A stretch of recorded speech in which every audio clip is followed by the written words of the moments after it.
Hello and welcome to this cloud computing full course by Simplilearn. Did you know that the cloud engineers are among the most in-demand professionals today? As more companies shift online, cloud computing is rapidly expanding, making skilled cloud professionals highly valuable. With excellent salaries and career growth opportunities, it's a great time to enter this field.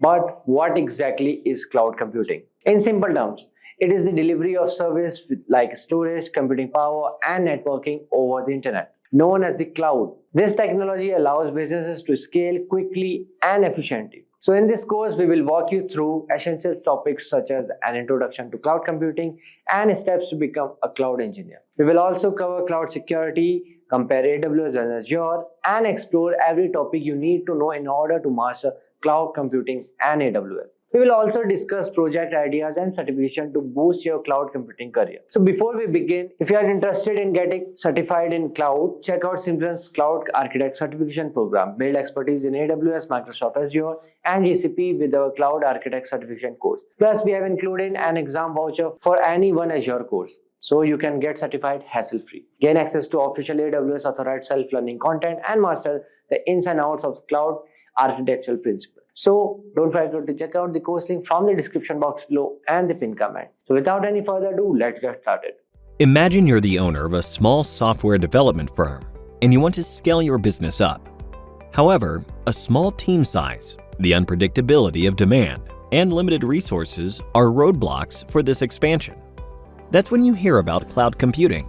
But before investing money into it, you decide to draw up the differences between on-premise and cloud-based computing to make a better decision. When it comes to scalability, you pay more for an on-premise setup and get lesser options too. Once you've scaled up, it is difficult to scale down and often leads to heavy losses in terms of infrastructure and maintenance costs.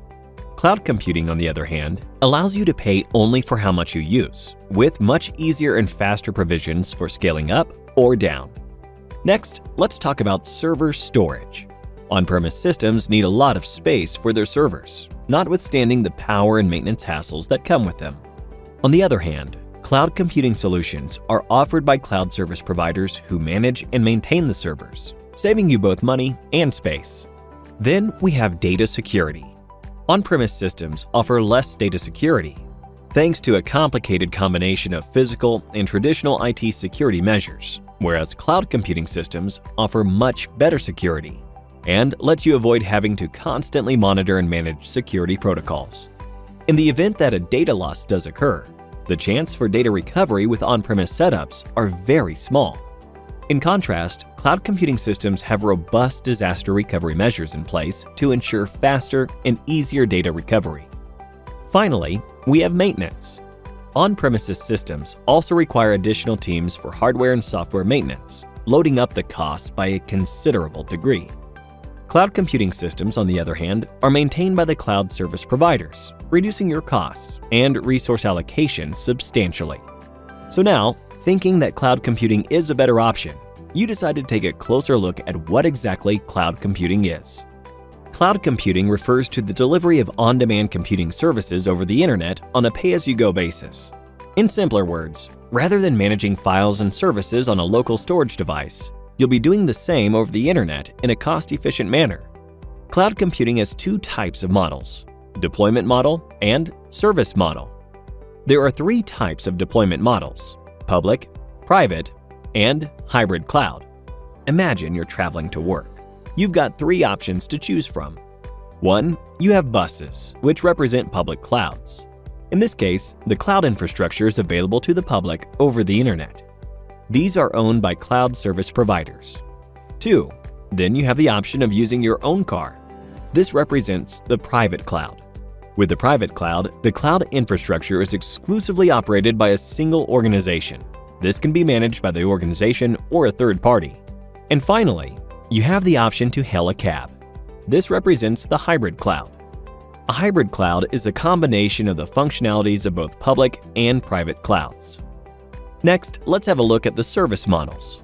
There are three major service models available: IaaS, PaaS, and SaaS. Compared to on-premise models, where you'll need to manage and maintain every component, including applications, data, virtualization, and middleware, cloud computing service models are hassle-free. IaaS refers to infrastructure as a service. It is a cloud service model where users get access to basic computing infrastructure. They are commonly used by IT administrators. If your organization requires resources like storage or virtual machines, IaaS is the model for you. You only have to manage the data, runtime, middleware, applications, and the OS, while the rest is handled by the cloud providers. Next, we have PaaS. PaaS, or Platform as a Service, provides cloud platforms and runtime environments for developing, testing, and managing applications. This service model enables users to deploy applications without the need to acquire, manage, and maintain the related architecture. If your organization is in need of a platform for creating software applications, PaaS is the model for you. PaaS only requires you to handle the applications and the data. The rest of the components like runtime, middleware, operating systems, servers, storage, and others are handled by the cloud service providers. And finally, we have SaaS. SaaS, or Software as a Service, involves cloud services for hosting and managing your software applications. Software and hardware requirements are satisfied by the vendors, so you don't have to manage any of those aspects of the solution. If you'd rather not worry about the hassles of owning any IT equipment, the SaaS model would be the one to go with. With SaaS, the cloud service provider handles all components of the solution required by the organization. Time for a quiz now. In which of the following deployment models are you, as the business, responsible for the application, data, and operating system? 1. IaaS. 2. PaaS. 3. SaaS. 4. IaaS and PaaS. Let us know your answer in the comment section below for a chance to win an Amazon voucher. Meet Rob. He runs an online shopping portal. The portal started with a modest number of users, but has recently been seeing a surge in the number of visitors. On Black Friday and other holidays, the portal saw so many visitors that the servers were unable to handle the traffic and crashed.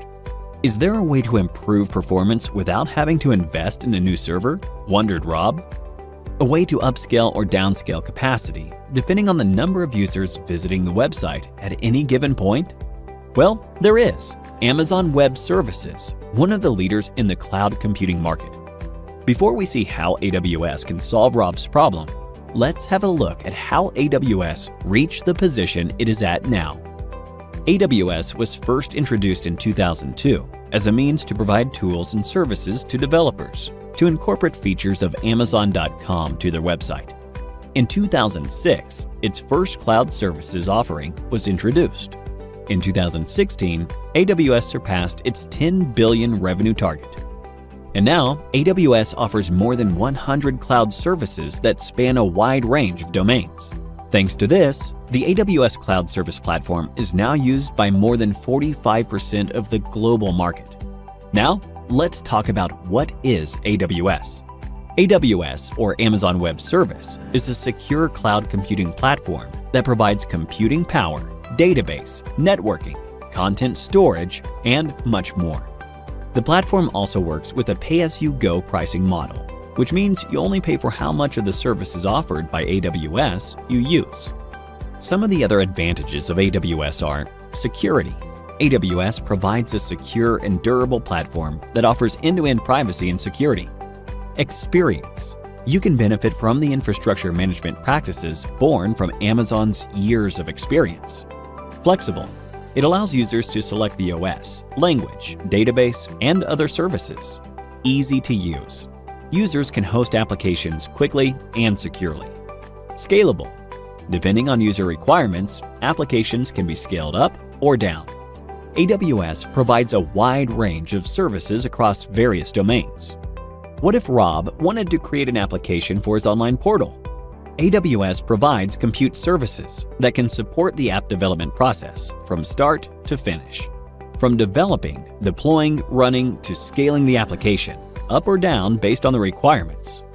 The popular services include EC2, AWS Lambda, Amazon Lightsail, and Elastic Beanstalk. For storing website data, Rob could use AWS storage services that would enable him to store, access, govern, and analyze data to ensure that costs are reduced, agility is improved, and innovation accelerated. Popular services within this domain include Amazon S3, EBS, S3 Glacier, and elastic file storage. Rob can also store the user data in a database with AWS services, which he can then optimize and manage. Popular services in this domain include Amazon RDS, DynamoDB, and Redshift. If Rob's businesses took off, and he wanted to separate his cloud infrastructure or scale up his work requests and much more, he would be able to do so with the networking services provided by AWS. Some of the popular networking services include Amazon VPC, Amazon Route 53, and Elastic Load Balancing. Other domains that AWS provides services in are analytics, blockchain, containers, machine learning, Internet of Things, and so on. And there you go. That's AWS for you in a nutshell. Now, before we're done, let's have a look at a quiz. Which of these services are incorrectly matched? 1, 2, 3, 4. We'll be pinning the question in the comment section. Comment below with your answer and stand a chance to win an Amazon voucher. Several companies around the world have found great success with AWS. Companies like Netflix, Twitch, LinkedIn, Facebook, and BBC have taken advantage of the services offered by AWS to improve their business efficiency. And thanks to their widespread usage, AWS professionals are in high demand. They're highly paid and earn up to more than $127,000 per annum. Once you're AWS certified, you could be one of them too. Hello everyone, welcome back to the channel. Today, I want to take you on a journey that could transform your career, much like how cloud computing has transformed some of the world's most innovative companies. Imagine Netflix, once a DVD rental service, transforming into a streaming giant capable of delivering high-definition content to millions of users simultaneously. Or consider Airbnb, which has used cloud computing to manage listings and bookings for millions of properties around the globe, providing a seamless experience for hosts and travelers alike. Both Netflix and Airbnb utilized cloud technologies to efficiently scale their businesses, manage large volumes of data, and ensure high availability and performance. So by transitioning from traditional costly and inflexible on-premises infrastructure to scalable cloud environments, they significantly reduced cost, accelerated innovation, and improved user experience in real time. Now you might think that working on such impactful projects requires years of experience and advanced degrees. But there's the good news, guys. With the right approach, you can start a career in cloud engineering in just 3 months, even if you are starting from scratch. In this video, I will outline a clear, actionable plan that uses entirely free online resources to get you there. We will cover the essential skills you need to learn, the certifications that can help validate your knowledge, and practical projects that will make your resumes stand out. So if you're ready to dive into the world of cloud computing and perhaps one day contribute to the next big thing in tech, so stay tuned, guys. So let's get started. And the number one point you should start with is starting your cloud journey. So transitioning into cloud engineering may seem daunting, especially if you are new to this field. The first step is understanding why this is a valuable career move. The cloud industry is booming with a projected market value of $800 billion by 2025 and the potential to grow even further. This growth means a constant demand for skilled professionals, making it an excellent time to enter the field. Now that we understand the industry's potential, the next question is, where should you start? So you should choose a cloud provider. So choosing a cloud provider is a critical decision as it shapes your learning path and future jobs opportunities. So the three major players are AWS, Azure, and Google Cloud Platform, GCP. So starting with AWS, so AWS, that is Amazon Web Services, is often recommended for beginners because it has the largest market share and a wide range of services, which translates into more job opportunities. Now coming to Azure, that is another strong option, especially if you're targeting jobs in enterprises that use Microsoft technologies. Now coming to GCP, that is Google Cloud Platform. And it is gaining popularity and offers excellent features, especially in data analytics and machine learning. For beginners, AWS is a popular choice due to its widespread use and extensive documentation. However, it's important to research the demand in your local job market and consider your own interest when making a decision. And with the cloud provider chosen, the next step is to build a strong foundation in the fundamental technologies that underpin cloud computing. So now, before diving into cloud-specific services, it's essential to understand the foundational technologies that cloud computing relies on. These include, number one comes networking. So understanding how data moves across networks is crucial for setting up and managing cloud infrastructure. Then comes operating systems.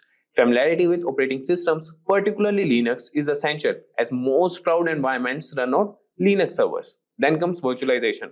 So this is the process of creating virtual instances of physical hardware. That's a core concept in cloud computing. And then comes databases. So knowledge of databases, both relational and non-relational, is critical for managing data in the cloud. So with these foundational skills in place, you are now ready to explore cloud-specific learning paths. So let's start with certifications. So certifications can validate your knowledge and make you stand out in the job market. For AWS, starting with the AWS Cloud Practitioner certification is advisable. This certification provides a broad overview of cloud concepts and AWS services.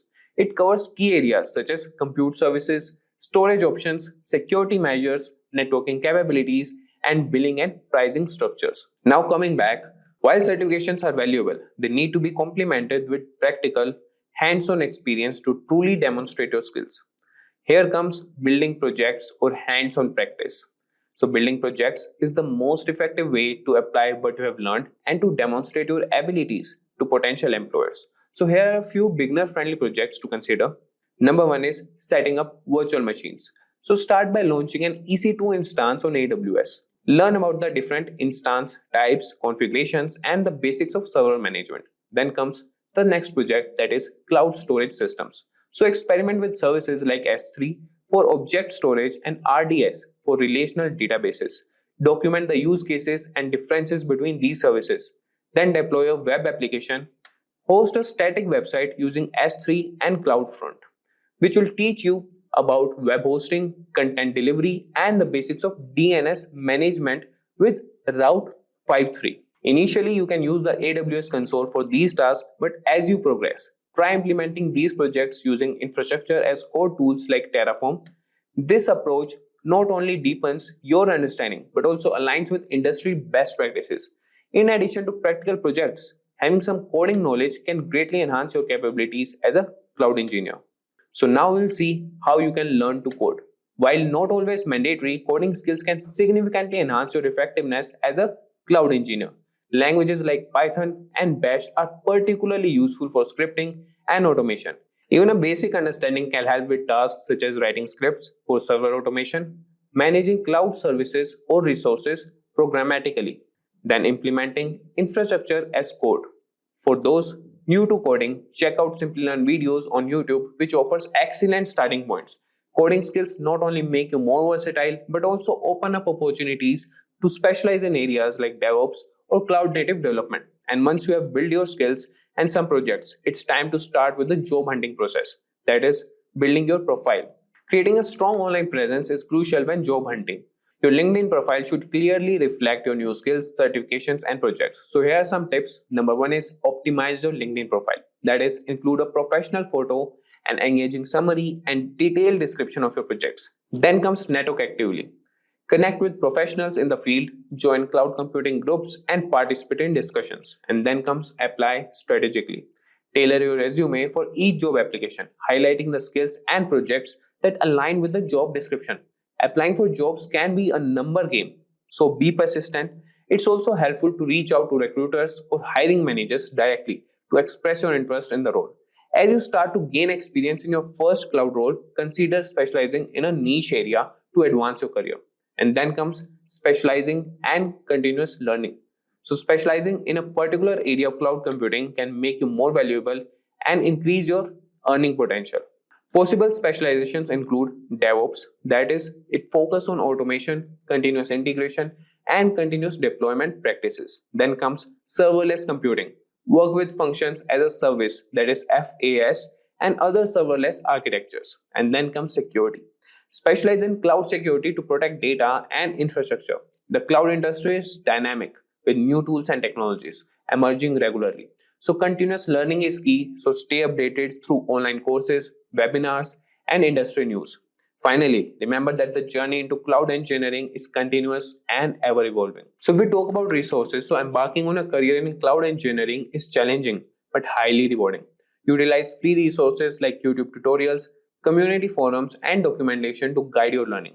Before cloud computing existed, if we need any IT servers or application, let's say a basic web server, it does not come easy. Now here is an owner of a business, and I know you would have guessed it already that he's running a successful business by looking at the hot and fresh brewed coffee in his desk and lots of paperwork to review and approve. Now he had a smart, not only smart looking, but a really smart worker in his office called Mark. And on one fine day, he called Mark and said that he would like to do business online. In other words, he would like to take his business online, and for that, he needed his own website as the first thing. And Mark puts all his knowledge together and comes up with this requirement that his boss would need lots of servers, database, and softwares to get his business online, which means a lot of investment. And Mark also adds that his boss will need to invest on acquiring technical expertise to manage the hardware and software that they will be purchasing, and also to monitor the infrastructure. And after hearing all this, his boss was close to dropping his plan to go online. But before he made a decision, he chose to check if there are any alternatives where he don't have to spend a lot of money and don't have to spend acquiring technical expertise. Now that's when Mark opened this discussion with his boss, and he explained his boss about cloud computing. And he explained his boss the same thing that I'm going to explain to you in some time now about what is cloud computing. What is cloud computing? Cloud computing is the use of a network of remote servers hosted on the internet to store, manage, and process data rather than having all that locally and using local server for that. Cloud computing is also storing our data in the internet from anywhere and accessing our data from anywhere throughout the internet. And the companies that offer those services are called cloud providers. Cloud computing is also being able to deploy and manage our applications, services, and network throughout the globe and manage them through the web management or configuration portal. In other words, cloud computing service providers give us the ability to manage our applications and services through a global network or internet. Example of such providers are Amazon Web Services and Microsoft Azure.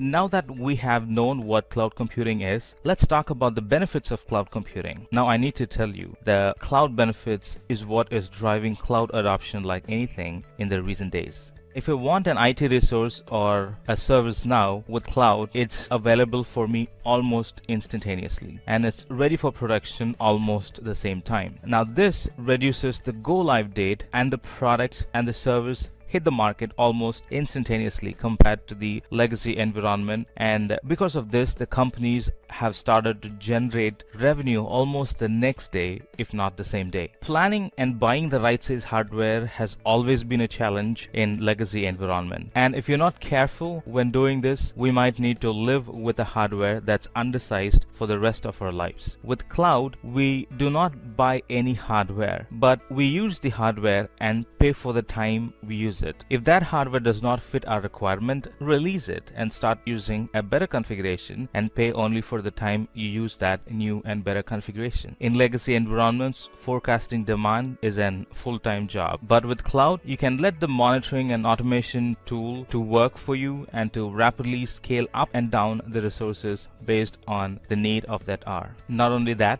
the resources, services, data can be accessed from anywhere as long as we are connected to the internet. And even there are tools and techniques now available which will let you to work offline and will sync whenever the internet is available. Making sure the data is stored in durable storage and in a secure fashion is the talk of the business, and cloud answers that million-dollar question. With cloud, the data can be stored in a highly durable storage and replicated to multiple regions if you want, and the data that we store is encrypted and secured in a fashion that's beyond what we can imagine in local data centers. Now let's bleed into the discussion about the types of cloud computing. Very lately, there are multiple ways to categorize cloud computing because it's ever growing. Now we have more categories. Out of all, these 6 sort of stand out. Categorizing cloud based on deployments and categorizing cloud based on services. And again, under deployments, categorizing them based on how they have been implemented. Is it private, is it public, or is it hybrid? And again, categorizing them based on the service it provides. Is it infrastructure as a service, or is it platform as a service, or is it software as a service? Let's look at them one by one. Let's talk about the different types of cloud based on the deployment models first. In public cloud, everything is stored and accessed in and through the internet, and any internet users with proper permissions can be given access to some of the applications and resources. And in public cloud, we literally own nothing, be it the hardware or software. Everything is managed by the provider. AWS, Azure, and Google are some examples of public cloud. Private cloud, on the other hand, with private cloud, the infrastructure is exclusively for a single organization. The organizations can choose to run their own cloud locally or choose to outsource it to a public cloud provider as managed services. And when this is done, the service, the infrastructure will be maintained on a private network. Some examples are VMware Cloud, and some of the AWS products are very good example for private cloud. Hybrid cloud has taken things to the whole new level. With hybrid cloud, we get the benefit of both public and private cloud. Organizations will choose to keep some of their applications locally, and some of the application will be present in the cloud. One good example is NASA. It uses hybrid cloud. It uses private cloud to store sensitive data and uses public cloud to store and share data which are not sensitive or confidential. Let's now discuss about cloud based on service model.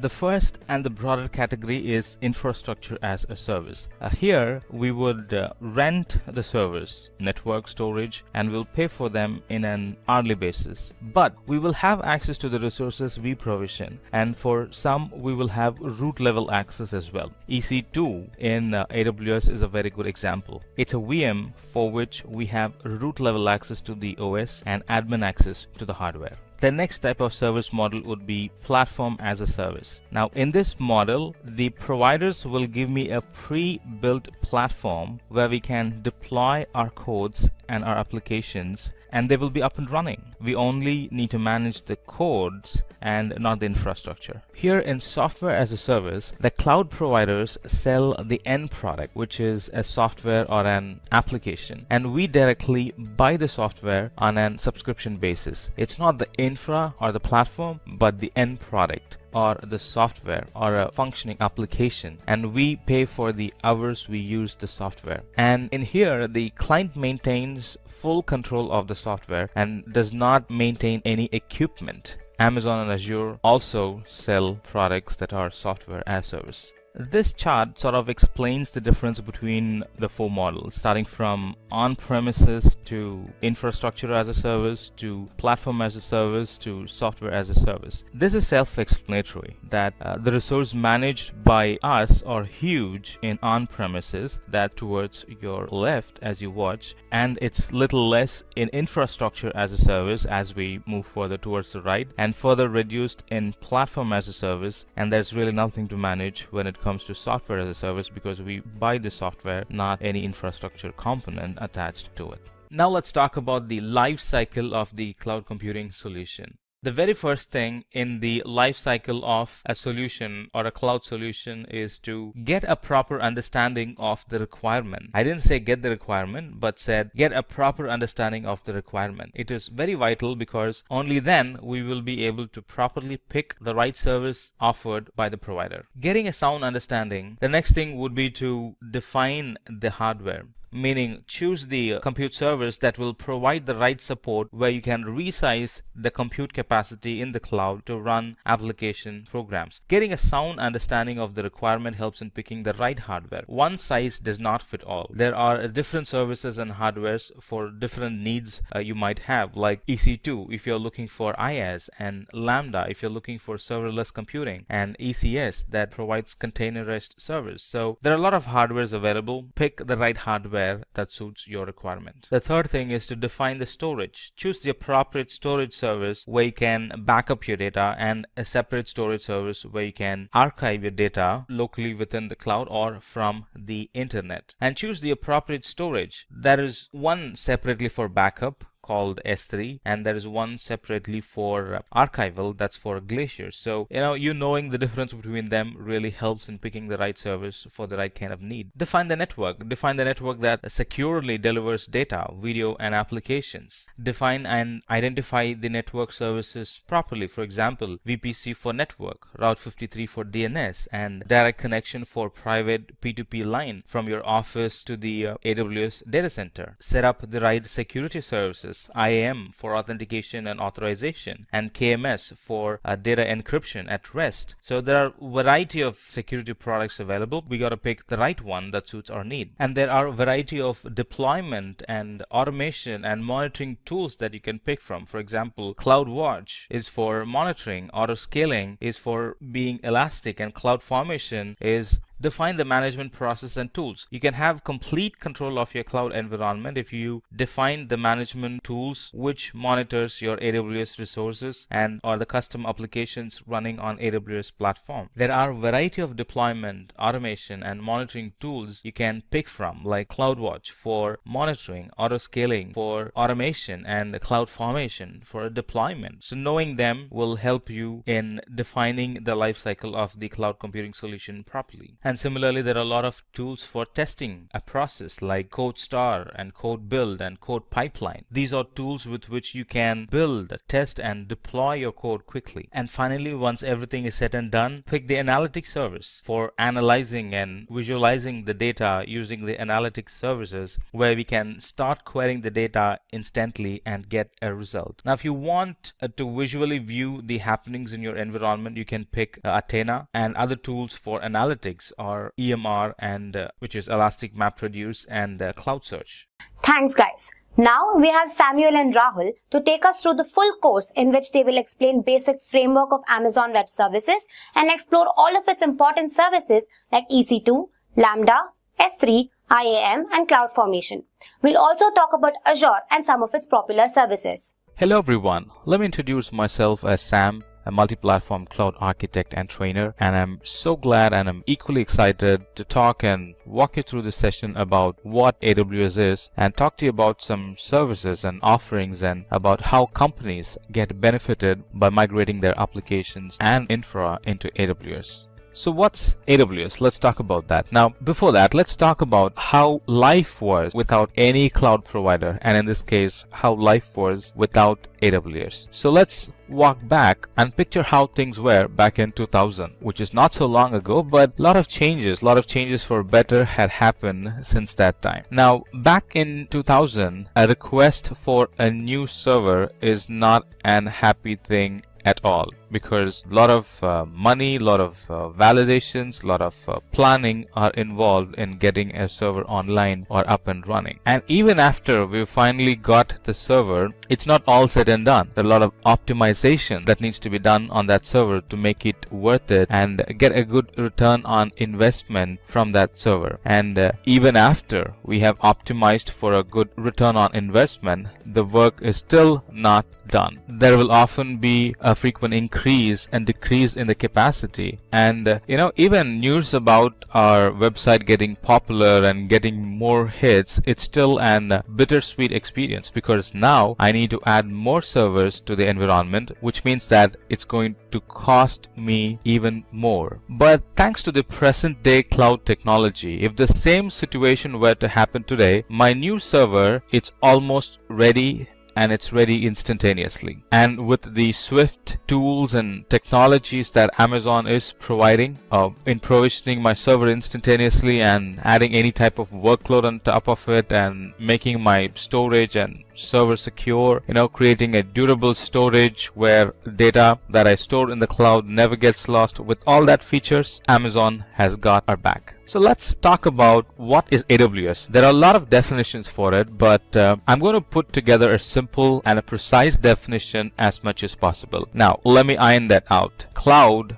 still runs on an hardware, all right? And there are certain features in that infrastructure, in that cloud infrastructure, that makes cloud, or that makes AWS a cloud provider. Now, we get all the services, all the technologies, all the features, and all the benefits that we get in our local data center, like, security and compute capacity and databases. And in fact, we get even more cool features like content caching in various global locations around the planet. But again, out of all the features, the best part is that we get everything on a pay-as-we-go model. The less I use, the less I pay, and the more I use, the less I pay per unit. Very attractive, isn't it? Right? And that's not all. The applications that we provision in AWS are very reliable because they run on a reliable infrastructure, and it's very scalable because it runs on an on-demand infrastructure, and it's very flexible because of the designs and because of the design options available for me in the cloud. Let's talk about how all this happened. AWS was launched in 2002 after the Amazon, we know as the online retail store, wanted to sell their remaining or unused infrastructure as a service or as an offering for customers to buy and use it from them, sell infrastructure as a service. The idea sort of clicked, and AWS launched their first product in 2006. That's like 4 years after the idea launch. And in 2012, they held a big sized customer event to gather inputs and concerns from customers, and they were very dedicated in making those requests happen. And that habit is still being followed. It's still being followed as reinvent by AWS. And at 2015, Amazon announced its revenue to be 4.6 billion. And in 2015 through 2016, AWS launched products and services that help migrate customer services into AWS. Well, there were products even before, but this is when a lot of focus was given on developing migrating services. And in the same year, that's in 2016, Amazon's revenue was 10 billion. And not the least, as we speak, Amazon has more than 100 products and services available for customers and get benefited from. Alright, let's talk about the services that are available in Amazon. Let's start with this product called S3. Now, S3 is a great tool for internet backup, and it's the cheapest storage option in the object storage category. And not only that, the data that we put in S3 is retrievable from the internet. S3 is really cool. And we have other products like migration and data collection and data transfer products. And here we can not only collect data seamlessly, but also in a real-time way monitor the data or analyze the data that's being received. That there are cool products like AWS data transfers available that helps achieve that. And then we have products like EC2, Elastic Compute Cloud. That's an resizable computer where we can anytime alter the size of the computer based on the need or based on the forecast. Then we have simple notification services, systems and tools available in Amazon to update us with notifications through email or through SMS. Now anything can be sent through email or through SMS if we use that service. It could be alarms or it could be service notifications if you want, stuff like that. And then we have some security tools like KMS, Key Management System, which uses AES 256-bit encryption to encrypt our data at rest. Then we have Lambda, a service for which we pay only for the time in seconds it takes to execute our code, and we're not paying for the infrastructure here. It's just the seconds the program is going to take to execute the code. If it's a short program, we'll be paying in milliseconds. If it's a bit bigger program, we'll be probably paying in 60 seconds or 120 seconds. But that's lot cheap, lot simple, and lots cost effective as against paying for service on an hourly basis, which a lot of other services are. Well, that's cheap, but using Lambda is a lot cheaper than that. And then we have services like Route 53, a DNS service in the cloud. And now I do not have to maintain an DNS account somewhere else and my cloud environment with AWS. I can get both in the same place. Alright, let me talk to you about how AWS makes life easier, or how companies got benefited by using AWS as their IT provider for their applications or for the infrastructure. Now, Unilever is a company, and they had a problem, right? And they had a problem, and they picked AWS as a solution to their problem, right? Now, this company was sort of spread across 190 countries, and they were relying on a lot of digital marketing for promoting their products. And their existing environment, their legacy local environment, proved not to support their changing IT demands, and they could not standardize their old environment. Now, they chose to move part of their applications to AWS because they were not getting what they wanted in their local environment. And since then, rollouts were easy, provisioning new applications became easy, and even provisioning infrastructure became easy, and they were able to do all that in push button scaling. And needless to talk about backups that are safe and backups that can be securely accessed from the cloud as needed. Now, that company is growing along with AWS because of their swift speed in rolling out deployments and being able to access secure backups from various places and generate reports, and in fact useful reports out of it that helps their business. Now, on the same lines, let me also talk to you about Kellogg's and how they got benefited by using Amazon. Now, Kellogg's had a different problem. It's one of its kind. Now, their business model was very dependent on an infra that will help to analyze data really fast, right? Because they were running promotions based on the analyzed data that they get. So they being able to respond to the analyzed data as soon as possible was critical or vital in their environment. And luckily, SAP running on HANA environment is what they needed, and they picked that service in the cloud, and that sort of solved the problem. Now, the company does not have to deal with maintaining their legacy infra and maintaining their heavy compute capacity and maintaining their database locally. All that is now moved to the cloud, or they are using cloud as their IT service provider, and now they have a greater and powerful IT environment that very much complements their business. Hi there, I'm Samuel, a multi-platform cloud architect, and I'm very excited and honored to walk you through this learning series about AWS. Let me start the session with this scenario. Let's imagine how life would have been without Spotify. For those who are hearing about Spotify for the first time, Spotify is an online music service offering, and it offers instant access to over 16 million licensed songs. Spotify now uses AWS Cloud to store the data and share it with their customers. But prior to AWS, they had some issues. Imagine using Spotify before AWS. Let's talk about that. Back then, users were often getting errors because Spotify could not keep up with the increased demand for storage every new day. And that led to users getting upset and users canceling the subscription.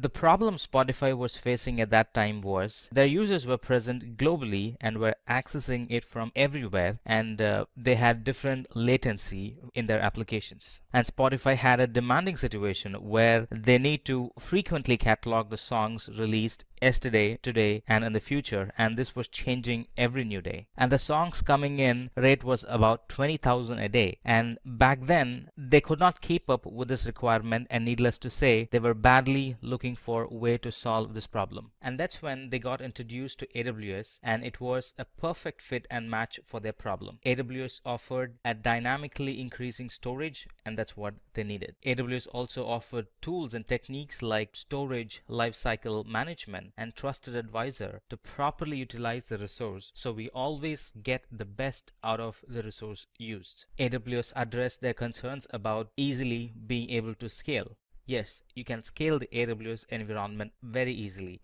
How easily, one might ask? It's just a few button clicks. And AWS solved Spotify's problem. Let's talk about how it can help you with your organization's problem. Let's talk about what is AWS first, and then let's bleed into how AWS became so successful and the different types of services that AWS provides, and what's the future of cloud and AWS in specific. Let's talk about that. And finally, we'll talk about a use case where you will see how easy it is to create a web application with AWS. Alright, let's talk about what is AWS. AWS, or Amazon Web Services, is a secure cloud service platform. It is also pay-as-you-go type billing model where there is no upfront or capital cost. We'll talk about how soon the service will be available. Well, the service will be available in a matter of seconds. With AWS, you can also do identity and access management, that is, authenticating and authorizing a user or a program on the fly. And almost all the services are available on demand, and most of them are available instantaneously. And as we speak, Amazon offers 100+ services, and this list is growing every new week. Now that would make you wonder how AWS became so successful. Of course, it's their customers. Let's talk about the list of well-known companies that has their IT environment in AWS. Adobe uses AWS to provide multi-terabyte operating environments for its customers. By integrating its system with AWS Cloud, Adobe can focus on deploying and operating its own software instead of trying to deploy and manage the infrastructure. Airbnb is another company. It's an community marketplace that allows property owners and travelers to connect each other for the purpose of renting unique vacation spaces around the world. And the Airbnb community users' activities are conducted on the website and through iPhones and Android applications. Airbnb has a huge infrastructure in AWS, and they're almost using all the services in AWS and are getting benefited from it. Another example would be Autodesk. Autodesk develops software for engineering, designing, and entertainment industries using services like Amazon RDS or Relational Database Service and Amazon S3 or Amazon Simple Storage Service. Autodesk can focus on deploying or developing its machine learning tools instead of spending that time on managing the infrastructure. AOL, or American Online, uses AWS, and using AWS they have been able to close data centers and decommission about 14,000 in-house and co-located servers and move mission critical workload to the cloud and extend its global reach and save millions of dollars on energy resources. Bitdefender is an internet security software firm, and their portfolio of softwares include antivirus and anti-spyware products. Bitdefender uses EC2, and they're currently running few hundred instances that handle about 5 terabytes of data, and they also use Elastic Load Balancer to load balance the connection coming in to those instances across availability zones, and they provide seamless global delivery of service because of that. The BMW Group, it uses AWS for its new connected car application that collects sensor data from BMW 7 series cars to give drivers dynamically updated map information. Canon's Office Imaging Products division benefits from faster deployment times, lower cost, and global reach by using AWS to deliver cloud-based services such as mobile print. The Office Imaging Products division uses AWS, such as Amazon S3 and Amazon Route 53, Amazon CloudFront, and Amazon IAM for their testing, development, and production services. Comcast, it's the world's largest cable company and the leading provider of internet service in the United States. Comcast uses AWS in a hybrid environment. Out of all the other cloud providers, Comcast chose AWS for its flexibility and scalable hybrid infrastructure. Docker is a company that's helping redefine the way developers build, ship, and run applications. This company focuses on making use of containers for this purpose. And in AWS, the service called the Amazon EC2 Container Service is helping them achieve it. The ESA, or European Space Agency, although much of ESA's work is done by satellites,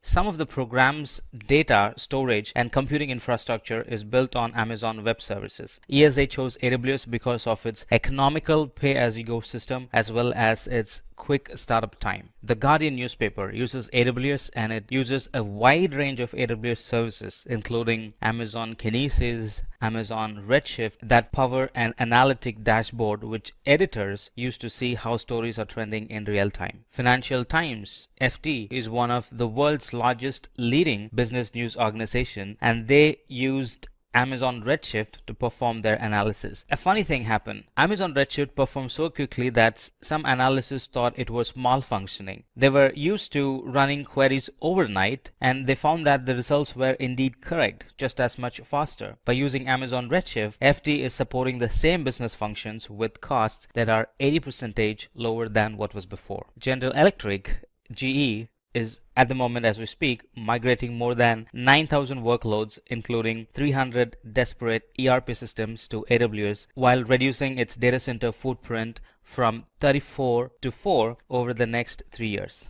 Similarly, Harvard Medical School, HTC, IMDb, McDonald's, NASA, Kellogg's, and a lot more are using the services Amazon provides and are getting benefited from it. And this huge success and customer portfolio is just the tip of the iceberg. And if we think why so many adapt AWS, and if we let AWS answer that question, this is what AWS would say. People are adapting AWS because of the security and durability of the data and end-to-end privacy and encryption of the data and storage. Experience. We can also rely on AWS way of doing things by using the AWS tools and techniques and suggested best practices built upon the years of experience it has gained. Flexibility. There is a greater flexibility in AWS that allows us to select the OS, language, and database. Easy to use. Swiftness in deploying. We can host our applications quickly in AWS, be it a new application or migrating an existing application into AWS. Scalability. The application can be easily scaled up or scaled down depending on the user requirement. Cost saving. We only pay for the compute power, storage, and other resources you use, and that too without any long-term commitments. Now let's talk about the different types of services that AWS provides. The services that we talk about fall in any of the following categories you see, like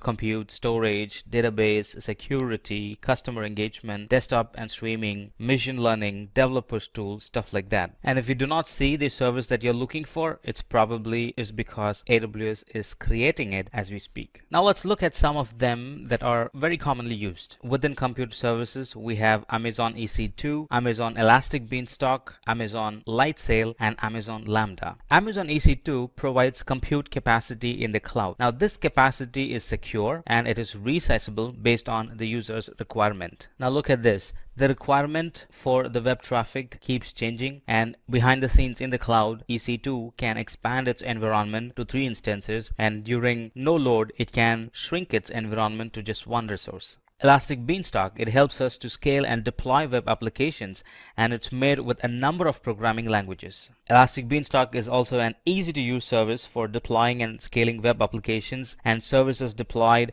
be it in Java, .NET, PHP, Node.js, Python, Ruby, Docker, and a lot other familiar services such as Apache, Passenger, and IIS. We can simply upload our code, and Elastic Beanstalk automatically handles the deployment from capacity provisioning to load balancing to auto scaling to application health monitoring. And Amazon Lightsail is a virtual private server which is easy to launch and easy to manage. Amazon Lightsail is the easiest way to get started with AWS for developers who just need a virtual private server. Lightsail includes everything you need to launch your project quickly on a virtual machine, like SSD based storage, a virtual machine, tools for data transfer, DNS management, and a static IP, and that too for a very low and predictable price. AWS Lambda has taken cloud computing services to a whole new level. It allows us to pay only for the compute time, no need for provisioning and managing servers. And AWS Lambda is a compute service that lets us run code without provisioning or managing servers. Lambda executes your code only when needed and scales automatically from few requests per day to thousands per second. You pay only for the compute time you consume. There is no charge when your code is not running. Let's look at some storage services that Amazon provides, like Amazon S3, Amazon Glacier, Amazon EBS, and Amazon Elastic File System. Amazon S3 is an object storage that can store and retrieve data from anywhere, websites, mobile apps, IoT sensors, and so on can easily use Amazon S3 to store and retrieve data. It's an object storage built to store and retrieve any amount of data from anywhere. With its features like flexibility in managing data and the durability it provides and the security that it provides, Amazon Simple Storage Service or S3 is a storage for the internet. And Glacier is a cloud storage service that's used for archiving data and long-term backups. And this Glacier is an secure, durable, and extremely low-cost cloud storage service for data archiving and long-term backups. Amazon EBS, Amazon Elastic Block Store, provides block store volumes for the instances of EC2. And this Elastic Block Store is highly available and a reliable storage volume that can be attached to any running instance that is in the same availability zone. EBS volumes that are attached to the EC2 instances are exposed as storage volumes that persist independently from the lifetime of the instance. And Amazon Elastic File System or EFS provides an elastic file storage which can be used with AWS Cloud Service and resources that are on premises. And Amazon Elastic File System, it's scalable, it's an elastic file storage for use with Amazon Cloud Services and for on-premises resources. It's easy to use and offers a simple interface that allows you to create and configure file systems quickly and easily. Amazon File System is built to elastically scale on demand without disturbing the application, growing and shrinking automatically as you add and remove files so your application have the storage they need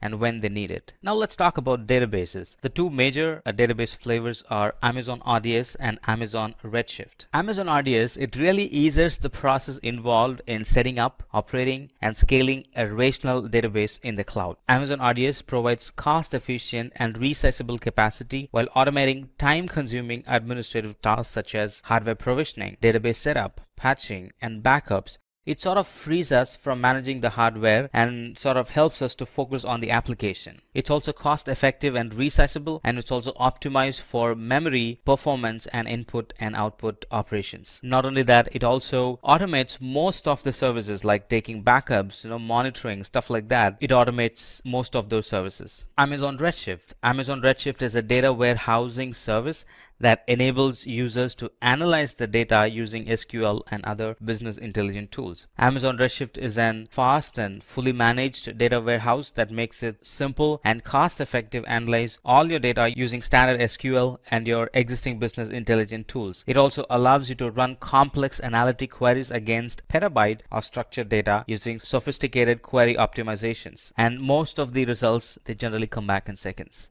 Alright, let's quickly talk about some more services that AWS offers. There are a lot more services that AWS provides, but we're going to look at some more services that are widely used. AWS Application Discovery Services help enterprise customers plan migration projects by gathering information about their on-premises data centers. Planning a data center migration can involve thousands of workloads. They are often deeply interdependent. Server utilization data and dependency mapping are important early first step in migration process. And this AWS Application Discovery Service collects and presents configuration, usage, and behavior data from your servers to help you better understand your workloads. Route 53, it's a network and content delivery service. It's an highly available and scalable cloud domain name system or DNS service. And Amazon Route 53 is fully compliant with IPv6 as well. Elastic Load Balancing, it's also a network and content delivery service. Elastic Load Balancing automatically distributes incoming application traffic across multiple targets such as Amazon EC2 instance, containers, and IP addresses. It can handle the varying load of your application traffic in a single availability zone and also across availability zones. AWS Auto Scaling, it monitors your application and automatically adjusts the capacity to maintain steady and predictable performance at a lowest possible cost. Using AWS Auto Scaling, it's easy to set up application scaling for multiple resources across multiple services in minutes. Auto scaling can be applied to web services and also for DB services. AWS Identity and Access Management, it enables you to manage access to AWS services and resources securely. Using IAM, you can create and manage AWS users and groups and use permissions to allow and deny their access to AWS resources. And moreover, it's a free service. Now let's talk about the future of AWS. Well, let me tell you something.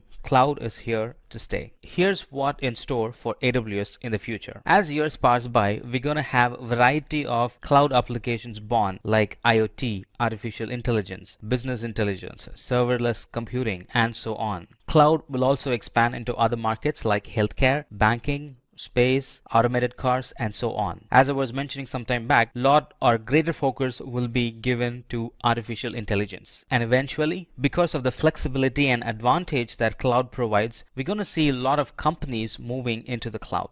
Alright, let's now talk about how easy it is to deploy an web application in the cloud. So the scenario here is that our users like a product and we need to have a mechanism to receive input from them about their likes and dislikes and give them the appropriate product as per their need. Alright, though the setup and the environment, it sort of looks complicated, we don't have to worry because AWS has tools and technologies which can help us to achieve it. Now we're going to use services like Route 53, services like CloudWatch, EC2, S3, and a lot more, and all these put together are going to give an application that's fully functionable and an application that's going to receive the information like using the services like Route 53, CloudWatch, EC2, and S3. We're going to create an application and that's going to meet our need. So back to our original requirement, all I want is to deploy a web application for a product that keeps our users updated about the happenings and the new comings in the market. And to fulfill this requirement, here is all the services we would need. EC2 here is used for provisioning the computational power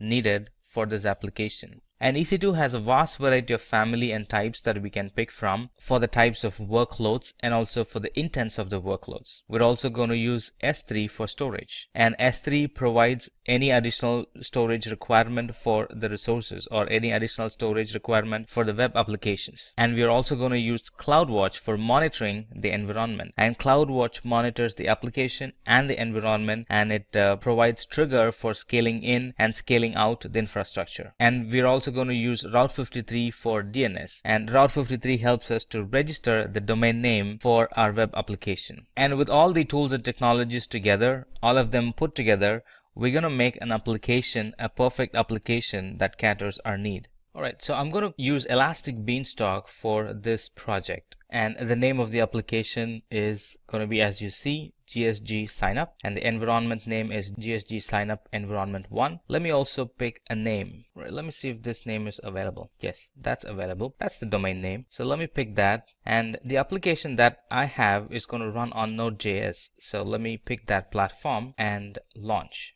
Now, as you see, Elastic Beanstalk, this is going to launch an instance. It's going to launch the monitoring setup or the monitoring environment. It's going to create a load balancer as well, and it's going to take care of all the security features needed for this application.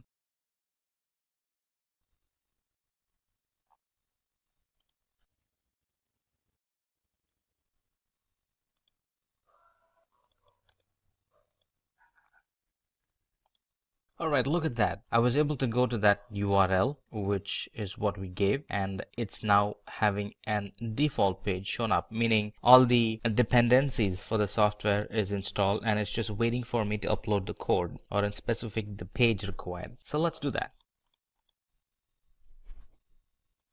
Let me upload the code. I already have the code saved here.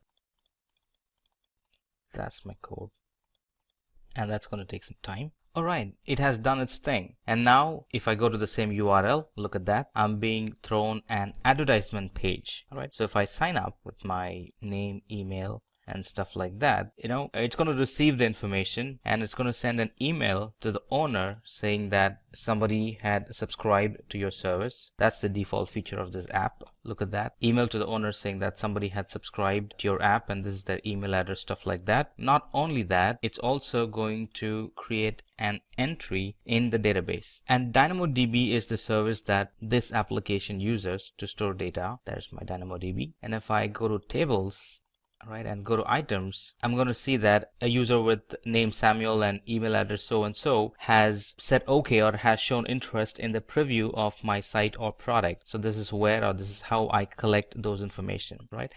And some more things about the infrastructure itself is it is running behind an load balancer. Look at that. It had created a load balancer. It had also created an auto scaling group. Now that's the feature of Elastic Load Balancer that we have chosen. It has created an auto-scaling group. And now let's put this URL. You see this? It's not a fancy URL, right? It's an Amazon given URL, a dynamic URL. So let's put this URL behind our DNS. Let's do that. So go to services, go to Route 53, go to hosted zone, and there we can find the DNS name, right? So that's a DNS name. All right. All right, let's create an entry and map that URL to our load balancer, right? And create. Now, technically, if I go to this URL, it should take me to that application. All right, look at that. I went to my custom URL and now that's pointed to my application. Previously, my application was having a random URL and now it's having a custom URL. So what did we learn? We started the session with what is AWS. We looked at features and tools, technologies, products that AWS provides. And we also looked at how AWS became very successful. Again, we looked into the benefits and features of AWS in depth. And we also looked at some of the services that AWS provides in random. And then we picked particular services and we talked about them like EC2, Elastic Beanstalk, Lightsail, Lambda, storage, stuff like that. Then we also looked at the future of AWS, what AWS holds in the store for us. We looked at that. And then finally, we looked at a lab in which we created an application using Elastic Beanstalk, and all that we had to do was a couple of clicks and boom, an application was there available that was connected to the database, and that was connected to the simple notification system, that was connected to CloudWatch, that was connected to storage, stuff like that. What is Azure? What's the big cloud service provider all about? So Azure is a cloud computing platform provided by Microsoft. Now it's basically an online portal through which you can access and manage resources and services. Now resources and services are nothing but, you can store your data and you can transform the data using services that Microsoft provides. Again, all you need is the internet and being able to connect to the Azure portal. Then you get access to all of their resources and their services. In case you want to know more about how it's different from its rival, which is AWS, I suggest you click on the top right corner and watch the AWS versus Azure video so that you can clearly tell how both these cloud service providers are different from each other. Now, here are some things that you need to know about Azure. It was launched on February 1st, 2010, which is significantly later than when AWS was launched. It's free to start and has a pay-per-use model, which means, like I said before, you need to pay for the services you use through Azure. And one of their most important selling points is that 80% of Fortune 500 companies use Azure services, which means that most of the bigger companies of the world actually recommend using Azure. And then Azure supports a wide variety of programming languages, the C#, Node.js, Java, and so much more. Another very important selling point of Azure is the amount of data centers it has across the world. Now, it's important for a cloud service provider to have many data centers around the world because it means that they can provide their services to a wider audience. Now, Azure has 42, which is more than any cloud service provider has at the moment. It expects to have 12 more in a period of time, which brings its total number of regions it covers to 54. Now, let's talk about Azure services. Now, Azure services have 18 categories and more than 200 services, so we clearly can't go through all of them. It has services that cover compute, AI and machine learning, integration, management tools, identity, DevOps, web, and so much more. You're going to have a hard time trying to find a domain that Azure doesn't cover. And if it doesn't cover it now, you can be certain they're working on it as we speak. So first, let's start with the compute services. First, virtual machine. With this service, what you're getting to do is to create a virtual machine of Linux or Windows operating system. It's easily configurable. You can add RAM, you can decrease RAM, you can add storage, remove it. All of it is possible in a matter of seconds. Now let's talk about the second service, cloud service. Now with this, you can create an application within the cloud, and all of the work after you deploy it, deploying the application that is taken care of by Azure, which includes, provisioning the application, load balancing, ensuring that the application is in good health, and all of the other things are handled by Azure. Next up, let's talk about Service Fabric. Now with Service Fabric, the process of developing a microservice is greatly simplified. So you might be wondering, what exactly is a microservice? Now, a microservice is basically an application that consists of smaller applications coupled together. Next up, functions. Now, with functions, you can create applications in any programming language that you want. Another very important part is that you don't have to worry about any hardware components. You don't have to worry what RAM you require or how much storage you require. All of that is taken care of by Azure. All you need is to provide the code to Azure and it'll execute it, and you don't have to worry about anything else. Now let's talk about some networking services. First up, we have Azure CDN, or the Content Delivery Network. Now the Azure CDN service is basically for delivering web content to users. Now this content is of high bandwidth and can be transferred or can be delivered to any person across the world. Now these are actually a network of servers that are placed in strategic positions across the world so that the customers can obtain this data as fast as possible. Next up, we have ExpressRoute. Now, with this, you can actually connect your on-premise network onto the Microsoft Cloud or any of the services that you want through a private connection. So the only communication that happens is between your on-premise network and the service that you want. Then you have virtual network. Now, with virtual network, you can have any of the Azure services communicate with each other in a secure manner, in a private manner. Next, we have Azure DNS. So Azure DNS is a hosting service which allows you to host their DNS or domain name system domains in Azure. So you can host your application using Azure DNS.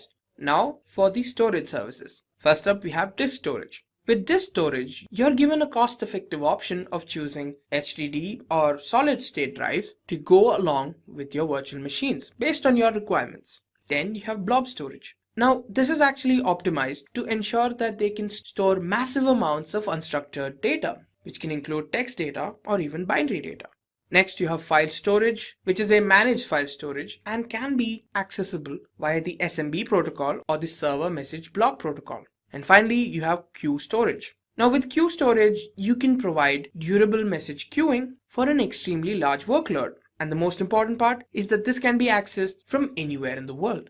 Now, let's talk about how Azure can be used. Firstly, for application development. It could be any application, mostly web applications. Then you can test the application, see how well it works. You can host the application on the internet. You can create virtual machines like I mentioned before. With the service, you can create these virtual machines of any size or RAM that you want. You can integrate and sync features. You can collect and store matrices. For example, how the data works, how the current data is, how you can improve upon it. All of that is possible with these services. And you have virtual hard drives, which is an extension of the virtual machines where these services are able to provide you a large amount of storage where data can be stored. Talk about Azure in great length and breadth. And if you're looking for a video that talks and walks you through all the services in Azure, then this could be one of the best video you could find in the internet. And without any further delay, let's get started. Everybody likes stories, right? So let's get started with a story. In a city not so far away, a CEO had plans to expand his company globally and called one of his IT personnel for an IT opinion. And this guy has been in the company for a long time and is very seasoned with the company's infra. And he nicely answered the questions with what he foresaw. And he said, I have a good news and a bad news for us to go global. And he starts with the good news. He said, Sir, we're well on our way to become one of the world's largest shipping company. And the bad news is, however, our data centers have almost run out of space, and setting up new ones around the world would be too expensive and very time consuming. Now the IT personnel, let's call him Mike, he explains the situation from how he saw it. But the CEO had done some homework about how he was going to do it, and he answered Mike saying, don't worry about that, Mike. I've come up with a solution for a problem, and it's called Microsoft Azure. Well, Mike is an hard-working and honest IT professional working for that company, but he did not spend time on learning the latest technologies. And he asked this question very honestly, how does it solve a problem? And the CEO begins to explain Azure to Mike, and he starts with what is cloud computing, and then he goes on and talks about Azure and the services offered by Azure and why Azure is better than the other cloud providers. and what are the great companies that uses Azure and how they got benefited out of it. And then he winds it all up with the use cases of Azure. So he begins his explanation saying Microsoft Azure is known as the cloud service provider, and it works on the basis of cloud computing. Now, Microsoft Azure is formerly known as Windows Azure, and it's Microsoft's public cloud computing platform. It also provides a range of cloud services, including some of them are compute, analytics, storage, and networking. We can always pick and choose from these services to develop and scale our applications, or even plan on running existing applications in the public cloud. Microsoft Azure is both a platform as a service and infrastructure as a service. Let's now fade their conversation out and let's talk about what is cloud computing, Azure, services offered by Azure, how is Azure leading when compared to other cloud service providers, and what are the companies that are using Azure. Let's talk about that. In simple terms, cloud computing is being able to access compute services like servers, storage, database, networking, software analytics, intelligence, and a lot more over the internet, which is the cloud, with the flexibility of the resources that we use. Like anytime I want a resource, I can use one and it becomes available immediately. And anytime if I want to retire a resource, I can simply retire a resource and not pay for it. And we also typically pay only for the services that we use, and this helps greatly with our operating cost to run our infrastructure more efficiently and scale our environment up or down depending on the business needs and changes.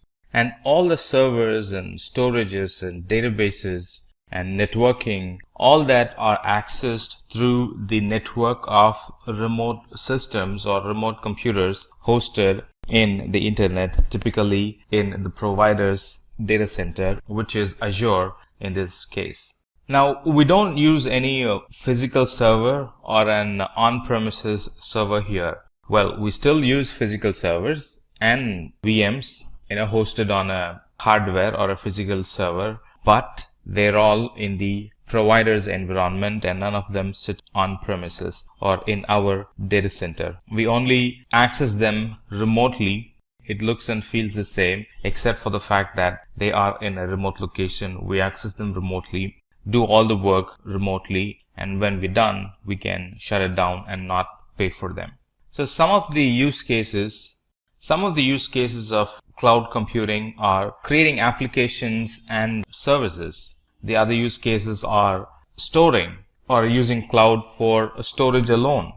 If there is one thing that ever grows in our organization, is the storage. Every new day there is a new storage requirement, and it's very dynamic. It's very hard to predict, and if we go out and buy a big storage capacity upfront, until we use the storage capacity fully, the empty storages, we're wasting money on them.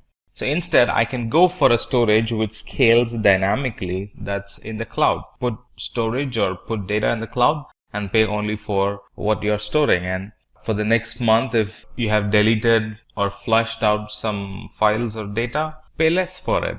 So it's a very dynamic storage in the cloud, and a lot of companies are getting benefited from storing data in the cloud because of its dynamic in nature and the cost that comes along with it, the cheap cost that comes along with it. And also they give a lot of the providers like Azure, they give data replication for free. They promise an SLA along with the data we store in the cloud. So there's an SLA attached to it. And they also provide data recoveries as well. If in case something goes wrong with the physical disk where our data is stored, Azure automatically makes our data available from the redundant or other places where it had stored our data because of the SLA they wanted to keep. The other use case for Azure is hosting websites and running blogs using the compute service. Be it storing music and letting your users stream the music, Azure is a good place to store music and stream the music with the benefit of CDN, Content Delivery Network, which allows us to stream video or audio files with great speed. With Azure, our audio or video application works seamlessly because they are provided to the client with very low latency, and that improves the customer experience for our application. Azure Compute Service is a good place for delivering software on demand. There are a lot of embedded softwares that we can buy using Azure, and everything on a pay-as-you-go service model. So anytime we need a software, we can go out and immediately buy the software for the next 1 hour or 2 hour, let's say, and use them and then return it back. We're not bound to any yearly licensing cost by that. Azure Computing Services has analytics available for us with which we can analyze, get a good visualization of what's going on in a network, be it logs, be it the performance, be it the metrics. Instead of looking at logs and searching logs and trying to do manual things over the heaps and heaps of logs that we have saved, Azure Analytics Services helps us to get a good visual of what's going on in the network. Where have we dropped? Where have we increased? Or what's the major driver? What is the top 10 errors that we get in the server, in the application? Stuff like that. Those can be easily gathered from the Azure Analytic Services. Now, cloud is really a very cool term for the internet. A good analogy would be looking back anytime we look at a diagram. When we do not know how things are transferred, we simply draw a cloud, right? For example, a mail gets sent from a person in one country to a person in the other country. There are a lot of things happening in between from the time you hit the send button and the time the other person hits the read button, right? And the simple and the easiest way of putting it in a picture is simply draw a cloud, and on the one end, one person will be sending the email, and on the other end, the other person will be reading the email. So a cloud is a really cool term for the internet. Now that's some basics about cloud computing. Now that we've understood about cloud computing in general, let's talk about Microsoft Azure as a cloud service. Now, Microsoft Azure is a set of cloud services to build, manage, and deploy applications on a network with the help of Microsoft Azure's frameworks. Now, Microsoft Azure is a computing service created by Microsoft basically for building, testing, deploying, and managing applications and services through a global network of Microsoft managed data centers. Now, Microsoft Azure provides SaaS, which is software as a service, and PaaS, which is platform as a service, and IaaS, infrastructure as a service, and they support many different programming languages, tools, and framework. And those tools and framework include both Microsoft specific and third-party software. Now let me pick and talk about a specific service. For example, management. Azure Automation provides a way for us to automate the manual, long running and frequently repeated tasks that are commonly performed tasks both in cloud and enterprise environment. It saves us a lot of time and increases the reliability, and it kind of gives a good administrative control and even schedules the task automatically to be performed on a regular basis. To give you a quick history of Microsoft Azure, it was launched on 1st February 2010, and it was awarded, or it was called an industry leader for infrastructure and platform as a service by Gartner. Now, Gartner is the world's leading research and advisory company. This Microsoft Azure supports a number of programming languages like C#, Java, and Python. All these cool services we get to use and pay only for how much we use. For example, if we use for an hour, we only get to pay for an hour, even the costliest system available. And if we use them for an hour, we only pay for that particular hour, and then we're done. No more billing on the resource that we have used. Microsoft Azure has spread itself more than 50 regions around the world. So it's quite easy for us to pick a region and start provisioning and running our applications probably from day one, because the infrastructure and the tools and technologies needed to run our application are already available. All that we have to do is commit the code in that particular region or build an application and launch it in that particular region, and they become live starting day one. Now, because we have 50 regions around the world, we can very carefully design our environment to provide low latency services to our customers. All right. Instead of in traditional data center, let's say, customers will have to, or their request will have to travel all the way around the globe to reach a data center which lives in the other side of the planet. And this adds more latency to it. And it is really not feasible to build a data center near each customer location because of the cost involved. But with Azure, it's possible. Azure already has data centers around the world, and all that we have to do is just pick a data center, build an environment there. They're available starting day one, number one. And also the cost is considerably saved because we are using a public cloud instead of an physical infrastructure to serve those customers from a very local location. And the services that Azure is offering is ever increasing. As of now, as we speak, we have like 200 plus services offered, and they span through different domain or different platform or different technologies available within the Azure console portal. Now, we're going to talk about that later in this section, so hold your breath till we talk about it. But for now, just know that we have like 200 plus services offered by Azure. Let's now talk about different services in Azure, starting with artificial intelligence plus machine learning, where we have a lot of tools and technologies. So the wide variety of services available in Azure includes artificial intelligence plus machine learning plus analytic services to get to give us a good visual of how the data or how the application is performing, or the type of the category of data stored, and to read from the logs. And variety of compute services, different VMs with different size and different operating systems, different containers available, different type of databases available, a lot of developer tools that are available for us, and identity service to manage our users in the Azure cloud. And those users can be integrated or federated with, let's say, Google, Facebook, LinkedIn. So there are some external federation services. They can be used to integrate with our identity system. IoT services, IoT tools and technologies available, and management tools to manage the users. Creating identity is one, and then managing them on top of it is a totally different thing. And we have tools, technologies to manage the users. Cool services for data migration. Data migration is now made simple.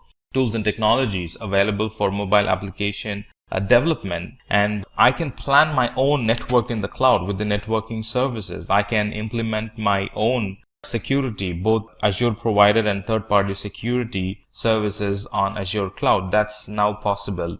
And a lot of storage options available in the cloud. So these are just a glimpse of the big list of services available in Azure cloud. So that was a glimpse of what's available in the cloud. Let's talk about the services in a specific. Let's take compute for example.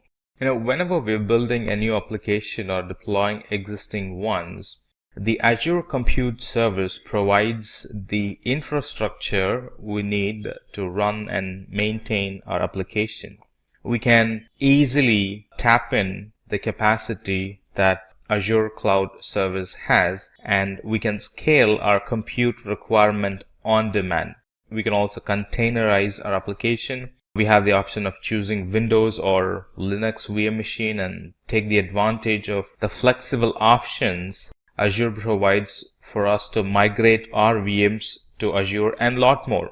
And these compute services also include a full-fledged identity solution, meaning integration with Active Directory in the cloud or on-premises, and a lot more. Let's look at some of the services that this compute domain provides.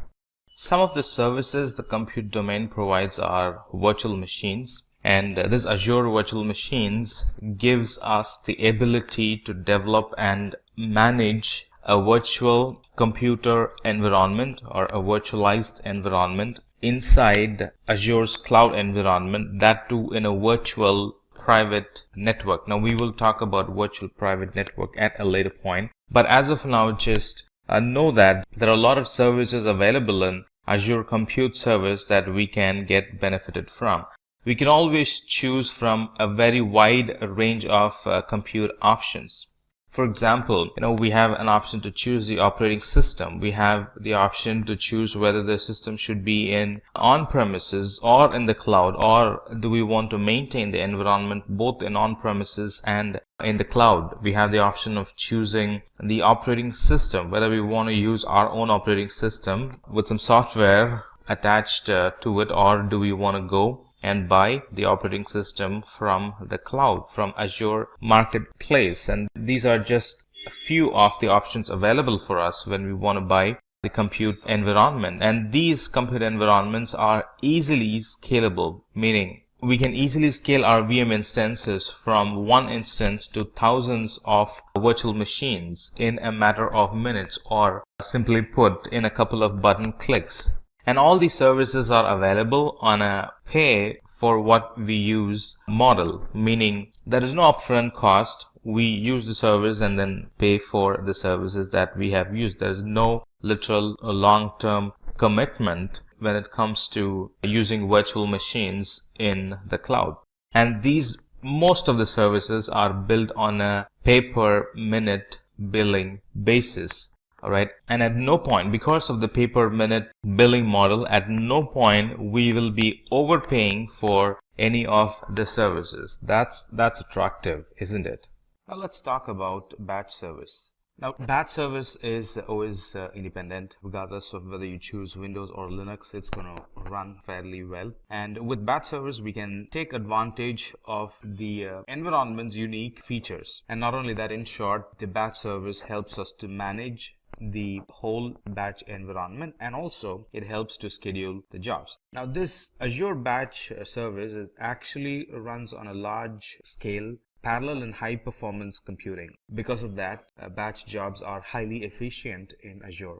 And when we run batch services, this Azure batch creates a pool of computer nodes and installs the needed applications that we want to run, and then it schedules jobs to those individual nodes in those pools. As a customer, there is no need for us to install a cluster, or there is no need for us to install a software that actually schedules the jobs, or even to manage or even to scale those infrastructure or the software, because everything is managed by Azure. And this batch service is a platform as a service. There is no additional charge for using this batch service, except for, the only charges that we'll be paying is for the virtual machines that the service uses, and the storage that we will be using, of course, and the networking services that we will be using for this batch service. Let's summarize.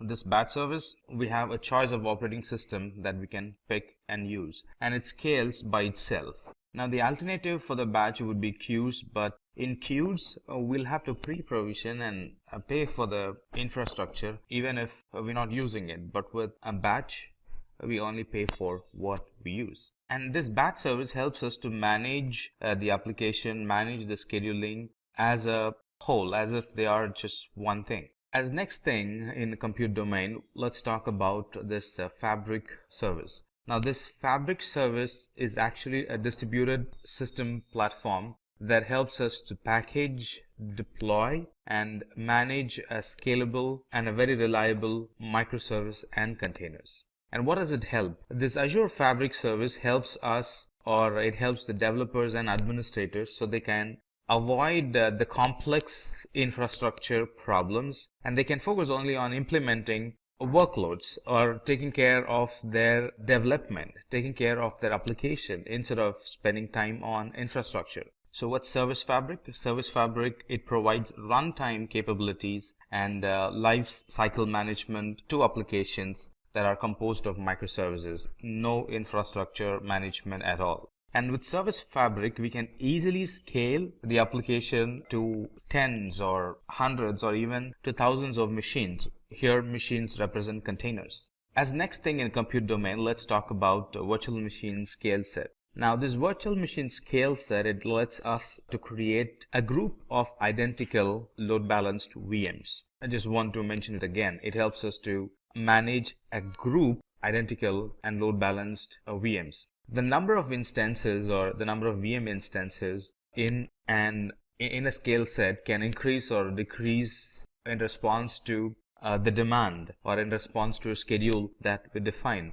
The resources needed on a Monday morning is not the same as that would be required on a Saturday or a Sunday morning. All right. And even within the day, the resources that would be needed in the beginning of the business hour is not the resources that would be needed at noon or after 8 or 9 in the evening. So the demands could actually vary in the environment, and this scale set helps us to take care of the varying demand or take care of the different infrastructure requirement at a different schedule throughout the day, throughout the week, throughout the month, or could be throughout the year as well. The scale set also allows us to provide high availability to our applications, and it helps us to centrally manage, configure, and update a large number of VMs as if they are just one thing. Now you might ask, well, virtual machines are enough. Why would we need a virtual machine scale set? Just like I said, this virtual machine scale set helps us with a greater redundancy and improved performance for our applications. And those applications can be accessed through a load balancer that actually distributes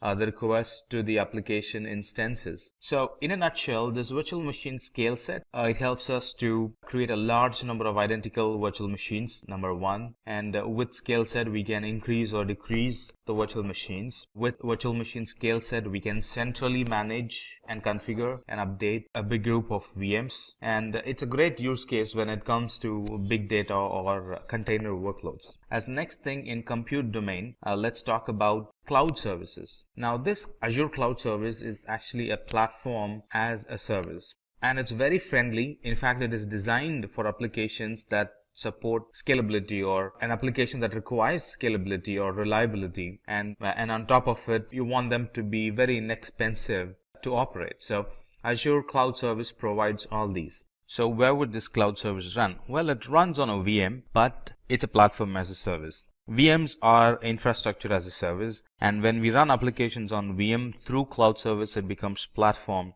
as a service. So here is how you got to be thinking. With infrastructure as a service like VMs, we first create and configure the environment, and then we run applications on top of it. Let's look at the responsibility. The responsibility for us in VM is that we manage everything end to end, like deploying new patches, picking the versions of the operating system, and making sure they are intact and all that stuff. It's all managed by us. But on the contrary, with platform as a service, it's as if the environment is already ready. All that you have to do is deploy your application in it and manage the platform. Manage the platform not as an administrator, because all the administration is taken care by Azure, like deploying new versions of the operating system. It's all handled by the Azure. So we deploy the application and we manage the application. That's it. Infrastructure management is handled by Azure. So what does cloud service provide? This cloud service provides a platform where we can write the application code, and we don't have to worry about hardware. Simply hand over the code and cloud service takes care of it. So no worry on the hardware at all. So responsibilities like patching, what do we do if something crashes? How do I update the infrastructure? How do I manage the maintenance or the downtime in the underlying infrastructure? All that is handled by Azure. It also provides a good testing environment for us. We can simply run the code, test it before it's actually released to the production. I want to expand a bit on these testing applications. So this Azure Cloud Service, it actually gives us a staging environment for testing a new release without it affecting the existing release, which actually reduces the customer downtime.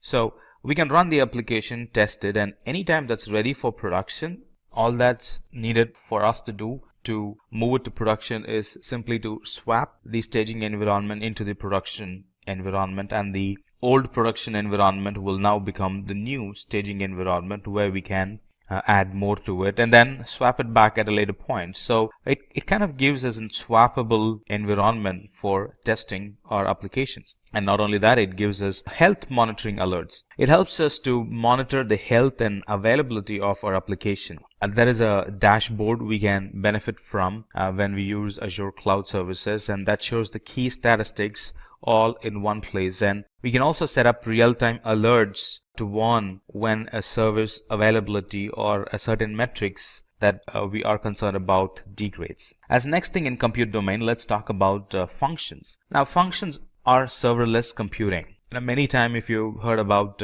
Azure being serverless, a lot of time they are referencing, or the person who's talking to you is referencing to serverless computing or Azure Functions, which is a serverless computing service hosted on Microsoft Azure. The main motive of a function is to accelerate and simplify application development. Functions helps us to run code on demand without we need to pre-provision or manage any Azure infrastructure. So Azure Functions are script or a piece of code that gets run in response to an event that you want to handle. So in short, we can just write a code that you need for a problem at hand without actually worrying about the whole application or the infrastructure that will be running that code. And the best of all the best is when we use functions, we only pay for the time that our code runs. So what does functions provide, or what does Azure Functions provide? Azure Functions allow users to build applications using serverless simple functions with a programming language of our choice. So the current programming languages that are supported is C#, F#, Node.js, Java, and PHP. So here we really don't have to worry about provisioning or maintaining servers. If a code requires more resource, yes, Azure Functions handles or it provides the additional resources needed by the code. And the best part is we only pay for the amount of time the functions are running, not the resources, but the amount of time the function is running. As next thing, and moving to the new domain, let's talk about the container domain in Azure. Now the container domain or the container service, it allows us to quickly deploy a production ready Kubernetes or a Docker Swarm cluster. Now what's a container? A container is a standard unit of software that packages of code and all its dependencies so the applications run quickly and reliably from one computing environment to another. It could be testing to staging to development environment to staging to production, or from one production to another production, or on-premises to cloud, or one cloud to another cloud, vice versa. Now imagine we had an option not to worry about the VM and just focus on the application. Well, that's exactly what containers helps us achieve. So these container instances enable us to focus on applications and not worrying about managing VMs, or not worrying about learning the new tools required to manage the VMs or even the deployment. And our applications that we create, they run in a container. And running in a container is what helps us to achieve all these, not being able to manage or not needing to manage the virtual machines. So these containers, they can be deployed into the cloud using a single command if you're using a command line interface, and a couple of button clicks if we are using the Azure portal. And these containers are kept lightweight, but they are equally secure as virtual machines. Let's talk about container service as next thing. The container service, or sometimes called as Azure Kubernetes service, it helps us to manage the containers. Container is one thing, and a service that's used to manage the container is another thing. Now this Kubernetes service, or ACS, it helps us to manage the containers. So let's expand on this a bit. So this Azure Container Service, or ACS, it actually provides a way to simplify the creation, configuration, and management of a cluster of virtual machines that are pre-configured to run containerized applications on top of them. Deploying these containers might take like 15 to 20 minutes, or deploying the virtual machines that run containers in it might take 15 to 20 minutes. And once they are provisioned, we can actually manage them by using simple SSH tunnel into them. And this ACS, when it runs applications from Docker images. What does that mean? Docker images makes sure that the applications the container runs are fully portable. Images are portable. And ACS also helps us to orchestrate the container environment. Not only that, it also helps us to ensure that these applications that we run in containers can be scaled to thousands or even tens of thousands of containers. So in a nutshell, managing an existing application into a container and running it using AKS or ACS is really easy, or that's what it is all about, to make the application management or migration easy. Now, managing the container-based architecture, and we discussed that containers could be tens or even tens of thousands of containers. So managing them is made simple using this container services. And even training of model using a large data set in a complex and resource intensive environment, this AKS helps us to simplify that environment. All right, as next thing in container domain, let's talk about container registry. We spoke about registry a little bit when we spoke about Docker images. So container registry is a single place where we can store our images, which are Docker images. When we use containers, it's Docker images that we use for our image purposes. So these container images are a central registry that can be used to ease container development by easing the storage and management of container images. So there we can store all kind of images like Docker Swarm, or the images used in Docker Swarm are in Kubernetes. Everything can be stored in container registry in Azure. Now, anytime we store a container image, it provides us an option for geo replication. What that means is that we can efficiently manage a single registry replicated across multiple regions. Now, these geo replication, it actually enables us to manage global deployments, assuming we are having an environment that requires a global deployment.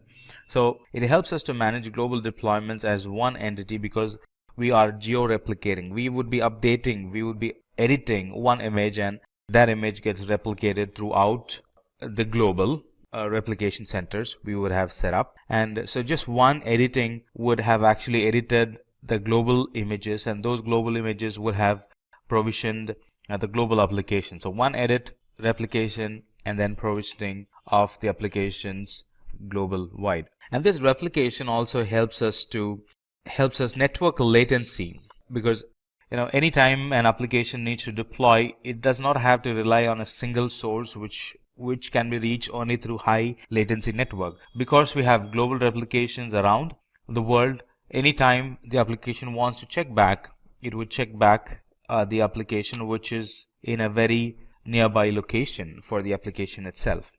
Global replication means that we are managing it as a single entity that's being replicated across the multiple regions in the globe.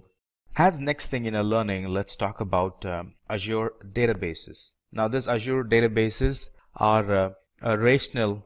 In fact, they have many flavors in them. We're going to look at different flavors, SQL, NoSQL, cache type of database that Azure offers. So we're going to learn one at a time, or we're going to learn one by one. So this Azure SQL database is a relational database. In fact, it's a relational database as a service. It's managed by Azure. We don't get to do a lot of management in it. So it's a relational database as a service based on Microsoft SQL Server database engine. And this database is a high performance database. It's very reliable, and it's very secure as well. And this high reliability, high performance, and for this high security, we really don't have to do anything. It comes along with it, and it's managed by Azure. And there are two things that I definitely need to mention about Azure SQL database. That is, it's an intelligent service. Number one, it's fully managed by Azure, and it also has this one good thing, which is it has built-in intelligence that learns app patterns and adapts to maximize performance and reliability and data protection of the application. That's something that's not found in many of the other cloud providers that I'm aware of. So I thought I'll mention it. So it uses built-in intelligence to learn about the user's database patterns and helps improve performance and protection. And migration or importing data is very easy when it comes to Azure SQL database. So it can be readily or immediately used for analytic reporting and intelligent applications in Azure. As next thing, let's talk about Azure Cosmos DB. Now, Azure Cosmos DB is a database service that is for NoSQL type, and it's created to provide low latency and an application that scales dynamically or that scales rapidly. Now, this Azure Cosmos DB is a globally distributed service, and it's a multi-model database. This can be provisioned in a click of a button. That's all we got to do if we need to provision an Azure Cosmos DB in the Azure. It helps with scaling the database. We can elastically and independently scale throughput and storage across this database and in any of the Azure geographic regions. It provides a good throughput, it provides good latency, it provides good availability, and it provides, or Azure promises, a comprehensive SLA that no other database can offer. That's the best part about Cosmos DB. So this Cosmos DB was built with global distribution in mind, and it's built with the horizontal scale in mind. And all this we can use by only paying for what we have used. And remember, the difference between Azure Cosmos DB and the SQL database is that Azure Cosmos DB supports NoSQL, whereas SQL doesn't. Alright, few other things about Azure Cosmos DB is it allows users to use key value, graph, column, family, and document data. It also gives users a number of API options like SQL, JavaScript, MongoDB, and few others that you might want to check in the document at the time of reading. And the best part here is that all that we mentioned, we get to use only by paying for the amount of storage and throughput that are required. And the storage and the throughput can be elastically scaled based on the requirement of that R. Alright, let's talk about Redis Cache. Discussion about Azure database won't be complete without we talking about Redis Cache. Now, Redis Cache is a secure data cache. It's also sometimes called as messaging broker that provides high throughput and low latency access to data for the applications. Now, Redis Cache is based on a popular open source caching product, which is Redis, sometimes called as Redis Cache. Now, what's the use case? It's typically used to cache to improve the performance and scalability of a system that rely heavily on backend data stores. Now, performance when we use Redis Cache is improved by temporarily copying the frequently accessed data to a fast storage located very close to the application. Now, with Redis Cache, this fast storage is located in memory with Redis Cache instead of being loaded from the actual disk in the database itself.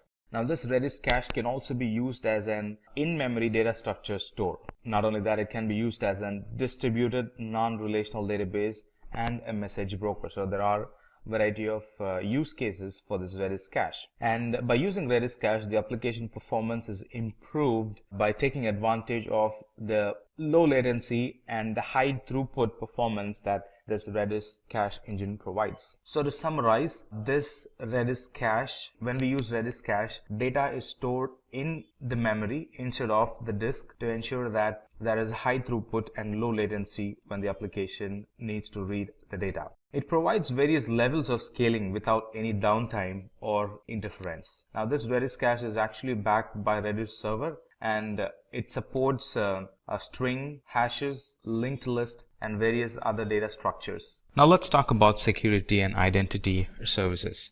Now, identity management in specific is a process of authenticating first and then authorizing using security principles. And not only that, identity management involves controlling information about those principal identities. You might ask, now what's a principal identity? Now, identity or principal identity are services, applications, users, groups, and a lot more. The speciality about this identity management is that it not only helps authenticate and authorize principals in cloud, it also helps authenticate and authorize principals or resources on premises, especially when you run an hybrid cloud environment. So all these services and features that this identity management helps us to get additional level of validation, like identity management can provide multi-factor authentication. It can provide access policies based on condition, permit or deny based on condition. It can also monitor suspicious activity, and not only that, it can also report it. It can also help generate alerts for potential security issues, and in a way to mitigate it, can send us an alert so we can get involved and prevent a security accident from happening. So let's talk more about identity management. So some of the services under security and identity management are Azure Security Center. Now this Azure Security Center provides security management and threat protection across the workloads in both cloud and in the hybrid environment. It helps control user access and application control to stop any malicious activity if present. It helps us to find and fix vulnerabilities before they can be even exploited. It integrates very well with analytic methods that helps us to identify, or it gives us the intelligence to identify or detect attacks and prevent them before it can actually happen. And it also works seamlessly with hybrid environments. So you don't have to have one policy for on-premises and one policy for the cloud. It's now a unified service, both for on-premises and the cloud. The next service in security and identity would be Key Vault. Now, a Key Vault is a service or a feature that helps safeguard the cryptographic keys and any other secrets used by the cloud applications and the services. In other words, this Azure Key Vault is a tool for securely storing and accessing the secrets of the environment, the secret keys. Now, a secret is anything that you really want to have a very tight control access, like the certificates, like the passwords, stuff like that. Now, if I tell you what Key Vault actually solves, that would actually explain what Key Vault is. Now, Key Vault is used in secrets management. It's helped in securely storing the tokens, the passwords, the certificates. It helps in key management. It really helps in creating and controlling the encryption keys that we would use to encrypt data. It helps in certificate management. Talking about certification management, it helps us to easily provision, manage, and deploy public and private SSL, TLS certificates in Azure, and a lot more. So in a nutshell, this Key Vault, it provides users the ability to provision new vaults and keys in just a matter of minutes, all that in a single command, or all that in a couple of button clicks. It also helps users to centrally manage their keys, secrets, and policies. Next in the list, let's talk about Azure Active Directory. Now, Azure Active Directory, it helps us to create intelligent-driven access policies to limit resource usage and manage user identities. What does that mean? Now, this Azure Active Directory is a cloud-based Active Directory and identity management service. Now, Azure Active Directory combines, it's actually a combination of the core directory services plus application access management plus identity protection. And one good thing about this Azure, in fact, there are a lot of good things, but especially when you're running hybrid environments, you might wonder, well, how this Azure Active Directory is going to behave. Now, this Azure Active Directory is built to work on-premises and cloud environment as well. Not only that, it also works seamlessly with mobile applications as well. So in a nutshell, this Azure Active Directory, it acts as an central point of identity and access management for our cloud environment. It also provides good security solutions that protect against unauthorized access of our app and the data. Now that we've discussed about security and identity, let's talk about the management tools that Azure has to offer. Azure provides built-in management and account governance tools that helps administrators and developers, that helps them to keep their resources secure and very compliant. And again, it helps both in on-premises and in the cloud environment. And these management tools help us to monitor the infrastructure, monitor the applications, It also helps in provisioning and configuring resources. It also helps in updating apps. It helps in analyzing threats, taking backup of the resources, build disaster recoveries. It also helps in applying policies and conditions to automate our environment. We use Azure management tools, and it's also used in cost control methods. So this Azure management plays a wide role across the Azure services. And in the management tools, first comes the Azure Advisor. Now this Azure Advisor, it acts as a guide to educate us about Azure best practices. It throws recommendations that we can select on the basis of the category of service, and it also provides the impact it can have, or the impact that would happen in our environment if we follow the recommendations given. And recommendations are, first one is the recommendations are kind of templatized, and it throws the templatized recommendations. Not only that, it also provides customized recommendations on the basis of the configuration, on the basis of our usage patterns. And these recommendations are not hard. It's not like something that it recommends and then just leaves us hanging there.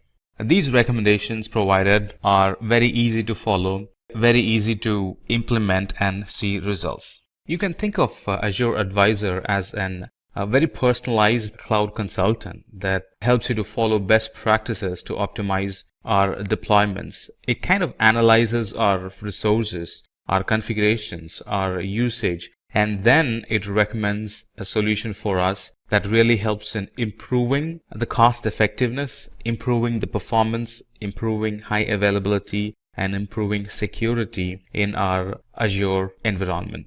So with this Azure Advisor, we can get a proactive, actionable, and personalized best practice recommendations. Now, you don't have to be an expert. Just follow the Azure Advisor and your environment is going to be good.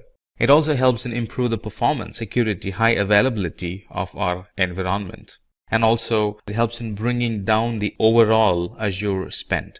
And the best part is it's a free service that analyzes our Azure usage and provides recommendations, how we can optimize our Azure resource to reduce cost. And reduce cost at the same time boost the performance, helps in strengthening the security and improve the overall reliability of our environment. Next in the list would be Network Watcher. Now this Network Watcher helps users identify and gain insights in the overall network performance and the health of the overall environment. Now these Azure Watchers provides enough tools to monitor, to diagnose, to view the metrics, and to enable or disable logs, which means to generate and collect the logs for resources in the Azure Virtual Network.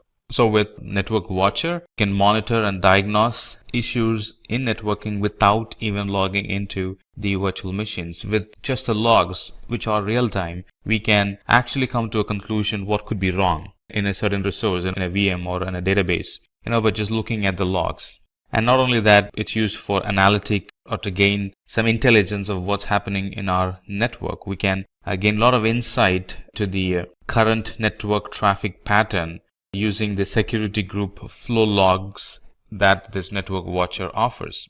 It also helps in investigating VPN connectivity issues using detailed logs. Now, you might or might not know that VPN troubleshooting requires both parties, or it involves two parties. The person, the network administrator on this side and the network administrator on the other side. And they will have to check logs in their end and we'll have to check logs in our end, stuff like that. But with the Network Watcher, it kind of takes it to the next level. The logs itself, we could easily identify which side is having the issue and suggest an appropriate fix. And the next in the list would be Microsoft Azure Portal. Now, this Microsoft Azure Portal, it provides a single unified console to perform various number of activities like building, not only building, managing and monitoring the web applications that we build. Now, this portal can be used to organize our environment or the appearance of the environment or the visual of the environment based on our work style. And using Azure portal, users can control who gets to manage or access the resources, all from the Azure portal. And this Azure portal gives a very good visibility on the spends that happen on each resource, right? And if we can customize it, we can also identify spends based on team, spends based on days, spends based on department, stuff like that. So it kind of gives us a good visual of where the money is spending or where is the bill consumed within the Azure environment. Next in the list would be Azure Resource Manager. Now, Azure Resource Manager enables us to manage the usage of the application resources. Now, we use Resource Manager to deploy, monitor, and manage solution resources as a group, as if it's one single entity. Now, the infrastructure of our application is typically made of various components, which includes virtual machine, storage, virtual network, web app, database servers, some other third-party services that we might use in our environment.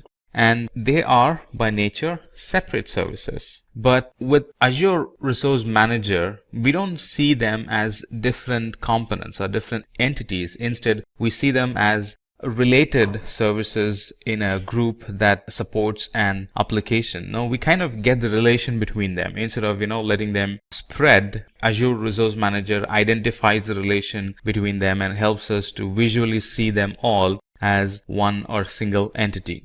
Not only that, Azure Resource Manager helps or it ensures that the resources that we provision are deployed at a constant rate along with the other application.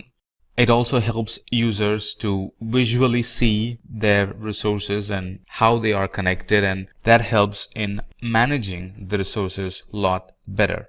Resource group also is used to control who can access the resources within the user's organization. Kind of gives you the fine-grained control over who gets to access and who does not get access. And the last one in the management tools would be automation. And this automation gives us the ability to automate, configure, and install upgrades across hybrid environments. It provides a cloud-based automation and configuration service. Not only that, this can be applied for non-Azure environments as well, which is on-premises. So some of the automation we could do is process automation, update management automation, configuration features automation, stuff like that. And this Azure automation provides complete control during the deployment, operation, and also during the decommissioning of the workloads and resources. With automation, we can actually automate time-consuming or mundane or any task that's error-prone because of human errors. Those things can be automated. So irrespective of how many times you run it, it's going to run the same way. And that really helps in reducing the overall time and also the overhead cost, because a lot of the things are automated, which means it's human error-free, which means the application is not going to break and keep running for a longer time. With automation, we can actually build a good inventory of operating system resources and configuration items all in one place with ease. And this really helps in tracking the changes and investigating the issue. Let's say something happened. Because we have automation, because it's logging the configuration changes, it's easy to track, easy to identify what has changed lately that has broken the environment, go back and fix it or kind of roll it back. That solves the problem. And that actually summarizes the Azure management tools or management services. Now let's talk about the networking tools or the networking services available in Azure. There are a variety of services, especially networking services, that Azure offers, and I'm sure it's going to be an interesting one. Let's begin our discussion with Content Delivery Network. Now, the Content Delivery Network, in short CDN, it allows us to perform secure and a very reliable content delivery. Not only that, it also helps in accelerating the delivery time, or in other words, reducing the delivery time, also called as load times. It also helps in saving bandwidth and increases in responsiveness to the application. Let's expand on this. The Content Delivery Network is actually a distributed network of servers that can efficiently deliver web content to users. Now, CDNs, we're going to use the word CDN here. CDNs store cached content on global edge servers, also called as POPs, point of presence locations, that are very close to the end users, so the latency is minimized. It's like taking a copy of the data or taking a multiple copy of the data and storing it in different parts of the world, and whoever is requesting it, the data gets delivered to them from a server which is very locally to them. So this CDN offers developers a global solution for rapidly delivering high bandwidth content to users by caching the content in a strategically placed location which is very near to them. So these content delivery networks, it really helps in handling. That's one advantage you get for content delivery network, that's we can handle spikes and heavy loads very efficiently. And we can also run analytic against the logs that gets generated in content delivery network, which helps in gaining good insight on the workflow and what would be the future business need for that application. And this, just like a lot of other services, this is on a pay-as-you-go type. So you use the resource first and then you only pay for what you have used. The next one in networking would be ExpressRoute. Now, ExpressRoute is actually a circuit or a link that provides a direct private connection to Azure. And because it's direct, it gives low latency link to Azure. It gives good speed and reliability for the Azure data transfer. It could be on-premises to Azure. So it gives very good speed. It gives increased reliability and low latency for that connection. Let's expand on this a bit. Now, this ExpressRoute is a service that actually provides a private connection between Microsoft data center and infrastructure in our premises or in a different co-location facility that we might have. Now, these ExpressRoutes do not go over the public internet. And because they don't go over the public internet, they offer a high security, reliability, and speed and low latency compared to the connections which are in the internet. Because it's fast, because it's reliable, because it has low latency, it can be used as an extension of our existing data center. Users are not going to feel the difference whether they are accessing services from an on-premises or in the cloud environment, because latency is minimized as much as possible. Users are really not going to see the difference. And because it's a private line and not a public internet line, it can be used to build hybrid applications without compromising privacy or the performance. Now, these virtual private cloud, these ExpressRoutes can be used for taking backups. If assume a backup going through the internet, that would be a nightmare. If you use ExpressRoute for backups, that's going to be fast. And imagine recovering a data through the internet, from the cloud, through the internet, to the on-premises in a time of disaster. That would be the worst nightmare. So these ExpressRoutes can be used not only to backup, but also to recover the data. Because it provides good speed, low latency, recovering the data is going to be a lot sooner. The next product or service we're going to discuss in networking is Azure DNS. Now, Azure DNS allows us to host domain name in Azure, and these domain names come with an exceptional performance and availability. Now, Azure DNS is used to set up and manage DNS zones and records for our domain name in the cloud. Now, this Azure DNS is a service for DNS, just like the name says, and it provides name resolution by using Azure's infrastructure. And by using this domain, we can actually manage the DNS ourselves through the Azure portal with the same credential. Imagine having a DNS provider which does not even belong in our IT. Imagine that environment. We would have a separate portal to manage the DNS environment. Now, those are gone. And now we can actually manage the DNS in the very same Azure portal where we use the rest of the other services. And this Azure DNS very much integrates with other DNS service providers. It uses a global network of name servers to provide fast response to DNS queries.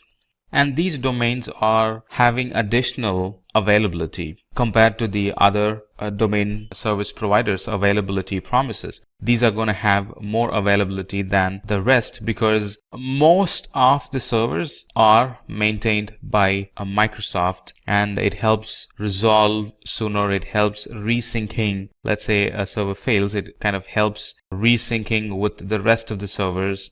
So all the Microsoft's environment, all the Microsoft's global network of name servers kind of ensures that our domain names are resolved properly, not only properly, but also are available most of the time. Right, next in the list in networking services is virtual network. I'm sure this is going to be very interesting and I'm sure you're going to like it.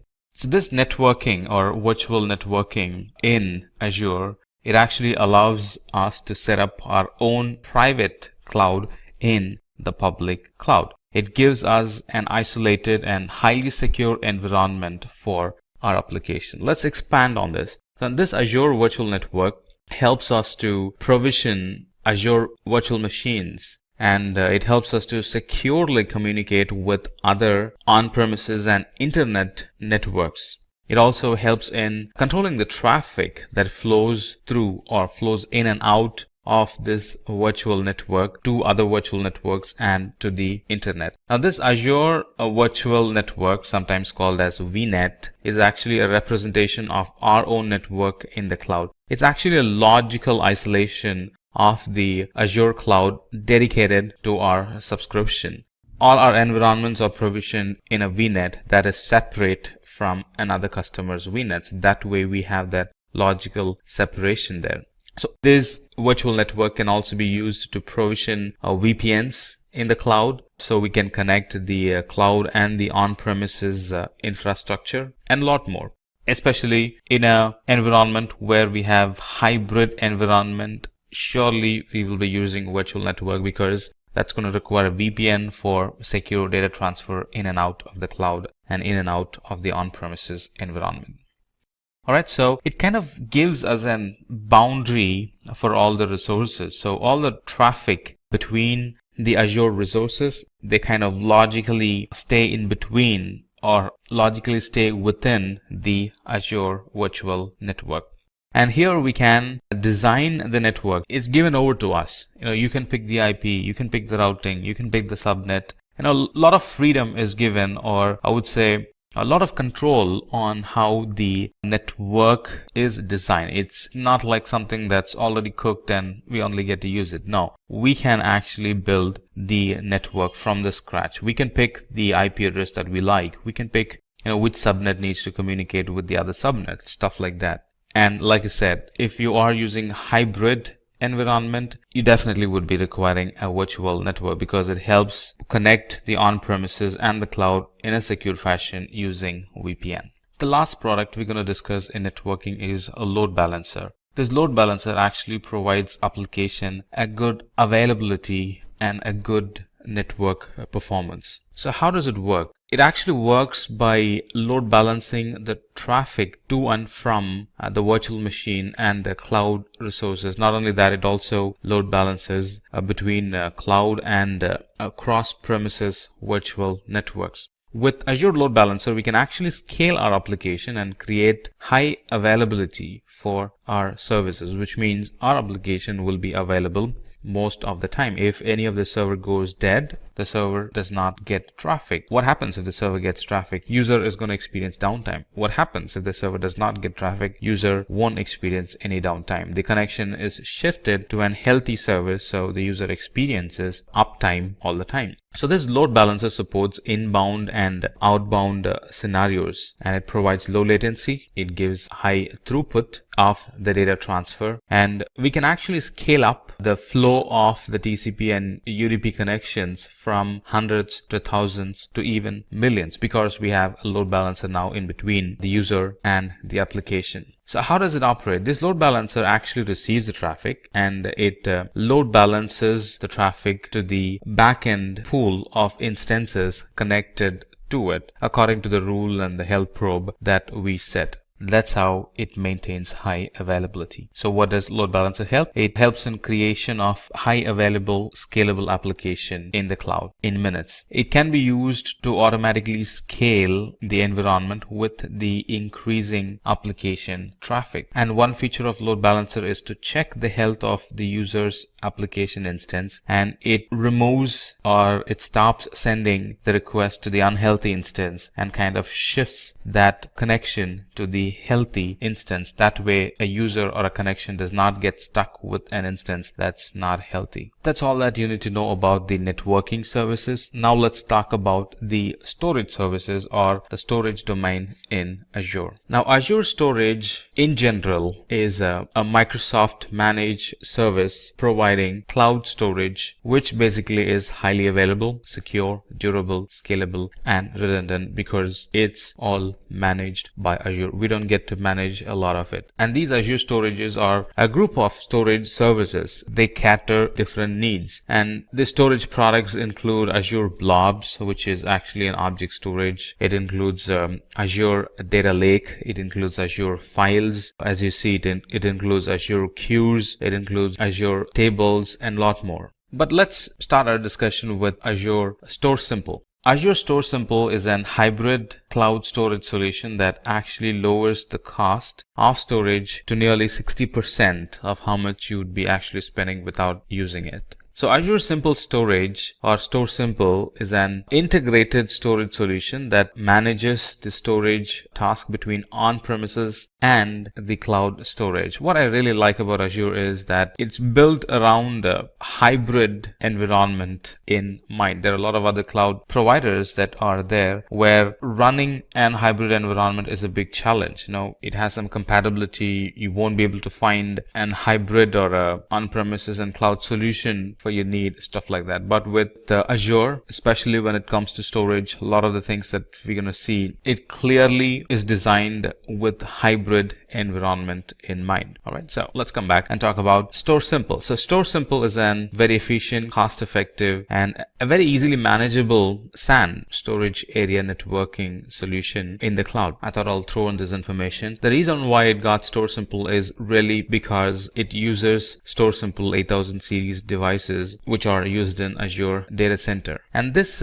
Store Simple or Simple Storage, it comes along with storage tiering to manage the stored data across the various storage media. So the very current data is actually stored in on-premises on solid state drives, and data that is used less frequently is stored in HDDs or hard disk drives. And the data that requires archived or that needs to be archived, very old data, let's say less frequently used data, candidate for archive, they are actually pushed to the cloud. So you see how this storage tiering automatically happens in Store Simple. And another cool feature of Store Simple is that it enables us to create an on-demand and scheduled backups of data and then store the data locally or in the cloud.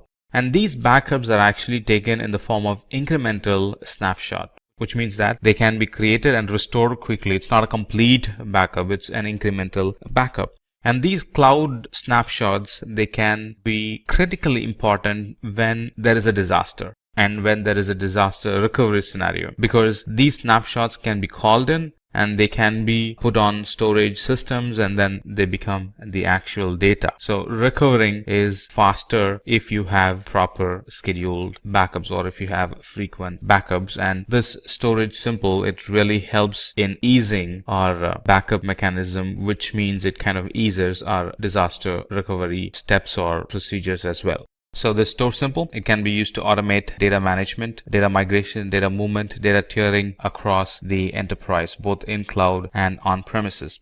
It actually improves the compliance and accelerates the disaster recovery for our environment. And if there is one thing that's increasing every new day in our environment, that would be storage. And this Store Simple addresses that need, and we really don't have to pre-plan or think in deep for having a proper storage, because now we have a simple storage available in the cloud, and moreover it's on a pay-as-you-go type. So not much pre-planning on storage is needed. Yes, there will be a need, but not as much as I would without the cloud or without the simple storage. storage. And the next service under storage that we would like to discuss is the data lake store. This data lake store or storage, it's a cost-effective solution for big data analytics in specific. So let's expand this. So this data lake storage is an enterprise-wide repository for big data analytic workload. Now that's the major service that's dependent on this data lake store. And this data lake enables us to capture data of any size, of any type, and of any ingestion speed, and it kind of collects them in one single space or in one single place for operational efficiency.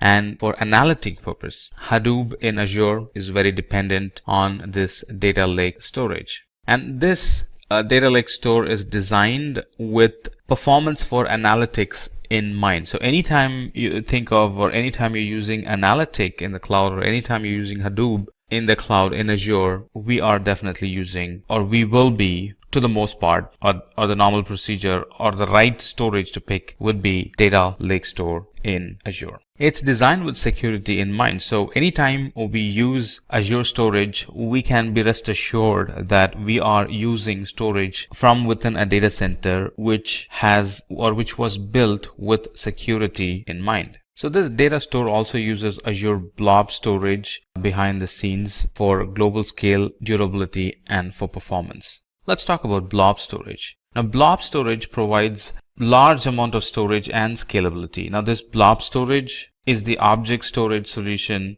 for Azure Cloud. Let's expand a bit on blob storage. Azure Blob Storage is Microsoft offering for object storage. Now, this blob storage is optimized for storing massive amount of unstructured data, which could be text or binary data. It's designed and it's optimized for rapid reads. If I explain to you on what scenarios we would be using blob storage, that might help you get a good understanding of what blob storage is. So it's designed, as of now it's being used in many IT environments to serve images or documents directly to the browser. It helps in storing files for distributed access. A lot of fetchers can fetch data from Azure Blob Storage. And it's currently helping users stream video and audio. It's currently being used for writing log files. It's currently being used to store data as backup and restore at a later point in times of disaster recovery. It also is used as an archiving storage in a lot of cloud IT environments. It's widely used in storing analytic data, not only storing but also running analytic query against the data stored in it. So that's a wide use case for blob storage. Not only that, in addition to all that we mentioned, it also supports versioning. So anytime somebody updates an data, a new version gets created, which means at any point I can roll back as and when needed.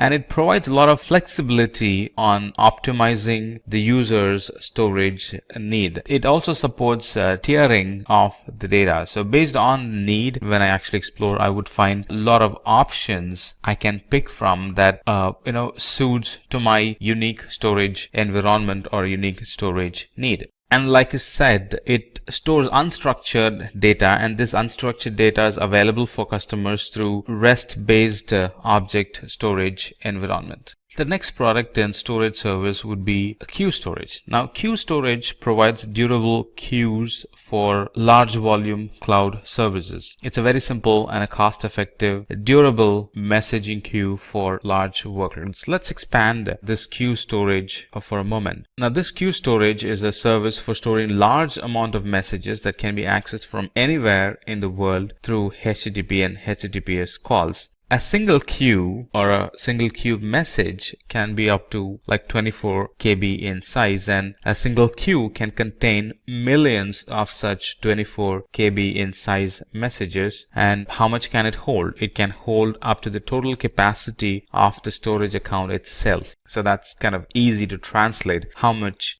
would it hold? And this Azure Queue Storage, it provides an messaging solution between applications and components in the cloud. What does it help? It helps in designing an application for scale.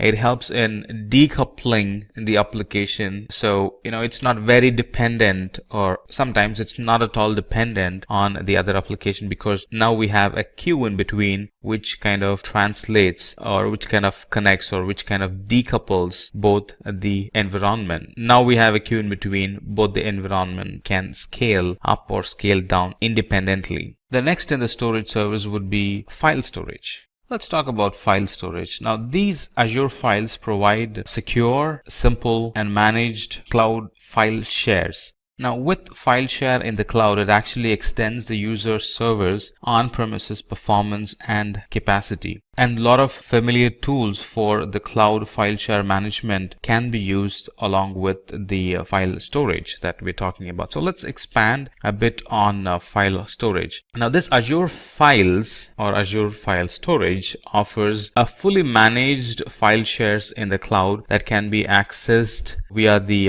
SMB protocol, Server Message Block Protocol. Now, this Azure file shares can be mounted concurrently by cloud or in on-premises deployments. A lot of operating systems are compatible with it. Windows are compatible, Linux is compatible, Mac OS is compatible. In addition to all this being able to run on-premises and on the cloud, or being able to access from on-premises and on the cloud, it can also offer cache for caching the data and keeping it locally, so it's immediately available when needed. So that's some additional feature, I would say that's some advanced feature that it offers compared to the other file shares available in the market. Let's talk about table storage. Now, table storage is a NoSQL key value pair storage for quick deployments with large semi-structured data sets. The difference between one important thing to note with table storage is that it has a flexible data schema, and also it's highly available. Let's expand a bit on table storage. So anytime you want to pick a schema-less, a NoSQL type table storage is the one we'll end up picking. It provides an key pair attribute storage with a schema-less design. This table storage is very fast and very cost effective for many of the applications, and for the same amount of data, it's a lot cheaper when you compare it with the traditional SQL data or data storage. So some of the things that we can store in the table storage are, of course, they're going to be flexible data sheets, such as user data for web application, address books, device information, and other types of metadata for our service requirements. And it can have any number of tables up to the capacity limit of the storage account. Now, this is not possible with SQL. This is only possible with NoSQL, especially with table storage in Azure. Explanation of storage really concluded the length and breadth of the explanation this CEO was giving his IT personnel. But this IT personnel is not done with it yet. He still has a question even after this lengthy discussion, and his question was, well, there are a lot of other cloud providers available. What made you specifically choose Azure? I mean, from the kind of question that he asked, we can say that he is very curious, and he definitely had asked a very thoughtful question. So his CEO went on and started to explain about the other capabilities of Azure, or how it kind of outruns the rest of the cloud providers. So he again started his discussion, but from a different angle now. So he started to explain what are the capabilities, or how Azure is better than the competitors. So he started with explaining the platform as a service capabilities. And I'm going to tell you what the CEO told his IT person. So this platform as a service, or in platform as a service, the infrastructure management is completely taken care by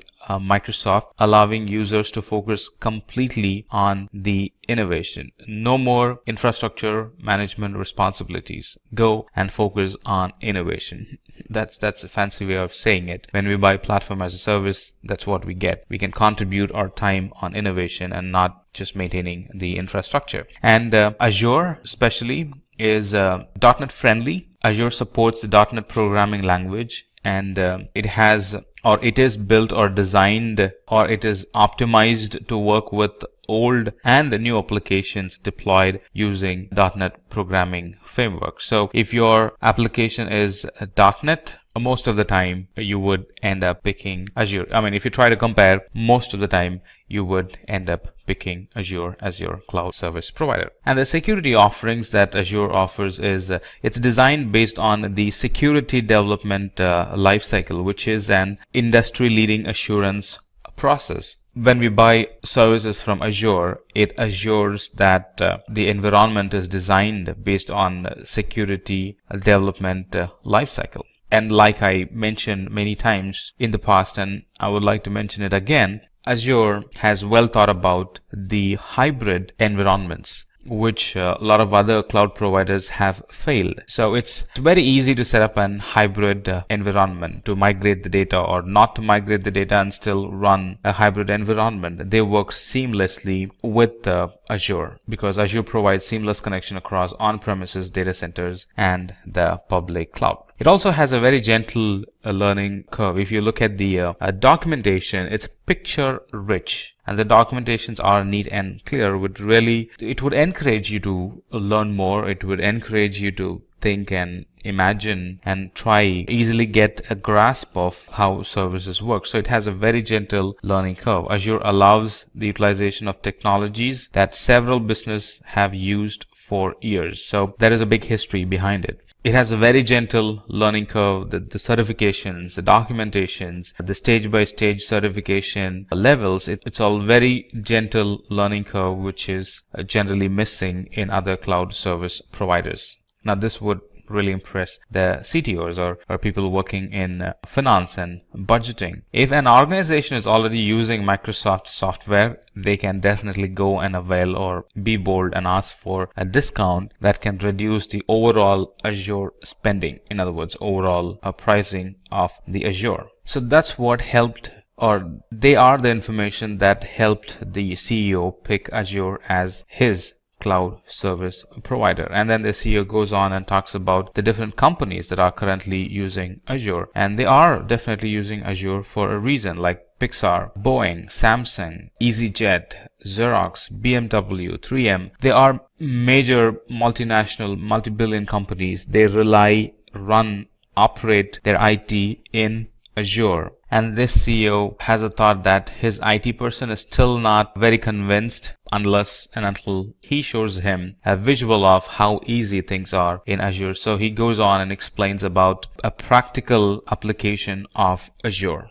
which is what exactly I'm going to show you as well. All right, a quick project on building an Azure app using or building a .NET application in Azure Web App and making it connect to an SQL database will solidify all the knowledge that we have gained so far. So this is what we're going to do. I have an Azure account open, as you see, logged in, and everything is fresh here. Let me go to resource group. There's nothing in there. It's kind of fresh. All right, I'm logged in, and this is what we're going to do. So we're going to create an application like this, which is nothing but an to-do application, a to-do list application, which is going to run from the web app, get information from us, and save it in the database that's connected to it. So you can already see it's a two-tier application, web and DB. All right.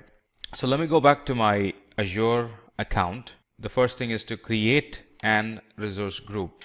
Let's give it a meaningful name. Let's call it Azure Simplilearn. All right. And it's going to be a free trial.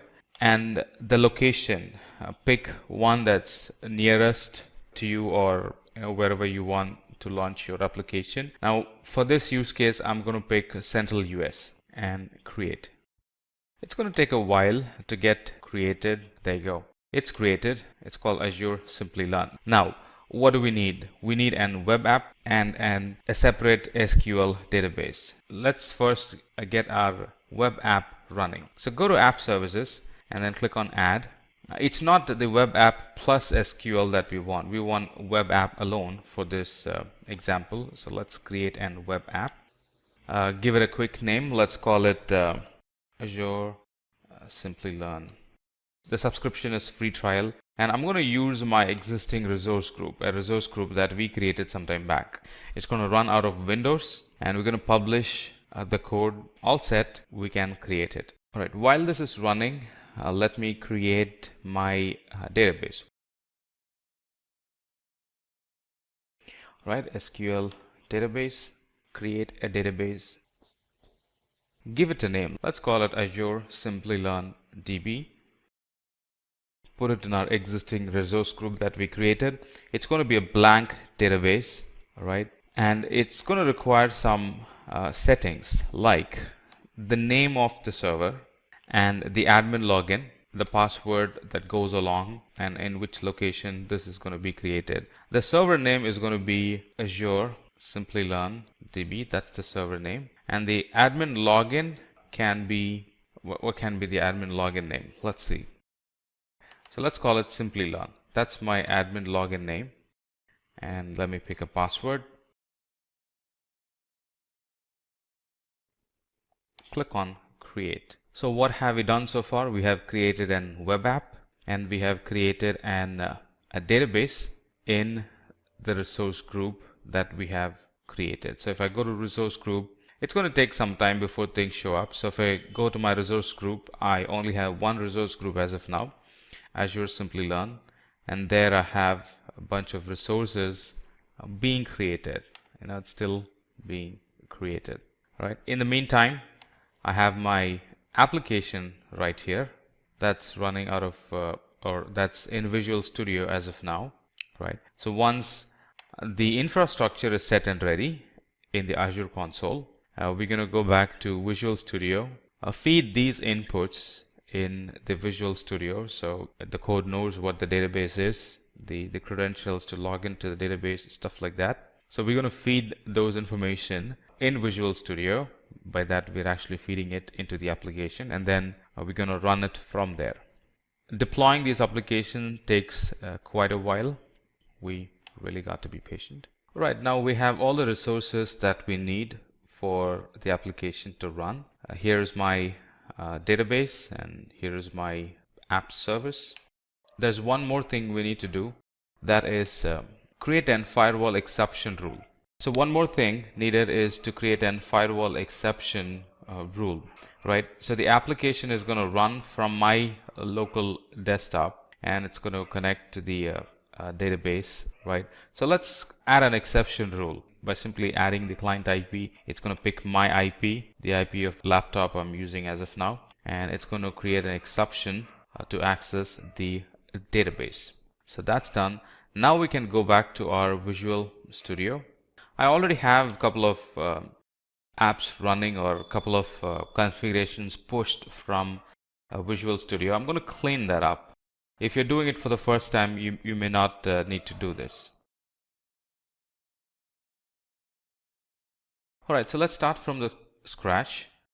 This is very similar to how you would be doing in your environment. All right, so we're going to select an existing Azure app service. Now before that, I have logged in. As you can see, I have logged in with my credentials. So it's going to pull few things automatically from my Azure account. So in this case, I'm going to use an existing Azure app. So select existing and then click on publish.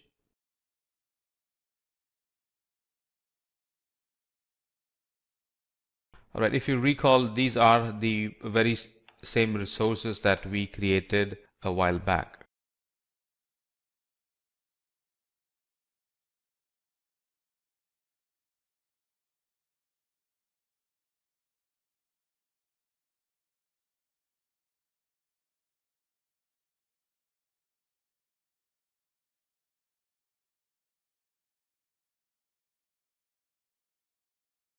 All right, we have clicked on save and it's running, kind of validating the code, and it's going to come up with an URL. Now initially the URL is not going to work because we haven't mapped the application to the database. So that would be the next thing.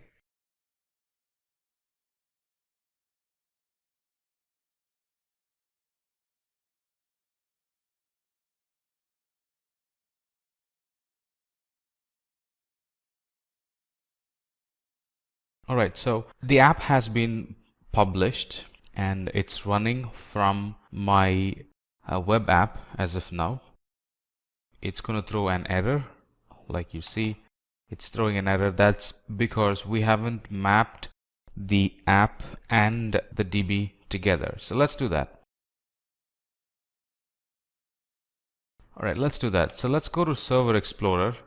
This is where we're going to see our databases that we have created. Now let's quickly verify that. Go back to the resource group, right? Appropriate resource group, which is right here. And here I have my database, Azure Simplilearn database.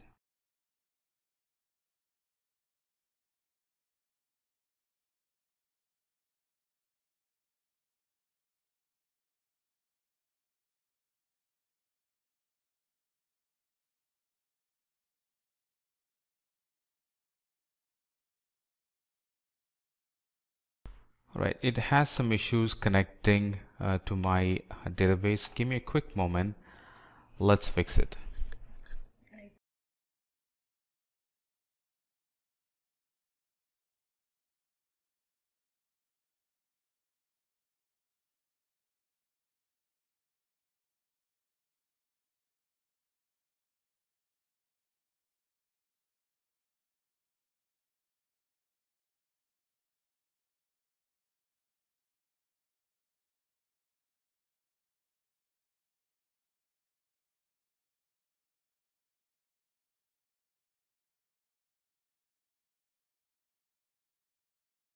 All right, so we'll have to map the database into this application. All right, so let's go to the Solution Explorer, click on Publish, and a page like this gets shown. And from here, we can go to Configure. Here is our web app, all right, with all its credentials. Let's validate the connection, number 1. All right, and then click on Next. This is my DB connection string, right, which the app is going to use to connect to my DB. Now, if you recall, our DB was Azure Simplilearn DB, and that's not being shown here. So let's fix that. Right, so let's fix that. Click on Configure, and here let's put our DB servers URL. Now before that, let's change this to SQL Server. All right, and then in here put the DB's URL. So go back to Azure. Here is my DB or server's name. Put that here, right? The username to connect to the server, that's right here. Put that in, and the password to connect to the server, let's put that in. All right, it's trying to connect to our Azure portal or the Azure infrastructure, and here is my database. If you recall, it's Azure SLDB. That's the name of the database. Let's test the connection. Connection is good. Click on OK. So now it's showing up correctly. Azure Simplilearn DB, that's the name of the database that we created. Now it's configured.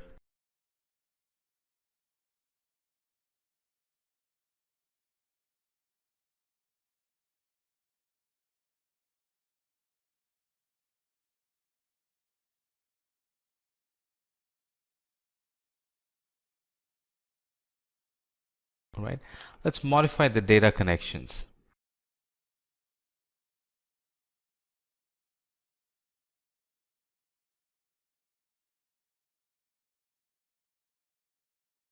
Right, let's map it to the appropriate database again. All right, so our name of the database is Azure Simplilearn DB, and then it's going to be SQL Server. That's the data source. The username is Simplilearn, and the password is what we have given in the beginning.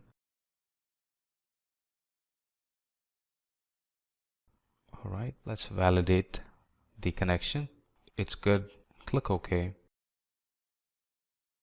Now we're all set and ready to publish our application again. Now the application knows how to connect to the database. We have educated it with the correct connection strings, the DNS name, the username, and the password for the application to connect to the database.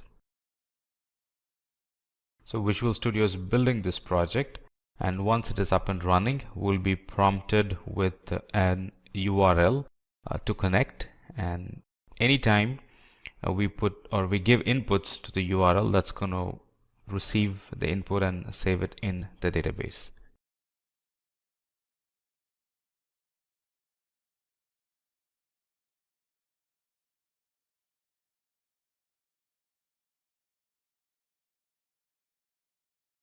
Alright, so here is my to-do list app, and I can start creating to-do list for myself. Alright, so I have the items already listed.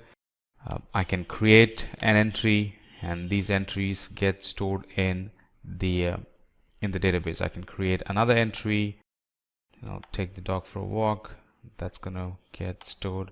I can create another entry, book tickets for scientific exhibition, and that's going to receive and put that in the database. And that concludes our session. So through this session we saw how I can use Azure services to create a web app and connect that to the DB instance, and how those two services which are decoupled by default, which are separate by default, how I can use the connection strings to make connection between the app server and the database and be able to create an working app. So let us first understand what exactly is cloud security.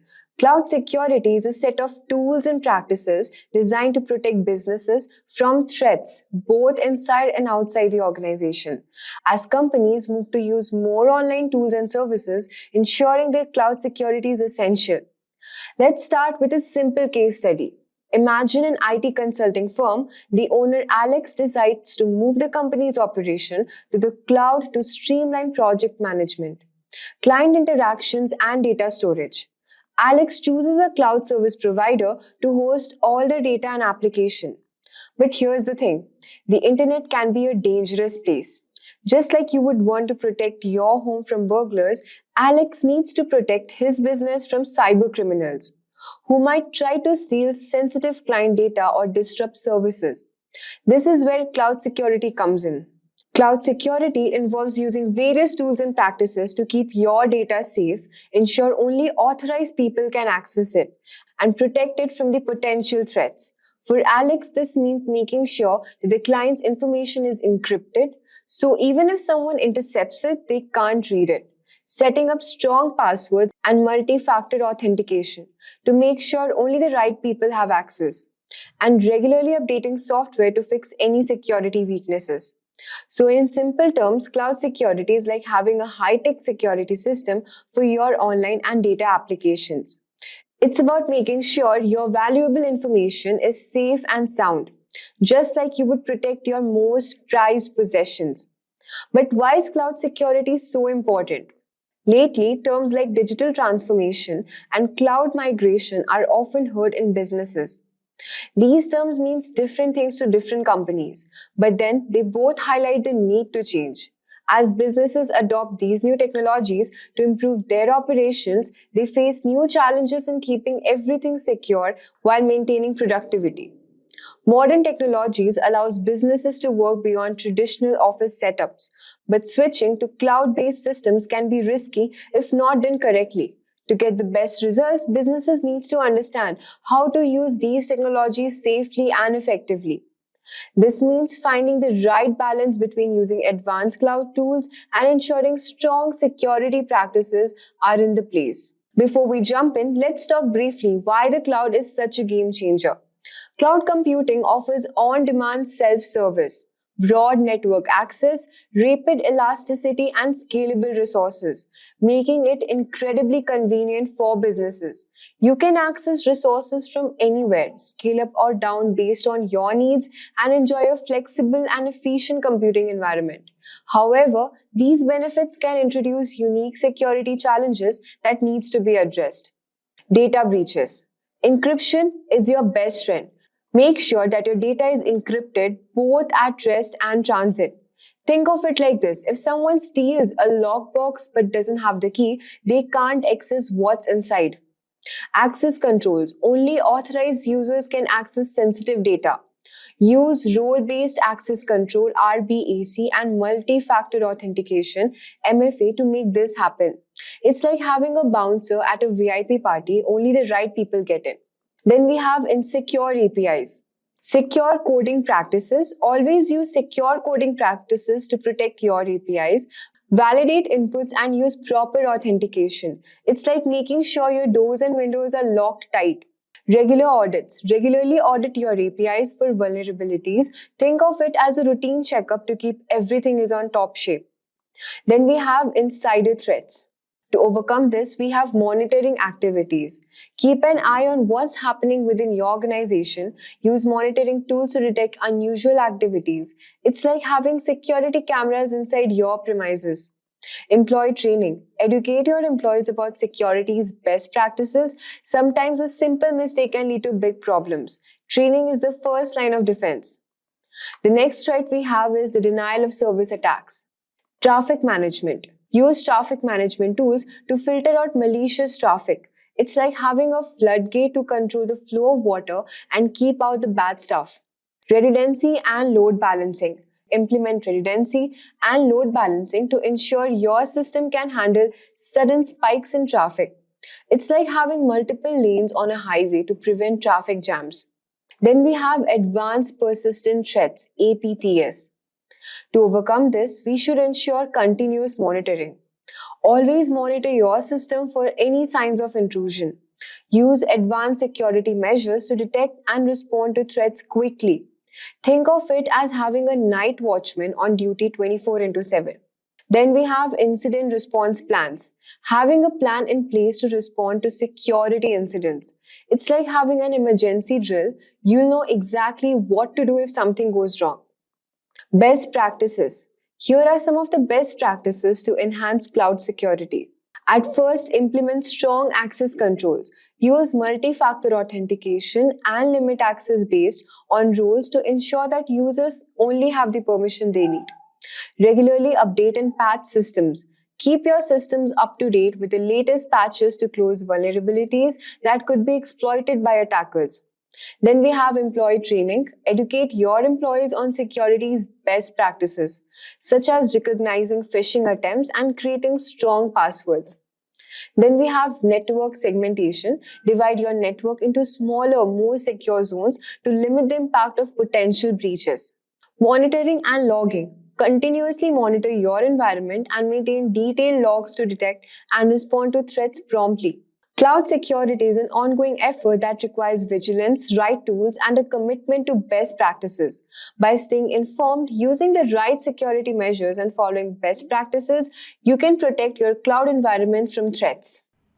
Let's now take a look at some individual features of S3, starting off with lifecycle management.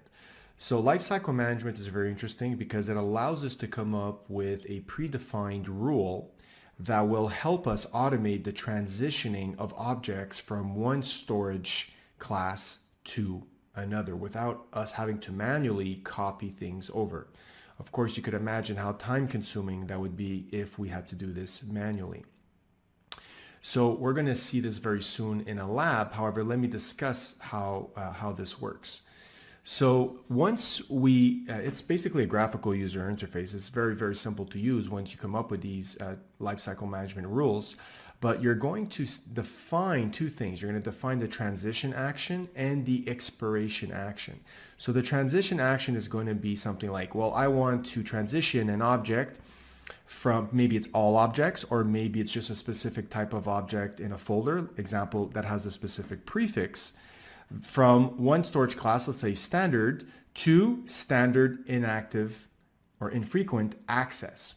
Maybe only after 45 days, after at least a minimum of 30 days like we spoke of before. And then maybe after 90 days, you want to transition the objects in IA to right away Glacier Deep Archive, or 180 days. You come up with whatever combination you see fit, okay? It doesn't have to be sequential from S3 to IA to one zone, etc., because like we discussed before, it depends what kind of objects that you're interested in putting in one zone, objects that you don't really mind losing if that one availability zone goes down. So you're going to be deciding those rules. It ends up that this even is not a simple task because you have to monitor your usage patterns to see which data is hot, which data is cold, and what's the best kind of lifecycle management to implement to reap the benefits of the lowest cost. So you have to put somebody on this job and make the best informed decisions based on your access patterns, and that is something that you need to consistently monitor. So what we can do is we can instead opt for something called S3 intelligent tiering, which basically analyzes your workload using machine learning algorithms. And after about a good 30 days of analyzing your access patterns, we'll automatically be able to transition your objects from S3 standard to S3 standard infrequent access. Okay, it doesn't go past the IA one, doesn't go after the Glacier and whatnot. Okay, so it can then offer you that at a reduced price overhead. So there is a monitoring fee that is introduced in order to implement this feature. It's a very nominal, very, very low monitoring fee. And the nice thing is if ever you take out an object out of the infrequent access before the 30-day limit, as we spoke of before, you will not be charged an overhead charge because of that. Why? Because you're using the intelligent tiering. You're already paying an overhead for the monitoring fee. So at least in that sense, the intelligent tiering will take the object out of IA and put it back into the S3 standard class if you need access to it before the 30 days. And in that case, you won't be charged that overhead. So that is something that is very good to do in order not to have to put somebody on that job. So yes, you're paying a little bit of overhead for that monitoring fee, but at the other side of the spectrum, you're not investing in somebody working many hours to monitor and put into place a system to monitor your data access patterns. So let's take a look at how to do this right now. Let's implement our own lifecycle management rules. So let's now create a lifecycle rule inside our bucket. First off, we're going to need to go to the management tab in the bucket that we just created. And right on the top, you see right away, lifecycle rule.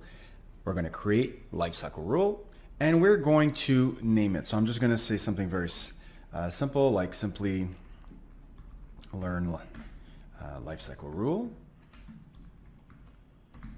And we have the option of creating this rule for every single object in the bucket, or we can limit the scope to a certain type of file, perhaps with a prefix like, I could see one right now, something like logs. So anything that we categorize as a log file will transition from one storage tier to the next as per our instructions. We're doing this because we really want to save on costs, right? It's not so much of organizing what's your older data versus your newer data. It's more about reducing that storage cost as your objects get less and less used. So in this case, logs are a good fit because perhaps you're using your logs for the first 30 days, you're sifting through them, you're trying to get insights on them, but then you kind of move them out of the way because they become old data and you don't need them anymore. So we're going to see how we can transition them to another pricing tier, another storage tier. We could also do this with object tags, which is a very powerful feature. And in the lifecycle rules action, you have to at least pick one of these options. Now, since we haven't enabled versioning yet, what I'm going to do is just select transition the current version of the object between these storage classes. So as a reminder of what we already covered in the slides, our storage classes are right over here. So the one that's missing is obviously the default standard storage class, which all objects are placed in by default. So what we're going to say is this.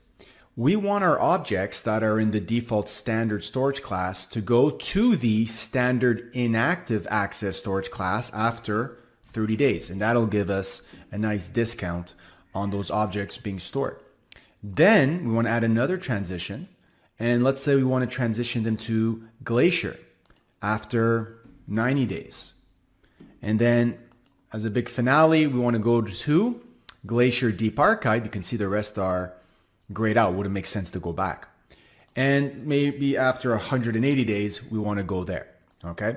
Now there's a little bit of a warning or a call to attention here. They're saying if you're going to store very small files into Glacier, not a great idea. There's an overhead in terms of metadata that's added, and also there's an additional cost associated with storing small files in Glacier. So we're just going to acknowledge that.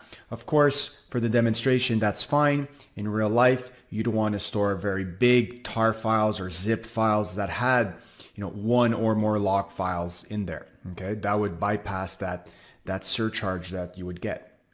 And over here, you have the timeline summary of everything we selected up above. So we have here after 30 days, the standard inactive access, after 90 days, Glacier, and after 180 days, Glacier Deep Archive. So let's go and create that rule.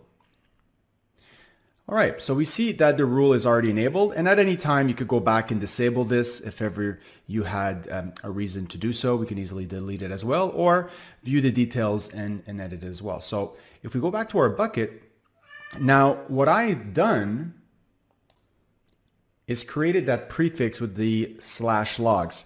Since we're not doing this from the command line, we're going to create a logs folder over here that will fit that prefix. So we're going to create logs, create folder. And now we're going to upload our, let's say, our Apache log files in here. So we're going to upload one demonstration Apache log file that I've created with just one line in there, of course, just for demonstration purposes. We're going to upload that. And now we have, we're going to just close that. And now we have our Apache log file in there.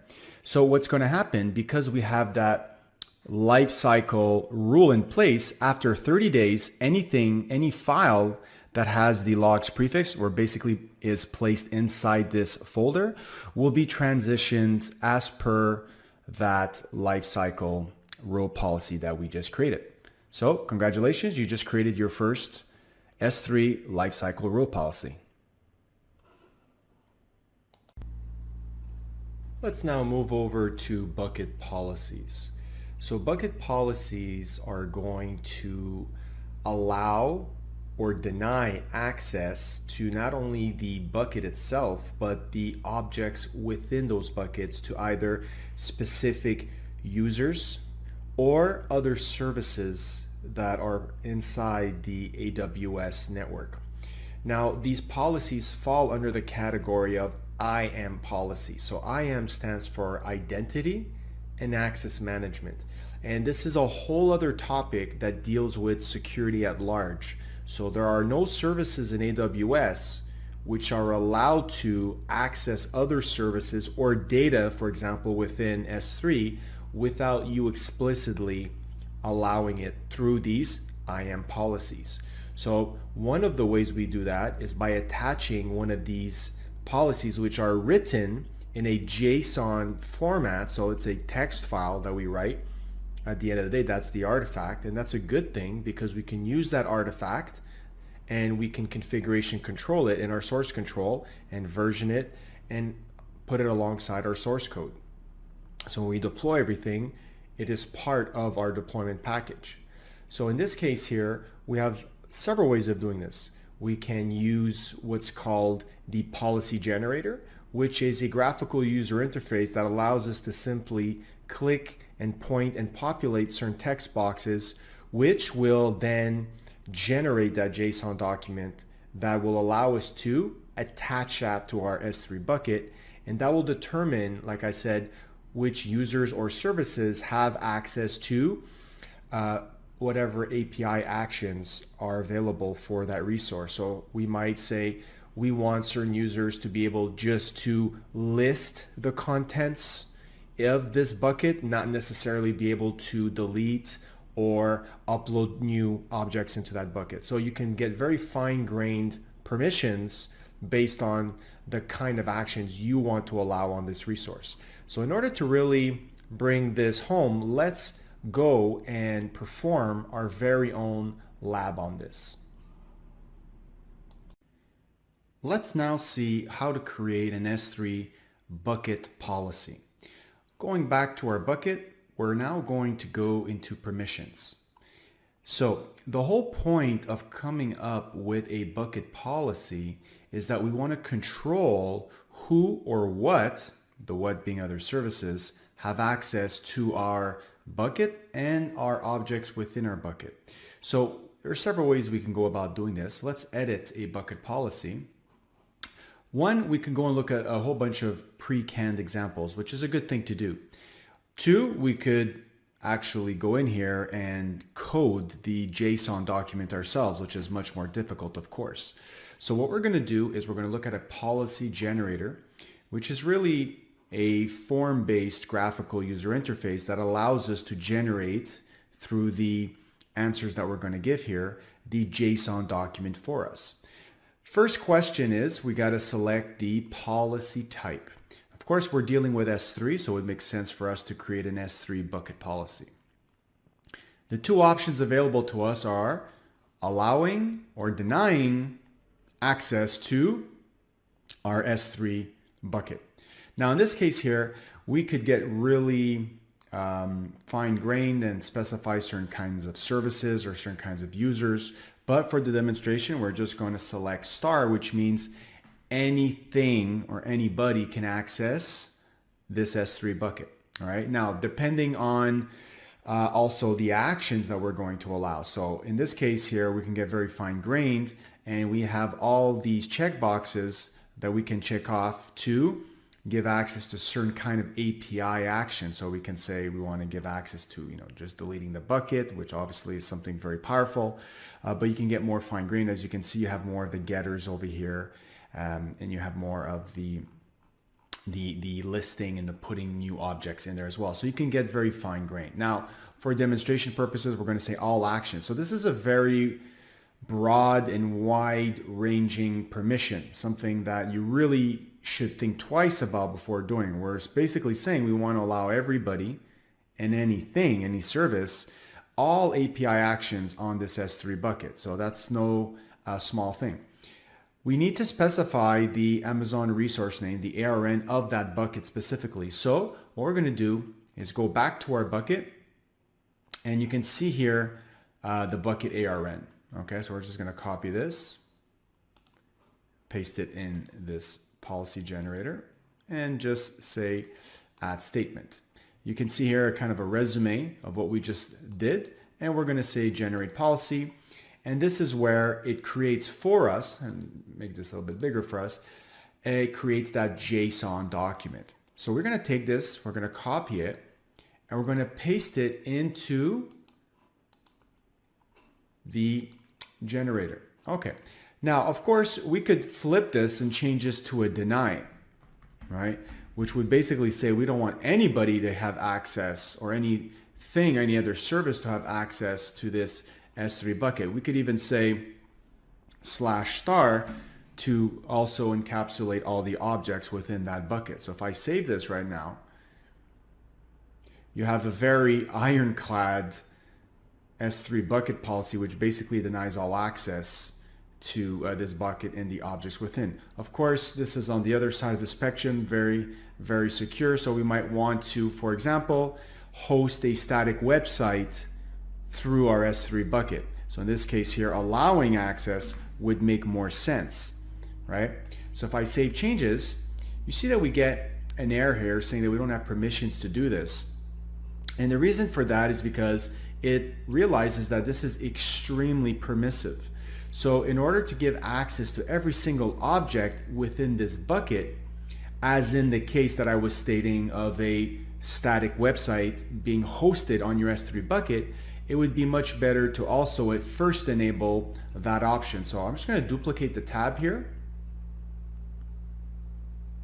And once you go back to the permissions tab, one of the first things that shows up is this block public access setting, right?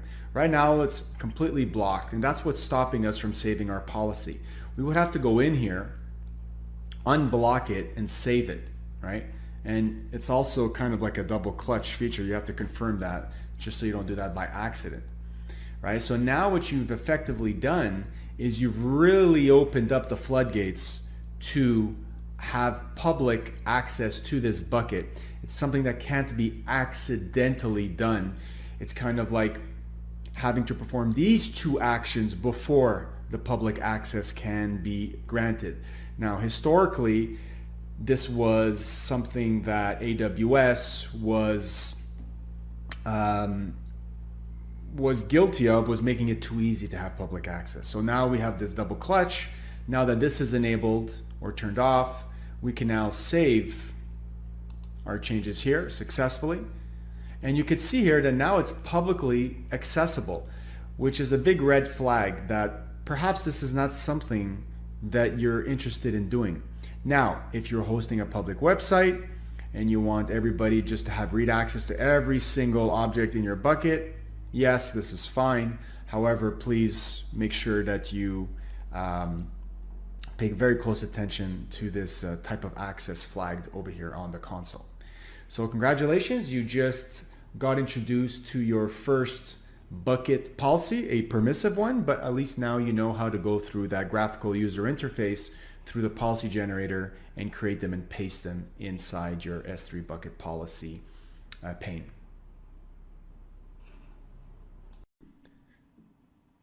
So let's continue on with data encryption. So any data that you place in S3 bucket can be encrypted at rest very easily using an AES 256 encryption key. So we can have server-side encryption. We could have AWS handle all the encryption for us, and the decryption will also be handled by AWS when we request our objects later on. But we could also have client-side encryption where we, the client that are uploading the object, have to be responsible for also passing over our own generated key that will eventually be used by AWS to then encrypt that object on the bucket side. Of course, once that happens, then the key is discarded, the client key is discarded, and you have to be very mindful that since you've decided to handle your own encryption, client-side encryption, that if ever you lose those keys, well, that data is not going to be recoverable in that bucket on the AWS network. So be very careful on that point. We can also have a very useful feature called versioning, which will allow you to have a history of all the changes of an object over time. So versioning sounds exactly how it's named. Every time you make a modification to a file and upload that new version to S3, it will have a brand new version ID associated with that. So over time, you get a sort of stack of a history of all the file changes over time. So you can see here at the bottom, you have an ID with all these ones, and then an ID with 121212. So eventually, if ever you wanted to revert back to a previous version, you could do so by accessing one of those previous versions. Of course, versioning is not an option that's enabled by default. You have to go ahead and enable that yourself. It is an extremely simple thing to do. And so there may be a situation where you already have objects within your buckets and you only then enable versioning. Well, versioning would only apply to the new objects that would get uploaded from the point that you enabled versioning. The objects that were there before that point will not get a specific version number attached. In fact, they will have a sort of null marker version number that will get attached to them. It's only after that you modify those objects later on and upload a new version that they will get their own version numbers.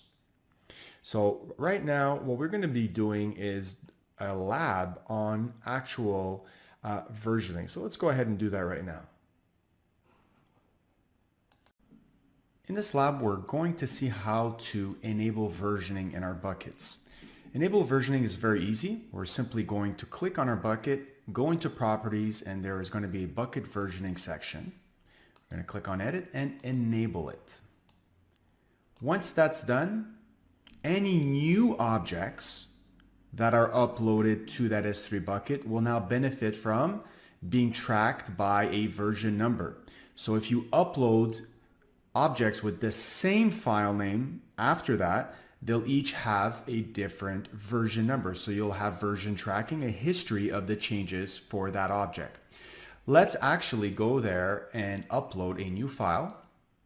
I'll upload one called index.html. So we're going to simulate a situation where we've decided we're going to use an S3 bucket as the source of our static website to deploy one. And in this index.html file, if you take a look right now, let's take a look at what's in there. You can see that we have welcome to my website and we're at version 2. Okay, so if I click on this file right now and I go to versions, I can clearly see that there's some version activity that's happening here. Okay, we have here at 1456, which is the latest one is on the top, the current version, we have a specific version ID. And then we have a sort of history of what's going on here. Now, I purposely enabled versioning before and then try to delete versioning or disable versioning. But here's the thing with versioning. You cannot disable it fully once it's enabled. You can only suspend it.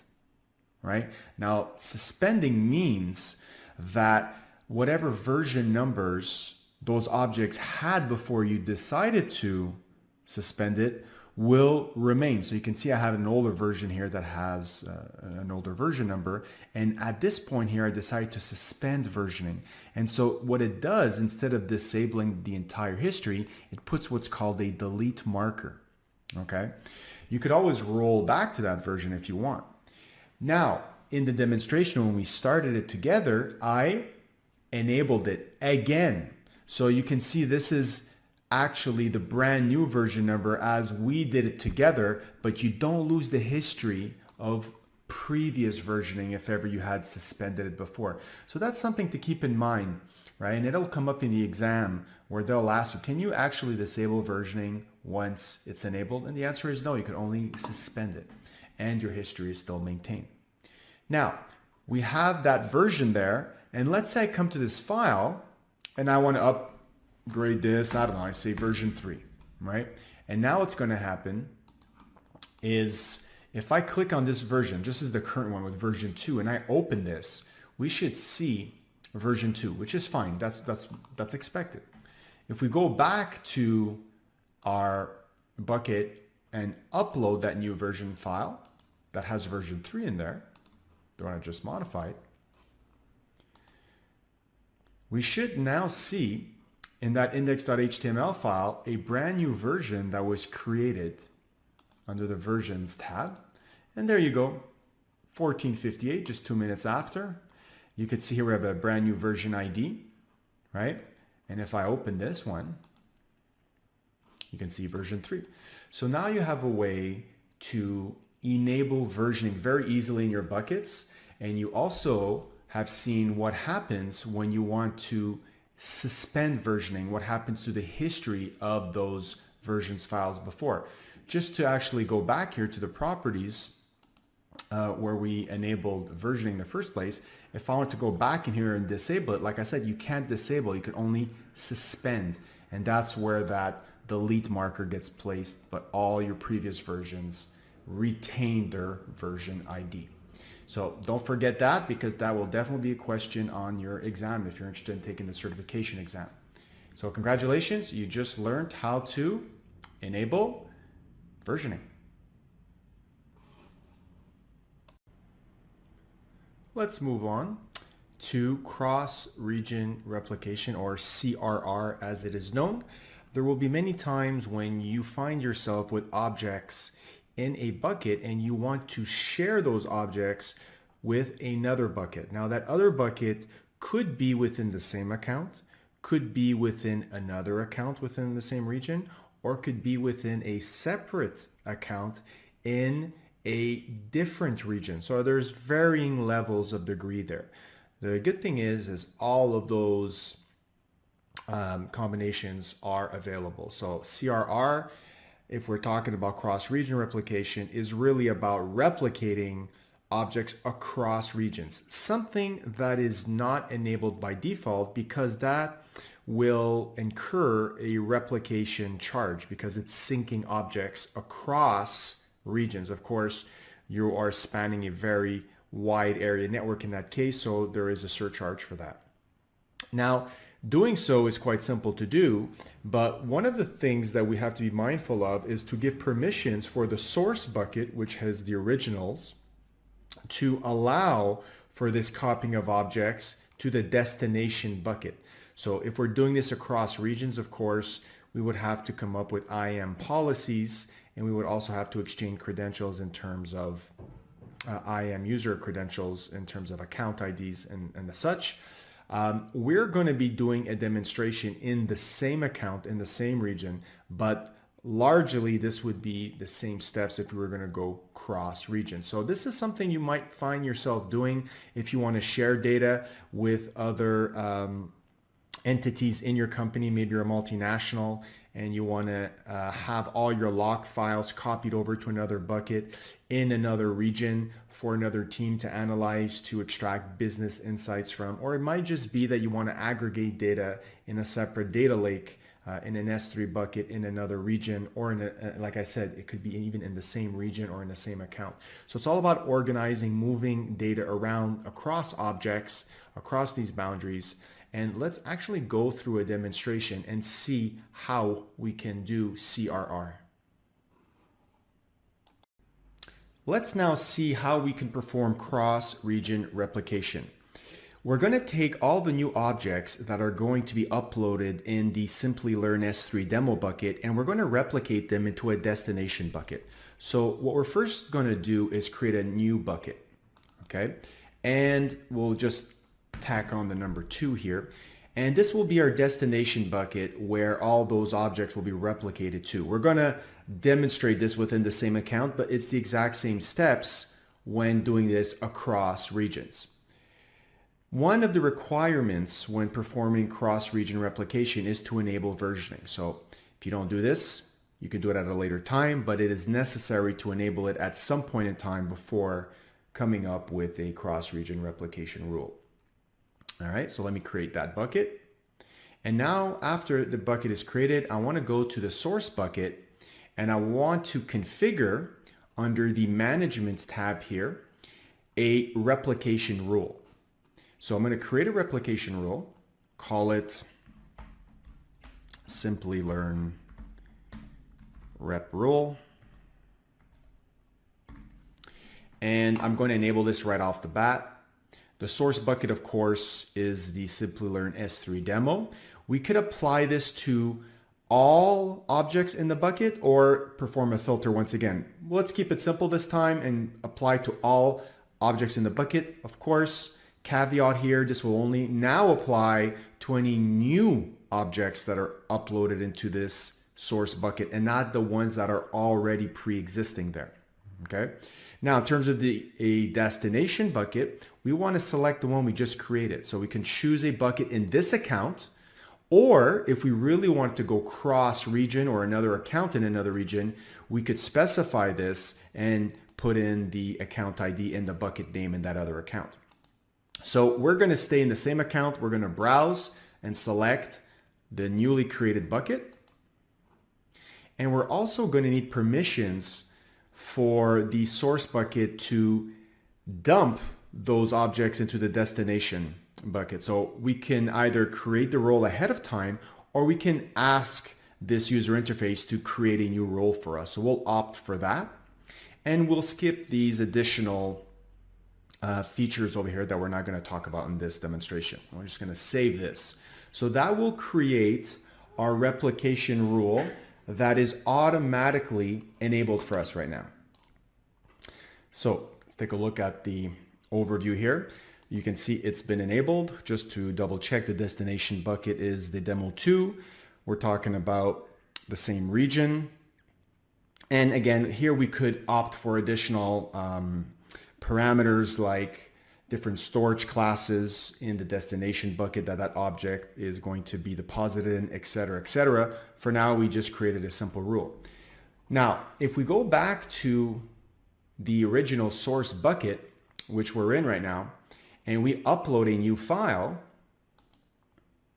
which will be a transactions file in a CSV format, once this is uploaded, that cross-region replication rule will kick in and will eventually, right, it's not immediate, but will eventually copy the file inside the demo 2 bucket. Now I know it's not there already, so what I'm going to do is pause the video and come back in 2 minutes, and when I click on this, the file should be in there.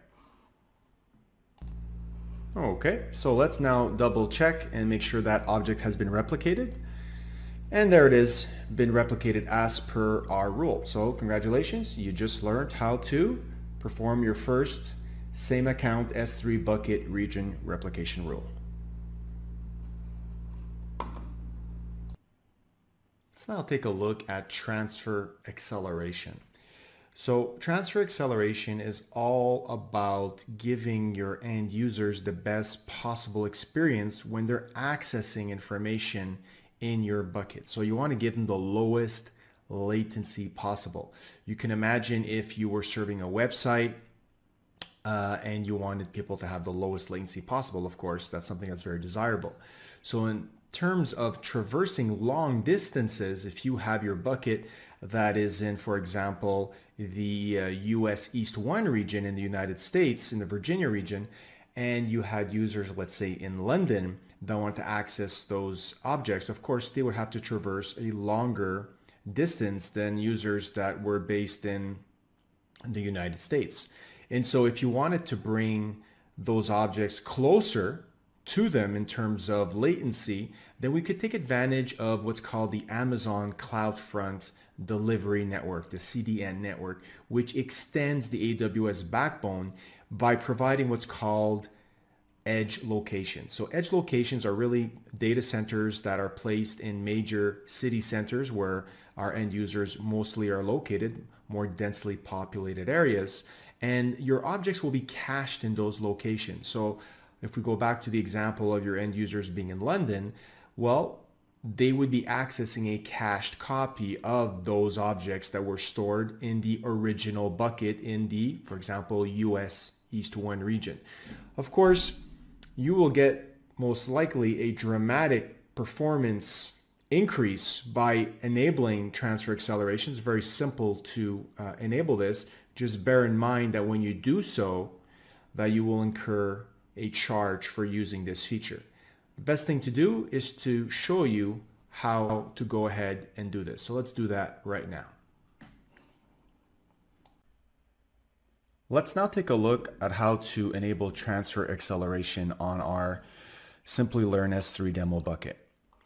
By simply going to the Properties tab, we can scroll down and look for a heading called Transfer Acceleration over here, and very simply just enable it. So what does this do? This allows us to take advantage of what's called the Content Delivery Network, the CDN, which extends the AWS network backbone. The CDN network is strategically placed into more densely populated areas, for example, major city centers. And so if your end users are situated in these more densely populated areas, they will reap the benefits of having transfer acceleration enabled because the latency that they will experience will be severely decreased. So their performance is going to be enhanced. If we take a look at the speed comparison page for transfer acceleration, we can see that once the page is finished loading, it's going to do a comparison. It's going to perform, first of all, what's called a multi-part upload, and it's going to see how fast that upload was done with or without transfer acceleration enabled. Now, this is relative to where I am running this test. So right now I'm actually running it from Europe. So you can see that I'm getting very, very good results if I would enable transfer acceleration and my users were based in Virginia. So of course, now I have varying differences in percentage as I go closer or further away from my region where my bucket or my browser is being referenced. So you can see here, United States, I'm getting pretty good percentages. As I go closer to Europe, it gets lower, of course, but still very, very good. Frankfurt, again, this is about probably the worst I'm going to be getting here since I'm situated in Europe. And of course, as I go look more towards the Asian regions, you can see once again it kind of scales up in terms of better performance. So of course, this is an optional feature. Once you enable it, as I just showed over here, this is a feature that you pay additionally for. So bear that in mind. Make sure that you take a look at the pricing page in order to figure out how much this is going to cost you. So that is it. Congratulations. You just learned how to simply enable transfer acceleration to lower the latency from the end user's point of view. We're now ready to wrap things up in our conclusion and go over at a very high level what we just spoke about. So we talked about what S3 is, which is a core service, one of the original services published by AWS in order for us to have unlimited object storage in a secure, scalable, and durable fashion. We took a look at other aspects of S3 in terms of the benefits. We mainly focused on the cost savings that we can attain in S3 by looking at different storage classes.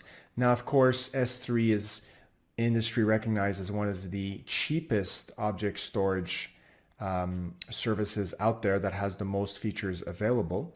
We saw what goes into the object storage in terms of creating first our buckets, which are our containers, high-level containers in order for us to store our objects in. Again, objects are really an abstraction of the type of data that are in there, as well as the metadata associated with those objects.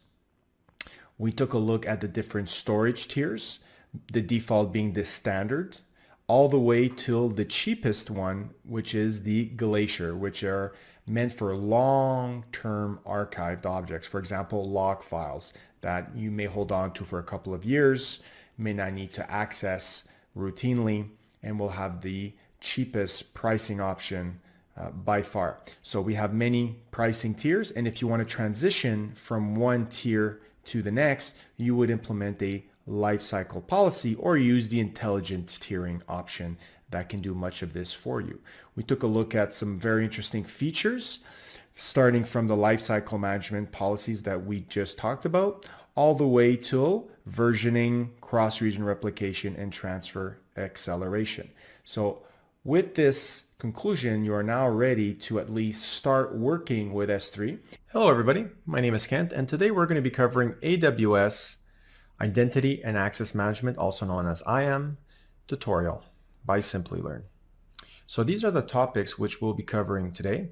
We'll be defining what AWS security is, the different types of security in AWS, what exactly is identity and access management, the benefits of identity and access management, how IAM works, its components, its features, and at the end, we're going to do a great demo on IAM with multi-factor authentication and users and groups. So without any further ado, let's get started. So let's get started with what is AWS security.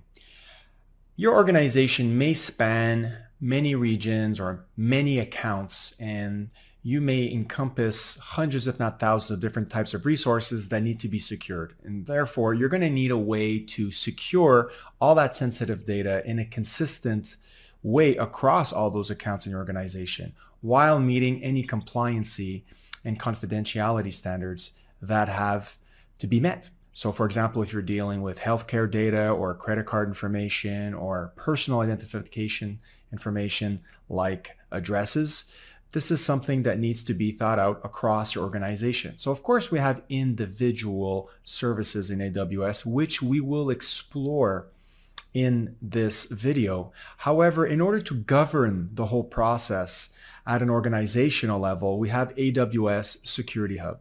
Now, AWS Security Hub is known as a CSPM, which stands for a Cloud Security Posture Management Tool. So what does that really mean?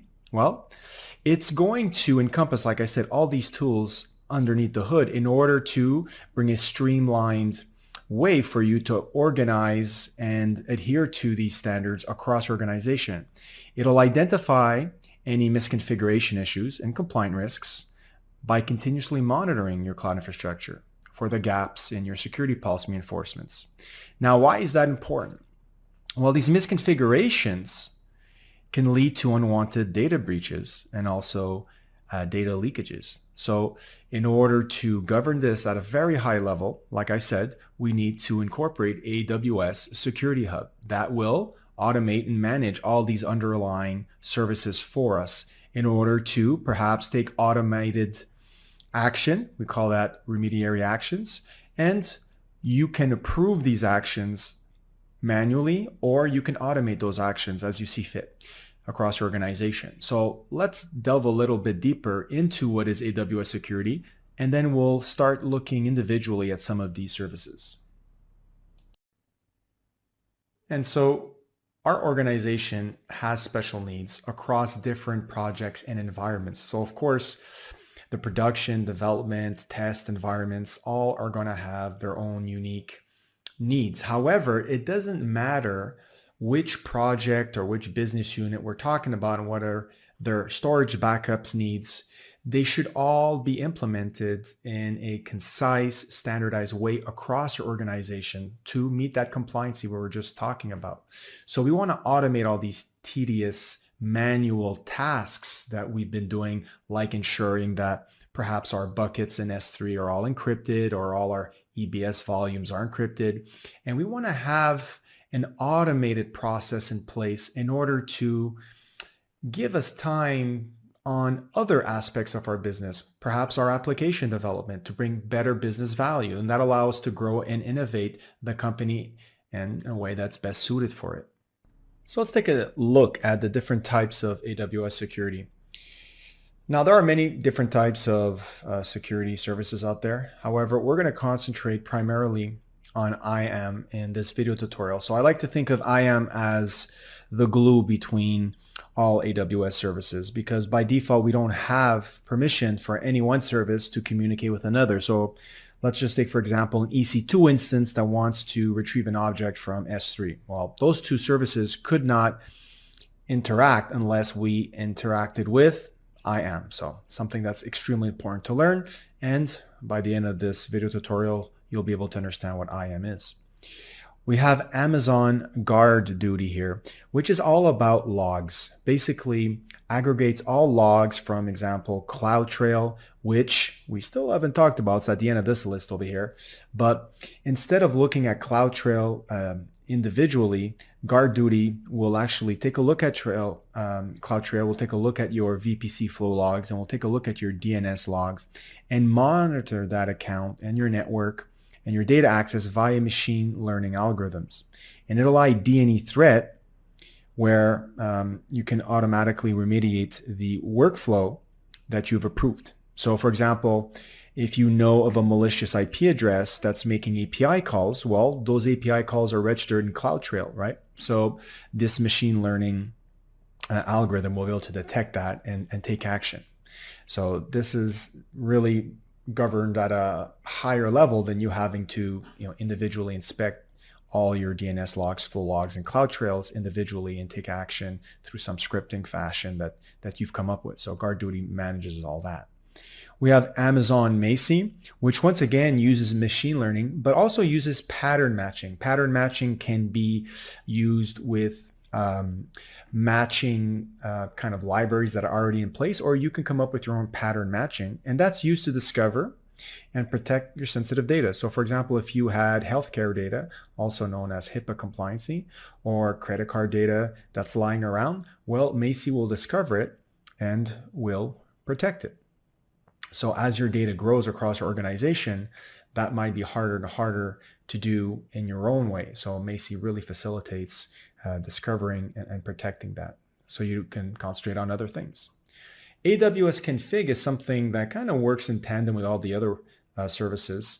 It's able to continuously monitor your resources configurations and ensure that they match your desired configuration. So for example, maybe you state that your S3 bucket should be encrypted by default, all of them. Or you want to make sure that your IAM user access keys are rotated. And if they're not, then take remediary action. So a lot of these automated remediary actions, right, are basically executed via AWS Config. So you'll see AWS Config actually used by other services underneath the hood. And then you have CloudTrail. CloudTrail is all about logging every single type of API call that's made. So it'll always record the API call, who made it, from what source IP, the parameters that were sent with the API, the response, all that data, which is really a gold mine for you to investigate if there's any security threat. And again, this trail over here, and there can be many, and there's lots and lots of data generated by these trails, can be analyzed by these other services, specifically GuardDuty here, that automates that process so you don't have to. So let's get to the next one, which is, what is identity and access management? So what is IAM? Like I said, IAM is the glue between all AWS services.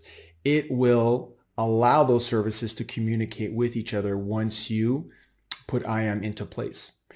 The other thing is it allows us to manage our AWS users, which are known as IAM users, and group them together into groups to facilitate assigning and retrieving or removing permissions from them instead of doing it on an individual scale. So of course, if you had 200 IAM users and you wanted in one shot to add a permission to a group that contained 200 IAM users, well, you can do that in one operation instead of 200.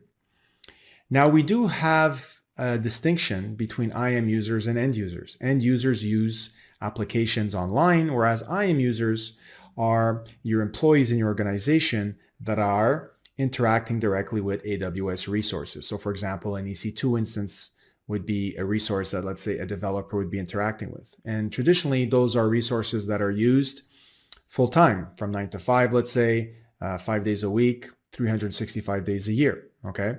Now, sometimes those users have to have elevated permissions for a temporary amount of time, and that is more suited for a role. And that will eliminate the need to create separate accounts just for, type of actions that are needed for, let's say, an hour a month or 2 hours a week or something like that. Something like backing up an EC2 instance, removing some files, doing some cleanups.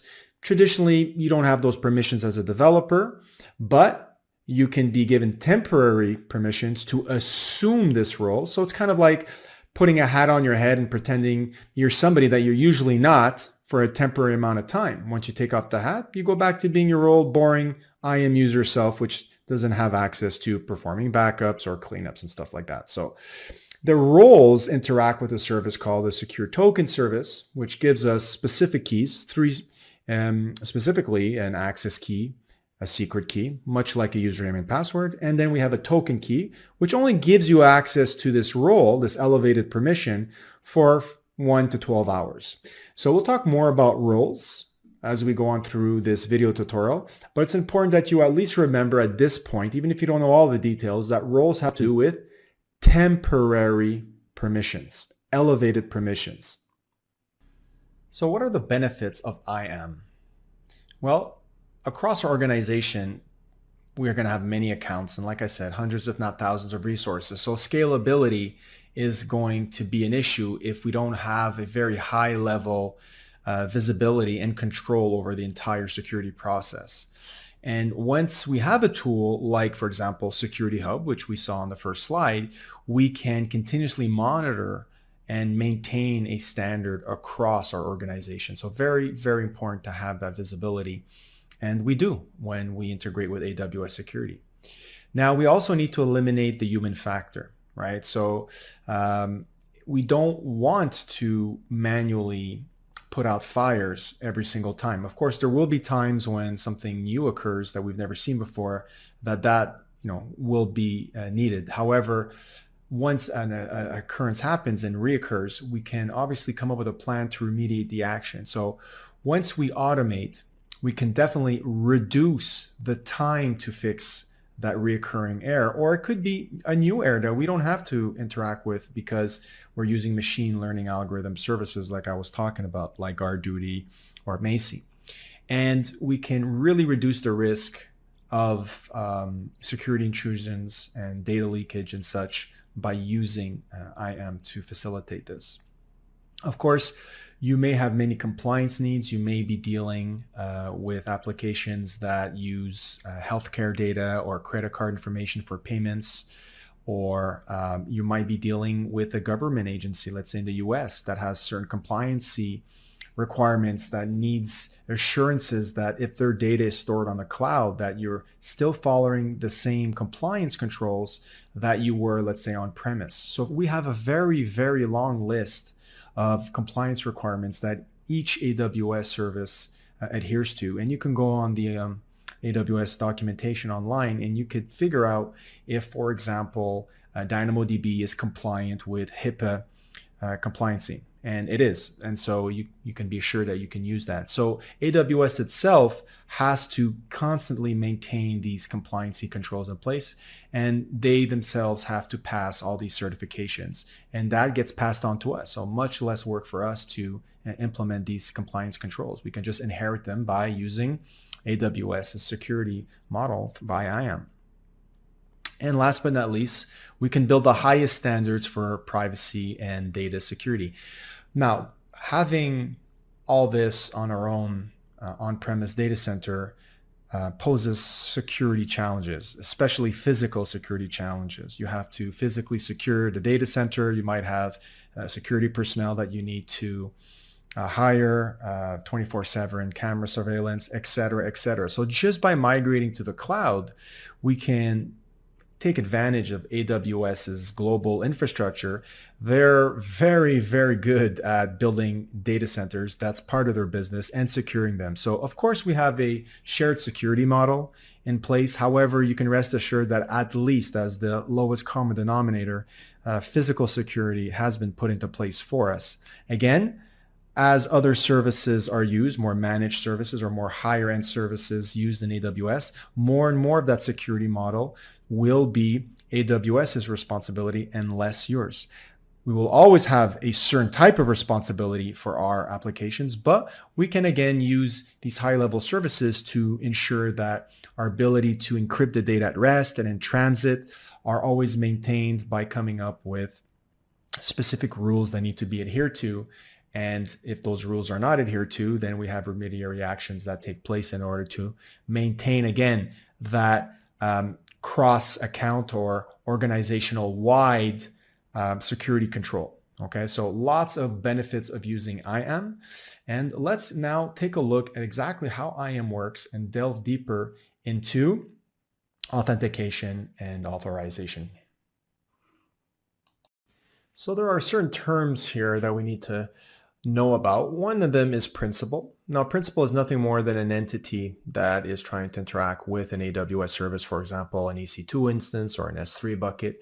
Now, that could be a user, an IAM user. It could be even a service, or it could be a role. So we're going to take a look how principals need to be specified inside IAM policies. Authentication.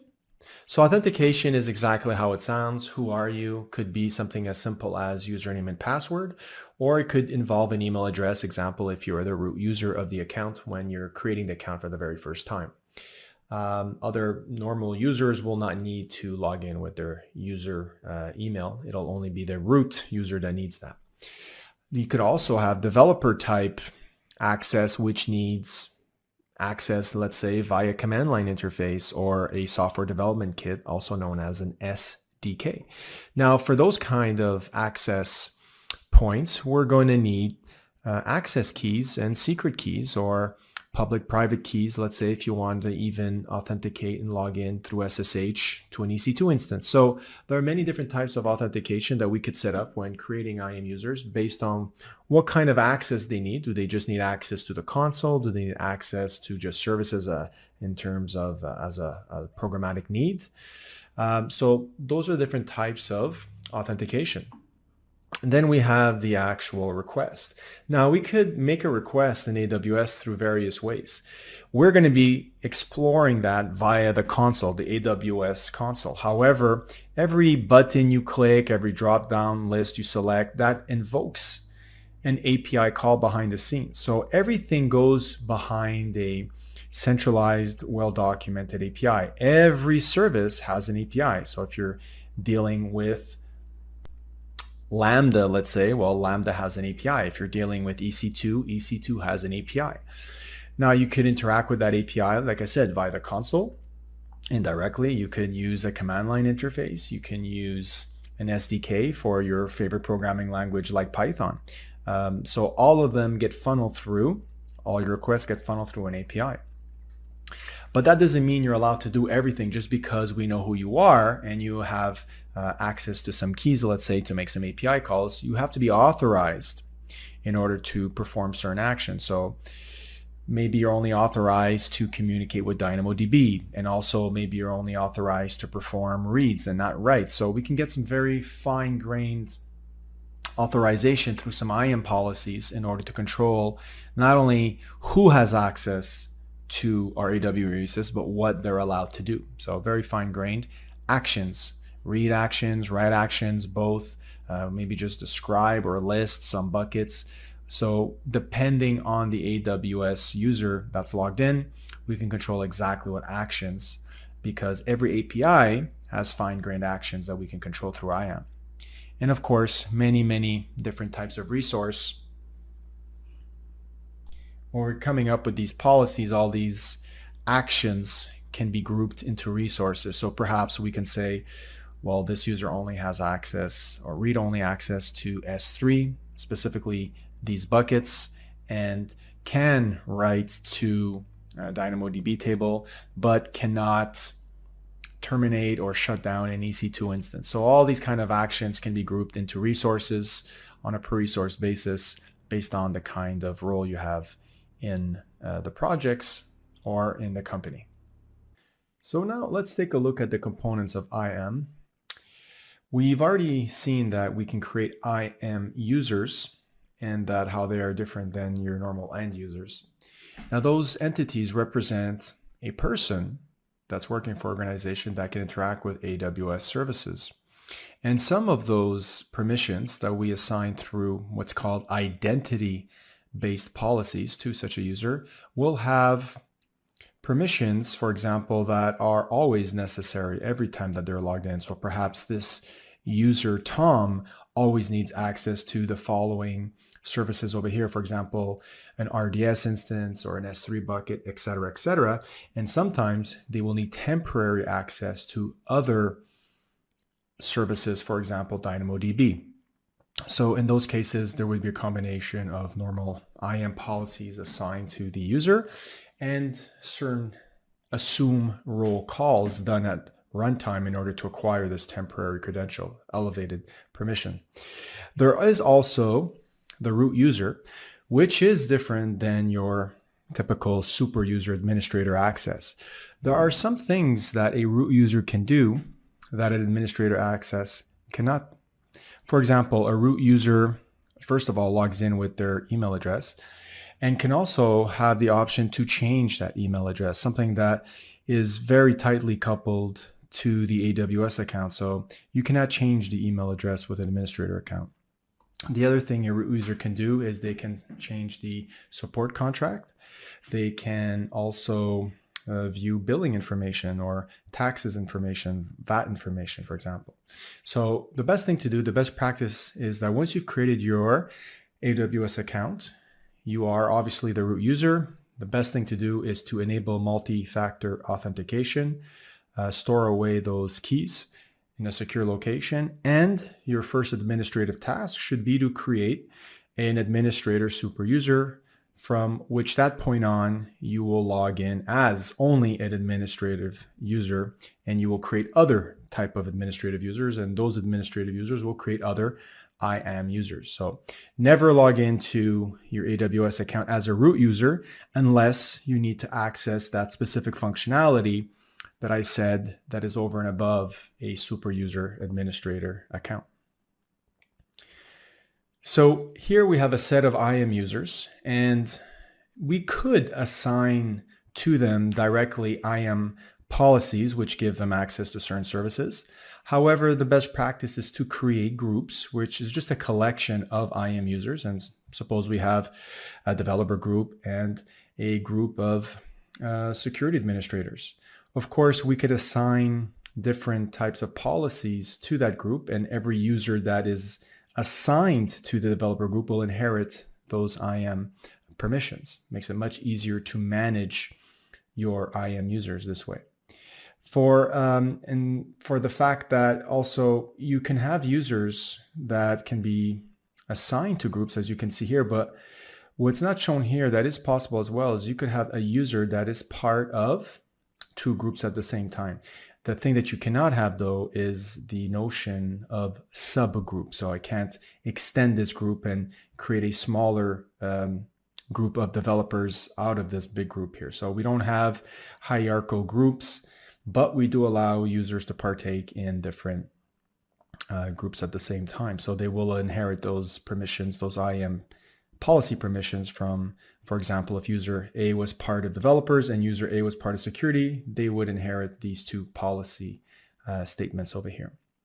Now there is another type of IAM policy, and that is called a resource-based policy. So resource-based policies are not attached directly to, for example, users, but they're attached more to resources like an S3 bucket, for example. And so when you have such a case, a user group can't be designated as a principal to a group. That's just one of the restrictions. However, there are other ways to get around that. As I said, when you think of an IAM role, I want you to think that these are temporary credentials that are acquired at runtime and are only good for a specific amount of time. Now, an IAM role is really made up of two components. We have what's called a trust policy. So who do you trust to assume this role? Who do you trust to even make an API call to assume the role? After that, we have an IAM policy. Once you've been trusted to assume the role and you get those temporary tokens, what are you allowed to do? Maybe you're allowed to have read-write access to the DynamoDB. So here we have no long-term credentials that are connected to role. You do not assign a role to a user. The user or service will assume the role via API call via the secure token service, STS. And with those temporary credentials, we'll then be able to access, for example, an EC2 instance if the IAM policy attached to the IAM role says that you can do so. So your users and your applications perhaps running on an EC2 instance and the AWS services themselves don't normally have access to the AWS resources, but through assuming a role, they can dynamically attain those permissions at runtime. So it's a very flexible model that'll allow you to bypass the need to embed security credentials all over the place and then have to maintain those credentials and make sure they're rotated and they're not acquired by anybody trying to find a security hole in your system. So from a maintenance point of view, they're really an excellent tool to use in your toolbox, your security toolbox. So let's take a look at the components of IAM. We have the IAM policy over here, which is really just a JSON document. And that JSON document will describe what this user can do if it's attached directly to it, or if the IAM policy is attached to the group, whatever user is attached to that group will also have the same policy inherited. So these are more long-term credentials in terms of, or permissions rather, that are attached to your login for the duration of your login, whereas roles are, as we've already stated, temporary. And again, once you've established a trust relationship, then we can assign a policy, for example, a policy that gives you only read-only access to a CloudTrail to a role. Now, it's up to the user to assume that role either through the console or through some programmatic means. Whichever way is performed, the user will have to make a direct or indirect call to STS for the assume role call. Now, these permissions are examined by AWS when a user submits a request. So this all happens at runtime dynamically. So when you change a policy, it will take effect pretty much immediately as soon as the user makes the next request. That new security policy, whether you've just added or removed the permission, will take immediate effect. So what we're going to do now is just really quickly go to the AWS console and actually show you how an IAM policy looks like. So I've just logged into my AWS management console, and if I search for identity and access management, it should be the first one to show up. I'll just click on that. And I want to show you actually how these IAM policies look like. If you go to the left-hand side here, there's an entry for policies, and there are different types of policies that we can filter out. So let's filter them out by type. We have customer managed, we have AWS managed, and more in line with job functions that AWS managed also. So we're going to take a look at AWS managed. All that means is that AWS has created and will actually update, maintain these pre-established and already vetted identity policies, IAM identity policies. So I could add further down, maybe look at all the S3 policies that are available, and we can see there are some that allows only read-only access. There are some that will give us full access. And there are, of course, other types here that we're not all going to explore, but let's just easily kind of take a look here at the full access. You can see it's just a JSON document. And of course, you cannot modify it since this is a managed policy. However, you can copy it and modify it. And in that case, it will become your own version of it. And so it'll be customer defined. And so when you go here and you do a filter, you can filter on your own customer managed policies. So over here, we are simply allowing certain actions, right? We talked about actions before that were based on API. So here we have an API that starts with S3. So this is for the S3 API. And instead of filtering out exactly specifically what API calls are there, we're basically saying all API calls. So star representing all API actions. And again, there is another category of S3 which deals with object Lambda, and we are allowing all operations on that specific API as well. We could, if this was our own customer managed policy, actually scale down on which resource, which bucket, let's say, or which folder in a bucket this would apply to. But in this case, since this is a full access, we're basically being given permission to execute every single API action under S3 for all buckets. We're going to see in the lab or the demonstration at the end of this tutorial that I'm going to show you how to scale that down. Okay, so that's how an IAM policy looks like. And if you want to assign an IAM policy to a user, well, stay tuned for the demonstration at the end of the video tutorial. What's not at the end of the video tutorial is really how to create a role. So I'll show you what a role is here. Again, there's a whole bunch of roles already set up that we can go and take a look at here. But we can go and create our own role as well. And I might create a role, for example, that gives in EC2, let's choose EC2, access to S3. So if I click EC2 and click next permissions, I can actually assign the S3 permission right over here. It's just a policy, just like we took a look at. obviously assign it a tag and review it. And I'm just going to call this my EC2 role to S3. Create the role. And because I selected EC2 as a service, it automatically will include that in the trust policy. So now when I go and I create an EC2 instance, I can attach this role to that EC2 instance, and that EC2 instance will automatically be able to, if we're using the Linux 2AMI, let's say, have access to, or full admin access to, any S3 bucket in the AWS account. So let's go take a look at where we would actually attach that role on the EC2. So when you're creating an EC2, let's just say we go here, we say launch an EC2 instance, and we'll pick this AMI over here because it'll already include the packages necessary to perform the assume role call to STS for us, so we won't have to code that. And we don't have to embed any credential keys in order to get this running, which is really good, which is the whole point of what I'm doing, because by assuming a role, I don't have to manage that.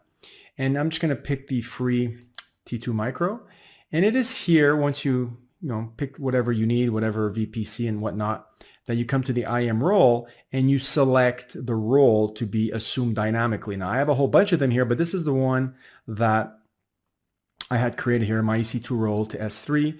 And if I go and I launch this EC2 instance, and then I had an application, let's say, that needed to contact S3, or even if I went on the command line of the EC2 instance, I would be able now to communicate with the S3 service, because they being AWS, would actually use this role to perform an assume role call to get those temporary STS tokens for me, which will then allow me to access my IAM policy, which gives me full access to S3, and off I go. So this is a great way, like I said, to avoid having to administrate any embedded keys in this EC2 instance. And I could take this role away at any time as well. So there you have it, a little demonstration on how to create a role, how to attach it to an EC2 instance, and also how managed and customer managed policies look like in IAM.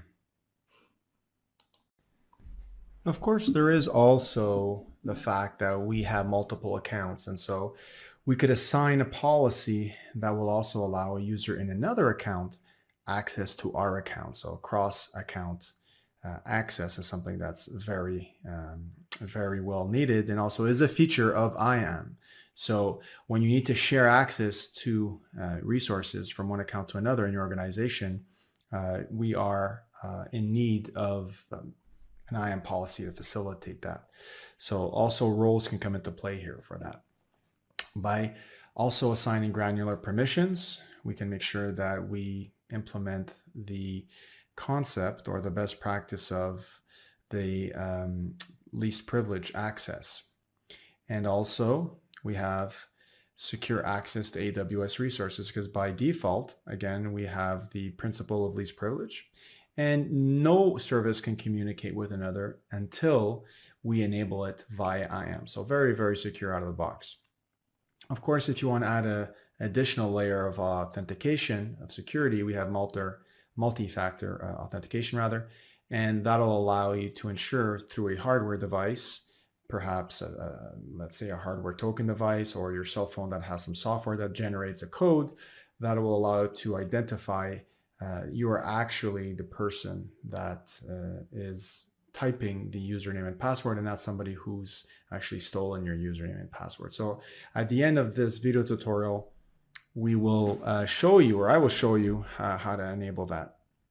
And of course, identity federation is a big thing, where your users may have been defined outside of AWS. You may have thousands of users that you've already defined, let's say in an Active Directory or in an LDAP environment on-prem, and you don't want to recreate all those users again in AWS as IAM users. So we can tie in, we can link the users, your user database that's on-prem, or even users that have been, your user account that's been defined, let's say, on a social site like Facebook or Twitter or Google and tie that into your AWS account. And though there is an exchange of information, there is a setup to do, but at the end of the day, it is either a role in combination with an IAM policy that will allow to map what you're allowed to do once you've been authenticated by an external system.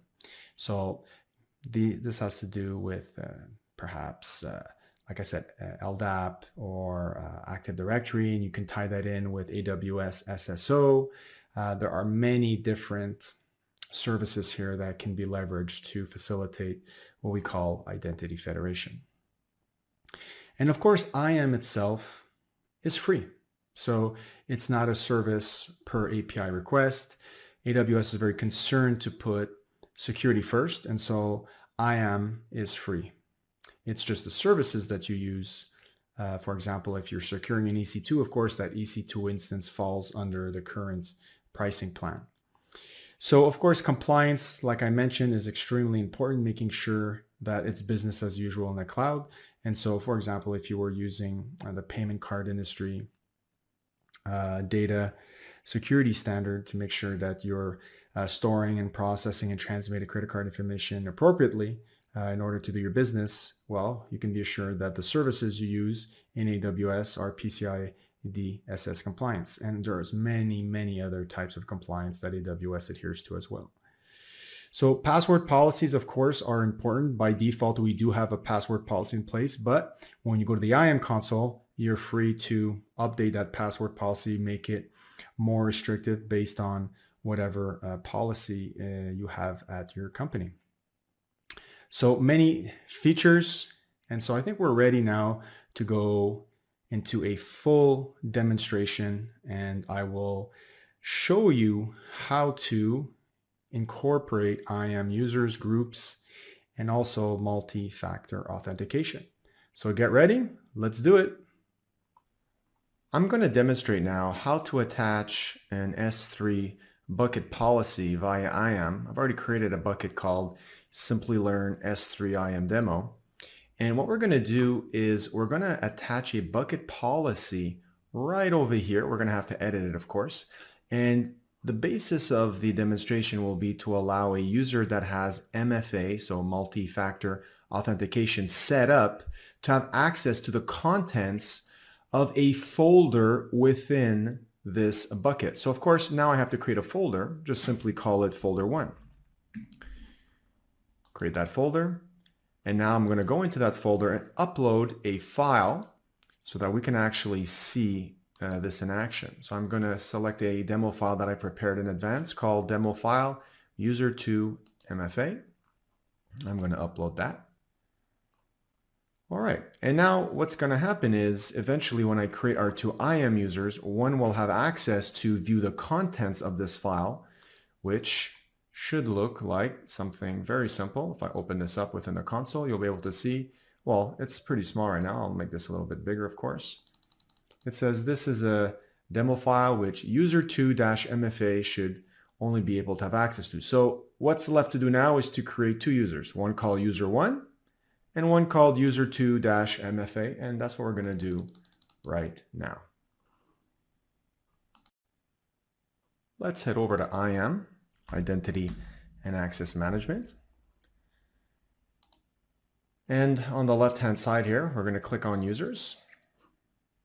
You can see here I don't have much going on. I just got an administrator user, so I want to create 2 new users. We'll start with one at a time, so one called user1.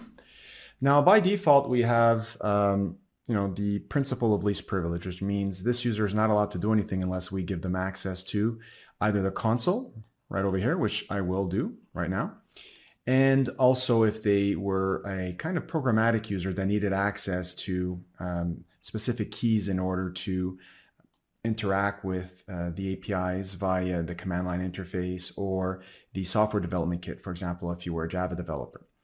So in this case, that is not what I want. So I'm just going to assign console access, and I'm also going to create a default password for this user, but I will not allow them to reset it on the first login, just for demonstration purposes. Now over here, we have the chance to add the user straight to a group, but I'll only do that later on at the end of the demonstration.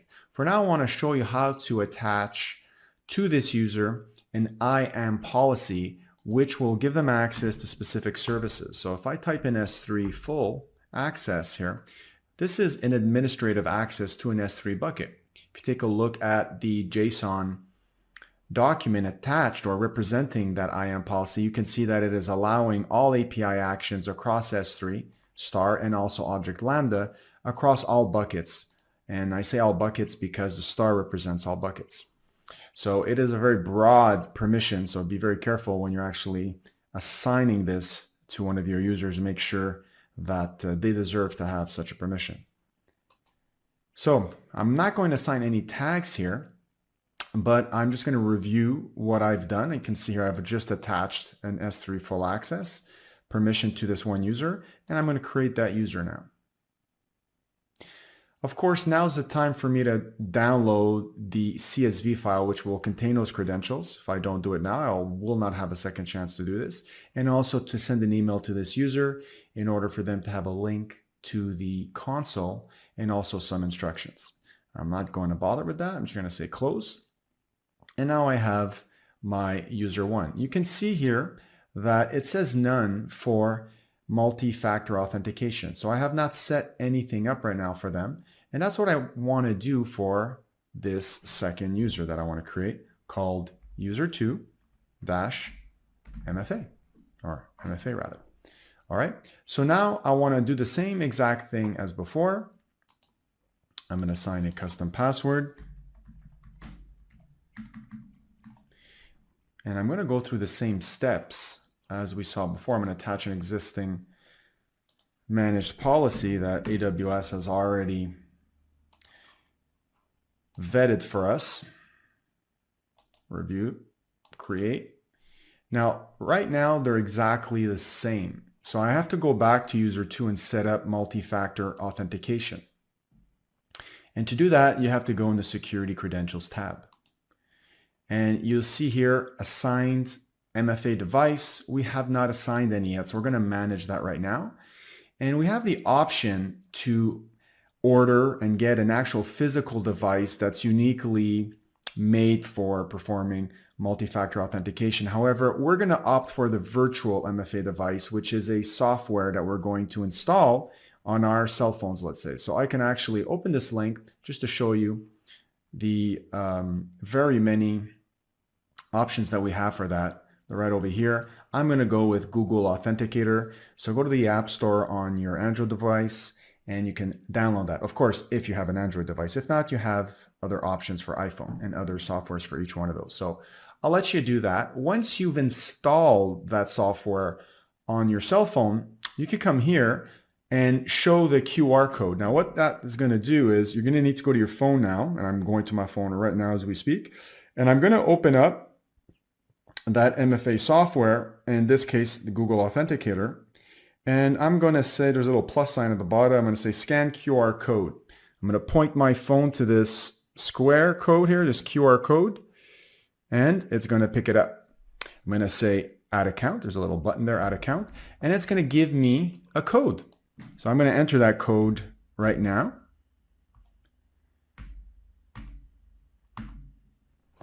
So once I've entered the code, I have to wait for a second code, and that's because this code on the screen of my cell phone is going to expire. It's only there for about 20 to 30 seconds.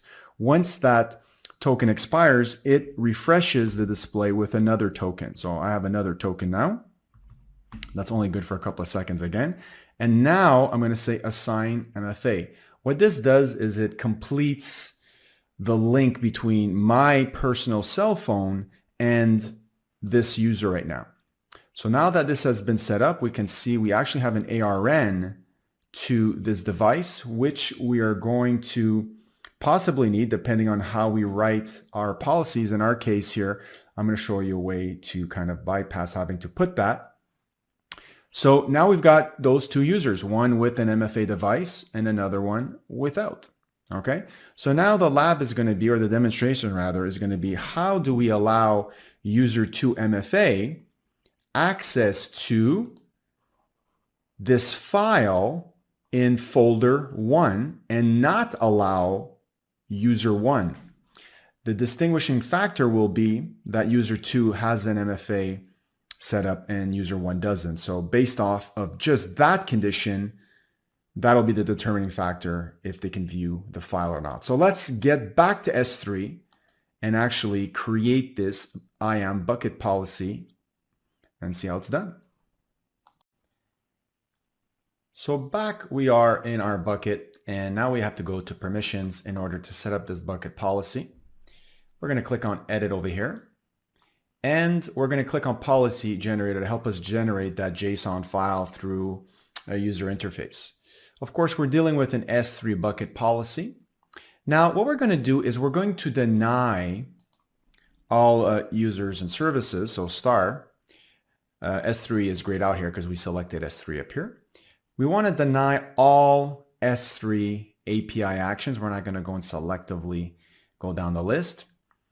The specific bucket and the folder. So in this case here, we're missing the Amazon resource name. So we have to go back here and we have to copy the ARN of our bucket, right? So we're going to copy that, come back, Control V. And we're going to, of course, have to specify the folder as well. So I'm going to just do /folder1, and then I'm also going to do /star for all the objects in that folder, okay? So here's the MFA condition that I want to add though, because we cannot assign the MFA condition up here. We have to say add conditions. Very powerful feature here. That's optional, but very powerful. We want to look for a condition that says Boolean if exists or bool if exists. All right. So there's got to be a key value pair that exists, and there are many, but we're going to look for one that is specifically known as multi-factor authentication present. And we want to make sure that value is equal to false. So I'm going to add that condition, and then I'm going to add that statement. And I want to generate the policy just to show you now how that user interface has generated this JSON document for us that we're going to attach to our S3 bucket. What I want to do is I want to take this in its entirety, copy it, and go back to our S3 bucket that's just waiting for us to paste our policy in here. Okay, so let's see what's actually going on here. We've created a policy. Again, this policy could have any ID. It's just an ID that was given by the user interface. You could name that whatever you want. Of course, something that makes total sense. And then we have one or more statements, and then we only have actually one statement. And again, you can select any ID here. That was just auto-generated by the IDE.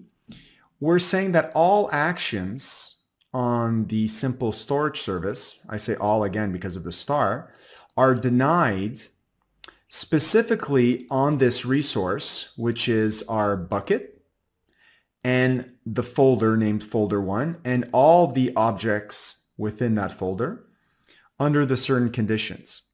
So the condition is if you have a Boolean value of false associated with a key called multi-factor authentication present, and it has to exist, okay? Then if that value is equal to false, you don't have access to the objects in this folder, which means that if you do have MFA set up, you will be allowed access to the contents of this folder. So if we assign this and apply this to all principals, which would encompass user1 and user2-MFA, then let me just apply this. That would mean that user 1 would not be able to see the contents of our object inside folder 1, and user 2-MFA would. So let's go take a look and log into, let's log out first, and then when we're going to log back in, we're going to log in as the individual user 1 and user 2-MFA and prove this is actually the case. So I am now logging back in as user 1 that we created moments ago. And of course, if I, for example, go see a service like EC2, we don't have access to EC2. We've just given ourselves access to S3. So this makes total sense. We're just going to go see what we have access to, which is S3. Should be able to list and describe all the buckets there because we've been given pretty much administrative access. Now, if we go here to our created bucket and go inside folder 1 and want to actually open up this document, we can see now that that's not happening, okay? And that's because of that condition that is checking if we actually have a value of true for that MFA key that we specified, okay? So this is expected and this is exactly what we wanted. Now what we're going to do is we're going to log out once again, and we're going to do the same thing but with user2-MFA. Let me log back in.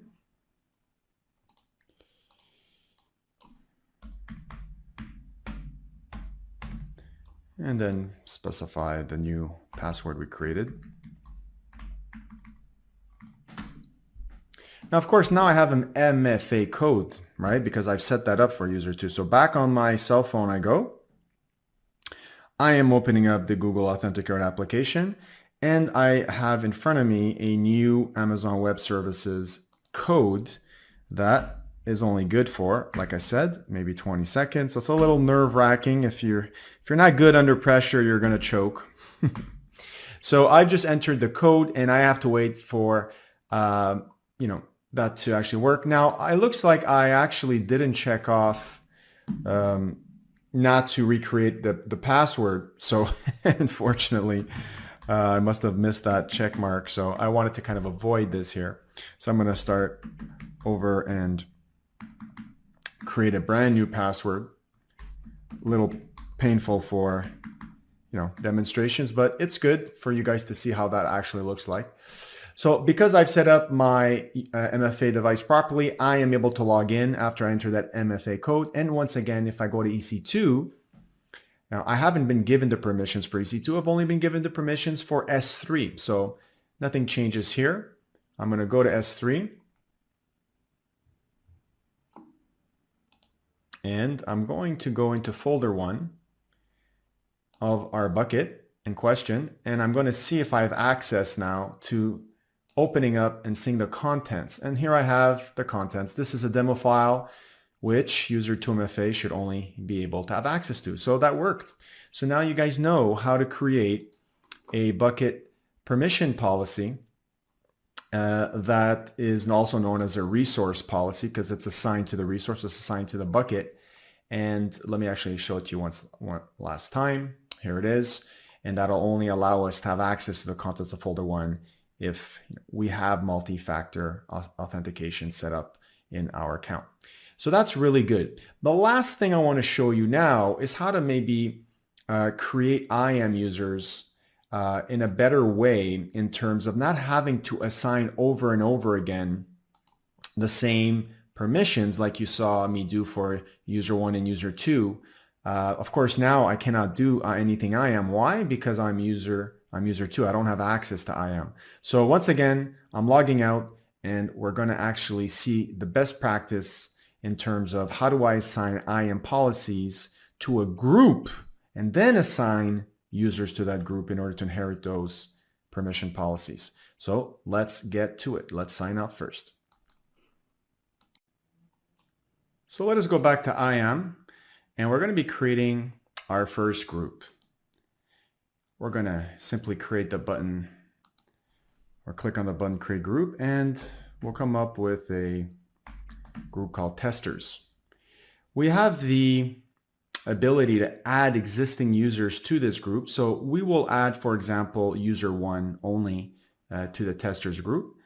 And we can also add permissions to this group. So we're going to go here and add, for example, the EC2 full permissions, create group. And what's going to happen now, if we go take a look at testers, we can see we have that one user that we added, and we also have the permissions associated with that group. So this means now that any new users we create will automatically inherit whatever permissions the group has, which is really good for maintainability. So for example, let's say we were to create many new testers. So let's say user 3 over here. Now, of course, I'm going to have to go in this case through the same steps as I did before. I'm just going to remember this time not to forget to uncheck that. And instead of attaching policies directly, I'm going to say, well, I want to inherit the policy permissions that were assigned to the group. So I'm going to say this user is going to be part of the testers group. And of course, I'm just going to skip through the remaining repetitive tasks that I've already described. And this user 3 now is already going to have the permissions to access EC2 that they've gained through the group testers. Whereas if we go back to user 1, this user also has the permissions from the group, but has a unique permission added to itself. So in this case, you do have the option of doing that. You have the option of adding a permission over and above that is assigned to the group to yourself directly. So this is really good, adding permissions to groups when you have, of course, lots of users in your company, in your organization. And instead of going to them and adding permissions after permission, you can centrally access this in one, or manage this in one place. So for example, if I go back to my roles, groups rather, in my testers, and let's say I forgot to add a permission to all the users in this group. So let's say there was 20 users attached to this group. Okay, I'm not going to bore you with creating 20 users. we have 2 now. That's good enough to show the demonstration. And let's say now I need to add another permission, right? So in this case here, I'm going to add a permission, for example, let's say based on DynamoDB, right? So I'm going to get full access to DynamoDB. I'm going to add that permission. And what's going to happen now is if I go back to my users, for example, user 3, I'm going to see that user 3 automatically has inherited that permission, and so has user 1. All right, show 2 more, and there they are. So in this case, it really allows for you to easily manage a lot of users in that group, because you can simply go to one place, which is the group, and add and remove policies as you see fit, and the whole team will inherit that. So it saves you lots of work, and that is the best practice. So there you have it, guys. You have learned in this demonstration how to create users, how to create groups, how to add users to groups and manage their policies in terms of best practice. And you've also learned how to attach to an S3 bucket a policy that allows you to permit access based off of if a user has multi-factor authentication set up. And we showed you how to actually set that up when creating an IAM user. So again, permissions tab is where this all happens. Hope you enjoyed that, put that to good use, and I'll see you in the next demonstration. So I hope you enjoyed that demonstration. We're just going to wrap things up in a summary and kind of see what was looked at throughout the tutorial. We first started with what is AWS security. We took a look at how important it was across our organization to maintain best practice and also standardize that practice across the accounts organization. We took a look at the topmost services, in which we concentrated then after on IAM. And we took a look at what IAM was in terms of IAM users, groups, long-term credentials that are applied as IAM policies, and then the concept of a role. We took a look at the benefits of IAM and the actual terminology used with working with IAM. Of course, principal being an entity that is either a user or a service itself that can gain access to an AWS resources. And we actually saw the different types of authentication and what we can do to implement authorization via IAM policies and also through the use of roles. So we took a look how to organize our users into groups And what actually goes into acquiring a role through a demonstration, we took a look at how to actually create a role and attach that role to an EC2 instance.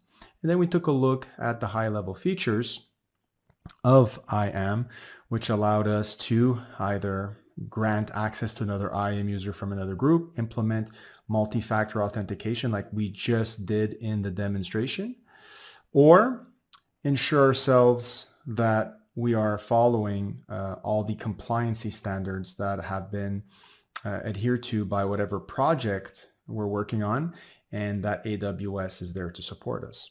So here we're going to talk about Amazon ECS, a service that's used to manage Docker containers. So without any further ado, let's get started. In this session, we would like to talk about some basics about AWS, and then we're going to immediately dive into why Amazon ECS and what is Amazon ECS in general. And then it uses a service called Docker, so we're going to understand what Docker is. And there are competitive services available for ECS. I mean, ECS is not the own and only service to manage Docker containers. But why ECS? Advantage of ECS. We will talk about that. And the architecture of ECS. So how it functions, what are the components present in it, and what are the functions that it does. I mean, each and every component, what are all the functions that it does. All those things will be discussed in the architecture of Amazon ECS. And how it works, how it all connects together. That's something we will discuss. And what are the companies that are using ECS? What were the challenge and how ECS helped to fix the challenge? That's something we will discuss. And finally, we have a wonderful lab that talks about how to deploy Docker containers on an Amazon ECS. So let's talk about what is AWS.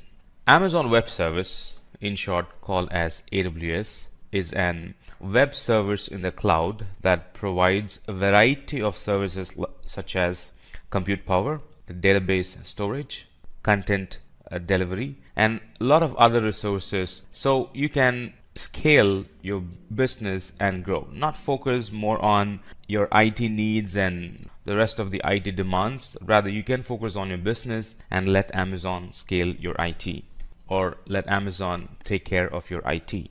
So what is that you can do with AWS? With AWS, we can create, deploy any application in the cloud. So it's not just deploying. You can also create your application in the cloud. It has all the tools and services required, the tools and services that you would have installed in your laptop or you would have installed in your on-premises desktop machine for your development environment.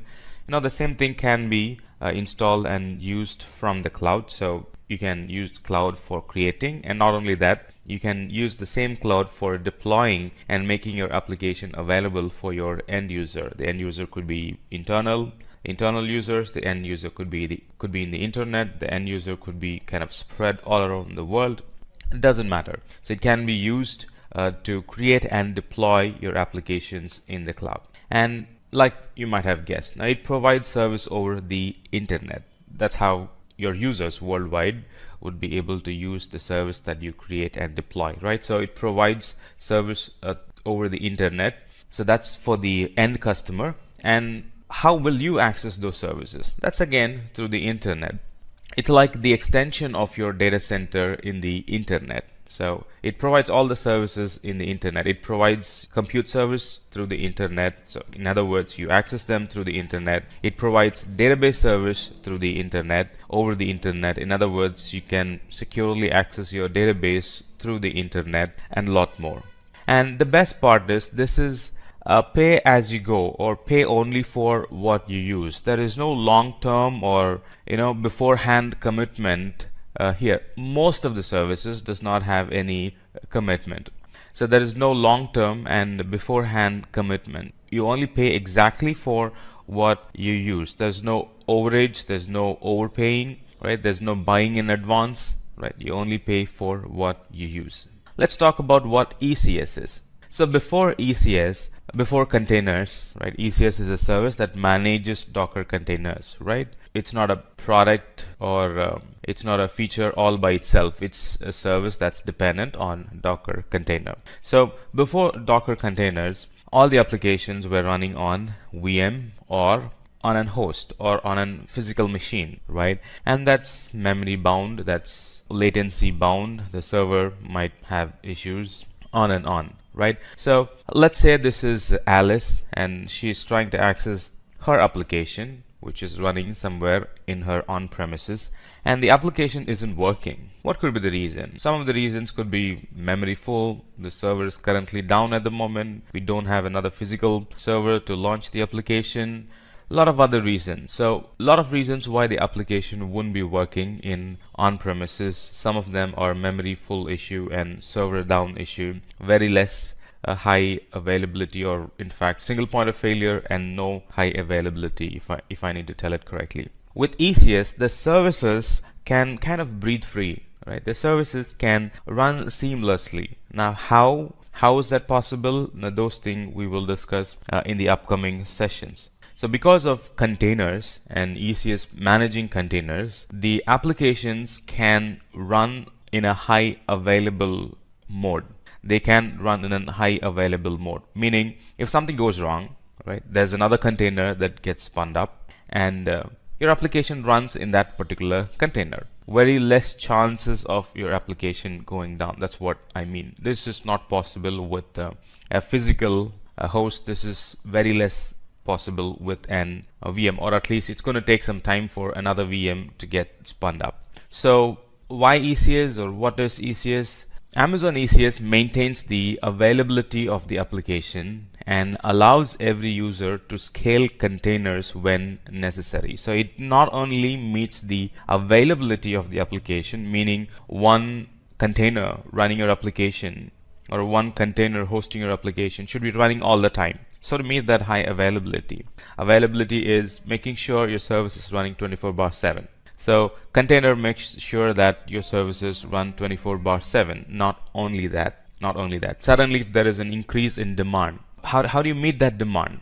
Right? Let's say you had like 1,000 users. Suddenly the next week there are like 2,000 users.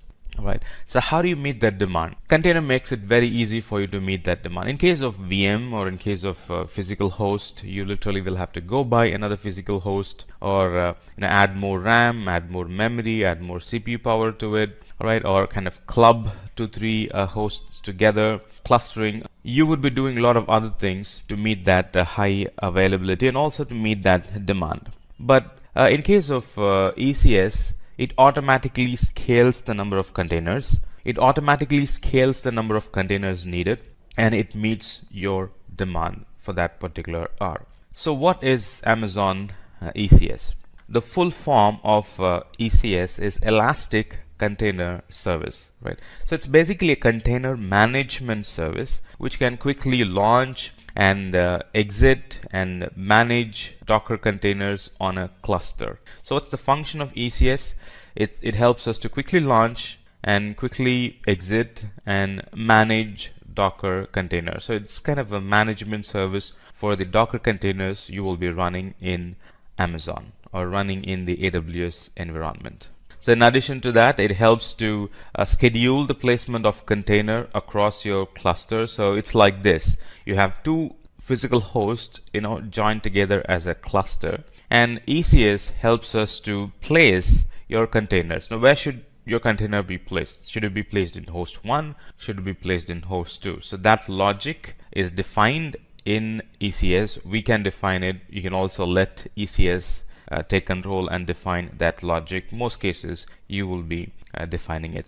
So schedule the placement of containers across your cluster. Let's say two containers want to interact heavily. You really don't want to place them in two different hosts, right? You would want to place them in one single host so they can interact with each other. So that logic is defined by us. And these container services, you can launch containers using AWS Management Console, and also you can launch containers using SDK kits available from Amazon. You can launch through a Java program. You can launch container using an .NET program. You can launch container using an Node.js program, as in when the situation demands. So there are multiple ways you can launch containers through Management Console and also programmatically. And ECS also helps to migrate application to the cloud without changing the code.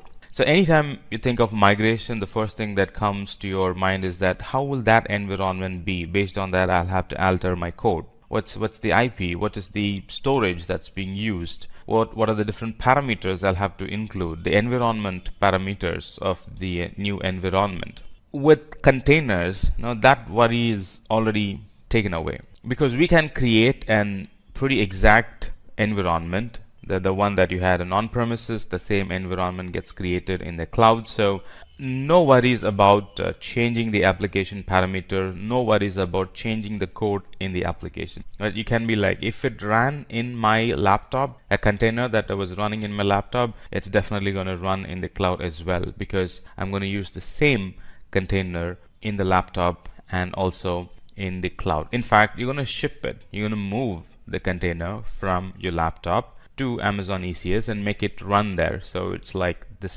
very same image, the very same container that was running in your laptop will be running in the cloud or production environment. So what is Docker? We know that ECS helps to quickly launch, exit, and manage Docker containers. What is Docker?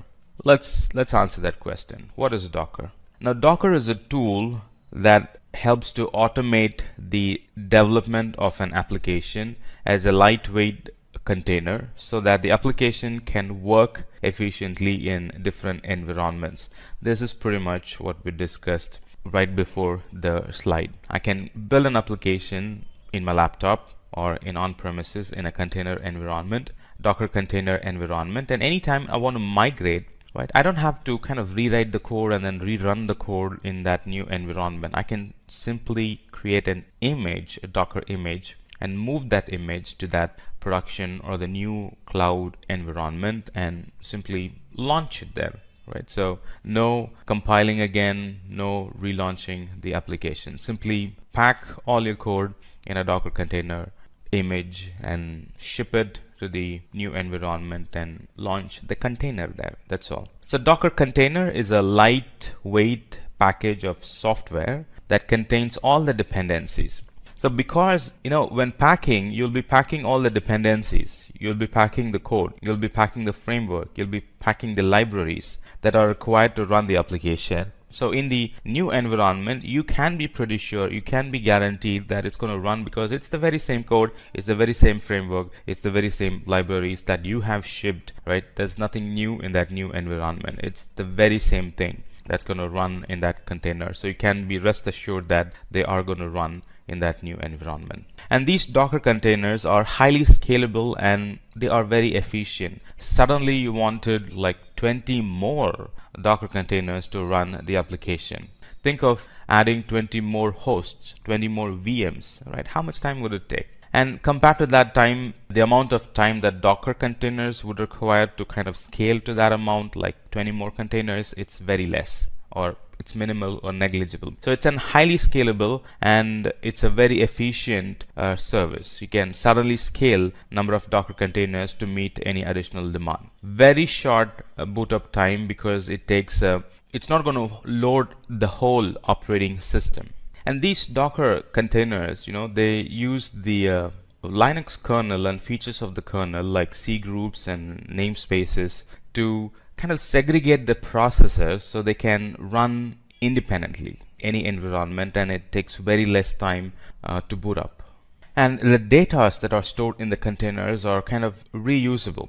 So you can have an external data volume and I can map it to the container, and whatever the space that's occupied by the container and the data that the container puts in that volume, they are kind of reusable. You can simply remap it to another application. You can kind of remap it to the next successive container. You can kind of remap it to the next version of the container, next version of the application you'll be launching, and you don't have to go through building the data again from the scratch. Whatever data the container was using previously or the previous container was using, that data is available for the next container as well. So the volumes that the containers uses are very reusable volumes. And like I said, it's isolated application, so it kind of isolates by its nature.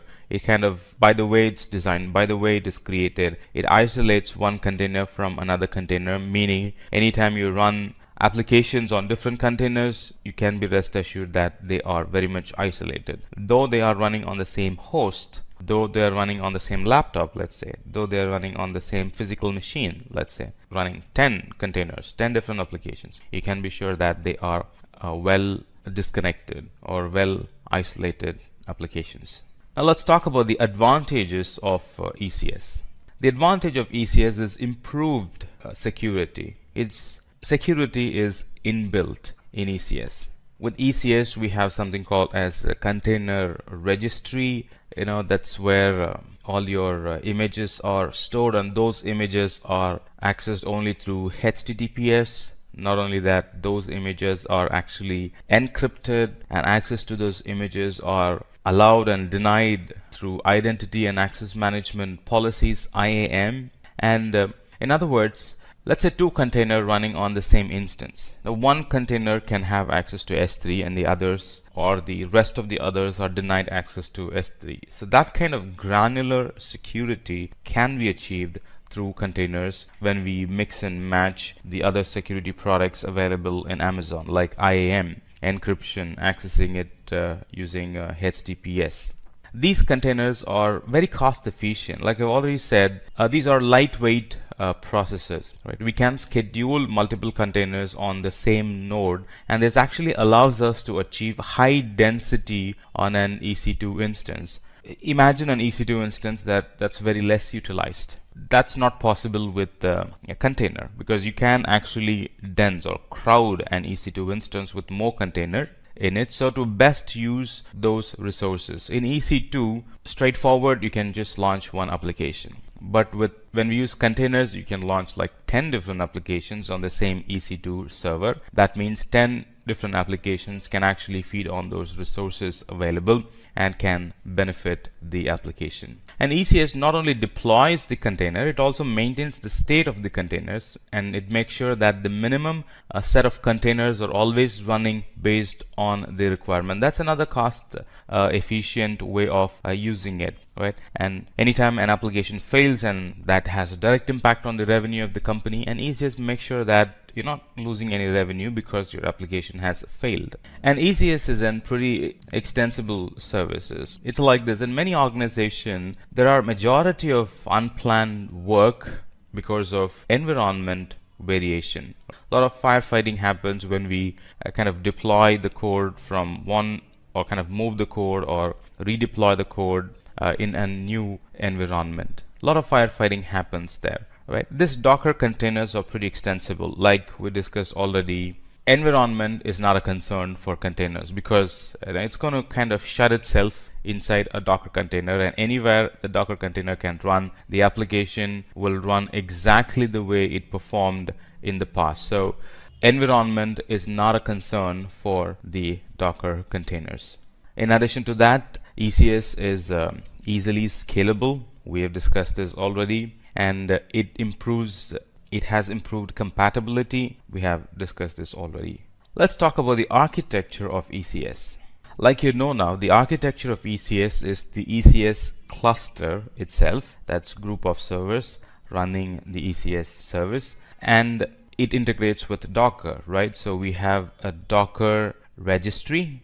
Docker registry is a repository where we store all the Docker images or the container images. So it's like three components. ECS is of three components. One is the ECS cluster itself. Right? When I say ECS itself, I'm referring to ECS cluster of servers that will run the containers. And then the repository where the images will be stored, right? The repository where the images will be stored, and the image itself. So container image is the template of instructions which is used to create a container, right? So it's like, what's the OS? What is the version of node that should be running? And any additional software do we need? So those questions gets answered here. So it's the template of instructions which is used to create the containers. And then the registry is the service where the Docker images are stored and shared. So many people can store there, and many people can access, or if there's another group that wants to access, they can access the image from there, or one person can store the image and rest of the team can access, and the rest of the team can store image, and this one person can pick the image from there and kind of ship it to the customer or ship it to the production environment. All that's possible in this container registry. And Amazon's version of the container registry is ECR, and there's a third party. Docker itself has a container registry, that's Docker Hub.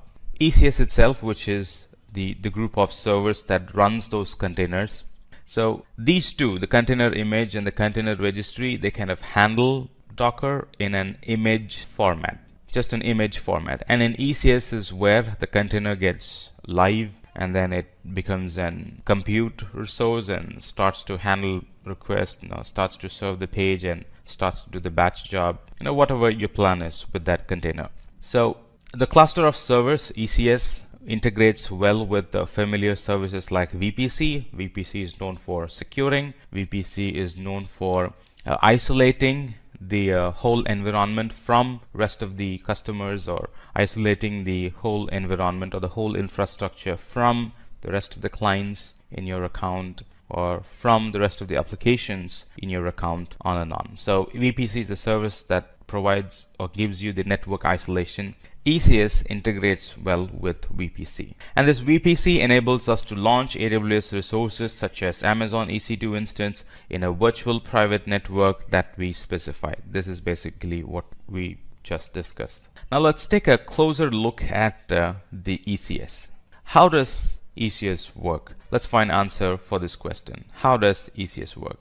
ECS has got a couple of components within itself. So these ECS servers can run across availability zone. As you can see, there are two availability zones here. They can actually run across availability zones. And ECS has got two modes, Fargate mode and the EC2 mode. Right here we're seeing Fargate mode, and then here we're seeing nothing. That means it's an EC2 mode. And then it has got different network interfaces attached to it, because they need to be running in an isolated fashion, right? So anytime you want network isolation, you need separate IP, and if you want separate IP, you need separate network interface card, and that's what you have, elastic network interface card, separate elastic network interface card for all those tasks and services. And this runs within an VPC. Let's talk about the Fargate service. Tasks are launched using the Fargate service. So we will discuss about tasks. What is Fargate? Now, Fargate is a compute engine in ECS that allows users to launch containers without having to monitor the cluster. ECS is a service that manages the containers for you, right? Otherwise, managing containers will be a full-time job. So ECS manages it for you, and you get to manage ECS. That's the basic service. But if you want Amazon to manage ECS and the containers for you, we can go for Fargate. So Fargate is a compute engine in ECS that allows users to launch containers without having to monitor the ECS cluster. And the tasks that we discussed, the tasks has two components. You see task right here. So they have two components. We have ECS container instance and then the container agent. So like you might have guessed right now, ECS container instance is actually an EC2 instance, right, capable of running containers. Not all EC2 instances can run containers. So these are like specific EC2 instances that can run containers. They are ECS container instances. And then we have container agent, which is the agent that actually binds those clusters together, and it does a lot of other housekeeping work, right? Kind of connects clusters, makes sure that the version needed is present. So it's all part of that agent, or it's all job of that agent. Container instances is part of Amazon EC2 instance, which run Amazon ECS container agent. Pretty straightforward definition. And then a container agent is responsible for communication between ECS and the instance, and it also provides the status of the running containers. Kind of monitors the container, monitors the state of the container, make sure that the container is up and running, and if there's anything wrong, it kind of reports it to the appropriate service to fix the container. on and on. Right? So container agent, when we don't manage container agent, it runs by itself, and you really don't have to do anything to make the container agent better. It's already better. You really won't be configuring anything in the agent. And then Elastic Network Interface Card is a virtual interface network that can be connected to an instance in VPC. So in other words, Elastic Network Interface is how the container interacts with another container, and that's how the container interacts with the EC2 host, and that's how the container interacts with the internet, external world. And a cluster is a set of ECS container instances. It's not something that's very difficult to understand. It's simply a group of EC2 instances that runs that ECS agent. And these cluster handles the process of scheduling, monitoring, and scaling the request. We know that ECS can scale, the containers can scale. How does it scale? That's all monitored and managed by this ECS cluster. Let's talk about the companies that are using Amazon ECS. There are a variety of companies that use ECS clusters. To name a few, Okta uses ECS cluster, and Okta is a product that uses identity information to grant people access to applications on multiple devices at any given point of time. They make sure that they have a very strong security protection. So Okta uses Amazon ECS to run their Okta application and serve their customers. And Abima is a TV channel, and they chose to use microservices and Docker containers. They already had microservices and Docker containers, and when they thought about a service that they can use in AWS, ECS was the only service that they can immediately adapt to. And because in Abima TV the engineers have already been using Docker and Docker containers, it was kind of easy for them to adapt themselves to ECS and start using it, along with the benefits that ECS provides. Previously they had to do a lot of work, but now ECS does it for them.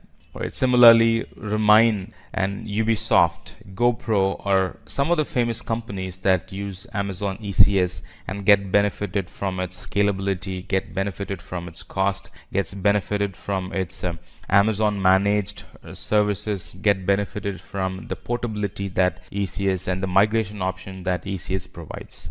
Let's talk about how to deploy a Docker container on Amazon ECS.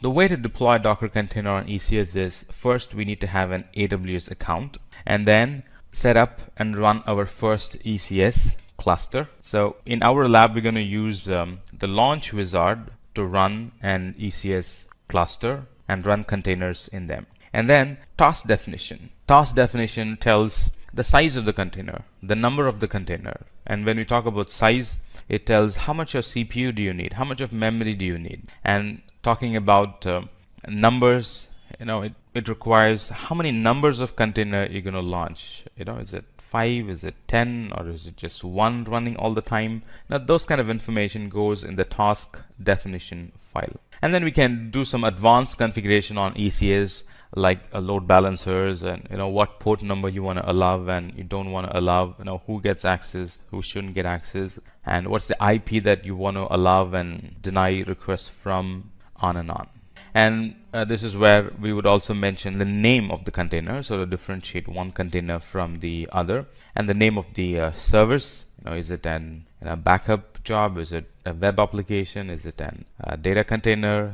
Is it going to take care of your data backend?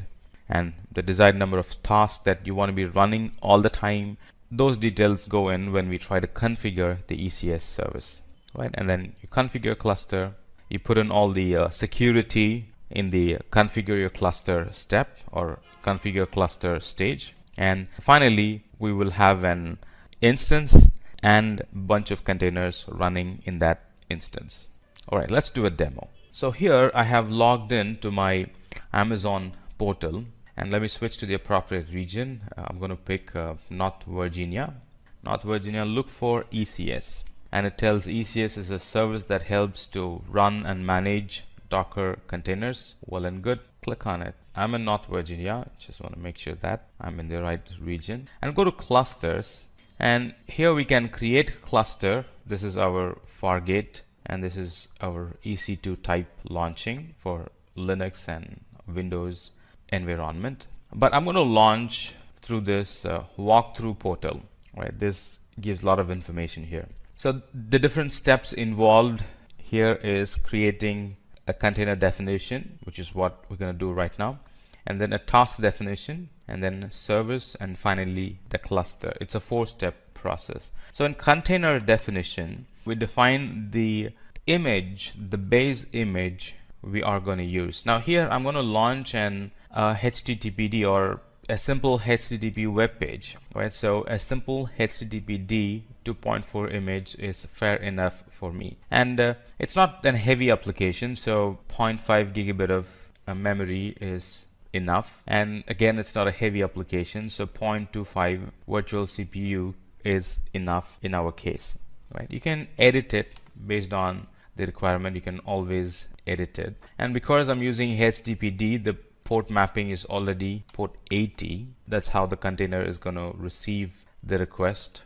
And there's no health check as of now. When we want to design critical and complicated environments, we can include health check, right? And this is the CPU that we have chosen. We can edit it, and I'm going to use some bash commands to create an HTML page, right? This page says that, Amazon ECS sample app, right? And then it says Amazon ECS sample app. Your application is running on a container in Amazon ECS. So that's the page, the HTML page that I'm going to create, right? Index.html. So I'm going to create and put it in an appropriate location, so those pages can be served from the container, right? If you replace this with any of your own content, then it's going to be your own content.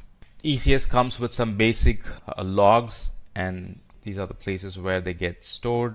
That's not the focus as of now, right? So I was just saying that you can edit it and customize it to your needs. We're not going to do any customization now. We're just getting familiar with ECS now. And the task definition, name of the task definition is first run task definition, and then we are running it in a VPC. And then this is an Fargate mode, meaning the servers are completely handled by Amazon, and the task memory is 0.5 gigabit, and the task CPU is 0.25 virtual CPU. Name of the service: is it a batch job? Is it an a front end? Is it a back end? Or is it a simple copy job? What's the service? Name of the service goes here. Again, this you can edit it. And here's a security group. As of now, I'm allowing port 80 to the whole world. If I want to restrict to a certain IP, I can do that. The default option for load balancing is no load balancer, but I can also choose to have a load balancer and use port 80 to map that port 80 to the container port 80, right? I can do that. The default is no load balancer. All right, let's do one thing. Let's use load balancer. Let's use load balancer, and port 80 receives information on port 80 HTTP. What's going to be the cluster name? We're in the last step. What is the cluster name? Cluster name can be Simplilearn ECS demo. Next, we're done, and we can create. So it's launching a cluster, as you can see, and it's picking the task definition file that we've created, and it's using that to launch an service. And then these are the log groups that we discussed, and it's creating a VPC. Remember, ECS clubs well with the VPC. It's creating a VPC, and it's creating 2 subnets here for high availability. It's creating that security group, port 80, allowed to the whole world, and then it's putting it behind an load balancer. It generally would take like 5 to 10 minutes, so we just need to be patient and let it complete its creation.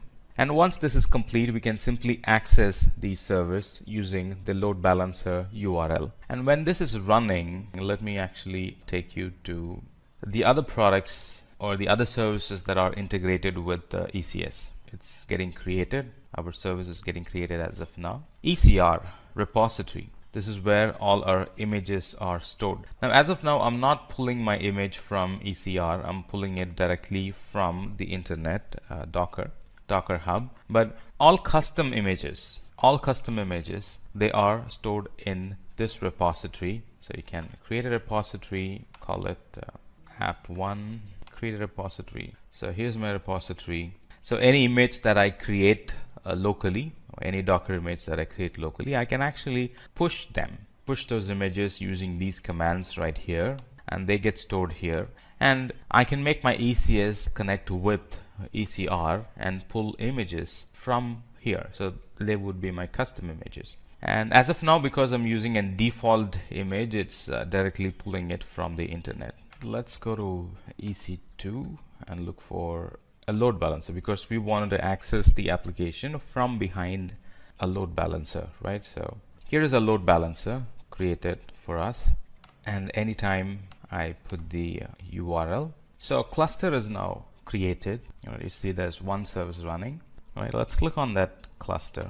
Here is the name of our application, and here is the tasks, the different containers that we are running. And if you click on it, we have an IP, right? IP of that container, and it says it's running. It was created at such and such time and started at such and such time. And this is the task definition file that this container uses, meaning the template, the details, all the version details, they all come from here, and it belongs to the cluster called Simplilearn ECS demo, right? And you can also get some logs, container logs from here.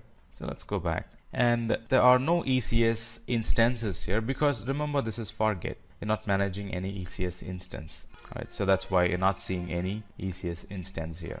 So let's go back to tasks and go back to the same page where we found the IP. Pick that IP, put it in the browser, and you have this sample HTML page running from an container. So let me go back to load balancer, EC2, and then under EC2 I'll be able to find a load balancer, find that load balancer, pick that DNS name, put it in the browser, and now it's accessible through the load balancer URL. Right now this URL can be mapped to other services like DNS. This URL can be embedded in any of your application if you want to make that application connect with this container. Now using IP is not all that advisable, because these containers can die and then a new container gets created, and when a new container gets created it gets a new IP, right? So hardcoding IP is hardcoding dynamic IPs are not advisable. So you would be using load balancer and putting that URL in that application that you want to make it interact with this container instance. It was a wonderful experience in walking you through this ECS topic, and in here we learned about what AWS is and why we're using ECS, and what is ECS in general, what is Docker in specific, and we also learned about the advantages of ECS, the architecture, the different components of ECS, and how ECS works when they're all connected together. And we also looked at the companies that use ECS and their use cases, and finally a lab, how we can launch ECS Fargate through the portal. I'm very glad to walk you through this lesson about Route 53. So in this section, we are going to talk about basics of AWS, and then we're going to immediately dive into why we need Amazon Route 53. And then we're going to expand and talk about the details of Amazon Route 53, the benefits it provides over its competitors, and the different types of routing policy it has, and some of Amazon Route 53's key features. And we're going to talk about how to access Route 53, the different ways, the different methods you can access Route 53. And finally, we're going to end with a wonderful demo in Route 53. So let's talk about what is AWS. Amazon Web Services, or AWS in short, is a cloud provider that offers a variety of services, such as a variety of IT services or infrastructure services, such as compute power, database, content delivery, and other resources that helps us to scale and grow our business. And AWS is hot, AWS is picking up, AWS is being adapted by a lot of customers. That's because AWS is easy to use even for a beginner. And talking about safety, the AWS infrastructure is designed to keep the data safe irrespective of the size of the data. Be it small data, be it very minimal data, be it all the data that you have in terabytes and in petabytes, Amazon can keep it safe in their environment. And the wonderful thing and the most important reason why a lot of customers move into the cloud is that the pay as you go pricing. There is no long-term commitment and it's very cost effective. What this means is that you're not paying for a resource that you're not using. In on-premises, you do pay for resources you're not using a lot, meaning you go and buy a server, you do the estimate for the next 5 years, and only after like 3 or 4 years you'll be hitting the peak capacity, but still you would be buying that capacity before 4 years, right? And then you will gradually be, utilizing it from 40%, 60%, 70, 80, and then 100. So what you have done is that even though you're not using the full capacity, you still have bought it and are paying for it from day one. But in the cloud, it's not like that. You only pay for the resources that you use. Anytime you want more, you scale up the resource and you pay for the scaled up resource. And anytime you want less, you scale down the resource and you pay less for that scaled down resource. Let's talk about why Amazon Route 53. Let's take this scenario where Rachel is trying to open her web browser and the URL that she hit isn't working. A lot of reasons behind why the URL isn't working. It could be the server utilization that went high. It could be the memory usage that went high. A lot of reasons. And she starts to think, is there an efficient way to scale resources according to the user requirements? Or is there an efficient way to kind of mask all those failures and kind of divert the traffic to the appropriate active resource or active service that's running our application? You always want to hide the failures, right? In IT, kind of mask the failure and direct the customer to another healthy service that's running, right? None of your customers would want to see a server not available, or none of your customers would want to see your service not working. Not impressive to them. And this is Tom. Tom is an IT guy and he comes up with an idea and he's answering Rachel, yes, we can scale resources efficiently using Amazon Route 53. In a sense, he's saying that yes, we can mask the failure and we can keep the services up and running, meaning we can provide more high availability to our customers with the use of Route 53. And then he goes on and explains Amazon Route 53 is a DNS service that gives developers an efficient way to connect users to internet applications without any downtime. Now, downtime is the key. Amazon Route 53 helps us to avoid any downtime that customers would experience. You still will have downtime in your server and your application, but your customers will not be made aware of it. And then Rachel is kind of interested and she's like, yeah, that sounds interesting. I want to learn more about it. And Tom goes on and explains the important concepts of Amazon Route 53. That's everything that I'm going to explain it to you as well. All right, so what is Amazon Route 53? Amazon Route 53 is a highly scalable DNS or domain name system web service. This service, this Amazon Route 53, it functions three main things, or it has three main functions. So the first thing is, if a website needs a name, Route 53 registers the name for the website domain. Let's say you want to buy google.com. You want to buy the domain name. Let's say you want to buy that domain name. You buy that through Route 53. Secondly, Route 53 is the service that actually connects your server, which is running your application, or which is serving your web page.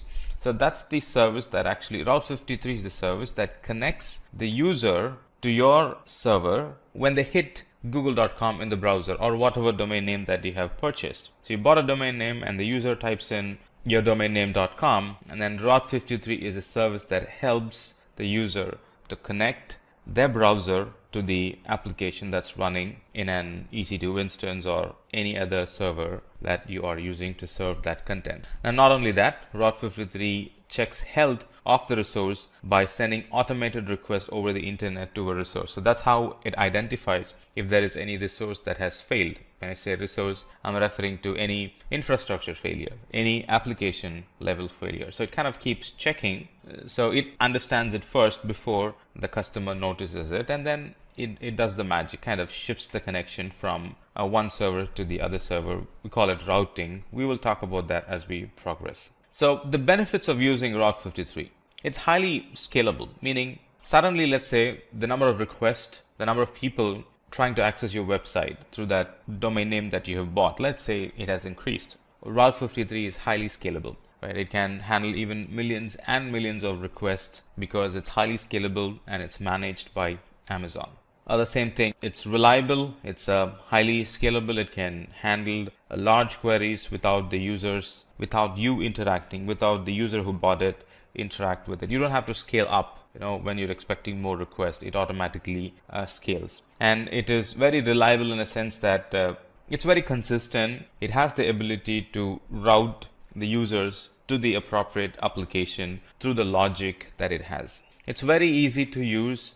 When we do the lab, you're going to see that. It's very easy to use. You buy the domain name and then you simply map it to the application. You simply map it to the server by putting in the IP, or if you can simply map it to another load balancer by putting in the load balancer URL. You can simply map it to another S3 bucket by simply putting the S3 bucket name or the S3 bucket URL. It's pretty straightforward, easy to set up. And it's very cost effective in a way that we only pay for the service that we have used. So no wastage of money here. So the billing is set up in such a way that you are paying only for the amount of requests that you have received, right? The amount of traffic, the amount of requests that you have received, and a couple of other things. The number of hosted zones that you have created, right? And a couple of other things.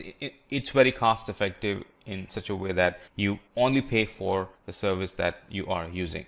And it's secure in a way that access to Route 53 is integrated with the Identity and Access Management, IAM. So you only have authorized users gain access to Route 53. The trainee who just joined yesterday won't get access. And the contractor or the consultant, the third-party consultant you have given access, or who is using your environment, you can block access to that particular person because he's not the admin or he's not a privileged user in your account. So only privileged users and admin gain access to Route 53 through IAM. Now let's talk about the routing policies. So when you create a record in Route 53, record is nothing but an entry. So when you do that, you choose a routing policy. Right? Routing policy is nothing but it determines how Route 53 responds to your queries, how the DNS queries are being responded. Right? That's a record, or that's a routing policy. So the first one is a simple routing policy. So we use simple routing policy for a single resource. In other words, simple routing allows to configure DNS with no special Route 53 routing. It's kind of one-to-one. You use a single resource that performs a given function to your domain. For example, if you want to simply map an URL to a web server, that's pretty straightforward, simple routing. So it routes traffic to a single resource, example, web server, to a website. And with simple routing, multiple records with the same name cannot be created, but multiple values can be created in the same record. The second type of routing policy is failover routing. So we would be using failover routing when we want to configure active, passive failover. If something failed, right, you want to fail over to the next resource, which was previously the backup resource, now the active resource, or which was previously the backup server, now it's an active server. So you would be failing over to that particular resource or that particular IP. If you want to do that, we use failover routing. So failover routing routes traffic to a resource when the resource is healthy, or to a different resource when the previous resource is unhealthy. In other words, anytime a resource goes unhealthy, it does all that's needed to shift the traffic from the primary resource to the secondary resource. In other words, from the unhealthy resource to the healthy resource. And this records can route traffic to anything from an Amazon S3 bucket, or you can also configure a complex tree of records. Now, when we configure the records, it will be more clear to you. So as of now, just understand that Route 53 can route, or this routing policy, the failover routing policy, can route traffic to Amazon S3 bucket or to a website that has complex tree of records. Geolocation routing policy. Now, geolocation routing, just like the name says, it takes that routing decision based on the geographic location of the user. Right? In other words, when you want to route traffic based on the location of the user, that's your primary criteria for sending that request to the appropriate server, we would be using geolocation routing. So it localizes the content and presents a part or the entire website in the language of the user. For example, a user from US, you would want to direct them to an English website, and a user from German, if you want to send them to the German website, and a user from France, you want to send those requests, or you want to show content specific to a customer who lives in France, a French website. So this is, if that's your condition, this is the routing policy we would be using. And the geographic locations are specified by either continent or by country or by state in the United States. So only in the United States you can actually split it to state level, and for the rest of the countries you can do it on a country level. On a high level you can also do it on a continent level. The next type of routing policy would be geo-proximity routing. Geo-proximity routing policy, when we want to route traffic based on the location of our resource and optimally shift traffic from resources in one location to resource in another location, we would be using geo-proximity routing. So geo-proximity routing routes traffic to the resources based on the geographic location of the user and the resources they want to access. And it also has an option to route more traffic or less to a given resource by specifying a value known as a bias. Kind of weight, but we also have weighted routing, that's different. So we've chosen different name, bias. You can send more traffic to a particular resource by having a bias on that particular routing condition. And a bias expands or shrinks the size of the geographic region from which traffic is routed to a resource. And then we have latency based routing. Just like the name says, we use latency based routing if we have resources in multiple AWS regions, and if you want to route traffic to the region that provides the best latency at any given point of time. So let's say if one single website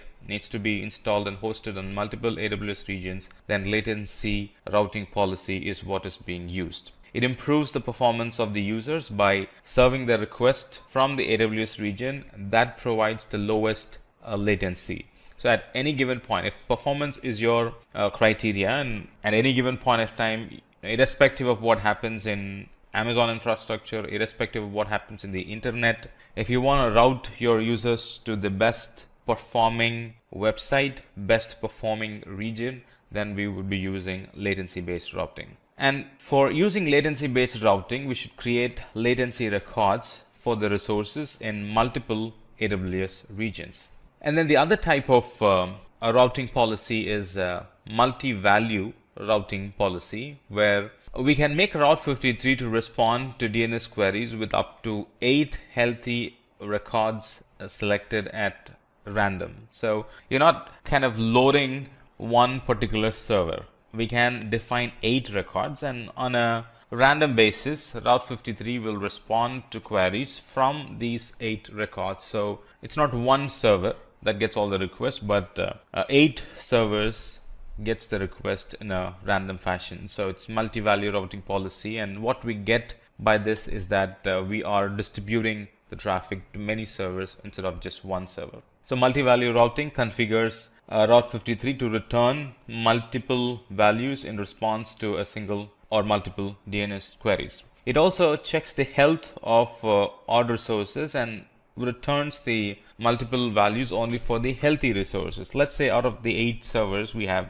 defined, one server is not doing healthy, it will not respond to the query with the details of the unhealthy server, right? So now it's going to treat it as only 7 servers in the list because one server is unhealthy. And it has the ability to return multiple health checkable IP addresses to improve availability and load balancing. The other type of routing policy is weighted routing policy, and in here we use to route traffic, or this is used to route traffic to multiple resources in a proportion that we specify. So this is an weighted routing, and weighted routing routes multiple resources to a single domain name or a subdomain and control the traffic that's routed to each resources. So this is very useful when you're doing load balancing and testing new versions of the software. So when you have a new version of the software, you really don't want to send 100% of the traffic to it. So you want to get customers' feedback about the new software that you've launched, new version or new application that you've launched. So you would kind of send only 20% of the traffic to that application, get customer feedback, and if all is good, then we would move the rest of the traffic to that new application. So any software launches, application launches will be using weighted routing. Now let's talk about the key benefits or key features of Route 53. Some of the key features of Route 53 are traffic flow. It routes end users to the endpoint that should provide the best user experience. That's what we discussed in the routing policies, right? It uses a routing policy, a latency-based routing policy, and geo-based routing policy, and then failover routing policy. So it kind of improves the user experience. And the other key feature of Route 53 is we can buy domain names using Route 53 console. We can buy it from here and use it in Route 53. Previously, it was not the case, but now we can buy it directly from Amazon through Route 53, and we can assign it to any resources that we want. So anybody browsing that URL, the connection will be directed to the server in AWS that runs our website. Health checks. It monitors health and performance of the application. So it comes with an health check attached to it. Health check are useful to make sure that the unhealthy resources are retired, right? The unhealthy resources are taken away, or your customers are not kind of hitting the unhealthy resources and they see an service down page or something like that. We can have weighted round robin load balancing. That's helpful in spreading traffic between several services or servers via a round robin algorithm. So no one server is fully hit, or no one server kind of fully absorbs all the traffic. You can split and shift the traffic to different servers based on the weight that you would be configuring. And also weighted routing also helps with soft launch of your new application or the new version of your website. There are different ways we can access Amazon Route 53. So you can access Amazon Route 53 through AWS console. You can also access Amazon Route 53 using AWS SDKs, and we can configure it using the APIs. And we can also do it through the command line interface. That's Linux type, Linux flavor, AWS command line interface. We can also do that using Windows command line, Windows PowerShell flavored command line interface as well. Now let's look at some of the companies that are using Route 53. So some of the famous companies that use Route 53 are Medium. Medium is an online publishing platform, and it's more like a social journalism. It's kind of having hybrid collection of professionals, people and publications, or exclusive blogs or publishers on Medium. It's kind of an blog website, and that uses Route 53 for the DNS service. Reddit is an social news aggregation or web content rating and discussion website that uses Route 53. So these are some websites that are accessed throughout the world, and they are using Route 53, and it's highly scalable. Suddenly if there is a new news, right, their website will be accessed a lot, and they need to keep their service up and running all the time, more availability. Otherwise customers will end up in a broken page, and the number of customers who will be using the website will come down. So it's very critical. Now these companies are very critical, they being highly available, their site being highly available and the internet is very critical and crucial for them, and they rely and use Route 53 to meet that particular demand. And Airbnb is another company, Instacart, Coursera is another company, Stripe is another company that uses Route 53 as their DNS provider for their DNS service. They use Route 53 so their customers get best performance. They use Route 53 so their website is highly available. They use Route 53 to kind of shift the traffic between the resources so their resources are properly used with all the weighted routing. Their resources are properly used. Now let's quickly look at a demo. I'm in my AWS console and I'm in Route 53. So let me click on Route 53. So in this lab, we're actually going to simulate buying a domain name, and then we're going to create an S3 static website, and we're going to map that website to this DNS name, right? So the procedure is the same for mapping load balancer. The procedure is the same for mapping CloudFront. The procedure is the same for mapping EC2 instances as well. We're picking S3 for simplicity, right? But our focus is actually on Route 53. So let's go in here and we'll see if we can, right? We'll buy a domain name here. So let's first check the availability of a domain name called Simplilearn-demo-Route 53. Let's check its availability. It is available for $12, so let me add it to cart and then come back here. And then once you continue, it'll ask for personal information. Once you give the personal information, you finally check out, and then it gets added to your shopping list. Once you pay for it, Amazon takes like 24 to 48 hours to make that DNS name available. So the next stage would be contact details, and then the third stage would be verify and purchase. So once we have bought the domain name, it will become available in our DNS portal. And I do have a domain name which I bought some time back, and it's now available for me to use. So I can go to hosted zone and simply start creating. I can go to hosted zone, and then here it's going to list all the domain names for me, right? Click on the domain name and then click on the record set, and here I can actually map Elastic Load Balancer, S3 website, VPC endpoint, API gateway, and CloudFront, Elastic Beanstalk domain names, right? All that gets mapped through this portal. Quite simple, like 4 or 5 step button clicks, and then it'll be done. So I have an domain name bought, and then I'm going to go to S3, and I'll show you what I've done in S3. So I've created a bucket name called as DNS name. Let me clear the content in them. So I've created a bucket, and then permissions, I've turned off public access blocking, and then I've created a bucket policy. So this bucket is now publicly accessible. And then I went on to properties and created the static website hosting, right? And I've pointed that this is the file, that's my index file that I'm going to put, or name of the file that's going to be my index file that I'm going to put in this S3 bucket. So I've put the index file.html, saved it, and we're going to create a file now. We're going to create an index file. So this is a sample code.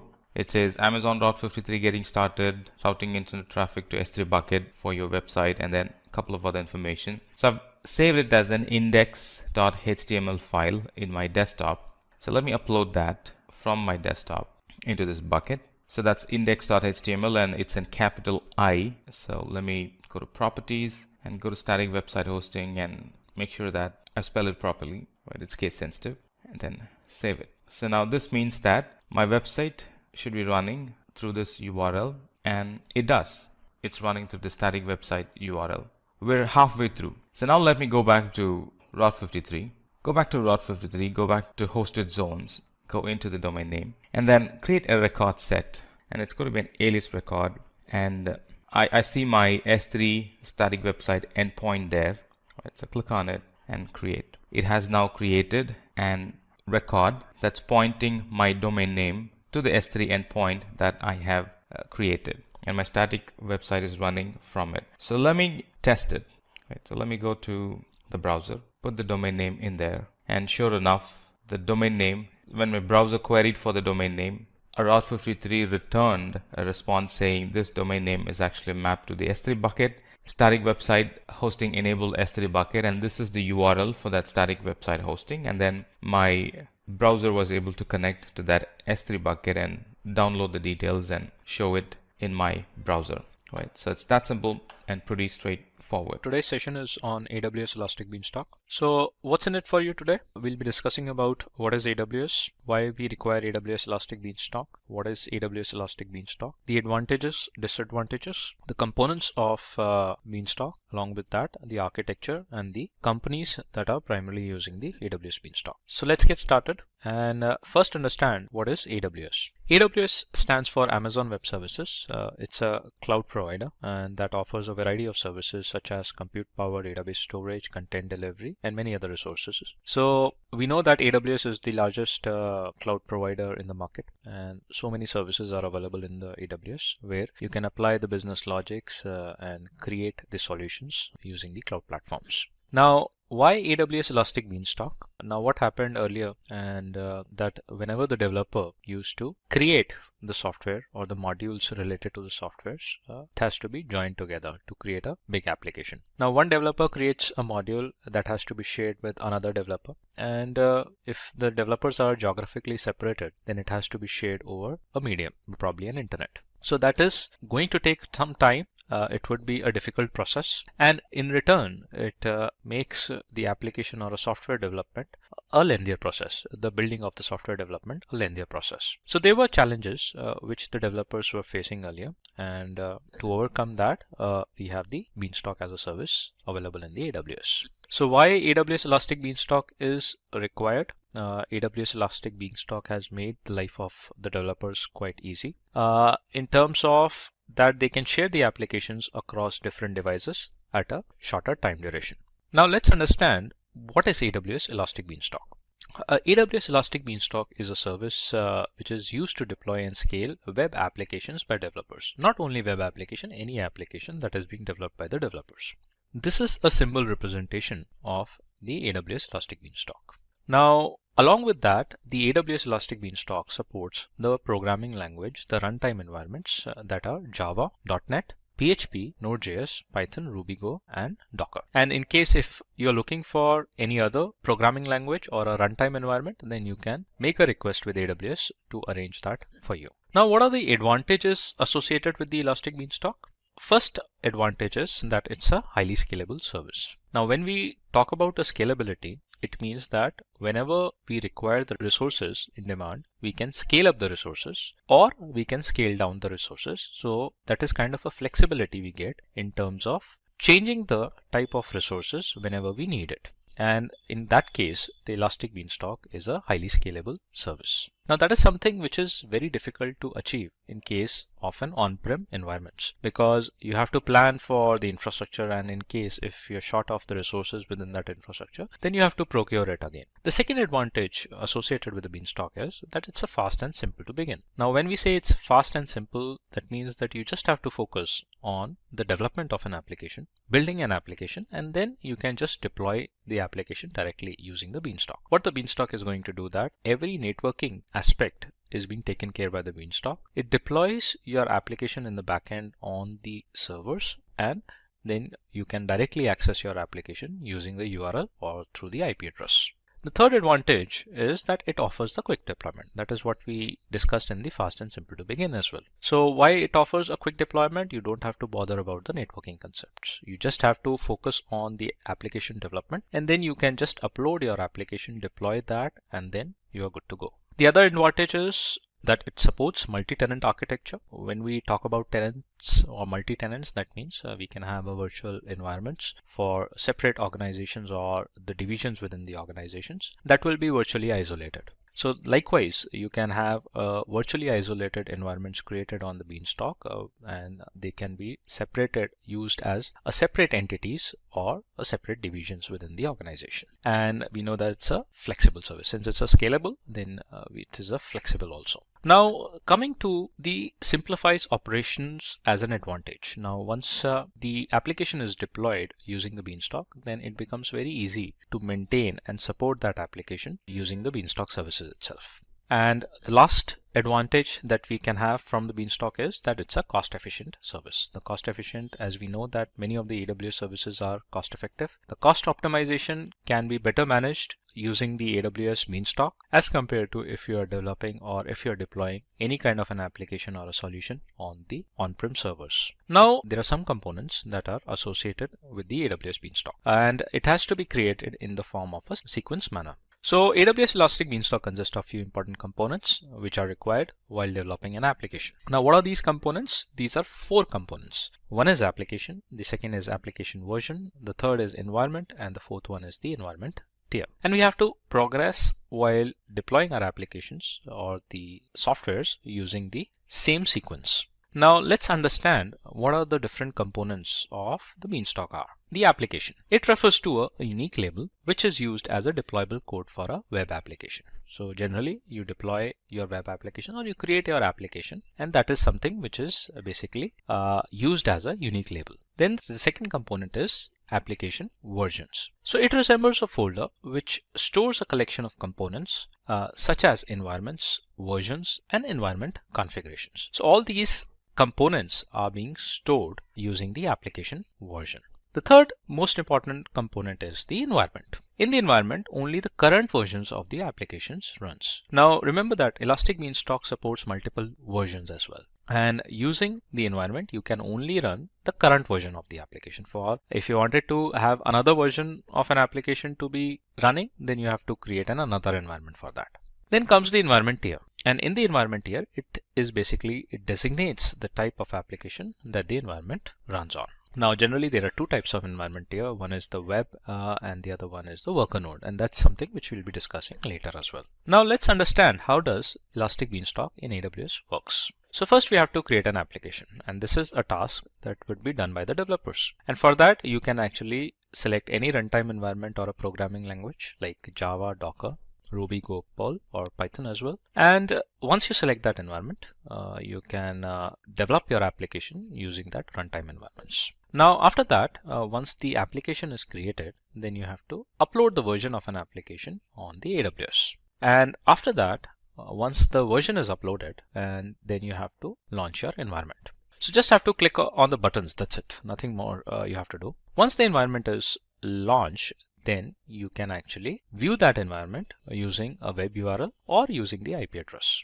Now, what happens in that case is when you launch an environment in the backend, the Elastic Beanstalk automatically runs an EC2 instance. And using a metadata, the Beanstalk deploys your application within that EC2 instance. That is something which you can look into the EC2 dashboard as well. So you don't have to take care of the security groups, you don't have to take care of the IP addressing, and even you don't have to log in into the instance and deploy your application. It would be done automatically by the Beanstalk. It's just that you just have to monitor the environment, and the statistics will be available there itself in the Beanstalk dashboard. Otherwise, you can view those statistics in the CloudWatch logs as well. Now, in case if you wanted to update any kind of a version, then you just upload a new version and then just deploy that and then monitor your environment. So these are the essentials to create a local applications for any platform, whether it's a Node.js, Python, etc. These are the things that you have to actually take care, and this is the sequence you have to follow while creating an environment. So you can say that it's a 4 steps creation of or deployment of your application. That's it. Now, after users upload their versions, the configuration is automatically deployed with a load balancer. Yes, and with a load balancer, that means you can access the applications using the load balancer DNS also. And apart from load balancer, if you wanted to put any other feature that includes the auto scaling, for example, if you wanted to create your EC2 instances where the application will be deployed within the virtual private cloud or in a particular subnet within the VPC, all those features that are available, and you can select them using the Beanstalk itself. You don't have to move out to the VPC. You don't have to actually go to the EC2 dashboard and select all those separately. Everything would be available within the Beanstalk dashboard. So that's what it says in the presentation, that after creating an application, the deploy service can be specifically accessed using the URL. So once the environment is created, there will be a URL defined. Now you can put a URL name also. That is something which you wanted to put for your application. You can define that. You can check for the availability of that URL, and then you have to use that URL to access your application over the browser. Now, once it is done, then in the monitor environment, it says the environment is monitored, provided capacity provisioning, load balancing, auto scaling, and hence monitor features. All those features are available there itself in the Beanstalk. Now let's understand the architecture of AWS Elastic Beanstalk. Now there are two types of environments that you have to select. You can select one is the web server environment and the other one is the worker environment. So based on the client requirement, Beanstalk gives you two different types of environment that you have to select. Generally, the web server environment is the front end facing. That means the client should be accessing this environment directly using a URL. So mostly web applications are deployed using that environment.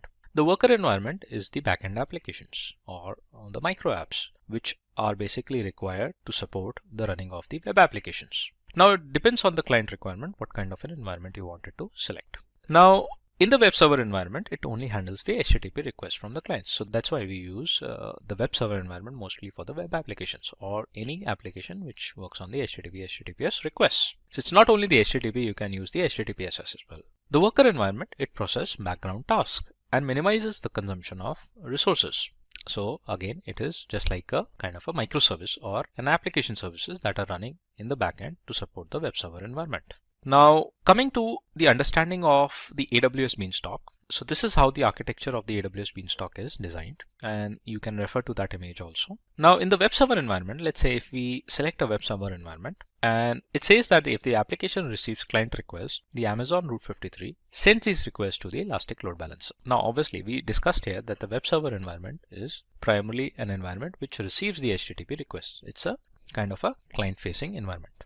Now if the application receives a client request from the Amazon Route 53, this Route 53 is a service which is primarily used for DNS mapping. It's a global service and it may you can route the traffic from the Route 53, matching your domains towards the load balancer. And from the load balancer, you can point that traffic to the web server environment. Obviously, the web server environment is nothing. It's just the EC2 instances that would be running in the backend. Now, here in the diagram, you can see that there are two web server environments and they are created in the auto scaling group. That means there is some kind of scaling options that are defined as well. And these instances are created in an availability zone, or they can be created in a different availability zone also for the redundancy as well. And these web application servers are further connected to your databases, which primarily will be in a different security groups. Probably it can be an RDS database also. So all these functionalities, all these features are basically available on the Elastic Beanstalk dashboard itself. Now what happens in that case is if the application receives client requests, Amazon Route 53 send these requests to the load balancer. Later, the load balancer shares those requests among the EC2 instances. How does that happen? It happens using a predefined algorithm. The equal distribution of a load is distributed to both the EC2 instances or n number of EC2 instances running in the availability zone. Now in the availability zones, every EC2 instance would have its own security group. They can have a common security group also. They can have their own security group as well. Now, after the security group, the load balancer is then connected to the Amazon EC2 instance, which are part of the auto scaling group. So that's something which we have discussed already. Now, this auto scaling group would be defined from the Beanstalk itself, and there will be some scaling options that will be created. It could be a possibility that it might be the minimum number of instances that would be running as of now, and based on the threshold defined, it may increase the number of EC2 instances, and the load balancer will keep on distributing the load to as many instances that will be created inside the availability zones. Obviously, there will be an internal health check that the load balancer will be first doing before distributing the real-time traffic to these instances created by the Beanstalk. Now what does auto scaling group does? It automatically starts the additional EC2 instance to accommodate increasing load on your application. That's something which we know that. And also it monitors and scales instances based on the workload as well. So depends on what kind of a scaling threshold you have defined in the auto scaling groups. And when the load of an application decreases, the EC2 instance will also be decreased. So whenever we talk about the auto scaling, generally it comes in our mind is that we scale up the resources. That means it increases the EC2 instances. In the auto scaling, you might have the scale down option also, scale down policy also created, in which if the load minimizes, it can terminate the additional EC2 instances as well. So that is something which will be automatically managed. All these features can be achievable using the Elastic Beanstalk, and with this feature accommodated, it gives you the better cost optimization in terms of managing your resources. Now it says that Elastic Beanstalk has a default security group, and the security group acts as a firewall for the instances. Now here in this diagram, it says about the security group, auto scaling also. You might create it in a default VPC also. You might create it in your custom VPC also, where you can have the additional level of security is also created. You can have the NACLs, NACLs also defined here before the security groups. So that would give you the additional filtering option or the firewall option. Now it says that with these groups, with these security groups, it allows establishing security groups to the database server as well. So every database would also have its own security group, and the connection can be created between the web servers environment that is created by the Beanstalk to the database security groups as well. Now let's discuss about the worker environment. Now, understanding the worker environment, what happens is that the client, the web server environment is the client facing. The client sends a request for an access to the web server. And in this diagram, the web server further sends it to the SQS, which is a simple queue service. And the queue service sends it to the worker environment. And then whatever the worker environment is created for doing some kind of a processing or some kind of an application that is running in the backend, that environment initiates and then send back the results to this SQS and vice versa. So let's understand the architecture of a AWS Elastic Beanstalk with the worker environment. So when a worker environment here is launched, AWS Elastic Beanstalk installs a server on every EC2 instance. So that is in the case of a web server environment also. And later the server passes the request to the simple queue service. Now this service is an asynchronous service. Instead of a simple queue service, you can have other services also. It is not necessary that you need to have the SQS also. This is an example that we are discussing about. And the SQS shares those messages via a post request to the HTTP path over the worker environment. And there are many case studies also with respect to this kind of an environment that is being created, that is being done on many customers. And you can search for these kind of a case studies available on the internet.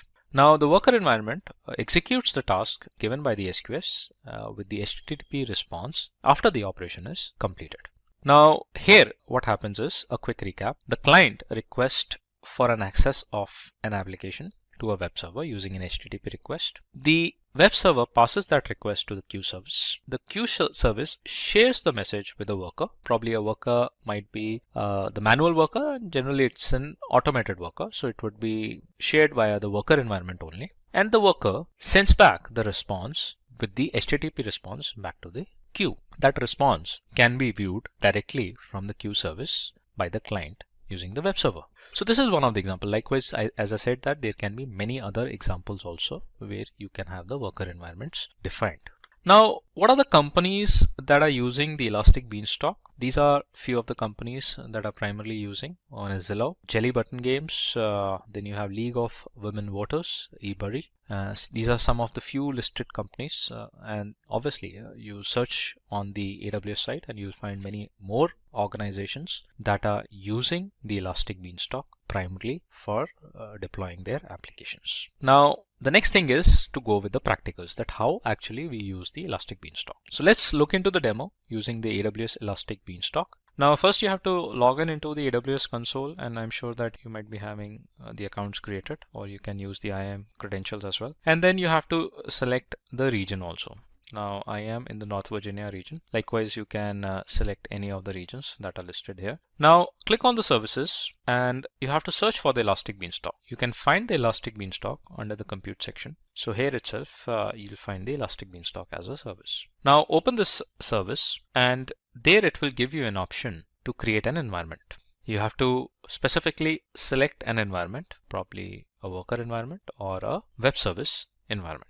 So let's wait for the service to open. So we have the dashboard now available with us. This is how the Elastic Beanstalk looks, and this is the symbol representation of a beanstalk. Now what we have to do is we have to click on Get Started, and that will load, and you have to create a web app. So instead of creating a web app, what we'll do, we'll create a new application. So just click on Create a New Application. Put an application name. Let's say we put something like XYZ. You can put any description to your application. Let's say it's a demo app, and click on Create. Now it says you have to select an environment. Now the environment, the application name XYZ is created. You just have to select an environment. So click on Create One now, and it is going to ask you that what kind of an environment tier you wanted to select. So as we discussed that there are two types of environments. One is the web server and the other one is the worker environment. Let's look into it, what is defined by the AWS. AWS says that it has two types of environment tiers to support different types of web applications.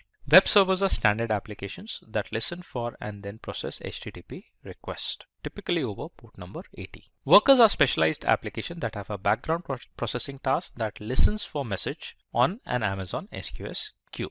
Workers application posts those messages to your application by using the HTTP response. So that's what we saw in the case of the Beanstalk slides also. Now, the usability of a worker environment can be anything. Now, we'll do a demo for creating a web server environment. So just click on select, and we have the environment name created. Now we can define our own domain. It ends with the region.elasticbeanstalk.com. Let's say I look for a domain which is XYZ only. That's the environment name. Now I'll check for the availability whether that domain name is available with us or not. And it says we don't have that domain name. So probably I'll try to make it with some other name, and let's look for the availability. XYZ ABC, and it says yes, it is available. Now once I deploy my application, I would be able to access the application using this complete DNS. So you can put a description, it's a demo app that we are creating, and then you have to define a platform as well.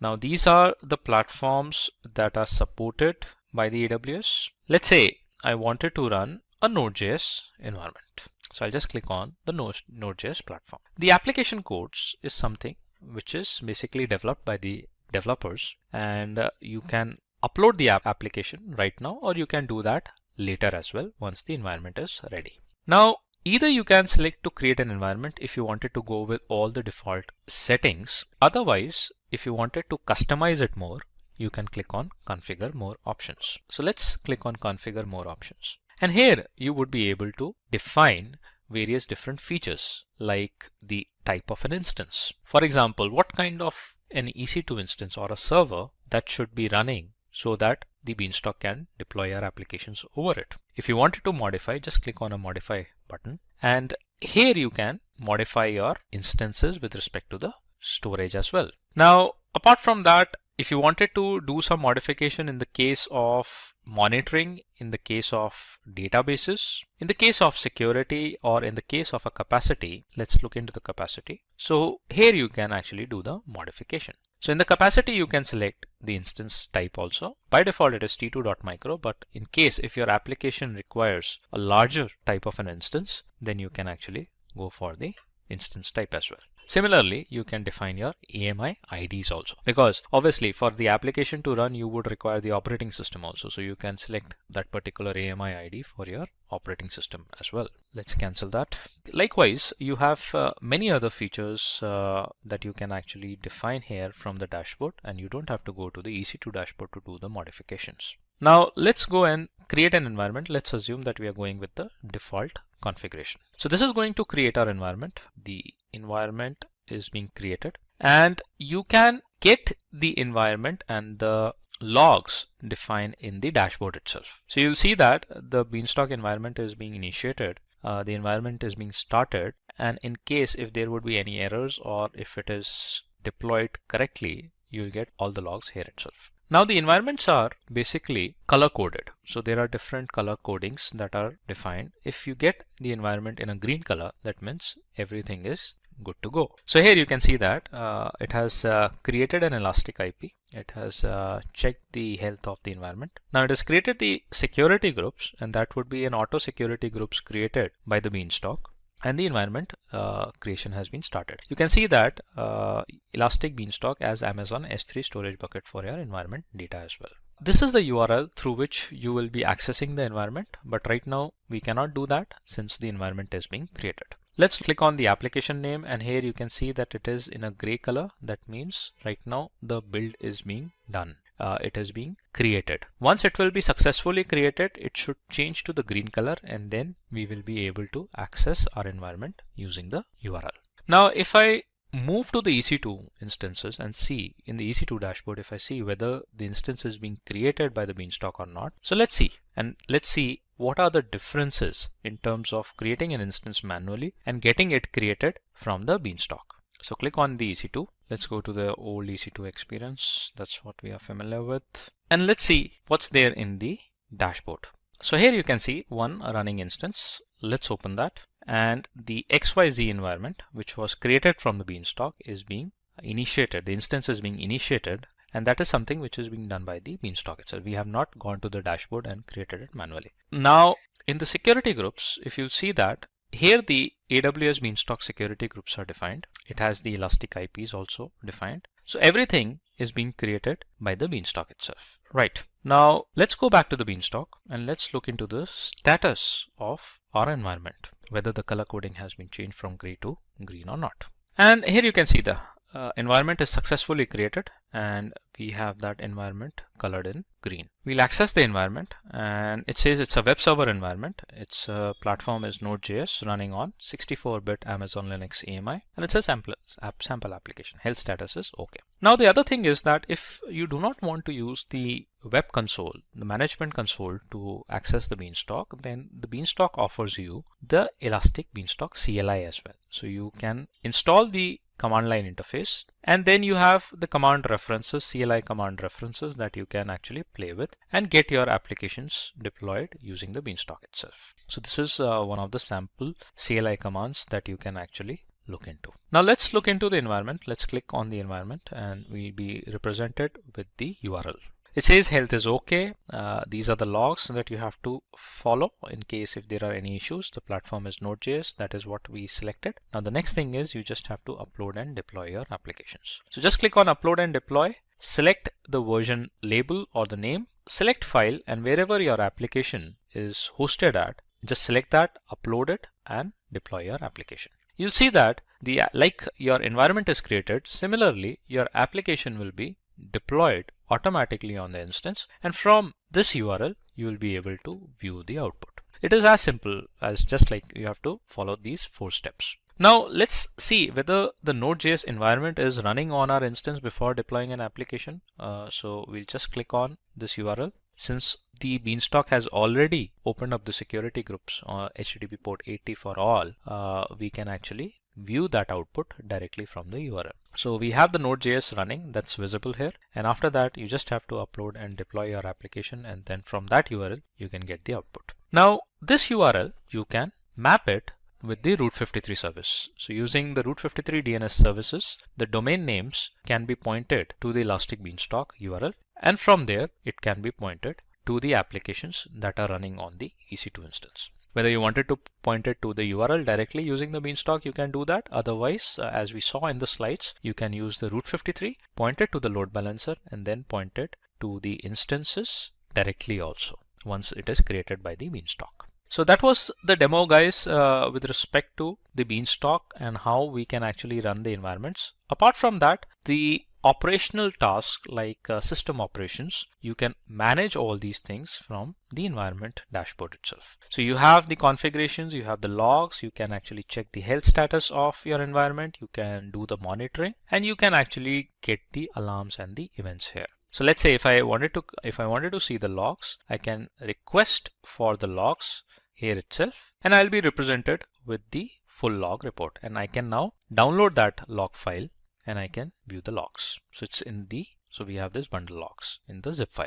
All right, so if you want to see some kind of logs with respect to Elastic Beanstalk activity, it's in the form of a notepad, and here you can see what all configurations the Beanstalk has done on your environment, on your instance. Similarly, you can go for the health, monitoring, alarms, events, and all those things.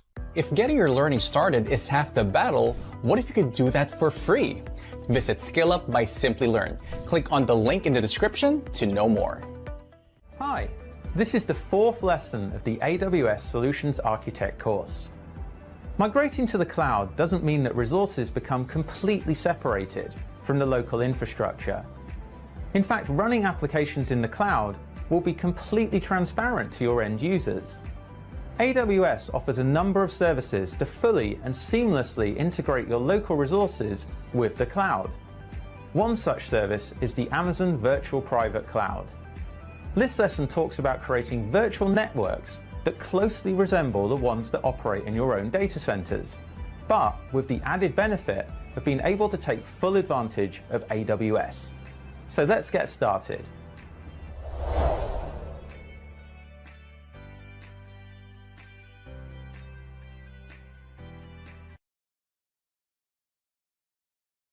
In this lesson, you'll learn all about virtual private clouds and understand their concept. You'll know the difference between public, private, and elastic IP addresses. You'll learn about what a public and private subnet is. And you'll understand what an internet gateway is and how it's used. You'll learn what route tables are and when they are used.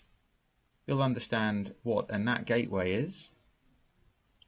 We'll take a look at security groups and their importance. And we'll take a look at network ACLs and how they're used in Amazon VPC. We'll also review the Amazon VPC best practices and also the costs associated with running a VPC in the Amazon cloud. Welcome to the Amazon Virtual Private Cloud and Subnet section. In this section, we're going to have an overview of what Amazon VPC is and how you use it. And we're also going to have a demonstration of how to create your own custom virtual private cloud. We're going to look at IP addresses and the use of elastic IP addresses in AWS. And finally, we'll take a look at subnets, and there'll be a demonstration about how to create your own subnets in an Amazon VPC. And here are some of the terms that are used in VPCs. There's subnets, route tables, elastic IP addresses, internet gateways, NAT gateways, network ACLs, and security groups. And in the next sections, we're going to take a look at each of these and build our own custom VPC that we'll use throughout this course.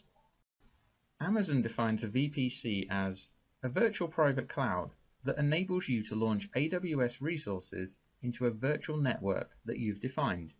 This virtual network closely resembles a traditional network that you'd operate in your own data center, but with the benefits of using the scalable infrastructure of AWS. A VPC is your own virtual network in the Amazon cloud, which is used as the network layer for your EC2 resources. And this is a diagram of the default VPC. Now there's a lot going on here, so don't worry about that. What we're going to do is break down each of the individual items in this default VPC over the coming lesson. But what you need to know is that a VPC is a critical part of the exam, and you need to know all the concepts and how it differs from your own networks. Throughout this lesson, we're going to create our own VPC from scratch, which you'll need to replicate at the end of this so you can do well in the exam. Each VPC that you create is logically isolated from other virtual networks in the AWS cloud. It's fully customizable. You can select the IP address range, create subnets, configure route tables, set up network gateways, define security settings using security groups, and network access control lists.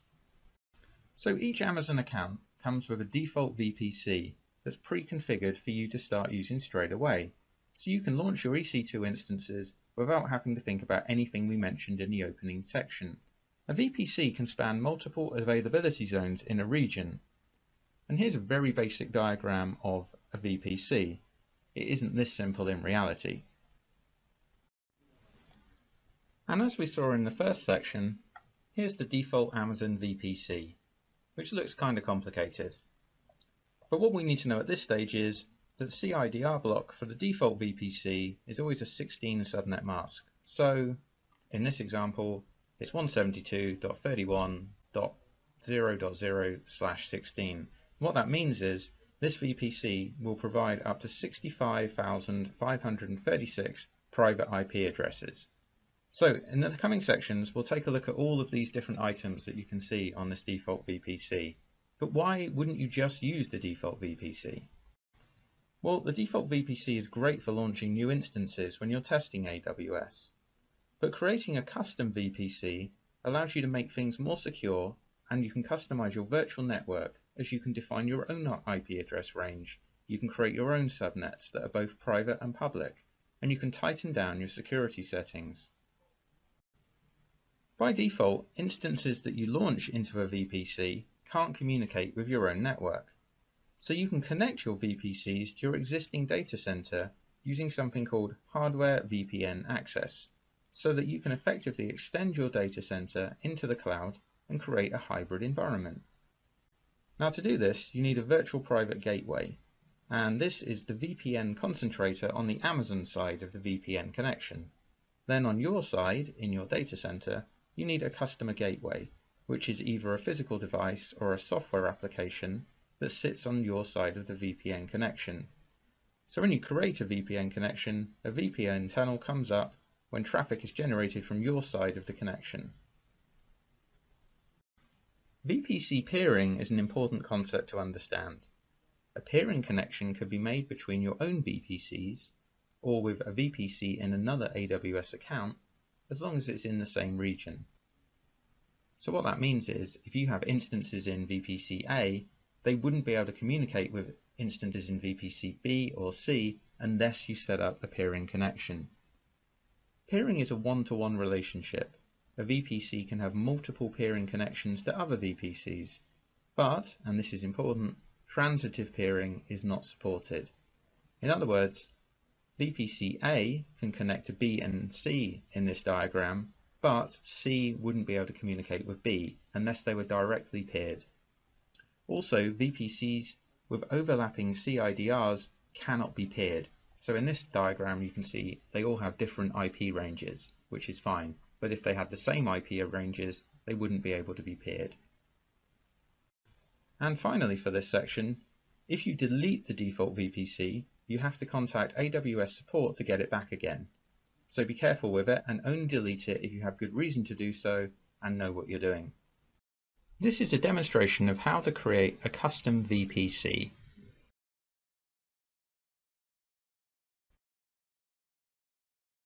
So here we are, back at the Amazon Web Services Management Console. And this time we're going to go down to the bottom left where the networking section is. I'm going to click on VPC. And the VPC dashboard will load up. Now there's a couple of ways you can create a custom VPC. There's something called the VPC wizard, which will build VPCs on your behalf from a selection of different configurations. For example, a VPC with a single public subnet, or a VPC with public and private subnets. Now this is great because you click a button, type in a few details, and it does the work for you. However, you're not going to learn much or pass the exam if this is how you do it. So we'll cancel that and we'll go to your VPCs and we'll click on Create a VPC. And we're presented with the Create a VPC window. So let's give our VPC a name. I'm going to call it Simplilearn_VPC. And this is the kind of naming convention I'll be using throughout this course. Next, we need to give it the CIDR block, or the classless interdomain routing block. So we're going to give it a very simple one, 10.0.0.0, and then we need to give it the subnet mask. So you're not allowed to go larger than 15. So if I try to put 15 in, it says no, not going to happen.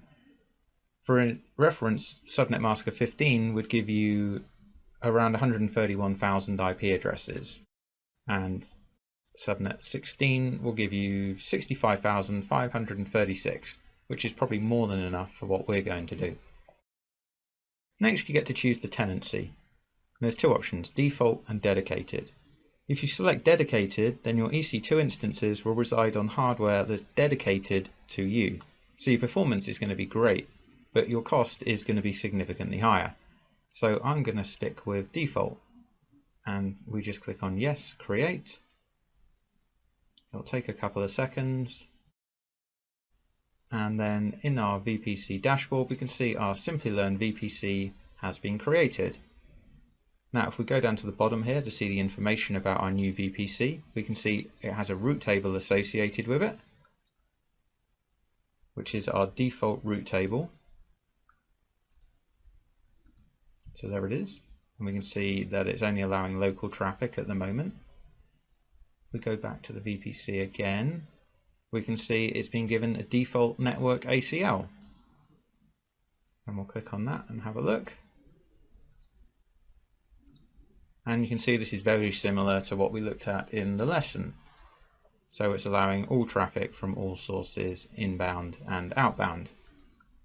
Now if we go to the subnet section and just widen the VPC area here, you can see there's no subnets associated with the VPC we just created. So that means we won't be able to launch any instances into our VPC. And to prove it, I'll just show you. We'll go to the EC2 section So this is a glimpse into your future. This is what we'll be looking at in the next lesson. And we'll just quickly try and launch an instance. We'll select any instance, it doesn't matter. Any size, not important. So here, the network section, if I try and select Simplilearn VPC, it's saying no subnets found, this is not going to work. So we basically need to create some subnets in our VPC, and that is what we're going to look at in the next lesson.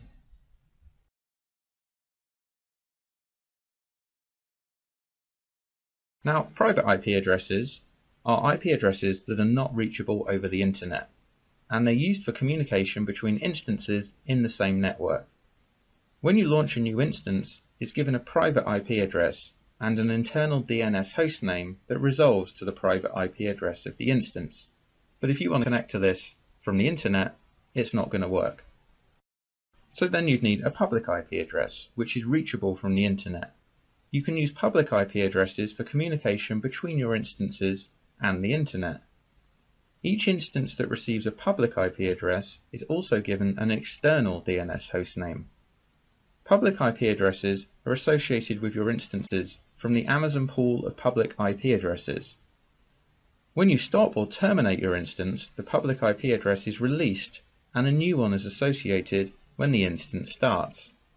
So if you want your instance to retain its public IP address, you need to use something called an elastic IP address. An elastic IP address is a static or persistent public IP address that's allocated to your account and can be associated to and from your instances as required. An elastic IP address remains in your account until you choose to release it. There is a charge associated with an elastic IP address if it's in your account but not actually allocated to an instance. This is a demonstration of how to create an elastic IP address.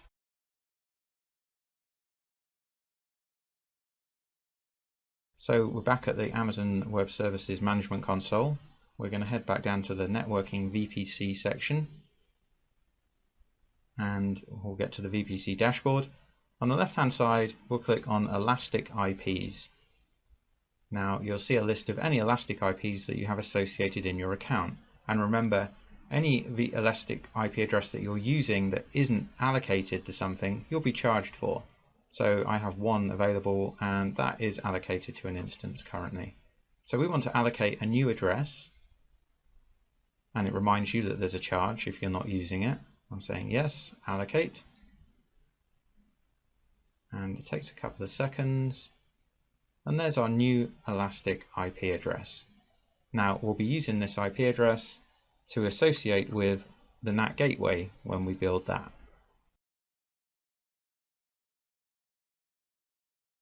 AWS defines a subnet as a range of IP addresses in your VPC. You can launch AWS resources into a subnet that you select. You can use a public subnet for resources that must be connected to the internet, and a private subnet for resources that won't be connected to the internet. The net mask for the default subnet in your VPC is always 20, which provides up to 4,096 addresses per subnet, and a few of them are reserved for AWS use.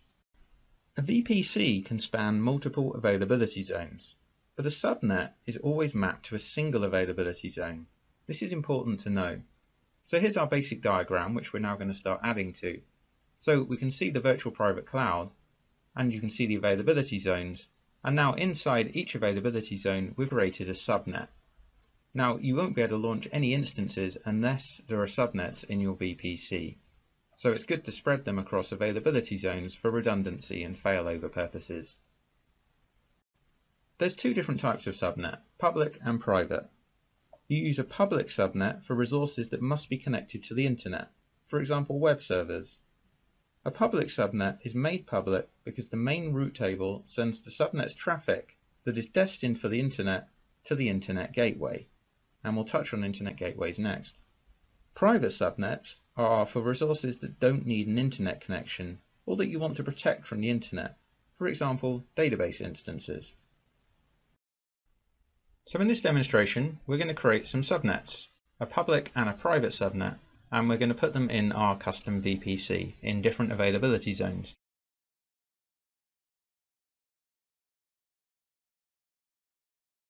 So we'll head to Networking and VPC, wait for the VPC dashboard to load up. We'll click on Subnets. We'll go to Create Subnet. And I'm going to give the subnet a name. So it's good to give them meaningful names. So I'm going to call this first one for the public subnet 10.0.1.0, and I'm going to put this one in the US East 1B availability zone. And I'm going to call it Simplilearn Public. So it's quite a long name, I understand, but at least it makes it clear for what's going on in this example. So we need to choose a VPC. So we obviously want to put it in our Simplilearn VPC. And I said I wanted to put it in US East 1B. I'm using the North Virginia region, by the way. So we click on that. Then we need to give it the CIDR block. Now, as I mentioned earlier, when I typed in the name, that's the range I want to use. And then we need to give it the subnet mask, and we're going to go with 24, which should give us 251 addresses in this range, which obviously is going to be more than enough. If I try and put a different value in that's unacceptable to Amazon, it's going to say, it's going to give me an error and tell me not to do that. Let's go back to 24 and click. I'm going to cut and paste this, by the way, just because I need to type something very similar for the next one. Click Create. And it takes a few seconds. Okay, so there's our new subnet. And if I just widen this, you can see, so that's the IP range, that's the availability zone, it's for Simplilearn, and it's public. So now we want to create the private. So I'm going to put the name in. I'm going to give the private the IP address block of that. I'm going to put this one in US East 1C, and it's going to be the private subnet. Obviously I want it to be in the same VPC, availability zone of US East 1C, and we're going to give it 10.0.2.0/24, and we'll click Yes, Create. And again, it takes a few seconds. Okay, so we sort by name. So there we are. We can see now we've got our private subnet and our public subnet. In fact, let me just type in Simplilearn. There we are. So now you can see them both there. And you can see they're both in the same VPC, Simplilearn VPC. Now if we go down to the bottom, you can see the route table associated with these VPCs. And you can see that they can communicate with each other internally, but there's no internet access. So that's what we need to do next. In the next lesson, you're going to learn about internet gateways and how we can make these subnets have internet access.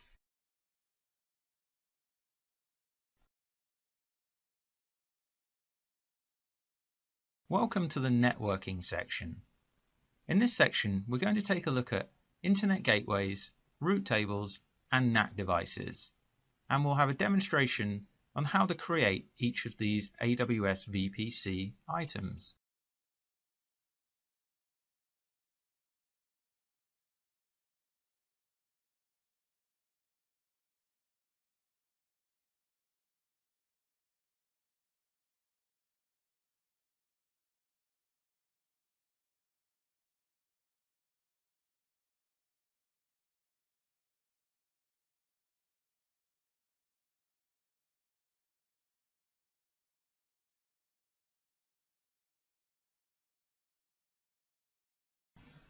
So to allow your VPC the ability to connect to the internet, you need to attach an internet gateway. And you can only attach one internet gateway per VPC. So attaching an internet gateway is the first stage in permitting internet access to instances in your VPC. Now here's our diagram again, and now we've added the internet gateway, which is providing the connection to the internet to your VPC. But before you can configure internet correctly, there's a couple more steps. For an EC2 instance to be internet connected, you have to adhere to the following rules. Firstly, you have to attach an internet gateway to your VPC, which we just discussed. Then you need to ensure that your instances have public IP addresses or elastic IP addresses, so they're able to connect to the internet. Then you need to ensure that your subnet's route table points to the internet gateway, and you need to ensure that your network access control and security group rules allow relevant traffic to flow to and from your instance. So you need to allow the rules to let in the traffic you want, for example HTTP traffic. After the demonstration for this section, we're going to look at how route tables, access control lists, and security groups are used. In this demonstration, we're going to create an internet gateway and attach it to our custom VPC.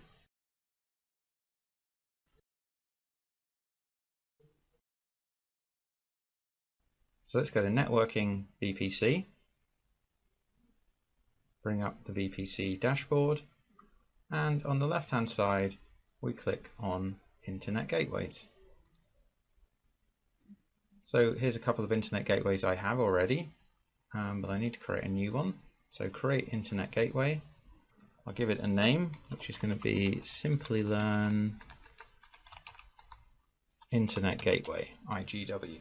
And I'm going to click create. So this is an internet gateway which will connect a VPC to the internet, because at the moment our custom VPC has no internet access. So there it's created. Simplilearn IGW, but its state is detached because it's not attached to anything. So let me try and attach it to a VPC, and it gives me an option of all the VPCs that have no internet gateway attached to them currently.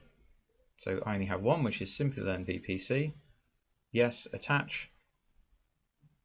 Now you can see our VPC has internet attached, and you can see that down here. So let's click on that and it will take us to our VPC. But before any instances in our VPC can access the internet, we need to ensure that our subnet route table points to the internet gateway. And we don't want to change the main route table, we want to create a custom route table. And that's what you're going to learn about next.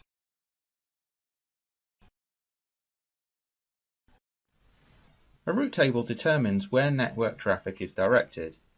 It does this by defining a set of rules. Every subnet has to be associated with a route table, and a subnet can only be associated with one route table. However, multiple subnets can be associated with the same route table. Every VPC has a default route table, and it's good practice to leave this in its original state and create a new route table to customize the network traffic routes associated with your VPC. So here's our example, and we've added two route tables, the main route table and the custom route table. The new route table, or the custom route table, will tell the internet gateway to direct internet traffic to the public subnet. But the private subnet is still associated to the default route table, the main route table, which does not allow internet traffic to it. All traffic inside the private subnet is just remaining local. In this demonstration, we're going to create a custom route table, associate it with our internet gateway, and associate our public subnet with it.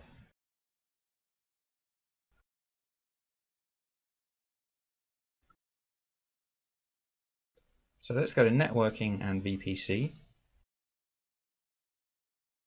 The dashboard will load and we're going to go to Route Tables.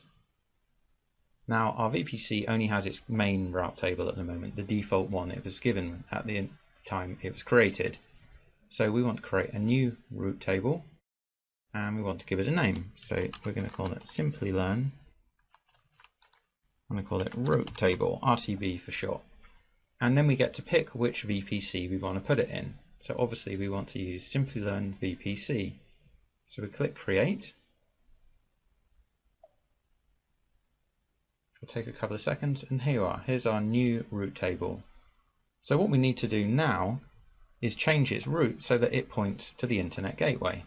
So if we go down here to routes, at the minute you can see it's just like our main route table. It just has local access. So we want to click on Edit, and we want to add another route.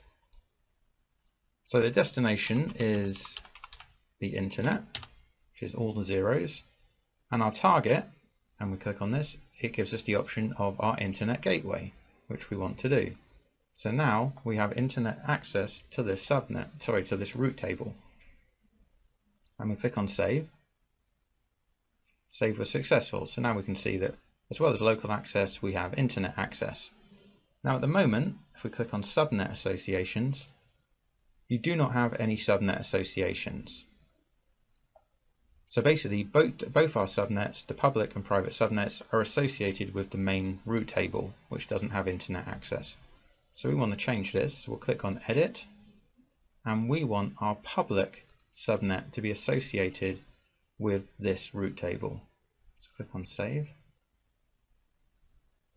So it's just saving that. So now we can see that our public subnet is associated with this route table, and this route table is associated with the internet gateway. So now anything we launch into the public subnet will have internet access.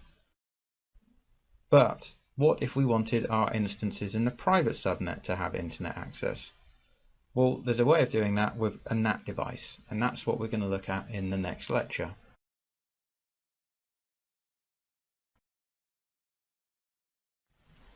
You can use a NAT device to enable instances in a private subnet to connect to the internet or other AWS services, but prevent the internet from initiating connections with the instances in the private subnet. So we talked earlier about public and private subnets to protect your assets from being directly connected to the internet. For example, your web server would sit in the public subnet and your database in the private subnet, which has no internet connectivity. However, your private subnet database instance might still need internet access or the ability to connect to other AWS resources. If so, you can use a network address translation device or a NAT device to do this.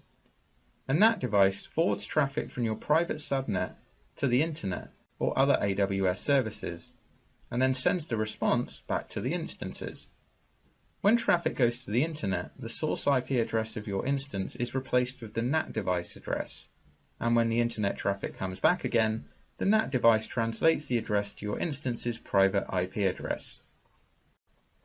So here's our diagram, which is getting ever more complicated, and if you look in the public subnet, you can see we've now added a NAT device, and you have to put NAT devices in the public subnet so that they get internet connectivity.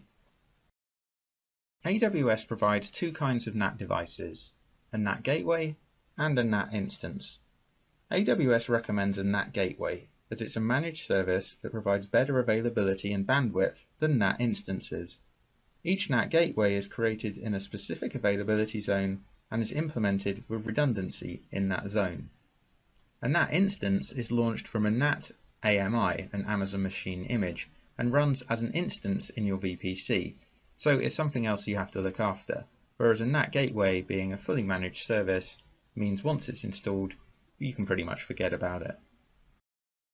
A NAT gateway must be launched into a public subnet because it needs internet connectivity. It also needs an elastic IP address, which you can select at the time of launch. Once created, you need to update the route table associated with your private subnet to point internet-bound traffic to the NAT gateway. This way, the instances in your private subnets can communicate with the internet.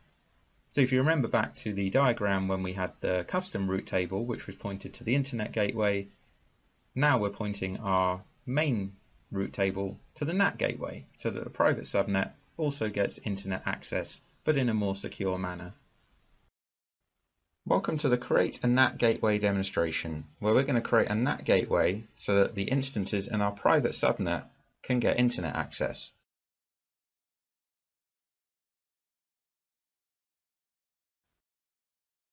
So we'll start by going to Networking and VPC. And the first thing we're going to do is take a look at our subnets, and you'll see why shortly. So here are our Simplilearn subnets. So this is the private subnet that we want to give internet access, but if you remember from the section, NAT gateways need to be placed in public subnets. So I'm just going to copy the name of this subnet ID for the public subnet, and you'll see why in a moment. So then we go to NAT gateways on the left hand side, and we want to create a new NAT gateway. So we have to put a subnet in there. So we want to choose our public subnet. Now, as you can see, it truncates a lot of the subnet names on this option, so it's a bit confusing. So we know that we want to put it in our Simplilearn VPC in the public subnet, but you can see it's truncated. So it's actually this one at the bottom, but what I'm going to do is just paste in the subnet ID, which I copied earlier, so there's no confusion. Then we need to give it an elastic IP address. Now, if you remember from the earlier demonstration, we created one, so let's select that. But if you hadn't allocated one, you could click on the Create New EIP button. So we'll do that. Okay, so it's telling me my NAT gateway has been created. And in order to use your NAT gateway, ensure that you edit your route table to include a route with a target of, and then our NAT gateway ID. So it's given us the option to click on our edit route tables. So we'll go straight there. Now here's our route tables. Now here's the custom route table that we created earlier, and this is the default, the main route table, which was created when we created our VPC. So we should probably give this a name so that we know what it is. So let me just call this Simplilearn RTB main. So now we know that's our main route table. So if you take a look at the main route table and the subnet associations, you can see that our private subnet is associated with this table. So what we need to do is put a route in here that points to the NAT gateway. So if we click on routes and edit, and we want to add another route, and we want to say that all traffic can either go to the Simplilearn internet gateway, which we don't want to do. We want to point it to our NAT instance, which is this NAT ID here. And we click save. So now any instances launched in our private subnet will be able to get internet access via our NAT gateway.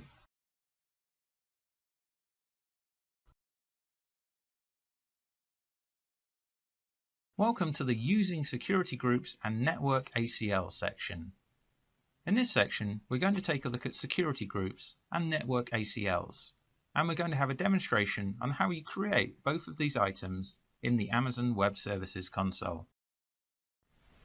A security group acts as a virtual firewall that controls the traffic for one or more instances.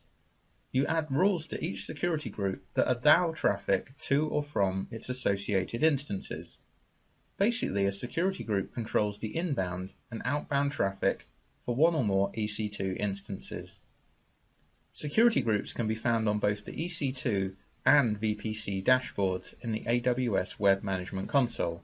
We're going to cover them here in this section, and you'll see them crop up again in the EC2 lesson. And here is our diagram, and you can see we've now added security groups to it. And you can see that EC2 instances are sitting inside the security groups, and the security groups will control what traffic flows in and out. So let's take a look at some examples, and we'll start with a security group for a web server. Now obviously a web server needs HTTP and HTTPS traffic as a minimum to be able to access it. So here is an example of the security group table, and you can see we're allowing HTTP and HTTPS, the ports that are associated with those two, and the sources, and we're allowing it from the internet. We're basically allowing all traffic to those ports. And that means any other traffic that comes in on different ports would be unable to reach the security group and the instances inside it.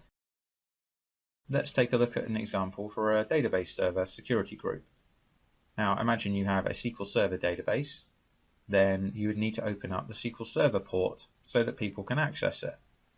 Which is port 1433 by default, so we've added that to the table and we've allowed the source to come from the internet. Now because it's a Windows machine, you might want RDP access so you can log on and do some administration. So we've also added RDP access to the security group. Now you could leave it open to the internet, but that would mean anyone could try and hack their way into your box. So in this example we've added a source IP address of 10.0.0.0.0. So only IP ranges from that address can RDP to the instance. Now there's a few rules associated with security groups.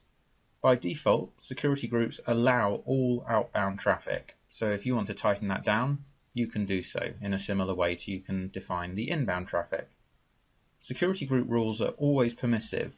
You can't create rules that deny access, so you're allowing access rather than denying it. Security groups are stateful, so if you send a request from your instance, the response traffic for that request is allowed to flow in regardless of the inbound security group rules.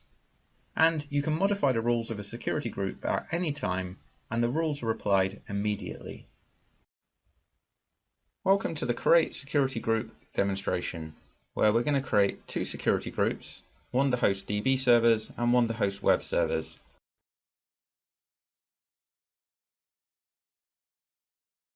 Now, if you remember from the best practices section, it said it was always a good idea to tier your applications into security groups, and that's exactly what we're going to do.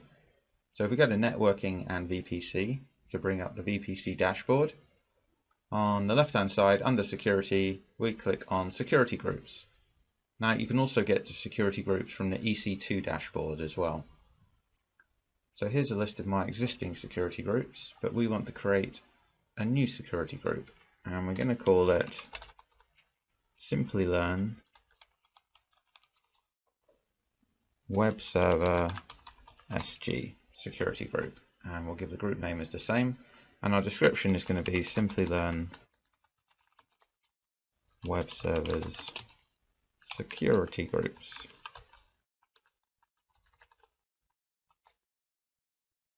Okay, and then we need to select our VPC. Now it defaults to the default VPC, but obviously we want to put it in our Simplilearn VPC. So we click Yes, Create. Takes a couple of seconds. And there it is, there's our new security group. Now if we go down to the rules, the inbound rules, you can see there are none. So by default, a new security group has no inbound rules. But what about outbound rules?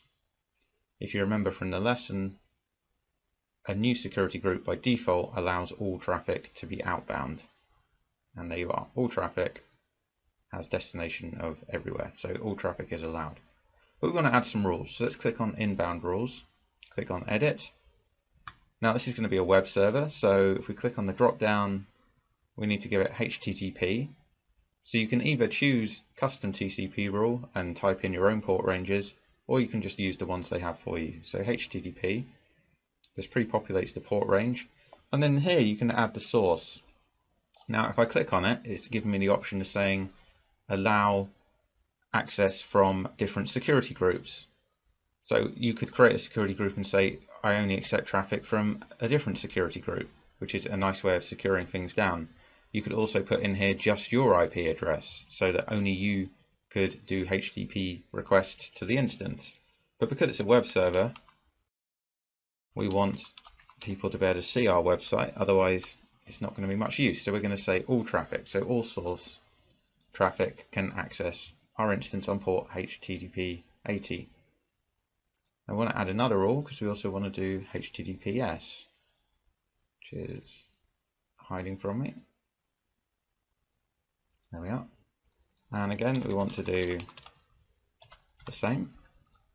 And also, because this is going to be a Linux instance, we want to be able to connect to the Linux instance to do some work and configuration. So we need to give it SSH access.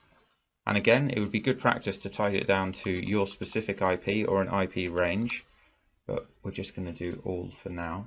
And then we click on Save, and there we are, there we have our ranges. So now we want to create our security group for our DB servers.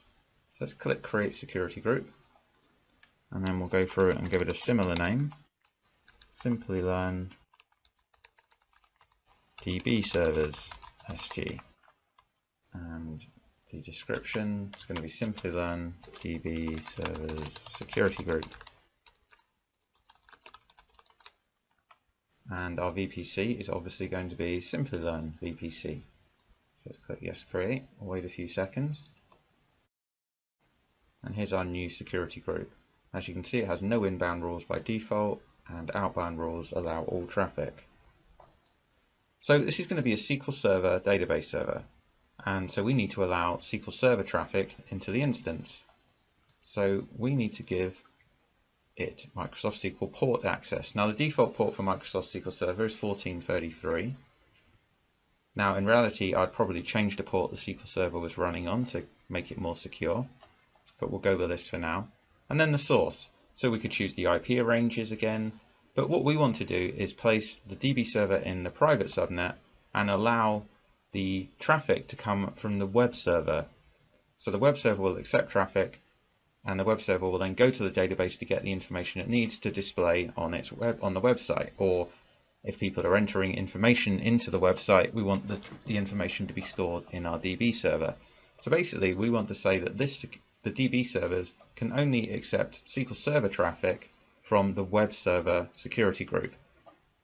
So we can select the Simplilearn web server security group as the source traffic for Microsoft SQL Server data. So we'll select that.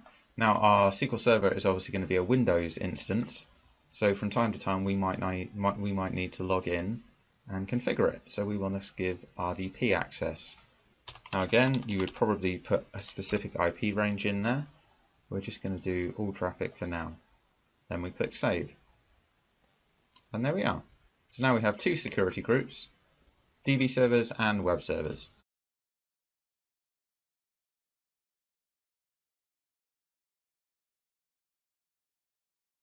A network ACL is a network access control list, and it's an optional layer of security for your VPC that acts as a firewall for controlling traffic in and out of one or more of your subnets. You might set up network ACLs with rules similar to your security groups in order to add an additional layer of security to your VPC. Here is our network diagram, and we've added network ACLs to the mix. Now you can see they sit somewhere between the root tables and the subnets.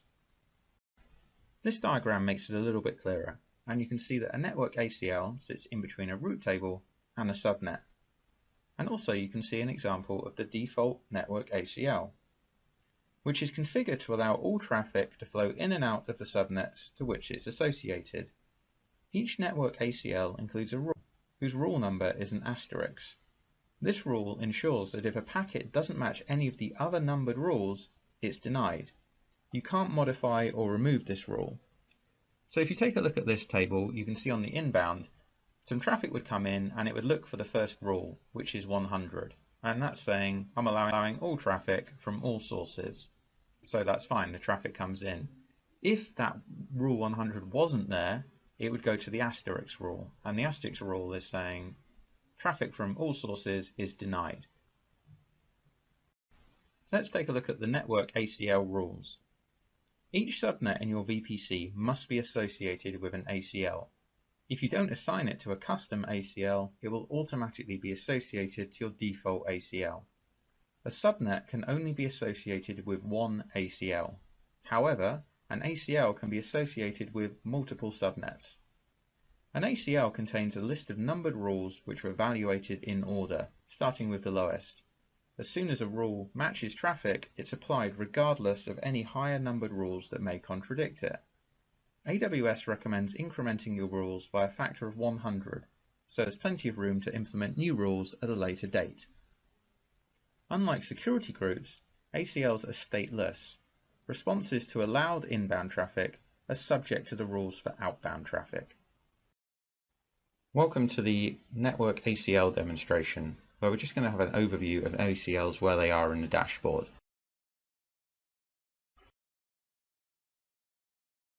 Now you don't need to know a huge amount about them for the exam, you just need to know how they work and where they are. So let's go to networking and VPC, and when the dashboard loads, on the left hand side under security there's network ACLs. So let's click on that.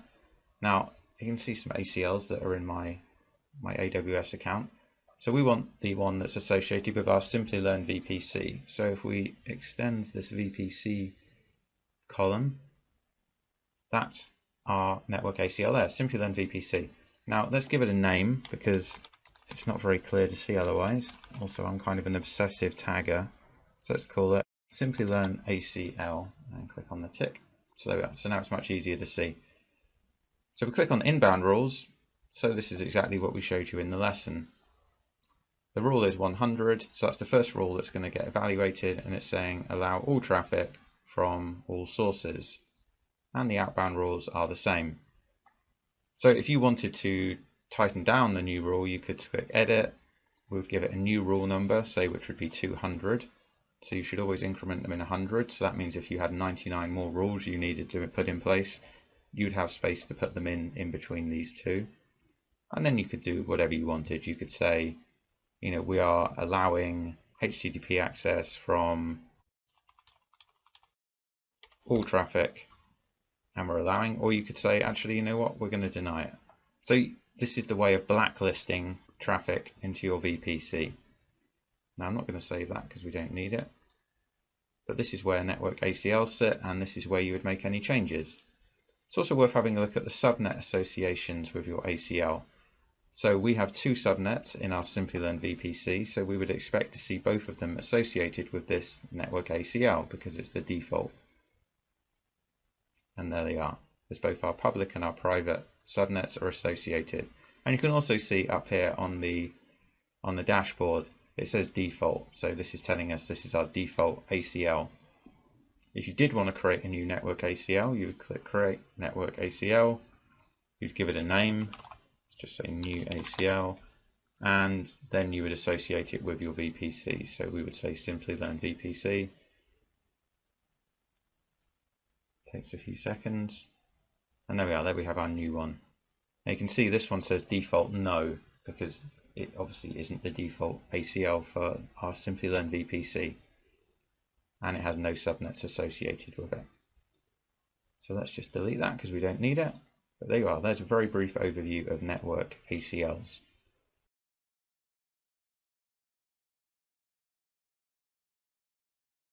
Welcome to the Amazon VPC Best Practices and Costs, where we're going to take a look at the best practices and the costs associated with the Amazon Virtual Private Cloud. Always use public and private subnets. You should use private subnets to secure resources that don't need to be available to the internet, such as database services. To provide secure internet access to the instances that reside in your private subnets, you should provide a NAT device. When using NAT devices, you should use a NAT gateway over NAT instances because they're a managed service and require less administration effort. You should choose your CIDR blocks carefully. Amazon VPC can contain from 16 to 65,536 IP addresses, so you should choose your CIDR block according to how many instances you think you'll need.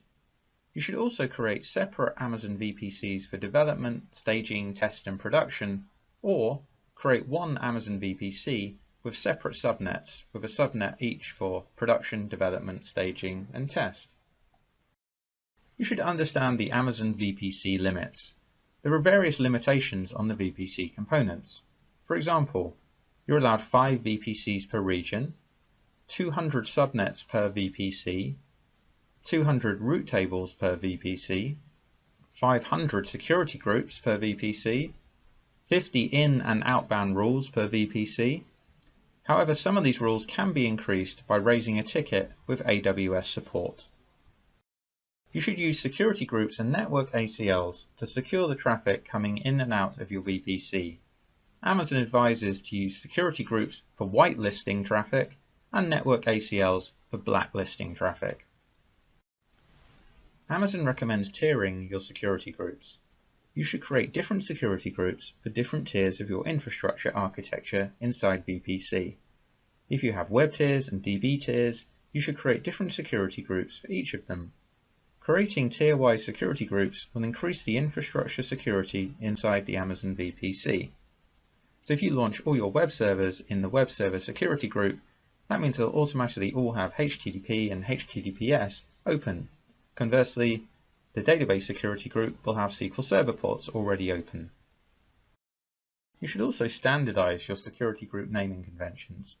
Following a security group naming convention allows Amazon VPC operation and management for large-scale deployments to become much easier.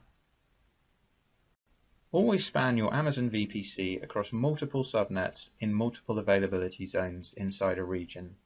This helps in architecting high availability inside your VPC. If you choose to create a hardware VPN connection to your VPC using Virtual Private Gateway, you are charged for each VPN connection hour that your VPN connection is provisioned and available. Each partial VPN connection hour consumed is billed as a full hour. You'll also incur standard AWS data transfer charges for all data transferred via the VPN connection.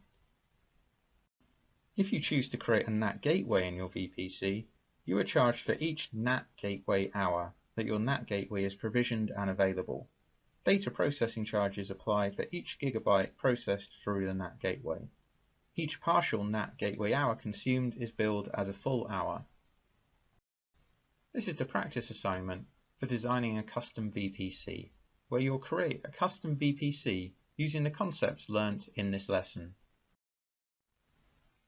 Using the concepts learnt in this lesson, recreate the custom VPC as shown in the demonstrations. The VPC name should be Simplilearn VPC. The CIDR block should be 10.0.0.0/16. There should be two subnets, one public with a range of 10.0.1.0 and one private with a range of 10.0.2.0, and they should be placed in separate availability zones. There should be one internet gateway and one NAT gateway, and also one custom route table for the public subnet. Also create two security groups, Simplilearn Web Server Security Group and Simplilearn DB Server Security Group. So let's review the key takeaways from this lesson. Amazon Virtual Private Cloud, or VPC, enables you to launch AWS resources into a virtual network that you've defined. This virtual network closely resembles a traditional network that you'd operate in your own data center, but with the benefits of using scalable infrastructure of AWS. There are three types of IP address in AWS. A private IP address. This is an IP address that's not reachable over the internet, and it's used for communication between instances in the same network. A public IP address is reachable from the internet, which you can use for communication between your instances and the internet. And there's an elastic IP address. This is a static, public, persistent IP address that persists after an instance restarts, whereas a public IP address is reassociated after each restart. Amazon defines a subnet as a range of IP addresses in your VPC. You can launch AWS resources into a subnet that you select, and a subnet is always mapped to a single availability zone. Use a public subnet for resources that must be connected to the internet, and a private subnet for resources that won't be connected to the internet. To allow your VPC the ability to connect to the internet, you need to attach an internet gateway to it, and you can only attach one internet gateway per VPC. A route table determines where network traffic is directed. It does this by defining a set of rules. Every subnet has to be associated with a route table, and a subnet can only have an association with one route table. However, multiple subnets can be associated to the same route table. And you can use a NAT device to enable instances in a private subnet to connect to the internet or other AWS services. But a NAT device will prevent the internet from initiating connections with instances inside your private subnet.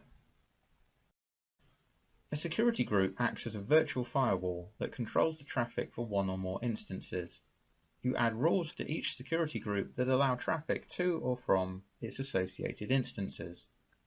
A Network Access Control List, or Network ACL, is an optional layer of security for your VPC that acts as a firewall for controlling traffic in and out of one or more of your subnets. Today's session is on AWS SageMaker. Let's look into what we have in our today's session. So what's in it for you? We would be covering what is AWS, why do we need AWS SageMaker, what is AWS SageMaker services, what are the benefits of using the AWS SageMaker, machine learning with AWS SageMaker, how to train a model with AWS SageMaker, how to validate a model with AWS, and the companies that are using AWS SageMaker. Along with that, we will be covering up one live demo on the AWS platform. Now let's understand what is AWS. So what is AWS? It's an Amazon Web Services. It's the largest or most widely used public cloud platform offered by Amazon. It provides services over the internet. AWS services can be used to build, monitor, and deploy any type of application in the cloud. AWS also uses the subscription pricing model. That means you only pay for whatever the services you use for. Now, why do we need AWS SageMaker? Let's look into it. So let's consider an example of one of the company, that is ProQuest. Now, before AWS SageMaker, the ProQuest is a global information content and technology company that provides valuable content such as ebooks, newspapers, etc. to the users. Before AWS SageMaker, the ProQuest requirement was to have a better user experience, maximum relevant search results. Now, after AWS SageMaker, they were able to achieve those results. So they achieved more appealing video user experience. They achieved more relevant search results for the users. Now, what do we mean by AWS SageMaker? Why this service is primarily used? So Amazon SageMaker is a cloud machine learning platform that helps users in building, training, tuning, and deploying machine learning models in a production-ready hosted environment. So it's kind of a machine learning service which is already hosted on the AWS platform. Now, what are the benefits of using AWS SageMaker? The key benefits of using AWS SageMaker are: it reduces machine learning data cost, so you can do the cost optimization while running this particular service on the AWS. All ML components are stored in a particular place in a dashboard, so they can be managed together. Highly scalable, so it can be scalable on, you can scale this particular service on the fly. It trains the models quite faster, maintains the uptime, so you can be assured that your workloads will be running all the time, it will be available all the time. High data security, so security becomes a major concern on the cloud platforms, and it ensures that you have the high data security. Along with that, you can do a data transfer to different AWS services like S3 bucket and all with the simple data transfer techniques. Now, machine learning with AWS SageMaker, let's look into it. So machine learning with AWS SageMaker is a 3-step function. So one is to build, second is to test and tune the model, and third is to deploy the model. Now, with the build, it provides more than 15 widely used ML algorithms for training purpose. Now, to build a model, you can collect and prepare training data, or you can select from the Amazon S3 bucket also. Choose and optimize the required algorithm. So some of the algorithms that you can select are k-means, linear regressions, logistic regression. SageMaker helps developers to customize ML instances with the Jupyter Notebook interface. In the test and tune, you have to set up and manage the environment for training. So you would need some sample data to train the model. So train and tune a model with the Amazon SageMaker. SageMaker implements hyperparameter tuning by adding a suitable combination of algorithm parameters. Also, it divides the training data and stores that in the Amazon S3. S3 is a simple storage service which is primarily used for storing the objects and the data. Hence, it is used for storing and recovering data over the internet. And below you can see that AWS SageMaker uses Amazon S3 to store data as it's safe and secure. Also, it divides the training data and stores in Amazon S3, where the training algorithm code is stored in the ECR. ECR stands for Elastic Container Registry, which is primarily used for containers and Dockers. ECR helps users to save, monitor, and deploy Docker and the containers. Later, SageMaker sets up a cluster for the input data, trains it, and stores it in the Amazon S3 itself. So this is done by the SageMaker itself. After that, you need to deploy it. So suppose you want to predict limited data at a time, you use Amazon SageMaker hosting services for that. Okay. But if you want to get prediction for an entire data set, prefer using Amazon SageMaker batch transform. Now, the last step, that is to deploy the model. So once tuning is done, models can be deployed to SageMaker endpoints. And in the endpoint, real-time prediction is performed. So you would have some data which you would reserve and validate your model whether it is working correctly or not. Now evaluate your model and determine whether you have achieved your business goals. Now the Other aspect is how we can train a model with AWS SageMaker. So this is basically a flow diagram which shows you how to train a model with the AWS SageMaker, and here we have used a couple of services of an AWS to get that done. So model training in AWS SageMaker is done on machine learning compute instances, and here we can see there are two machine learning compute instances used as helper code and the training code. Along with that, we are using two S3 buckets and the ECR for the container registry. Now let's look into what are the ways to train the model as per the slides.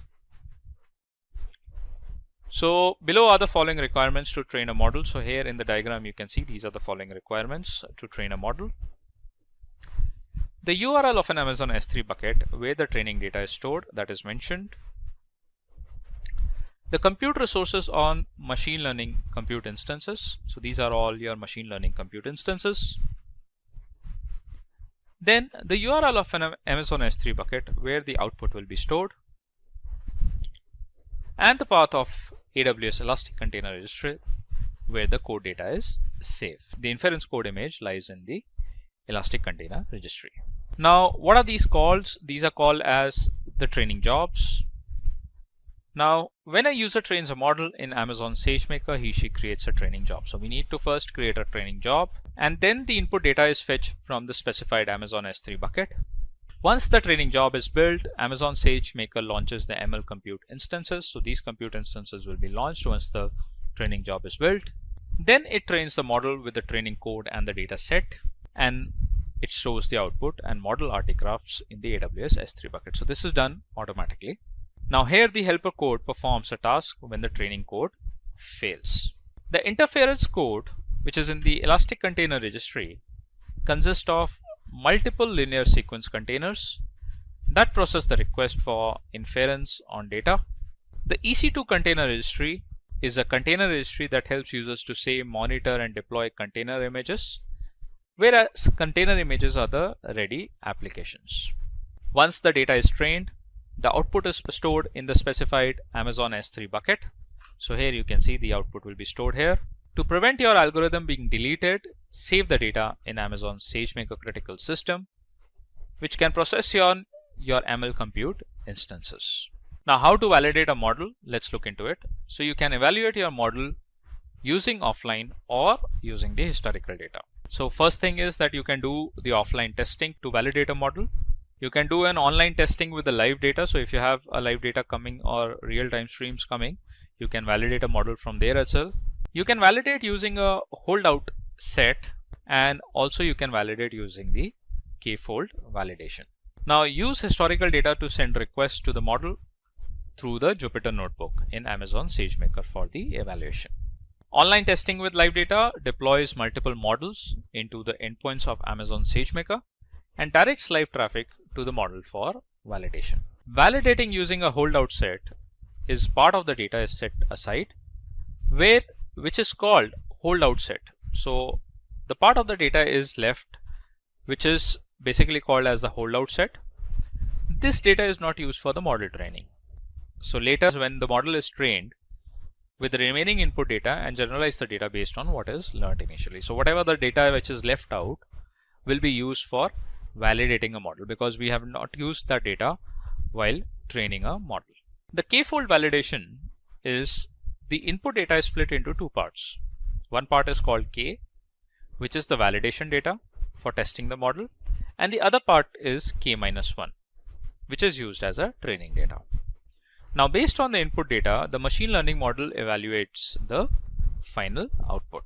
Now the companies that are using AWS SageMaker, one is the ADP. So you must be knowing about ADP, Zalando, Dow Jones, which is the stock market, ProQuest, and the Intuit. Now let's look into the demo that how we can actually run the AWS SageMaker.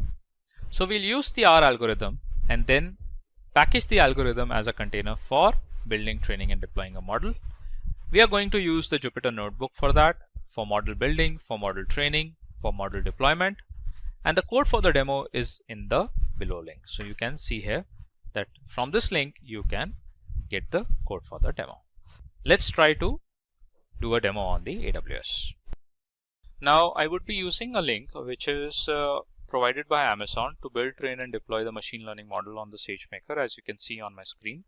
And in this tutorial, you would have some steps where you can put those steps and the code, Python codes, into your AWS SageMaker Jupyter Lab. So in this tutorial, you will learn how to use Amazon SageMaker to build, train and deploy a machine learning model. And for that, we will use the popular XGBoost ML algorithm for this exercise. So first of all, what you need to do is you have to go to the AWS console, and there you have to create a notebook instance. So in this tutorial, you will be creating a notebook instance. You will prepare the data, train the model to learn from the data, deploy the model, evaluate your ML model's performance, and once all those activities are done, then we'll see how we can actually remove all the resources in order to prevent the extra costing. Now the first step is we have to enter to the Amazon SageMaker console. So here you can see I'm already logged in into the SageMaker console. You can click on the services, search for the SageMaker here, and here you get the Amazon SageMaker service. Now the next step is that we have to create a notebook instance. So we will select the notebook instance from the SageMaker service, and then after the notebook instance is selected, we'll put a name to our instance and we'll create a new IAM role for that. So let's wait for the SageMaker Studio to open.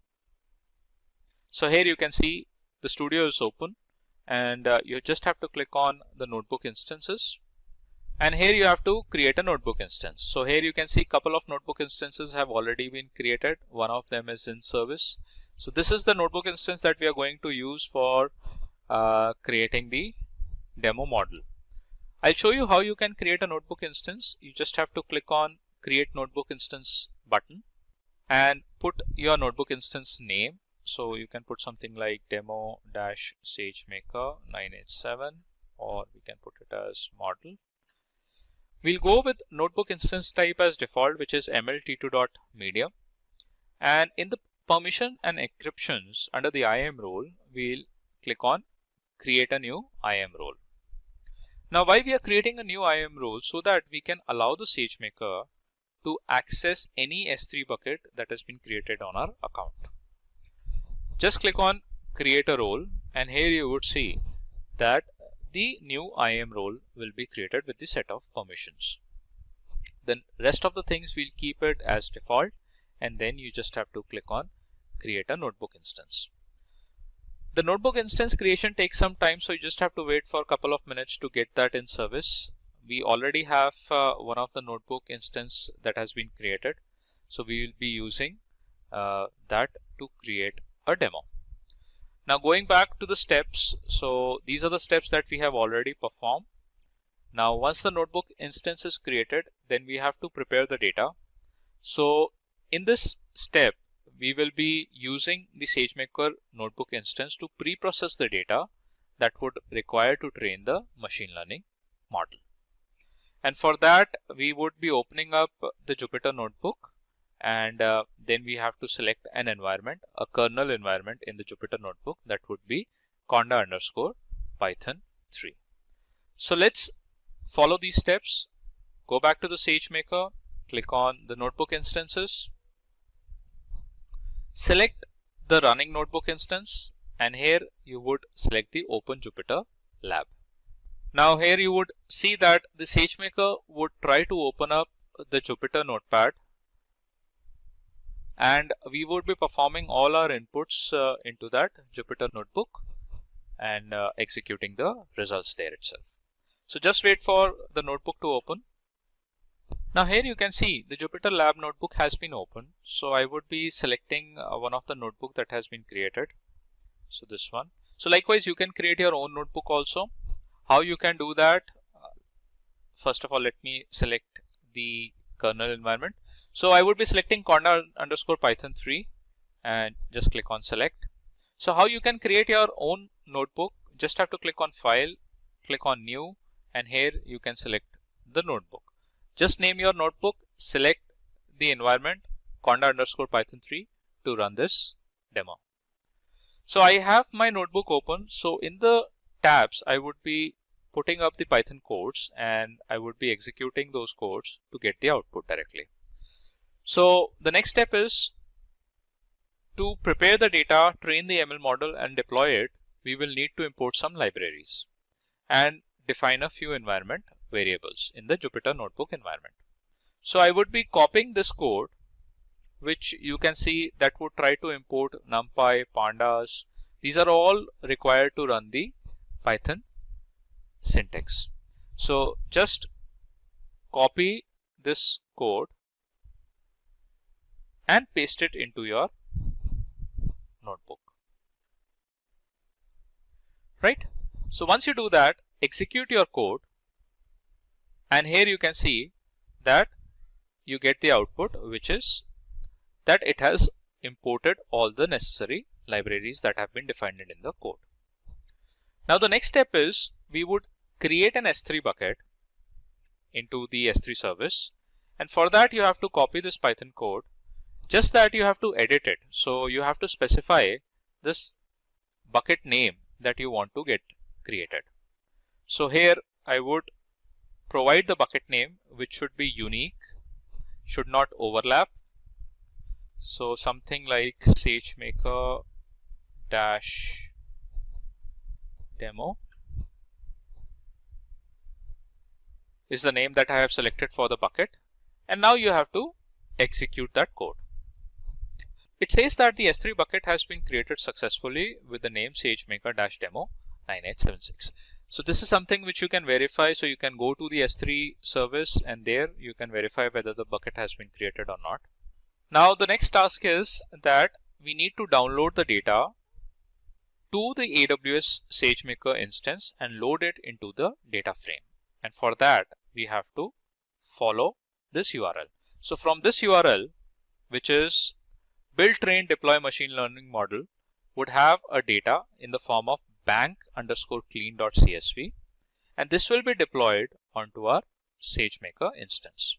We'll copy this code and paste it here and execute the code. So it says that it has successfully downloaded bank_clean.csv, which has the data inside it, and that has been loaded into the SageMaker data frame successfully. Now we have a data to build and train our machine learning model. So what we are going to do, we are going to shuffle the data and we are going to split it, one into the training data set and the other one into test data set. So for the training data set, we are going to use 70% of the customers that are listed in the CSV file, and 30% of the customers in the CSV file data, we will be using it as a test data to train the model. So we will copy the following code into a new code cell and then we are going to run that code cell. So I'll just copy it for training the data so that we can segregate the data model, 70% for building the model and 30% for testing the data. So click on run the execution and here you can see that we got the output successfully. Now we have to train the model from that data. So how we are going to train that model? And for that we'll use SageMaker pre-built XGBoost model, which is an algorithm. So you will need to reformat the header and first column of the training data and load the data from the S3 bucket. So what I'll do is I'll copy this syntax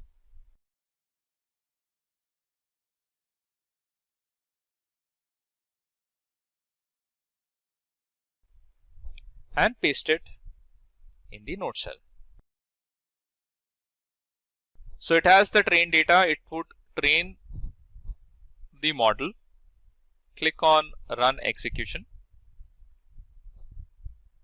Now it is changing the S3 input class, which will be renamed to training input, because now we are training the model with the training data.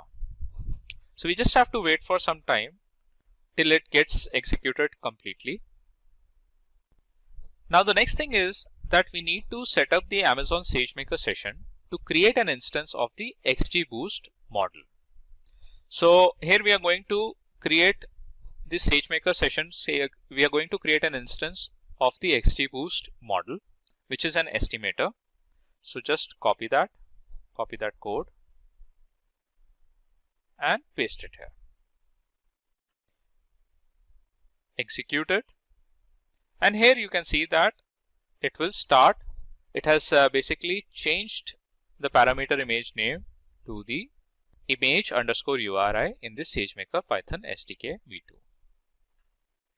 Now we'll follow the next step, that is with the data loaded in the XGBoost estimator, we'll set up train the model using gradient optimization. And we'll copy the following code, and that would actually start the training of the model. So copy this code, and this would actually start training the model using our input data that we have reserved, 70% of that data that we have reserved for training the model. So just copy that, again initiate the execution, and it will start the training job. Now we'll deploy the model, and for that I would copy the deploy code, put that in the cell,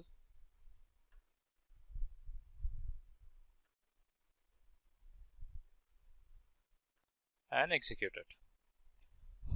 So it says parameter image will be renamed to image URI and using already existing model. So XGBoost was deployed already. If you have not done that, if you're doing it the first time, so it will initiate another XGBoost instance. So where you can find your XGBoost endpoints created, you just have to scroll down, and here under the inference, click on the endpoints, and you should find the XGBoost endpoints defined here. So here you can see that today I have created one XGBoost endpoint, and that is now in process of creating. So just refresh it. So it is still created. It is going to take some time to get that in service. Now our endpoint is in service state, so now we can use it. So going forward with the next steps, we'll try to predict whether the customer in the test data enroll for the bank product or not. For that, we are going to copy this code, put that in the Jupyter cell function, and execute it. So here it gives you the output that it has actually evaluated, and the same output we got in the screenshot of the demo as well. Now we are going to evaluate the model performance. So what we are going to do, we are going to get the prediction done. So based on the prediction, we can conclude that you predicted a customer that will enroll for a certificate of deposit accurately for 90% of the customers in the test data, with a precision of 65% for enrolled and 90% which haven't enrolled for it. So for that, we are going to copy this code and execute it here in the cell. So if it is predicted correctly, that means our model is working absolutely fine. So here you can say the overall classification rate is 89.5%, and there is the accurate prediction that has been made by the model. And that's what the output we can see here in the screenshot of a model. So that means our model is absolutely working fine. It has been built, deployed, and trained correctly. Now the next thing is that once you are done with that, you terminate your resources, and for that you just have to copy this code and put that in the cell function, so that the additional resources and the endpoints and the buckets that have been created by the Jupyter Notepad should be terminated, so that you would not be incurred with the extra costing. So just execute it, and here you would see that it would try to terminate all the additional resources that we have created from the Jupyter Notebook. Today's tutorial is on AWS CloudFront. Let's look into what we have today in the CloudFront. So what's in it for you? We would be covering up the concept of what is AWS, what was earlier before AWS CloudFront, after AWS CloudFront, what were the services that were introduced, how it benefited. What do we mean by AWS CloudFront, benefits of the using AWS CloudFront, and how AWS CloudFront actually is known as a content delivery service, the name of the companies that are using AWS CloudFront, and we would be covering up one live demo. Now, AWS is the Amazon Web Services. It's a cloud service provider. that basically offers a multiple services, variety of services such as compute power, database storage, networking, and other resources, so that you can create your solutions on the cloud and help the business grow. Now, with AWS, you only pay for whatever the services you use. So for example, if you are using a service for a couple of hours, then you pay for only that many hours that you have used that service. Before AWS CloudFront, so there is an example that we are going to talk, and that is you must be aware of an application called Spotify. So when you used to access Spotify and when you click on it, it kept on loading, and at the end you used to get the error. And the error was that the connection failed. And why you received that error? Because of a latency issue, probably a network error, right? So how you can solve these kind of a latency issues, and that is also going to, these kind of an issues are also going to impact the performance of an application. So with the introduction of AWS CloudFront, this problem of loading the application got resolved. So after AWS CloudFront, with the help of AWS CloudFront, Spotify gives the facility of updating new features, access to million songs that you can access instantly. So with the use of AWS CloudFront, the latency issues were solved, and successfully you can basically access your application. Now, what we mean by AWS CloudFront? So AWS CloudFront is a globally distributed network that is offered by AWS, Amazon Web Services, which securely delivers content to the end users across any geography with a higher transfer speed and an improved or a low latency. Now, what are the benefits of AWS CloudFront? There are multiple benefits. One is the cost effective. So it helps you to do the cost optimization when you use the CloudFront. It is time saving, so it is implemented easily, and also a lot of issues with respect to accessing the application with respect to latency and all can be resolved. Content privacy, so the content is placed to the end users and also to the CloudFront servers in a secured manner, in a secured way. It is highly programmable, and you can make the changes, amend the changes on the fly, and you can target any location, any geography across the globe. Along with that, it helps you to get the content deliver quickly. Now, how AWS CloudFront delivers the content? Let's look into the architecture. So this is a flow, and the flow is with respect to how the user is going to get a content from the CloudFront. Now, the client first access a website by typing a URL on the browser, and in the step 1 it tries to access the application. Then the client requests, when the website is open, the client requests for an object to download, such as for example a particular file. Now at that time the DNS routes user request to download that file to AWS CloudFront.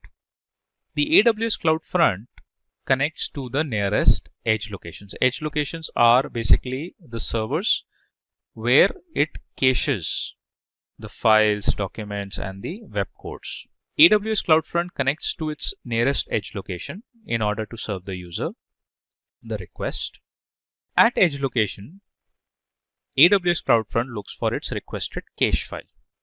Once the file is found, let's say if the file is available in the cache of an edge location, AWS CloudFront then sends the file to the user. Otherwise, if the file is not found in the cache memory of an edge location, AWS CloudFront compares the requirement with the specification and share it with a respected server. That means a web server or a server where the file is actually available. The web server responds to the edge location by sending the file back to the CloudFront edge location. And then as soon as the AWS CloudFront receives the file, it shares with the client, also adds the file to the cache of an edge location for a future reference. This is how the flow of a CloudFront is. Now, the name of the companies that are using the AWS CloudFront. So one of them is Geo7 app, which is a very popular app. So it uses Amazon CloudFront to deliver 15 petabytes of audio and video to its subscribers globally, which is a huge data. Sky News, it uses the service in order to unify the content for faster distribution to subscribers. The Discovery Communications also uses the CloudFront. It uses the service for delivering API, static asset, and also the dynamic content. And then the TV1 EU, Streaming Europe, is basically also uses the CloudFront service that helps in improving latency and performance that results in fastest delivery of content. Now let's look into the demo how to use CloudFront to serve private S3 bucket as a website.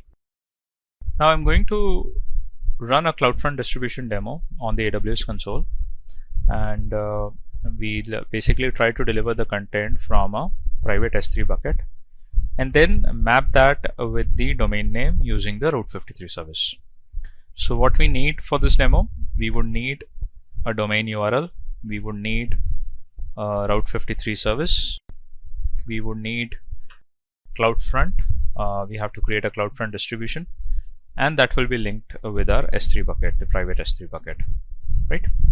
And in the S3 bucket, we would have one HTML file, the index.html file. So let's move into AWS console. So right now I have opened up the CloudFront distribution, and here you can see that couple of distributions have already been created. So what I'm going to do, I'm going to create a distribution.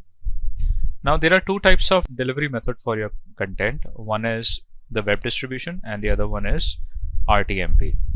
RTMP stands for real-time audio or video distribution.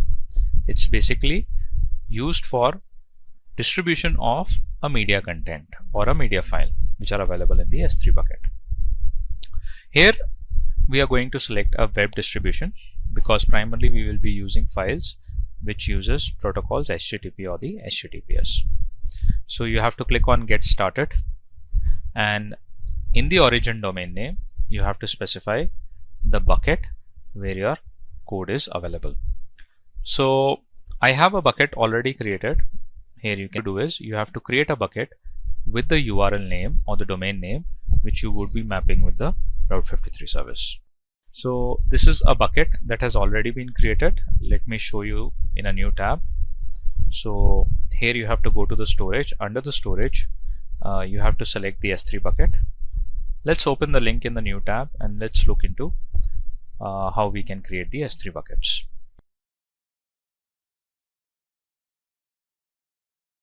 Now here are a couple of buckets already created. I have created one bucket with the domain name that I'm going to use and map it with the Route 53 service. So that is basically mapped to a region which is in Ohio. And if you open up this bucket, here you will find an HTML web page. The index.html has been already added, right? So similarly, you have to create a bucket with a domain and an index.html page needs to be uploaded there. Now again we'll go to the CloudFront. We'll try to create a distribution. Just have to click on Create Distribution, select a web delivery method, select an origin domain which is sunshinelearning.in, and origin path you don't have to specify. Origin ID is this one. So basically when you define an origin domain name, automatically the origin ID appears. You can customize this origin ID as per your requirement also. So rest of the things primarily we keep it as a default settings only until and unless if we require some customized settings to be done. So let's say if you have to change the cache behavior settings, you can do that. Otherwise we'll keep it as default. Now in the distribution setting, you can either select use all edge locations for the best performance. So what does AWS basically do here? It uses all the edge locations which are associated with AWS across the globe. Otherwise you can specify based on the regions also, right? Apart from that, if you want to enable firewalls or the access control list, you can specify here. And then what you need to do is in the default root object, here you have to specify your index.html page, which is in the S3 bucket. The distribution state has to be enabled, and if you want to use IP version 6 as well, you need to enable it. Click on Create a Distribution. Now you can see here a distribution has been created. It's in progress and it is enabled. And it takes around 15 to 20 minutes to get that distribution completed. The reason is that the web codes, the web pages will be distributed across all the edge locations across the globe, so hence it takes time to get that done, right? Well, let's move on to Route 53 service, and let's create the hosted zones. So we'll type Route 53 here, scalable DNS and domain name registration.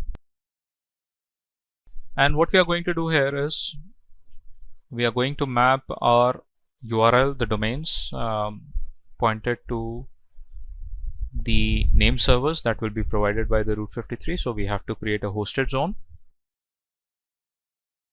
Let's wait for it. So now the Route 53 dashboard is open, and you can see one hosted zone is already created. So just click on the hosted zone.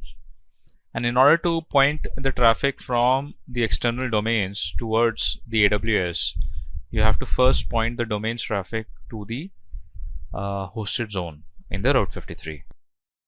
So I'll click on create hosted zone, but before that I will first delete the existing one, and then I'll create another record, another hosted zone, right? Put your domain name. Let's say I put as sunshinelearning.in, and it is acting as a public hosted zone. Rest of the things will be default. Click on create hosted zone. Now it gives you 4 name servers, and these 4 name servers has to be updated in the domain. So you have to update these name servers in a platform from where you have purchased the domain, right? So this is half of the work done. Then what you need to do is you have to go and create records. Now in the records you can select a routing policy. So right now what we are targeting basically that the traffic from the domain should be pointed directly towards the CloudFront distribution. Hence we are going with a simple routing right now. Click on next. Here you have to specify the record sets. So we are going to create the records. Just click on define simple record. Put here as World Wide Web. And you have to select an endpoint. So endpoint we are selecting for the CloudFront distribution. So we have to specify alias for the CloudFront distribution. Now here we are going to put the CloudFront distribution URL, and then we are going to define the simple record set. So what we need is we need a CloudFront distribution URL, which you can find it from the CloudFront service itself, and you can find the domain name here itself. You just have to copy that and then paste it here in the distribution, and then just click on define simple records. Again click on create records, and here you can see the record set has been updated. Now this domain is basically pointed towards these name servers, which are further pointed towards the CloudFront distribution, right? Now the only thing which is left is that within the domain, from wherever you have purchased the domain, you should update these 4 name servers, and then you can see the live traffic coming on this domain will have an output from the CloudFront distribution. Today's topic is on AWS autoscaling. So this is Akhil. I would be taking up a tutorial on the autoscaling. Let's begin with our tutorial, and let's look into what we have in today's session. So I would be covering up why we require AWS autoscaling. What is AWS autoscaling? What are the benefits of using the scaling service? How this autoscaling works? The different scaling plans we have. What is the difference between the snapshot and the AMI? What is a load balancer, and how many types of load balancers we have? And along with that, I would be covering up a real live demo on the AWS. Let's begin with why we require AWS autoscaling. Now, before AWS cloud scaling, there was a question in the mind of enterprises that they were spending a lot of money on the purchase of the infrastructure. if they have to set up some kind of a solution, so they have to purchase an infrastructure and a one-time cost was required. So that was a burden for them in terms of procuring a server, hardware, software, and then having a team of experts to manage all those infrastructure. So they used to think that no longer they require these resources if there was a cost-efficient solution for their project. That was the project manager used to think. Now, after the AWS cloud scaling that was introduced, automatically the auto scaling maintains the application performance based on the user requirements at the lowest possible price. So what does the auto scaling does is that whenever there is a scalability required, it manages it automatically. And hence the cost optimization became possible. Now, what is AWS auto scaling? Let's look into deep.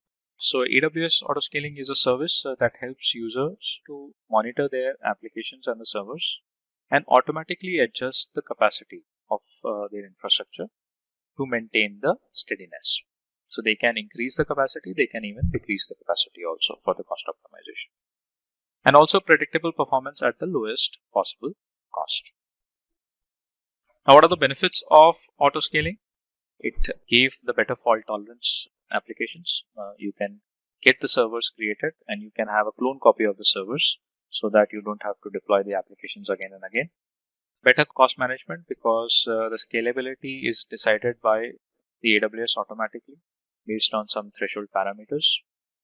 It was a reliable service, and whenever the scaling is created or initiated, you can get the notifications onto your mail IDs or to your cell phones.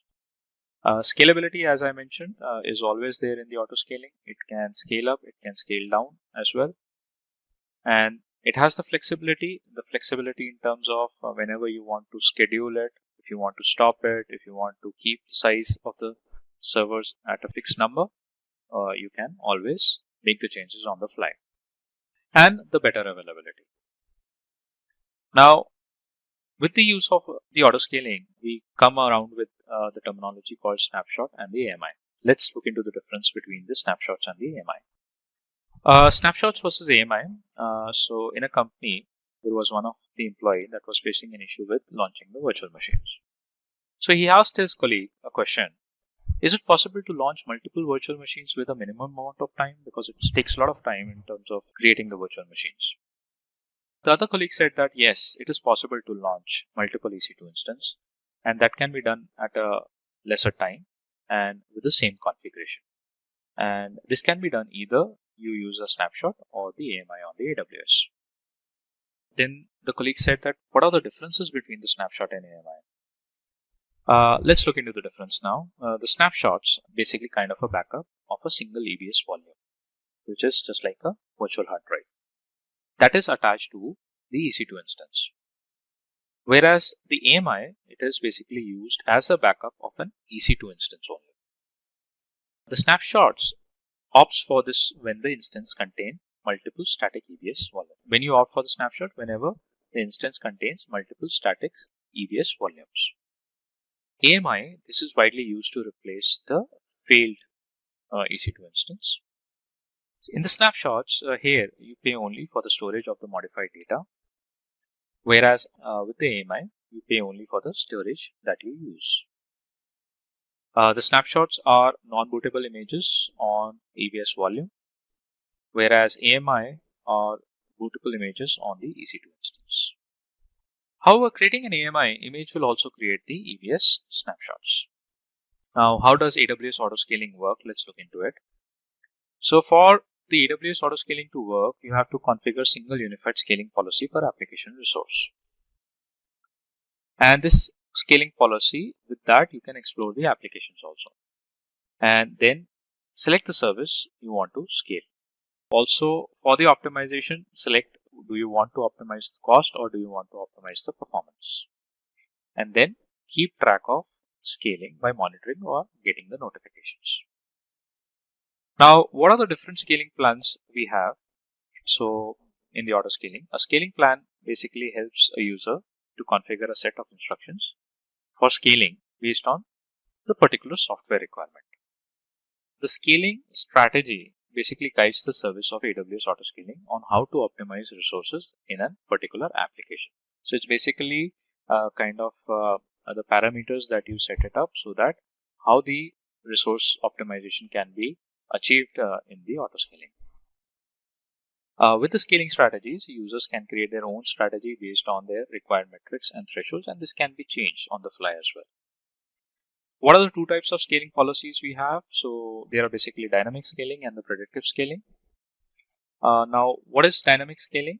It basically guides the service of AWS auto scaling on how to optimize the resources. And it is helpful in optimizing resources for availability and particular price. Now, with scaling strategies, users can create their plan based on the required metrics and thresholds. So a metric can be like, let's say, a network in, network out, or it can be a CPU utilization, memory utilization likewise. Now, in the predictive scaling, its objective is to predict future workload based on daily and weekly trends and regular forecast future network traffic. So it is kind of a forecast that happens based on the previous past experiences. It uses a machine learning technique for analyzing that network traffic, and this scaling is like how weather forecast works, right? It provides schedule scaling actions to ensure the resource capacity is available for application requirement. Now, with the auto scaling, you would need the load balancers also, because if there are multiple instances that are created, then you would need a load balancer to distribute the load to those instances. So let's understand what do we mean by a load balancer. A load balancer basically acts as a reverse proxy, and it is responsible for distributing the network or the application traffic across multiple servers. With the help of a load balancer, you can achieve a reliability, you can achieve a fault tolerance of an application. That is basically, it increases the fault tolerance and the reliability. So for example, when there is a high network traffic that is coming to your application, and if that much traffic comes to your application to the instances, your instances may crash. So how you can avoid that situation? So you need to manage the network traffic that is coming to your instances, and that can be done with the load balancer. So thanks to the AWS load balancers, which helps in distributing network traffic across backend servers in a way that it increases performance of an application. Here in the image, you can see the traffic coming from a different resources landing onto the EC2 instance, and the load balancer is actually distributing that traffic to all the three instances, hence managing the network traffic quite properly.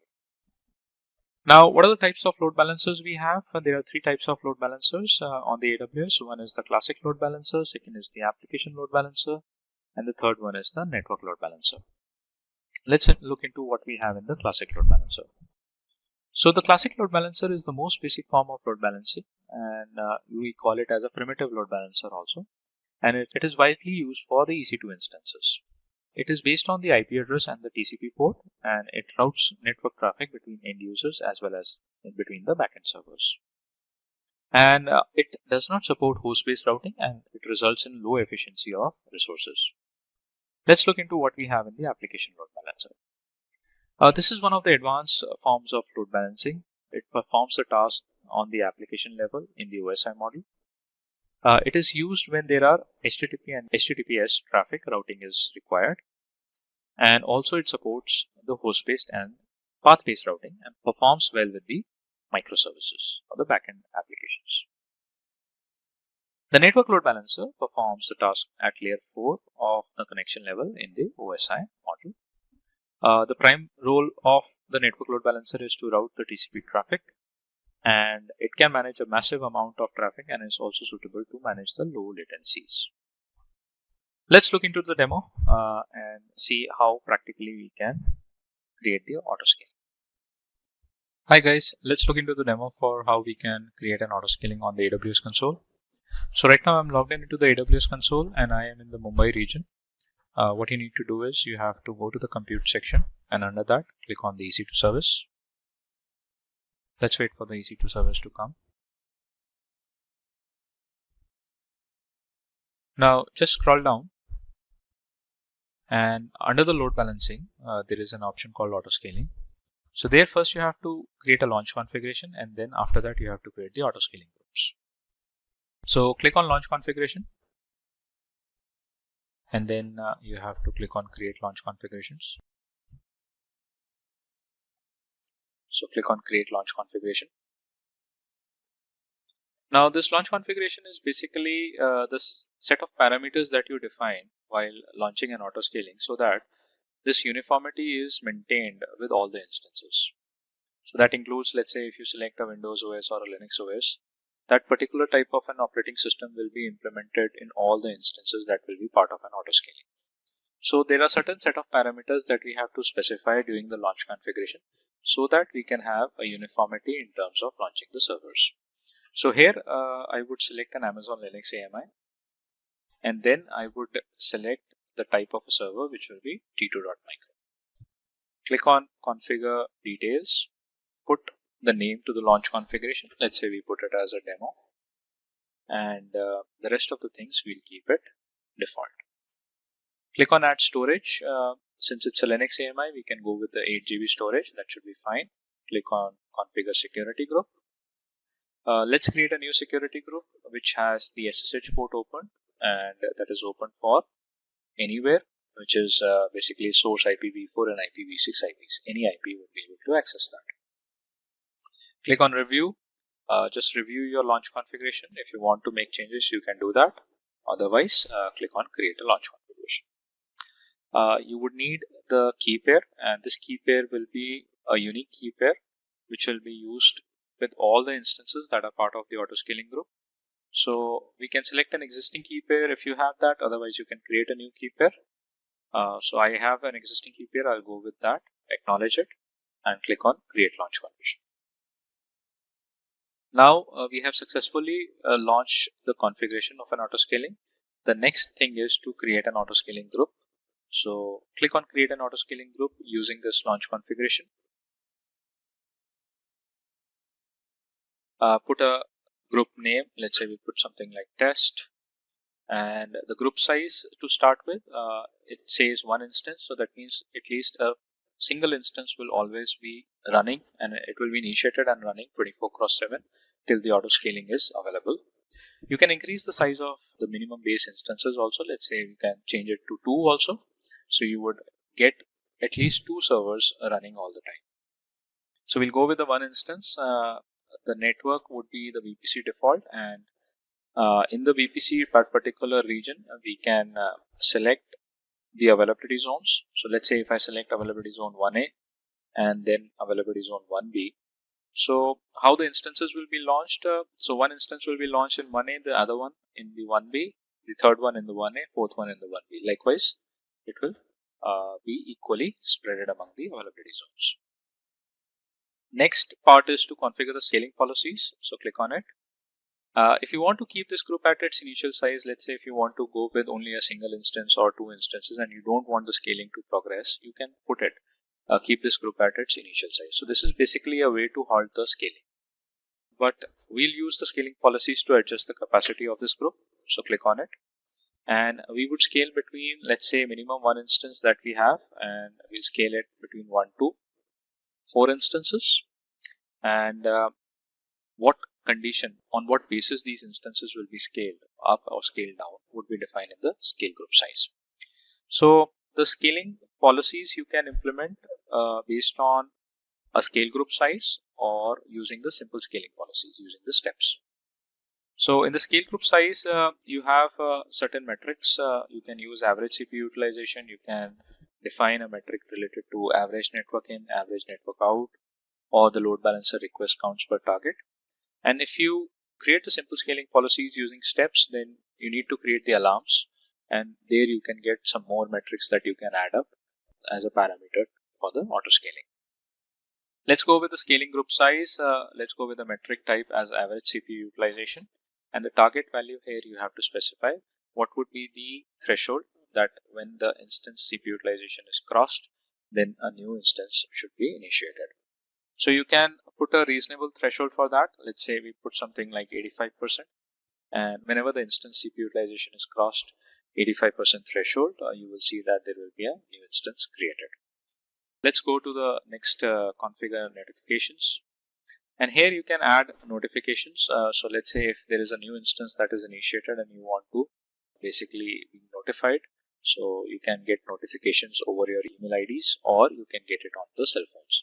So for that, for adding the notification, you would need the SNS service that is called as a simple notification service.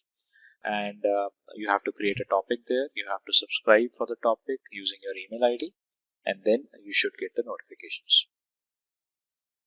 Click on configure tags. The tags are not mandatory. You can basically put a tag. Let's say if you want to identify the instance for the purpose it was created.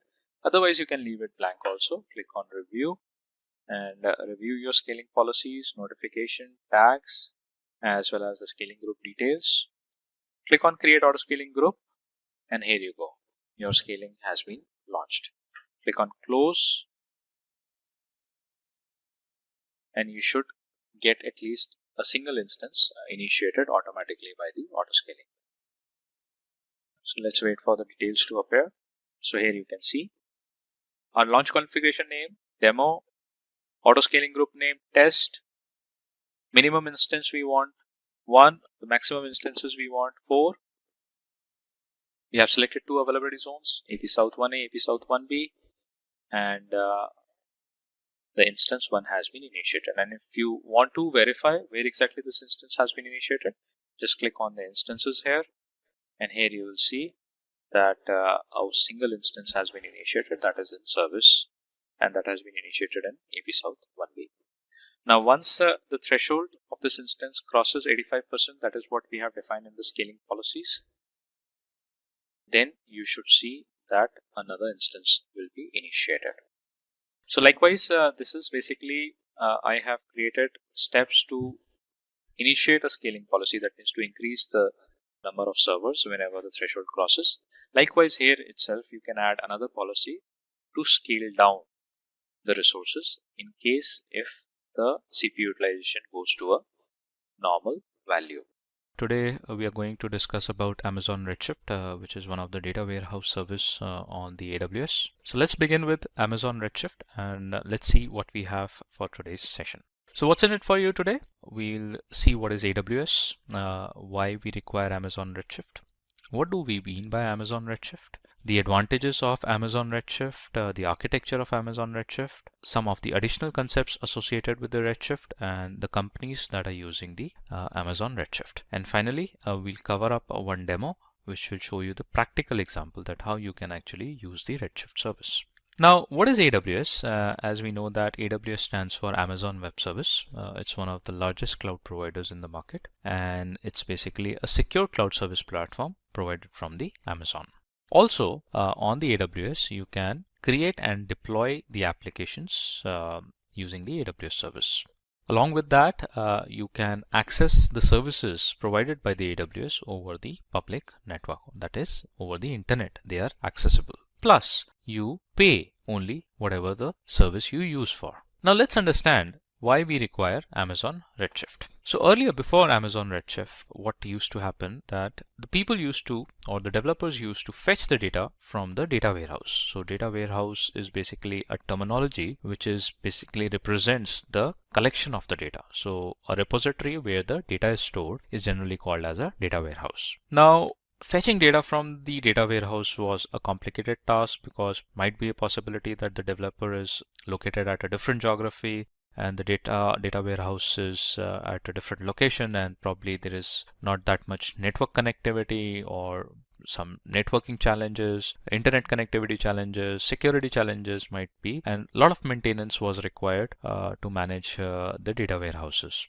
So what were the cons of the traditional data warehouse services? It was time consuming to download or get the data from the data warehouse. Maintenance cost was high, and there was the possibility of loss of information in between the downloading of the data, and the data rigidity was an issue. Now, how these problems could overcome, and this was basically solved with the introduction of Amazon Redshift over the cloud platform. Now, we say that Amazon Redshift has solved traditional data warehouse problems that the developers were facing, but how? What is Amazon Redshift actually is? So what is Amazon Redshift? It is one of the services over the AWS, Amazon Web Services, which is called as a data warehouse service. So Amazon Redshift is a cloud-based service or a data warehouse service that is primarily used for collecting and storing the large chunk of data. So it also helps you to get or extract the data, analyze the data using some of the BI tools. So business intelligence tools you can use and get the data from the Redshift and process that.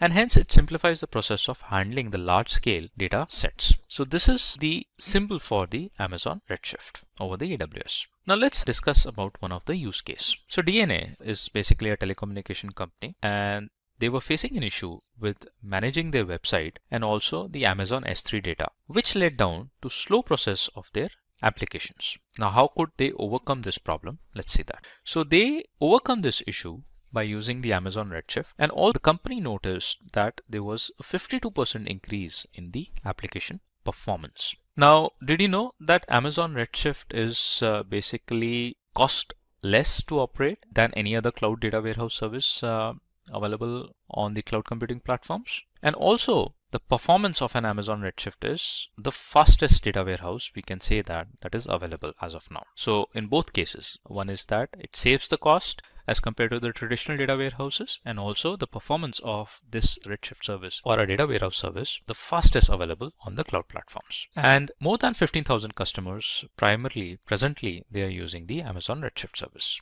Now let's understand some of the advantages of Amazon Redshift. First of all, as we saw that it is one of the fastest available data warehouse service, so it has the high performance. Second is, it is a low cost service. So you can have a large scale of data warehouse or the databases combined in a data warehouse at a very low cost. So whatever you use, you pay for that only.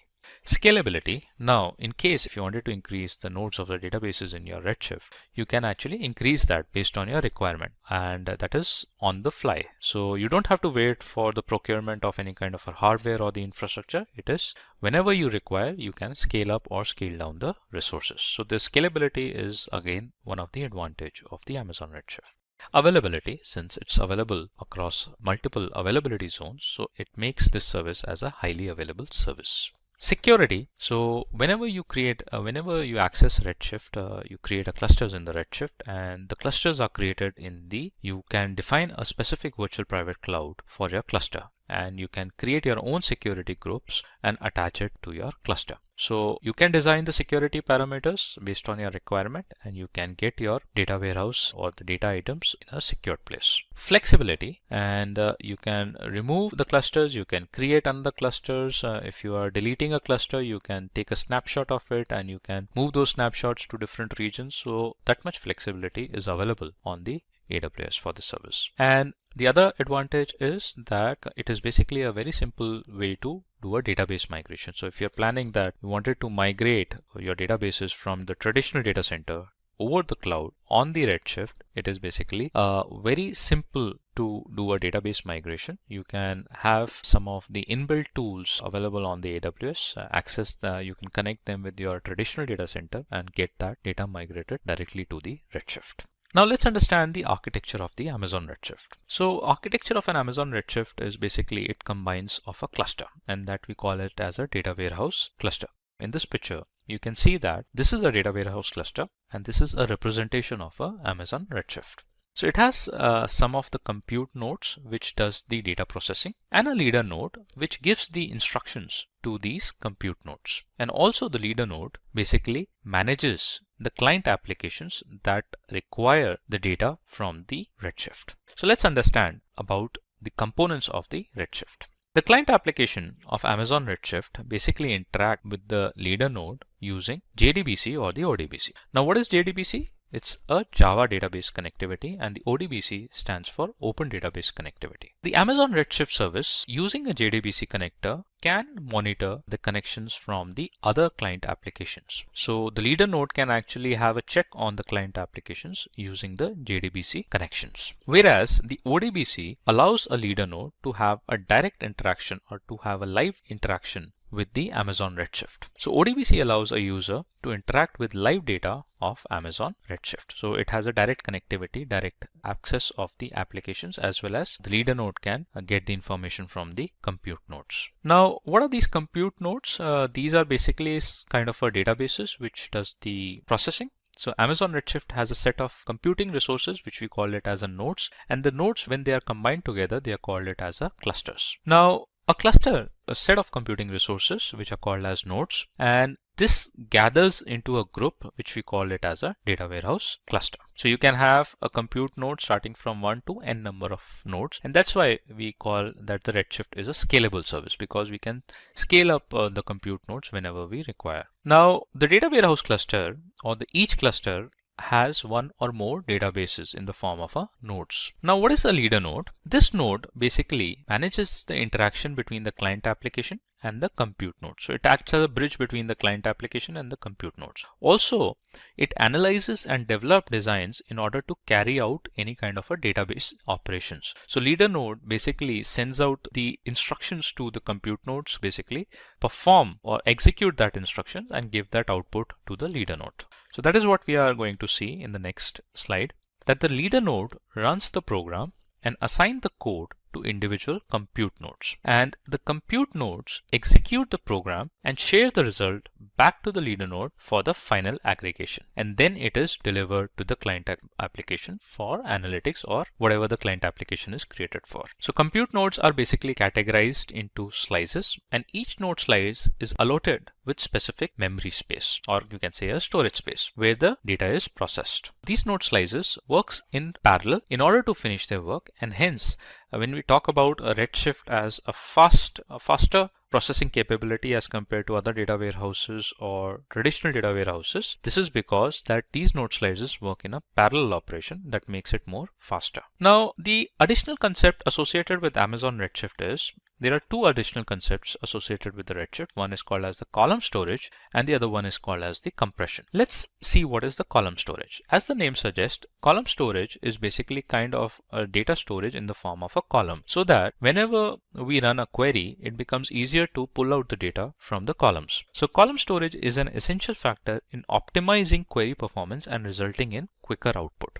So one of the examples are mentioned here. So below example show how database tables store record into disk block by row. So here you can see that if we wanted to pull out some kind of an information based on the city, address, age, we can basically create a filter, and from there we can put out the details that we require, and that is going to fetch out the details based on the column storage. So that makes data more structured, more streamlined, and it becomes very easier to run a query and get that output. Now the compression is basically to save the column storage, we can use a compression as an attribute. So compression is a column level operation which decreases the storage requirement, and hence it improves the query performance. And this is one of the syntax for the column compression. Now the companies that are using Amazon Redshift, one is LYA, the other one is Equinox, the third one is the Pfizer, which is one of the famous pharmaceuticals company, McDonald's, one of the burger chains across the globe, and Philips, it's an electronic company. So these are one of the biggest companies that are basically relying and they are putting their data on the Redshift data warehouse service. Now in another video, we'll see the demo for using the Amazon Redshift. Let's look into the Amazon Redshift demo. So these are the steps that we need to follow for creating the Amazon Redshift cluster. And in this demo, what we'll be doing is that we'll be creating an IAM role for the Redshift so that the Redshift can call the services, and specifically we'll be using the S3 service. So the role that we'll be creating, we'll be giving the permission to Redshift to have an access of an S3 in the read-only format. So in the step one, what we require, we'll check the prerequisites, and what you need to have is the AWS credentials. If you don't have that, you need to create your own credentials, and you can use your credit and the debit card. And then in the step two, we'll proceed with the IAM role for the Amazon Redshift. Once the role is created, we'll launch a sample Amazon Redshift cluster mentioned in the step 3, and then we'll assign a VPC security groups to our cluster. Now you can create it in the default VPC also, you can create a default security groups also, otherwise you can customize the security groups based on your requirement. Now to connect to the sample cluster, you need to run the queries, and you can connect to your cluster and run queries on the AWS Management Console query editor, which you will find it in the Redshift only. Or if you use the query editor, you don't have to download and set up a SQL client application separately. And in the step 6, what you can do is you can copy the data from the S3 and upload that in the Redshift, because the Redshift would have an access, a read-only access for the S3, as that will be created in the IAM role. So let's see how we can actually use the Redshift on the AWS. So I am already logged in into my account. I am in North Virginia region. I'll search for Redshift service, and here I find Amazon Redshift. So just click on it. Let's wait for the Redshift to come. Now, this is a Redshift dashboard, and from here itself, you have to run the cluster. So to launch a cluster, you just have to click on this launch cluster. And once the cluster is created, and if you wanted to run queries, you can open query editor, or you can basically create queries and access the data from the Redshift. So that's what it was mentioned in the steps also, that you don't require a separate SQL client application to get the queries run on the data warehouse. Now, before creating a cluster, we need to create the role. So what we'll do is we'll click on the services and we'll move to IAM role section. So IAM role I can find here under the security, identity and compliance. So just click on the identity access management and then click on create roles. So let's wait for IAM page to open. So here in the IAM dashboard, you just have to click on the roles. I already have the role created. So what I'll do is I'll delete this role and I'll create it separately. So just click on a create role, and under the AWS services, you have to select for the Redshift, because now the Redshift will be calling the other services, and that's why we are creating the role. Now, which other services that the Redshift will be having an access of? S3. Why? Because we'll be putting up the data on the S3, and that is something which needs to be uploaded on the Redshift. So we'll just search for the Redshift service, and we can find it here. So just click on it and then click on Redshift customizable in the use case. Now click on next permissions, and here in the permissions, give the access to this role, assign the permissions to this role in the form of an S3 read-only access. So you can search here for the S3 also. Let's wait for the policies to come in. Here it is. Let's type S3. And here we can find Amazon S3 read-only access. So just click on it and assign the permissions to this role. Tags, you can leave them blank. Click on next review. Put a name to your role. Let's put my Redshift role and click on a create role. Now you can see that your role has been created. Now the next step is that we'll move to Redshift service and we'll create one cluster. So click on the services. Click on Amazon Redshift. You can find that in the history section since we browsed it just now. And from here, we are going to create a sample cluster. Now, to launch a cluster, you just have to click on launch this cluster. Whatever the uncompressed data size you want in the form of a gigabyte, terabyte or petabyte, you can select that. And let's say if you select in the form of GB, how much GB memory you want, you can define it here itself. This also gives you the information about the costing. On demand is basically pay as you use. So they are going to charge you $0.5 per hour for using the 2 node slices. So let's click on launch this cluster, and this will be a DC2.large kind of an instance that will be given to you. It would be in the form of a solid state drive, SSDs, which is one of the fastest way of storing the information. And the nodes 2 are mentioned by default. That means there will be 2 node slices that will be created in a cluster. You can increase them also. Let's say if I put 3 node slices, so it is going to give us 3 into 0.16 TB per node storage. Now here you have to define the master username password for your Redshift cluster, and you have to follow the password instructions. So I would put a password to this cluster, and if it accepts, that means it does not give you any kind of a warning. Otherwise it is going to tell you about you have to use the ASCII characters and all. And here you have to assign this cluster the role that we created recently. So in the available IAM roles, you just have to click on my Redshift role, and then you have to launch the cluster. If you wanted to change something in with respect to the default settings, let's say if you wanted to change the VPC from default VPC to your custom VPC, and you wanted to change the default security groups to your own security groups, so you can switch to advanced settings and do that modification. Now let's launch the cluster, and here you can see the Redshift cluster is being created. Now if you wanted to run queries on this Redshift cluster, so you don't require a separate SQL client, you just have to follow the simple steps to run a query editor, and the query editor you will find it on the dashboard. So let's click on the cluster, and here you would see that the Redshift cluster would be created with the 3 nodes in the US East 1B availability zone. So we have created the Redshift cluster in the Ohio region, and now what we'll do is we'll see how we can create the tables inside the Redshift, and we'll see how we can use the copy command so that we can directly move the data uploaded on the S3 bucket to the Redshift database tables. And then we'll query the results of a table as well. So how we can do that? First of all, after creating the Redshift cluster, we have to install SQL Workbench /J.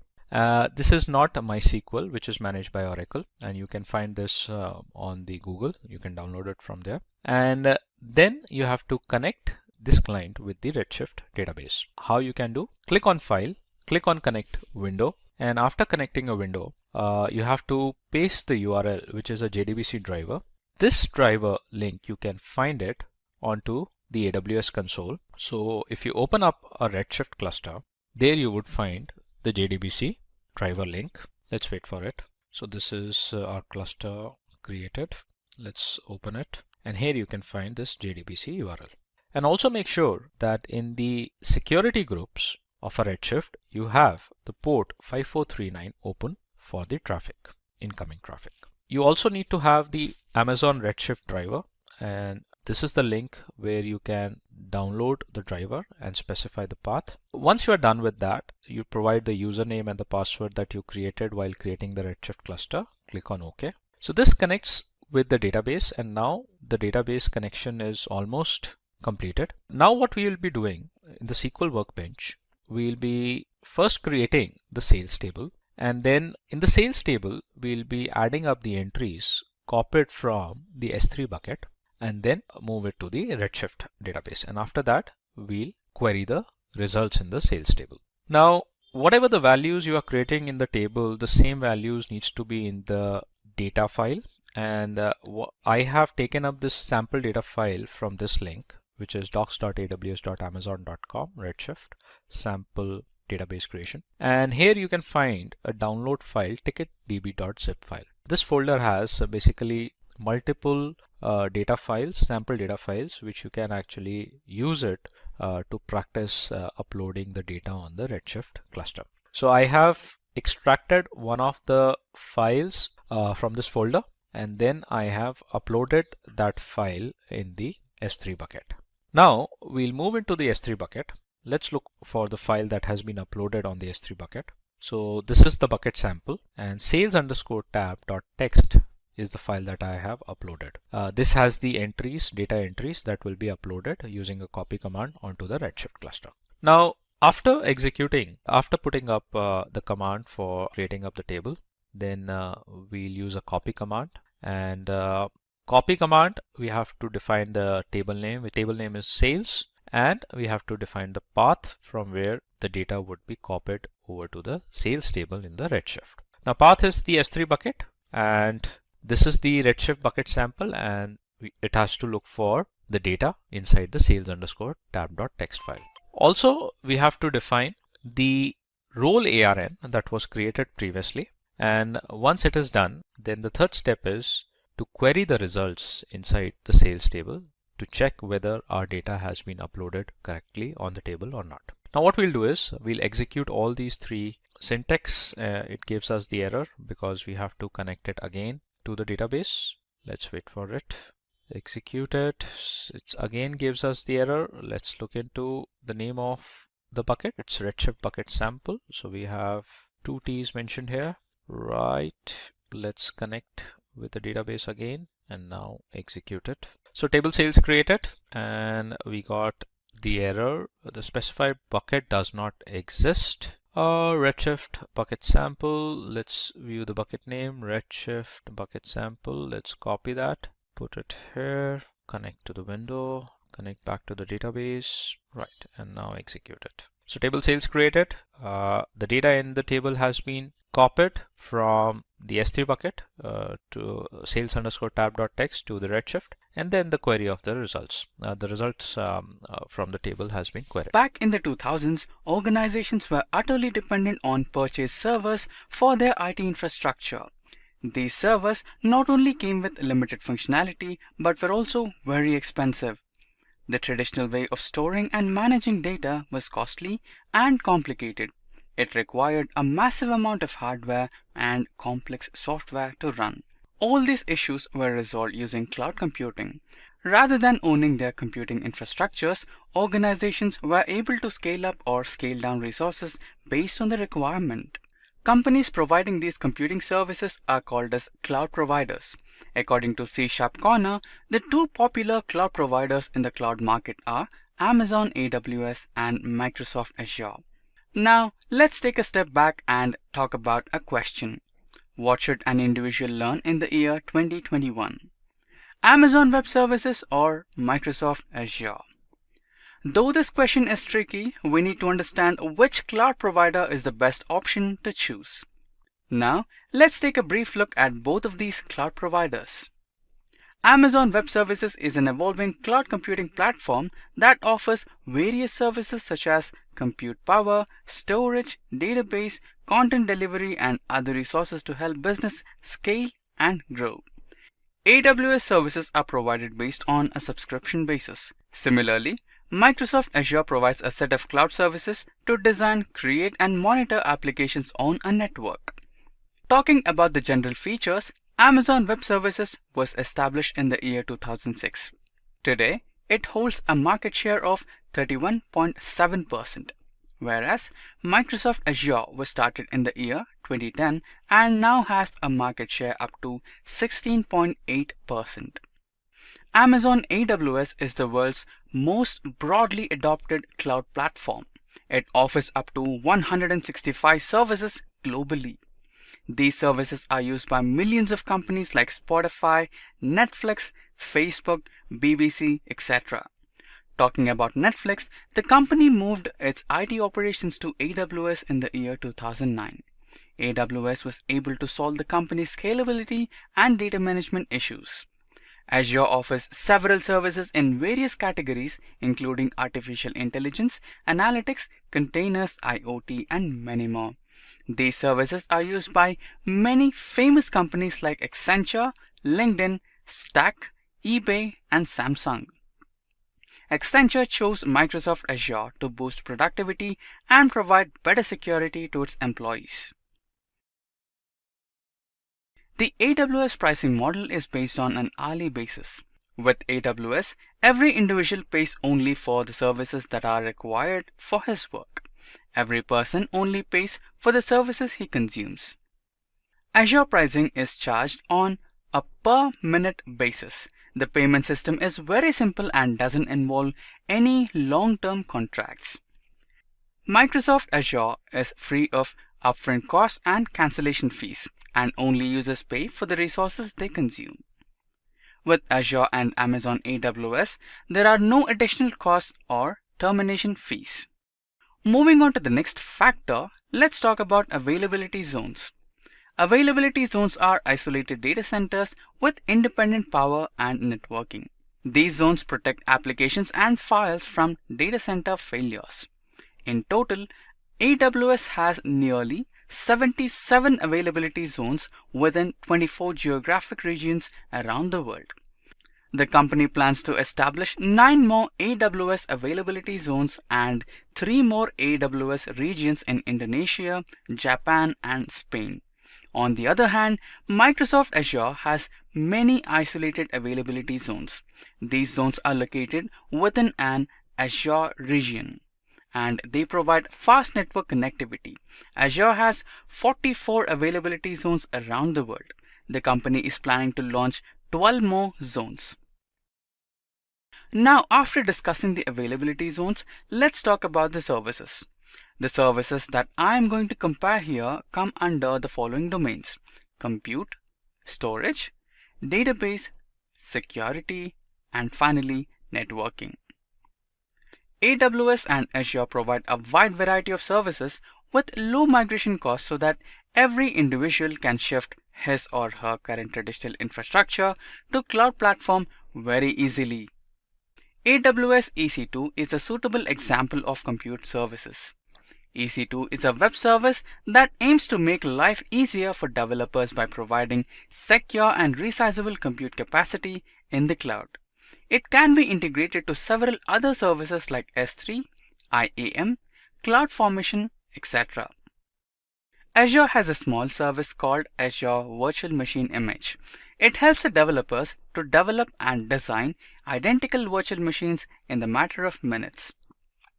Azure virtual machines are becoming more popular among IT infrastructures. These machines let an individual create and use virtual machines in the cloud as IaaS or infrastructure as a service. Virtual machines can be created using Azure Portal, Azure PowerShell, and ARM templates, Azure CLI or Client Software Development Kits. Next comes Amazon S3. It is the best example for storage service. Simple Storage Service is an object storage service designed to store and recover any information from anywhere via the internet. Amazon S3 facilitates storage through a web service interface. The service provides 99.9% durability and 99.9% availability of objects. It has the capacity of storing computer files up to 5 terabytes in size. On the other hand, Azure provides a similar service called Blob Storage Service. This service provides a large amount of storage and is highly scalable. It stores an object in the tiers depending on how often the data is being accessed. Blob storage supports widely used frameworks like Java, .NET, Python, and Node.js. It is the only cloud storage service in Microsoft Azure that offers a premium SSD-based object storage tier for low latency networks. AWS provides a secure cloud platform where every individual can manage and deploy their applications. Compared to the on-premises environment, AWS security offers a high level of data protection at a lower cost. For security purposes, IAM is a suitable service.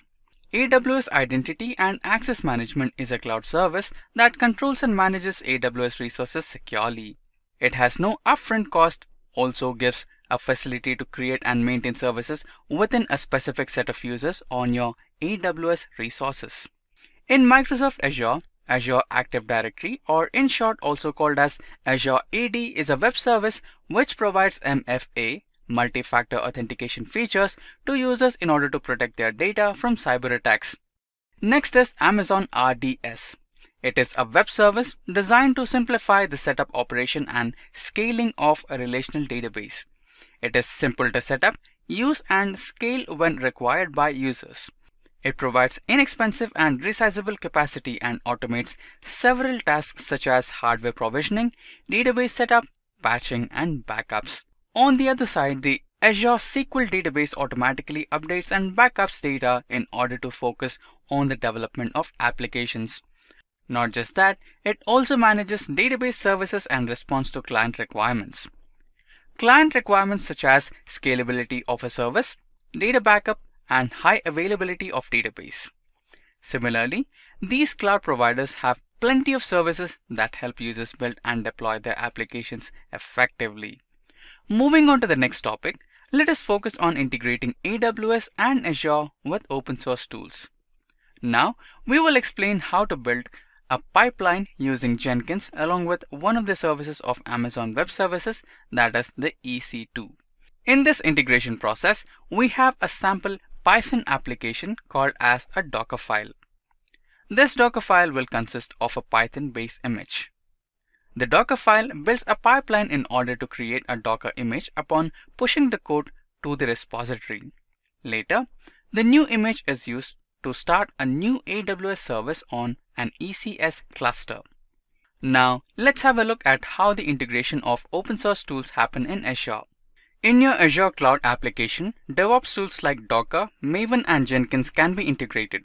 In case you want to integrate the Jenkins pipeline, go to Project and create a subscription, followed by Jenkins.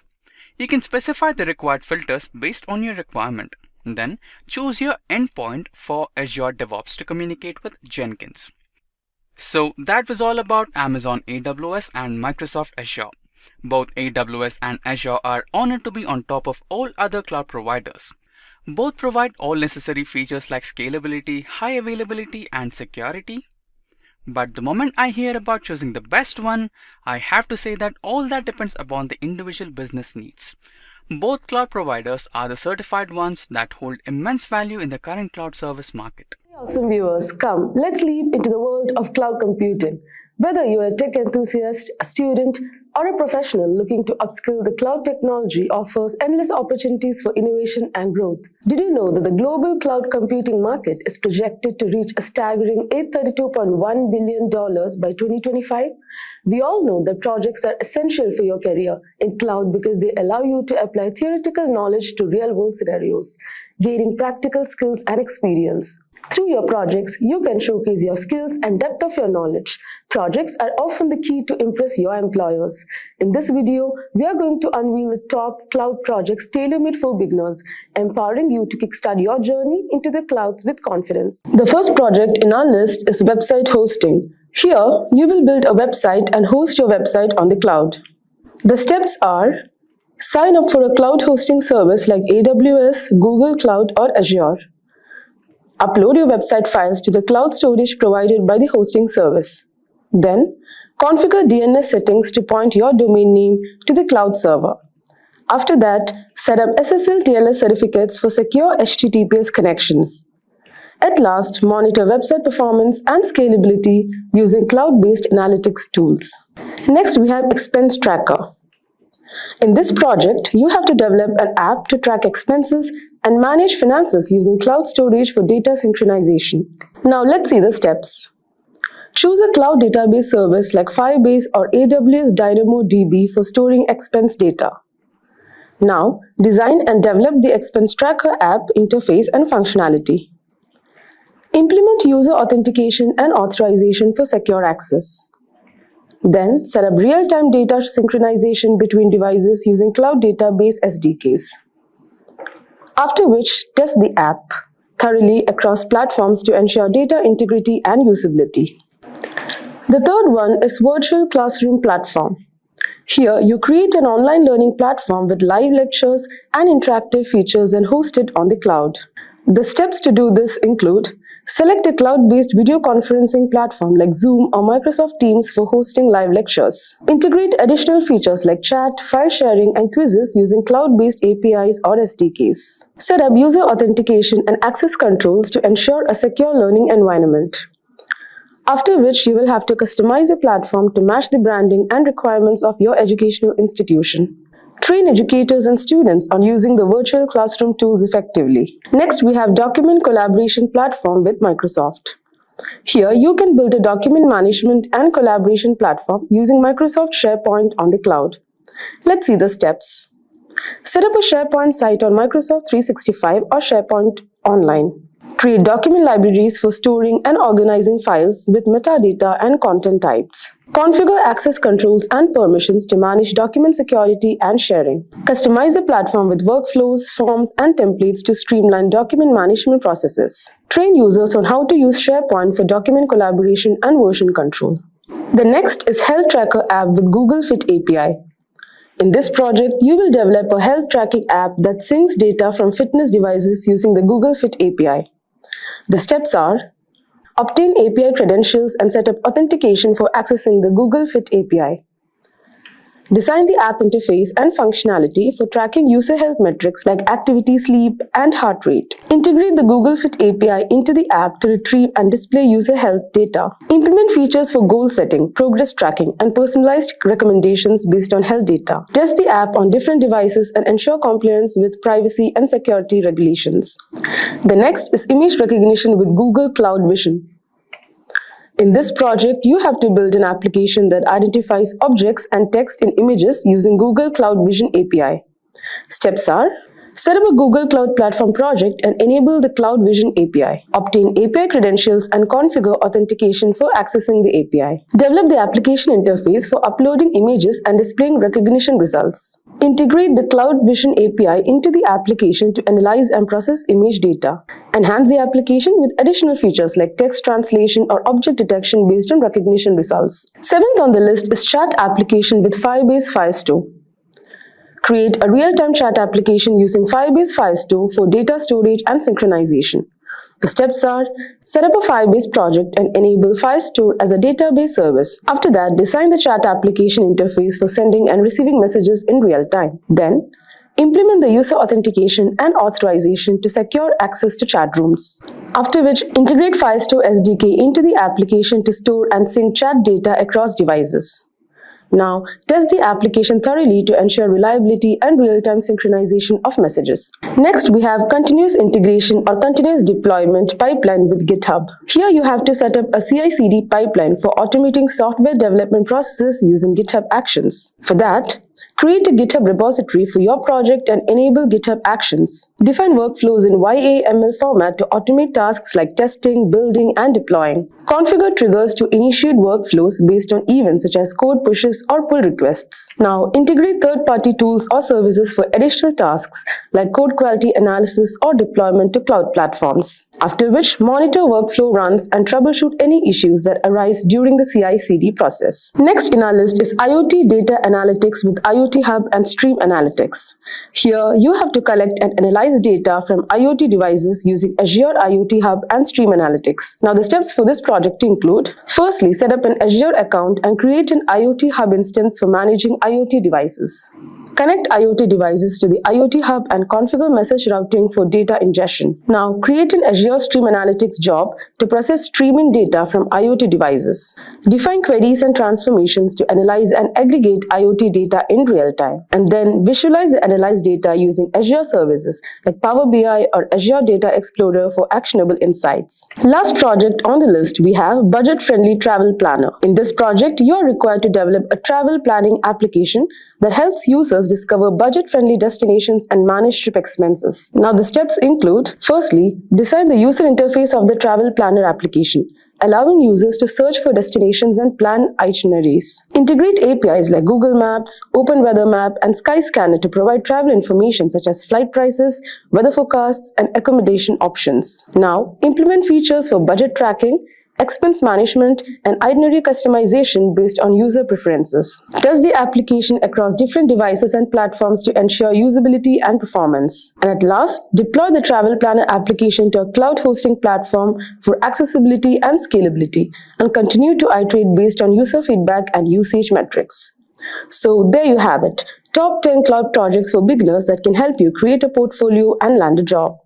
We have explored a diverse range of projects that offer valuable insights into various aspects of cloud computing. Welcome everyone. In today's rapidly evolving digital landscape, the importance of mastering cloud computing cannot be overstated. To thrive in modern IT environments, professionals must possess a robust set of crucial skills. These include managing and maintaining infrastructures that are increasingly complex and distributed, ensuring robust security measures to protect sensitive data against emerging threats, optimizing cost to make the most of IT investments, and mastering effective deployment strategies that ensure scalability and reliability across various platforms. At Simplilearn, we understand these skills form the backbone of successful cloud computing practices. With over a decade of leadership in cloud solutions, our company has been at the forefront of providing top-tier education and services to a wide range of clients. We are committed to making high-level cloud skills accessible to everyone, from aspiring IT professionals to seasoned experts. That's why our courses are designed not just to inform, but to transform your approach to cloud technology. Whether you are just starting out or looking to deepen your expertise, we provide the tools and training you need to navigate and excel with the cloud domain. With our guidance, you will not only keep pace with current technologies, but also stay ahead of the curve in this dynamic field. So let's start with the courses, and number one on our list is the postgraduate program in cloud computing, a comprehensive course designed in collaboration with Caltech CTME. Let's explore what makes this program a standout choice. This postgraduate program is your gateway to becoming a cloud expert. It's structured to take you through a deep dive into the world of cloud computing, covering crucial areas from basic concepts to advanced applications. And by joining this program, you are setting yourself up for success in a field that's at the forefront of technological advancement. It's designed to arm you with the skills needed to design, implement, and manage cloud solutions that are innovative and efficient. Moreover, graduates of this program find themselves well prepared for competitive roles worldwide, such as cloud architects, cloud project managers, or cloud service developers, working for top tech companies across the globe. Moreover, you will gain mastery over essential skills like managing cloud infrastructures, cloud security, data compliance, and disaster recovery planning. Completing this program earns you a postgraduate certificate from Caltech CTME, recognized globally and respected in the tech industry. And this course offers hands-on experience with leading tools such as AWS, Microsoft Azure, Google Cloud, Docker, and Kubernetes. You will tackle real-world projects that challenge you to apply your learning to build scalable, secure cloud architectures and manage extensive cloud deployments. If you're ready to start your journey in cloud computing with a top-rated program, visit the description box or pinned comment to enroll. So next on our list at number 2 is the Cloud Solutions Architect Masters Program, So let's delve into why this course is crucial for those aspiring to become cloud architects. This master's program is designed to turn you into a solutions architect capable of designing and implementing robust and scalable cloud solutions. This course ensures you gain comprehensive knowledge and skills. So choosing this program means selecting a path to mastery in cloud architecture. It's perfect for IT professionals who want to excel in creating high-performing cloud solutions that meet critical business needs. And this program opens doors to roles like Cloud Solutions Architect and Enterprise Architect, among others. Graduates often step into significant positions into multinational corporations and tech firms around the world, where they strategize and oversee cloud infrastructure deployments. And throughout this program, you will master skills in cloud deployment, migration, and infrastructure management. You will also learn about securing cloud environments and optimizing them for cost and performance. Completing this course will provide you with a holistic view of cloud architecture, backed by a master's certification recognized in the industry. You will get hands-on experience with essential tools used by cloud architects, including AWS, Microsoft Azure, and Google Cloud platforms. The course also includes real-life projects that challenge you to solve problems and design solutions that are not only efficient, but also scalable and secure. If designing top-tier cloud solutions is your goal, then the Cloud Solutions Architect Master's Program is your stepping stone. Visit the description box or pinned comment to check out the course link. Moving on to the third course in our series, we have the AWS Cloud Architect Certification Training. This program is essential for those looking to specialize in Amazon Web Services, the leading cloud services platform. This certification course is tailored to develop your skills in designing and managing scalable, reliable applications on AWS. It's ideal for solutions architects, programmers, and anyone interested in building robust cloud solutions using AWS technology. Enrolling in this course will elevate your technical understanding and capabilities, preparing you to lead cloud initiatives using AWS powerful platform. You will gain in-depth knowledge of AWS architectural principles and services, learn to design and deploy scalable systems, and understand elasticity and scalability concepts. This course culminates in earning on AWS certification, adding significant value to your professional credentials. Practical, hands-on labs and project work will let you work directly with AWS technologies, ensuring you can apply what you learn immediately in any cloud environment. So are you ready to become an AWS cloud architect? Sign up for this course today to start your specialized training with the link mentioned in the description box and pinned comment. Next up at number 4 in our series is the Azure Cloud Architect Certification Training. This course is designed for those who aim to excel in designing and implementing Microsoft Azure solutions. Azure is one of the leading cloud platforms, and this training equips you to master its complex systems and services, preparing you to tackle real-world challenges with confidence. With this program, you will transform into a skilled cloud architect capable of managing Azure's extensive features and services. It's an ideal path for IT professionals looking to specialize in Azure for advancing their careers.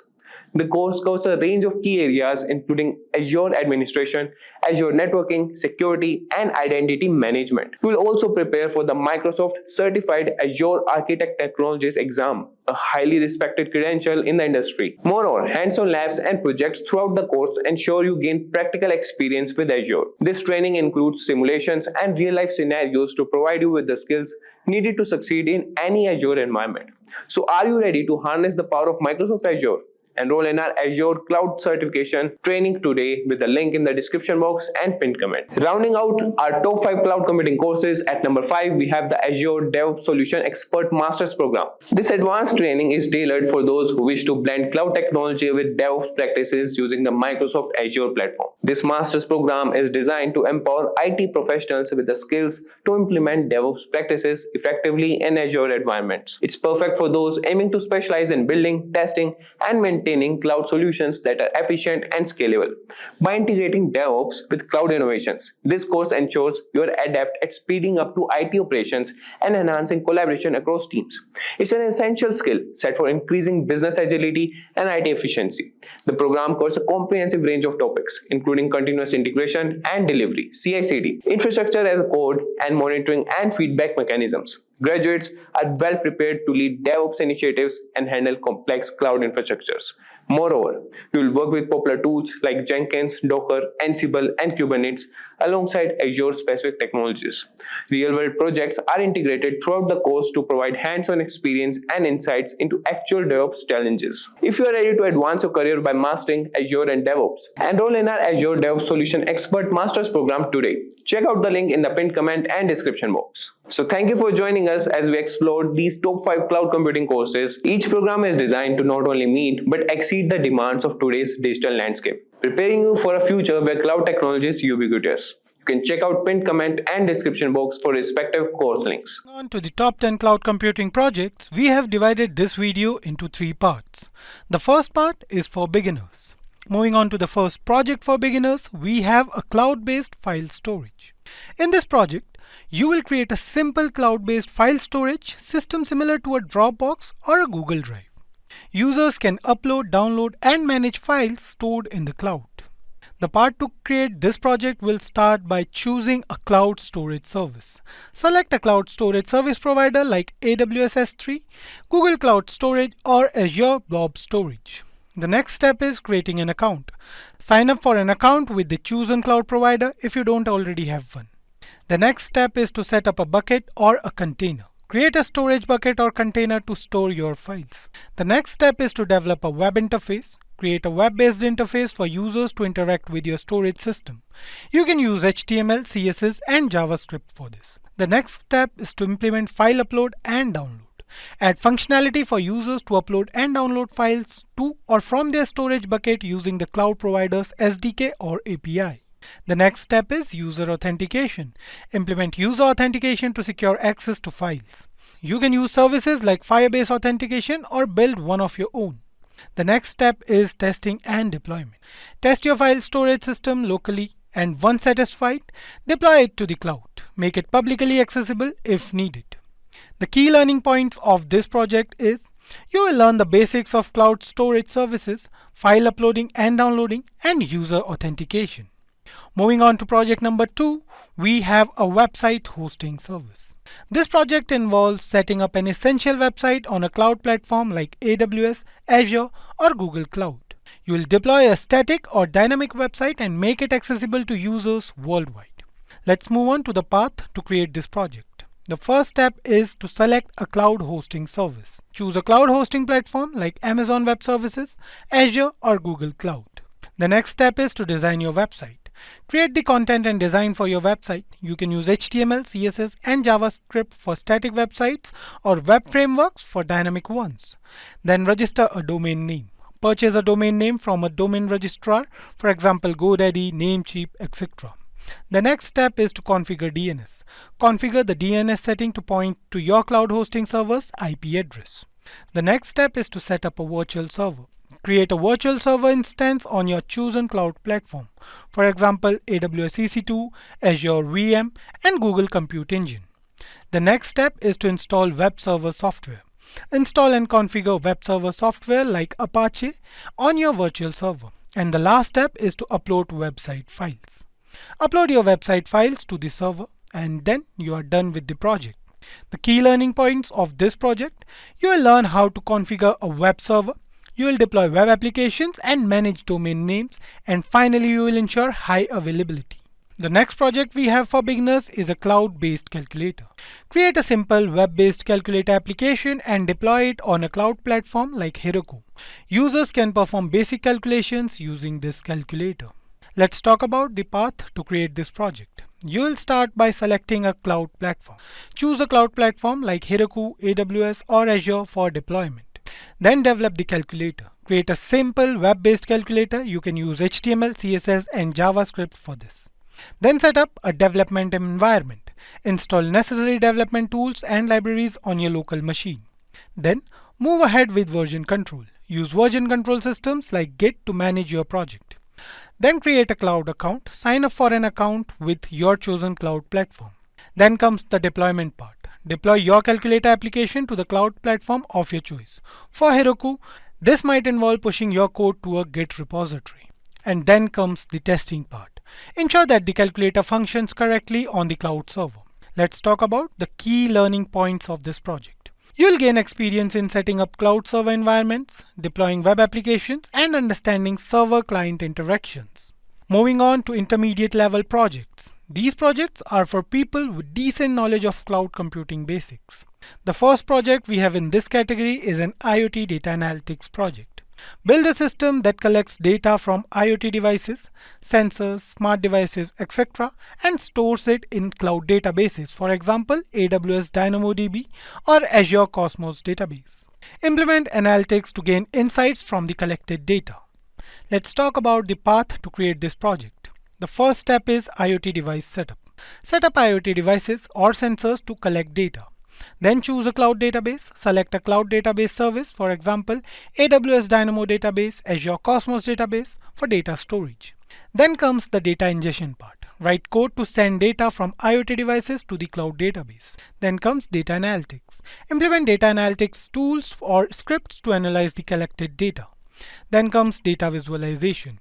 Create visualizations to present insights from the data using tools like AWS QuickSight or data visualizations libraries. And then the last part is monitoring and scaling. Implement monitoring and scaling mechanisms to handle increased data volumes. So let's talk about the key learning points of this project. You will explore IoT data ingestion, cloud database management, data analytics, and of course data visualization. Moving on to the next project, we have a video streaming service. So you will create a video streaming service where users can upload and stream videos from the cloud. Implement features like video encoding, content delivery, and user authentication. Let's talk about the path to create this project. You will start by selecting cloud services. Choose cloud services for video storage, for example AWS S3. For encoding you can choose AWS Elastic Transcoder, and for content delivery you can choose AWS CloudFront. The next step is to design the application. Plan the architecture of your video streaming platform, including user interfaces for uploading and streaming. The next step is user authentication. Implement user authentication using services like AWS Cognito. Then comes the video uploading part. Allow users to upload videos to the cloud storage. And then comes the video encoding. Implement video encoding to create different quality versions of uploaded videos. Then comes the content delivery. Use a content delivery network or CDN to distribute videos efficiently to the users. And the last step is testing and scalability. Test video streaming and ensure it scales to handle concurrent users and varying network conditions. Let's talk about the key learning points for this project. You will learn about video processing, content delivery networks, and secure user access control. Moving on to the next project, we have cloud-based e-commerce website. Build an e-commerce platform hosted on cloud. Develop features like product listing, shopping carts, and secure payment processing. Let's talk about the path to create this project. You will start by selecting cloud platform. Choose a cloud platform, for example AWS or Azure, to host your e-commerce application. Then comes the e-commerce framework. Choose an e-commerce framework, for example WooCommerce or Shopify, or build a custom solution. Then comes the product listings part. Add product listings and descriptions with images. Then comes the shopping cart. Implement a shopping cart functionality for users to add products. Then comes the secure payment processing. Set up secure payment processing using payment gateways like Stripe or PayPal. Then comes the user authentication part. Implement user authentication for customer accounts. And finally, the testing and security. Thoroughly test your e-commerce website, ensuring it's secure and capable of handling transactions. What are the key points of this project? You will gain experience in building scalable web applications, handling online transactions securely, and managing customer data. Talking about advanced level cloud computing projects. For advanced level cloud computing projects, you should master cloud infrastructure and cloud services.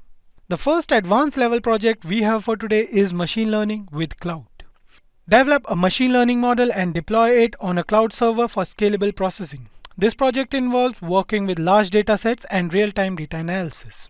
The first step is machine learning model. Develop a machine learning model using libraries like TensorFlow or scikit-learn. Then comes the data preparation part. Prepare and clean the data for training and testing.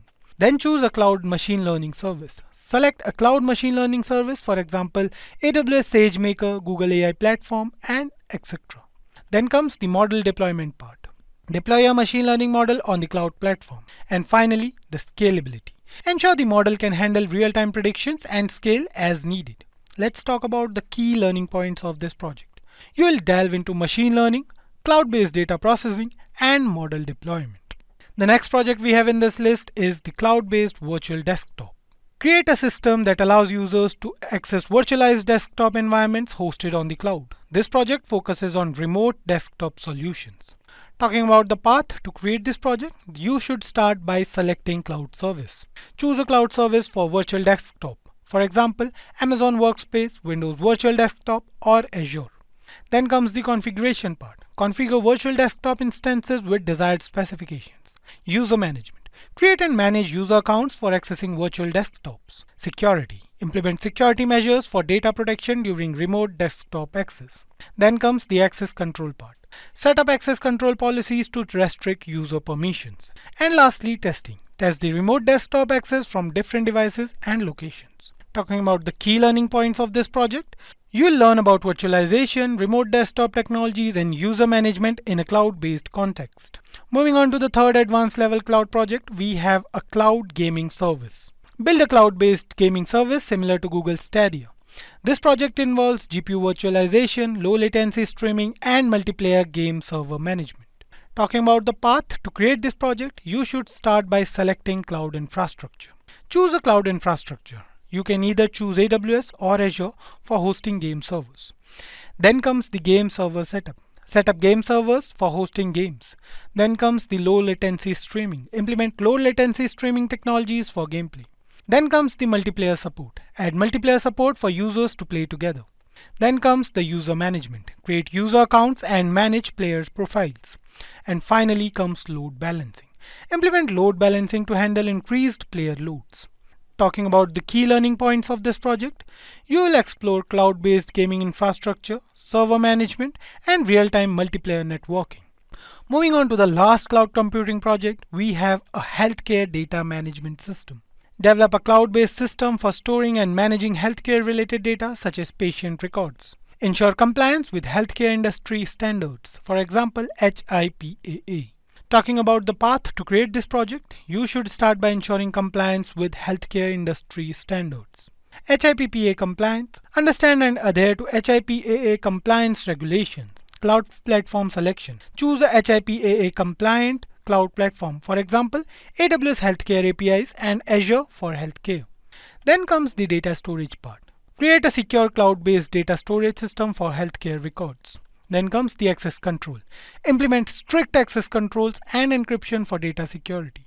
Then comes the audit trials. Maintain audit trials for data access and modifications. And then at last comes the user training. Ensure staff are trained on HIPAA compliance and data handling protocols. Talking about the key learning points of this project, you will gain expertise in cloud security, data privacy, and compliance while addressing real-world healthcare data challenges. These projects provide a progressive learning path allowing individuals to start with basic cloud concepts and gradually advance to more complex and impactful cloud computing applications.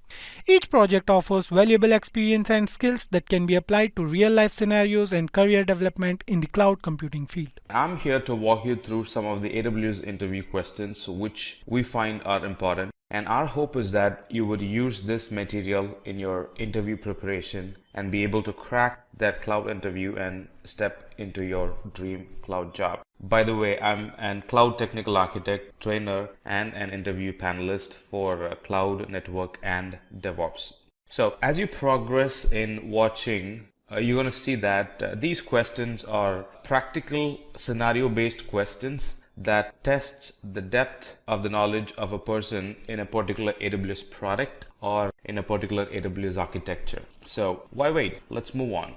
All right, so in an interview, you would find yourself with a question that might ask you, define and explain the three basic types of cloud services and the AWS products that are built based on them. See, here, it's a very straightforward question. Just explain three basic types of cloud service. And when we talk about basic type of cloud service, it's compute, obviously, that's a very basic service. Storage, obviously, because you need to store your data somewhere. And networking, that actually connects a couple of other services to your application. These basic will not include monitoring. These basic will not include analytics because they are considered as optional. They are considered as advanced services. You could choose a non-cloud service or a product for monitoring and for analytics. So they're not considered as basic. So when we talk about basics, they are compute, storage, and networking. And the second part of the question says, explain some of the AWS products that are built based on them. Of course, compute EC2 is a major one. That's the major share of the compute resource. And then we have platform as a service, which is Elastic Beanstalk, and then function as a service, which is Lambda. Autoscaling and Lightsail are also part of compute services. So the compute domain, it really helps us to run any application, and the compute service helps us in managing the scaling and deployment of an application. Again, Lambda is a compute service, so the compute service also helps in running event initiated stateless applications. The next one was storage. A lot of emphasis is on storage these days, because if there's one thing that grows in a network on a daily basis, that's storage. Every new day we have new data to store, process, manage. So storage is again a basic and an important cloud service. And the products that are built based on the storage services are S3, object storage, Glacier for archiving, EBS, Elastic Block Storage as a drive attachment for the EC2 instances, and EFS file share for the EC2 instances. So the storage domain helps in the following aspects. It holds all the information, and we can also archive old data using storage, which would be Glacier, and any object files and any requirement for block storage can be met through Elastic Block Store and S3, which is again an object storage. Talking about networks, it's just not important to answer the question with the name of the services and the name of the product. It'll also be good if you could go in depth and explain how they can be used, right? So that actually proves you to be a person knowledgeable enough in that particular service or product. So talking about networking domain, VPC, networking, can't imagine networking without VPC in a cloud environment, especially in AWS cloud environment. And then we have Route 53 for domain resolution or for DNS. And then we have CloudFront, which is an edge caching service that helps customers to read their application with low latency. So networking domain helps with some of the following use cases. It controls and manages the connectivity of the AWS services within our account. And we can also pick an IP address range. If you're a network engineer, or if you are somebody who works in networks or are planning to work in network, you will soon realize the importance of choosing your own IP address for easy remembering. So having an option to have your own IP address in the cloud, own range of IP address in the cloud, it really helps, really helps in cloud networking. The other question that gets asked would be the difference between the availability zone and the region. Actually, the question generally gets asked so to test how well you can actually differentiate and also correlate the availability zone and the region relationship, right? So a region is a separate geographic area like the US West 1, which represents North California, or the AP South, which represents Mumbai. So regions are a separate geographic area. On the contrary, availability zone resides inside the region. You shouldn't stop there. You should go further and explain about availability zones. And availability zones are isolated from each other, and some of the services will replicate themselves within the availability zone. So availability zone does replication within them, but regions, they don't generally do replication between them. The other question you could be asked is, what is autoscaling? What do we achieve by autoscaling?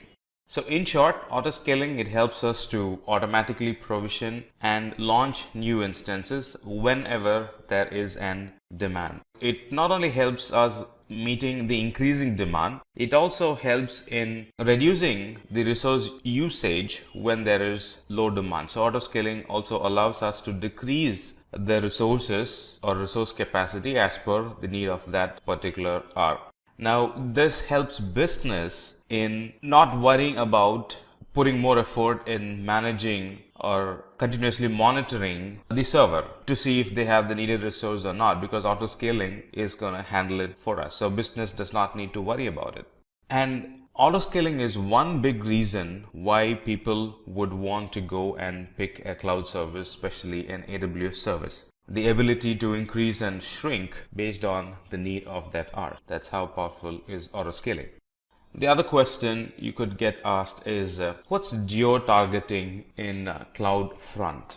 Now we know that CloudFront is caching, and it caches content globally in the Amazon caching service global wide. The whole point is to provide users worldwide access to the data from a very nearest server possible. That's the whole point in using or going for CloudFront. Then what do you mean by geo-targeting? Geo-targeting is showing customer and specific content. Based on language, we can customize the content.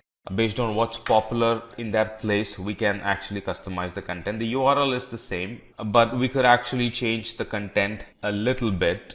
Not the whole content, otherwise it would be dynamic, but we can change the content a little bit, a specific file or a picture or a particular link in a website, and show customized content to users who will be in different parts of the globe. So how does it happen? CloudFront will detect the country where the viewers are located, and it will forward the country code to the origin server. And once the origin server gets the specialized or a specific country code, it will change the content and it will send to the caching server, and it gets cached there forever. And the user gets to view a content which is personalized for them for the country they are in. The other question you could get asked is the steps involved in using CloudFormation or creating a CloudFormation or backing up an environment with a CloudFormation template. We all know that if there is a template, we can simply run it and it provisions the environment, but there is a lot more going into it. So the first step in moving towards infrastructure as a code is to create the CloudFormation template, which as of now supports JSON and YAML file format. So first create the CloudFormation template and then save the code in an S3 bucket. S3 bucket serves as the repository for our code, and then from the CloudFormation call the file in the S3 bucket and create a stack. And now CloudFormation uses the file, reads the file, understands services that are being called, understands the order, understands how they are connected with each other. CloudFormation is actually an intelligent service. It understands the relation. Based on the code, it would understand the relationship between the different services, and it would set an order for itself and then would provision the services one after the other. Let's say a service has a dependency, and the dependent service, the other service which this service, let's say service A and B, service B is dependent on service A, let's say. CloudFormation is an intelligent service. It would provision the resource A first and then would provision resource B. What happens if we inverse the order? If we inverse the order, resource B first gets provision, and because it does not have dependency, chances that the CloudFormation's default behavior is that if something is not provisioned properly, if something is not healthy, it would roll back. Chances that the environment provisioning will roll back. So to avoid that, CloudFormation first provisions all the services that has or that's dependent on, that's depended by another service. So it provisions those services first and then provisions the services that has dependencies. And if you're being hired for a DevOps or if the interviewer wanted to test your skill on systems side, this definitely would be a question in his list. How do you upgrade or downgrade a system with near zero downtime? Now everybody's moving towards zero downtime or near zero downtime. All of them want their application to be highly available. So the question would be, how do you actually upgrade or downgrade a system with near zero downtime? Now we all know that I can upgrade an EC2 instance to a better EC2 instance by changing the instance type, stopping and starting. But stopping and starting is going to cause a downtime, right? So you should be answering, or you shouldn't be thinking in those terms, because that's a wrong answer. Specifically, the interviewer wants to know how do you upgrade a system with zero downtime. So upgrading system with zero downtime, it includes launching another system parallelly with the bigger EC2 instance type or with the bigger capacity and install all that's needed. If you're going to use an AMI of the old machine, well and good. You don't have to go through installing all the updates and installing all the application. From the AMI, once you've launched it in a bigger instance, locally test the application to see if it is working. Don't put it on production yet. Test the application to see if it is working. And if the application works, we can actually swap. If your server is behind and Route 53, let's say, all that you could do is go to Route 53, update the information with the new IP address of the new server, and that's going to send traffic to the new server now. So the cutover is handled. Or if you're using static IP, you can actually remove the static IP from the old machine and assign it to the new machine. That's one way of doing it. Or if you are using elastic NIC card, you can actually remove the NIC card from the old machine and attach the NIC card to the new machine. So that way we would get near zero downtime. If you're hired for an architect level, you should be worrying about cost as well, along with the technology. And this question would test how well you manage cost. So what are the tools and techniques we can use in AWS to identify and know that we are paying the correct amount for the resources that we are using? Or how do you get a visibility of your AWS resources running? One way is to check the billing. There's a place where you can check the top services that were utilized. It could be free and it could be paid service as well. Top services that can be utilized. It's actually in the dashboard of the cost management console. So that table here shows the top 5 most used services. So looking at it, you can get it. All right, so I'm using a lot of storage. I'm using a lot of EC2. Why is storage high? You can go ahead and try to justify that, and you will find if you are storing things that shouldn't be storing, and then clean it up. Why is compute capacity so high? Why is data transfer so high? So if you start thinking in those levels, you'll be able to dig in and clean up unnecessary and be able to save your bill. And there are cost explorer services available which will help you to view your usage pattern or view your spending for the past 13 months or so. And it will also forecast for the next 3 months. Now, how much will you be using if your pattern is like this? So that will actually help and will give you a visibility on how much you have spent, how much you will be spending if the trend continues. Budgets are another excellent way to control cost. You can actually set a budget. All right, this is how much I am willing to spend for this application, for this team, or for this month, for this particular resource. So you can actually put a budget mark, and anytime it exceeds, anytime it's nearing, you would get an alarm saying that, well, we're about to reach the allocated budget amount. Stuff like that. That way you can go back and know, and you know that how much the bill is going to be for that month, or you can take steps to control bill amount for that particular month. So AWS budget is another very good tool that you could use. Cost allocation tags helps in identifying which team or which resource has spent more in that particular month. Instead of looking at the bill as one list with no specifications into it, and looking at it as an expenditure list, you can actually break it down and tag the expenditure to the teams with cost allocation tags. The dev team has spent so much. The production team has spent so much. The training team has spent more than the dev and the production team. Why is that? Now, you'll be able to think in those levels only if you have cost allocation tags. Now, cost allocation tags are nothing but the tags that you would put when you create a resource. So for production services, you would put as a production tag, you would create a production tag and you would associate that resources to it. And at a later point, when you actually pull up your bill, that's going to show a detailed list of this is the owner, this is the group, and this is how much they have used in the last month. And you can move forward with your investigation and encourage or stop users using more services with the cost allocation tags. The other famous question is, are there any other tools or is there any other way of accessing AWS resource other than the console. Console is GUI, right? So in other words, other than GUI, how would you use the AWS resource and how familiar are you with those tools and technologies?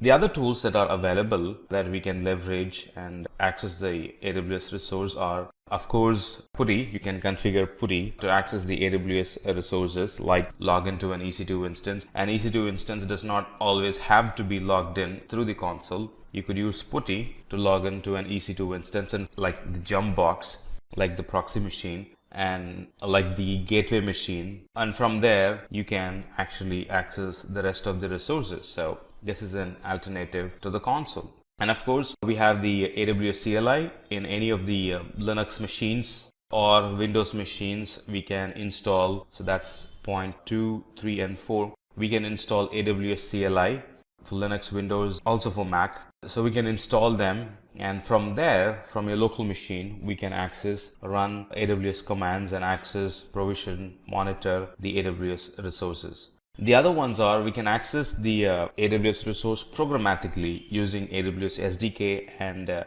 Eclipse. So these are a bunch of options we have to use the AWS resource other than the console. If you're interviewed in a company or by a company that focuses more on security and want to use AWS native services for their security, then you would come across this question. What services can be used to create a centralized logging solution? The basic services we could use are CloudWatch logs, store them in S3, and then use Elasticsearch to visualize them, and use Kinesis to move the data from S3 to Elasticsearch. Right? So log management, it actually helps organizations to track the relationship between operational and security changes and the events that got triggered based on those logs. Instead of logging into an instance or instead of logging into the environment and checking the resources physically, I can come to a fair conclusion by just looking at the logs. Every time there's a change, the system will scream and it gets tracked in the CloudWatch, and then CloudWatch pushes it to S3. Kinesis pushes the data from S3 to Elasticsearch, and I can do a time-based filter, and I would get a fair understanding of what was going on in the environment for the past 1 hour or whatever the time window that I wanted to look at. So it helps in getting a good understanding of the infrastructure as a whole. All the logs are getting saved in one place, so all the infrastructure logs are getting saved in one place, so it's easy for me to look at it in an infrastructure perspective. So we know the services that can be used, and here are some of the services and how they actually connect to each other. It could be logs that belongs to one account. It could be logs that belongs to multiple accounts. It doesn't matter. Those three services are going to work fairly good, and they're going to inject or they're going to suck logs from the other accounts, put it in one place and help us to monitor. So as you see, you have CloudWatch here that actually tracks the metrics. You can also use CloudTrail if you want to log API calls as well, push them in an S3 bucket. So there are different types of log. Flow logs are getting captured in an instance. Application logs are getting captured from the same VPC, from a different VPC, from the same account. Them are analyzed using Elasticsearch using the Kibana client. So step 1 is to deploy the ECS cluster. Step 2 is to restrict access to the ECS cluster because it's valid data. You don't want anybody to put their hands and access their data. So restrict access to the ECS dashboard. And we could use Lambda also to push the data from CloudWatch to the Elasticsearch domain. And then Kibana is actually the graphical tool that helps us to visualize the logs instead of looking at log as just statements or in a bunch of characters, a bunch of files. Kibana helps us to analyze the logs in a graphical or a chart or a bar diagram format.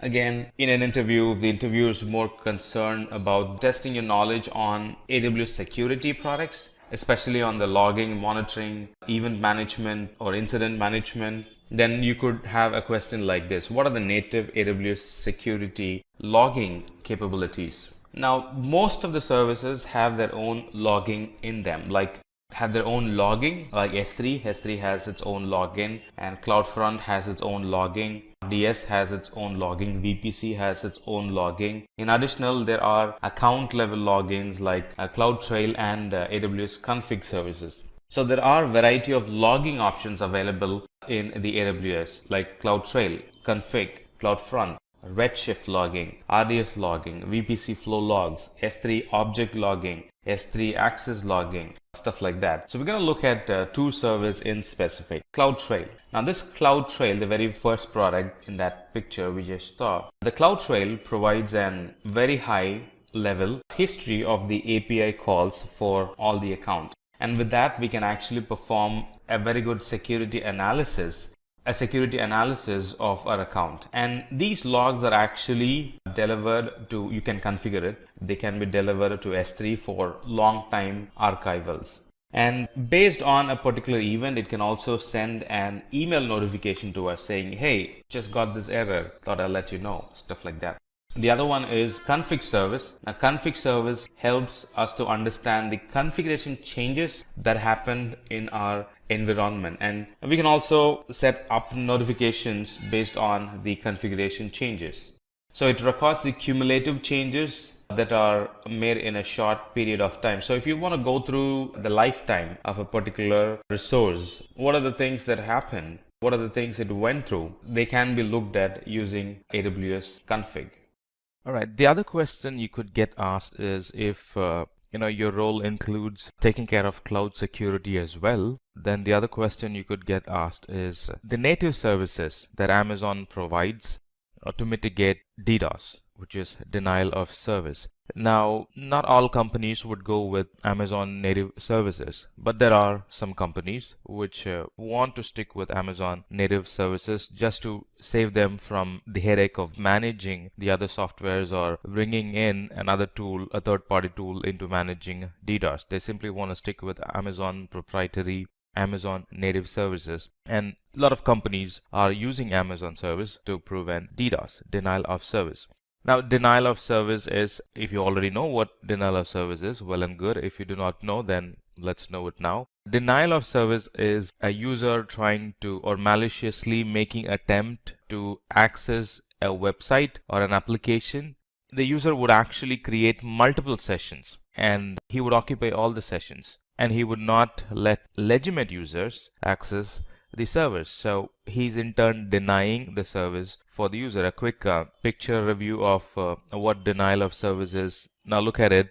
These users, instead of making one connection, they are making multiple connections, and there are cheap software programs available that would actually trigger connections from different computers in the internet with different MAC addresses, so everything kind of looks legitimate for the server, and it would accept those connections and it would keep the sessions open. The actual users won't be able to use them, so that's denying the service for the actual users, denial of service. All right, and distributed denial of service is generating attacks from multiple places, from a distributed environment. So that's distributed denial of service. So the tools, the native tools that helps us to prevent the denial of service attacks in AWS is Cloud Shield and Web Access Firewall, AWS WAF. Now they are the major ones. They are designed to mitigate a denial of service. If your website is often bothered by denial of service, then we should be using AWS Shield or AWS WAF. And there are a couple of other tools that also does. When I say that also does, denial of service is not their primary job, but you could use them for denial of service. Route 53's purpose is to provide DNS. CloudFront is to provide caching. Elastic Load Balancer, ELB's work is to provide load balancing. VPC is to create a secure virtual private environment. But they also support mitigating denial of service, but not to the extent you would get in AWS Shield and AWS WAF. So AWS Shield and WAF are the primary ones, but the rest can also be used to mitigate distributed denial of service. The other tricky question is this actually will test your familiarity with the region and the services available in the region. So when you're trying to provision a service in a particular region, you're not seeing the service in that region. How do we go about fixing it, or how do we go about using the service in the cloud? It's a tricky question. And if you have not gone through such situation, you can totally blow it away.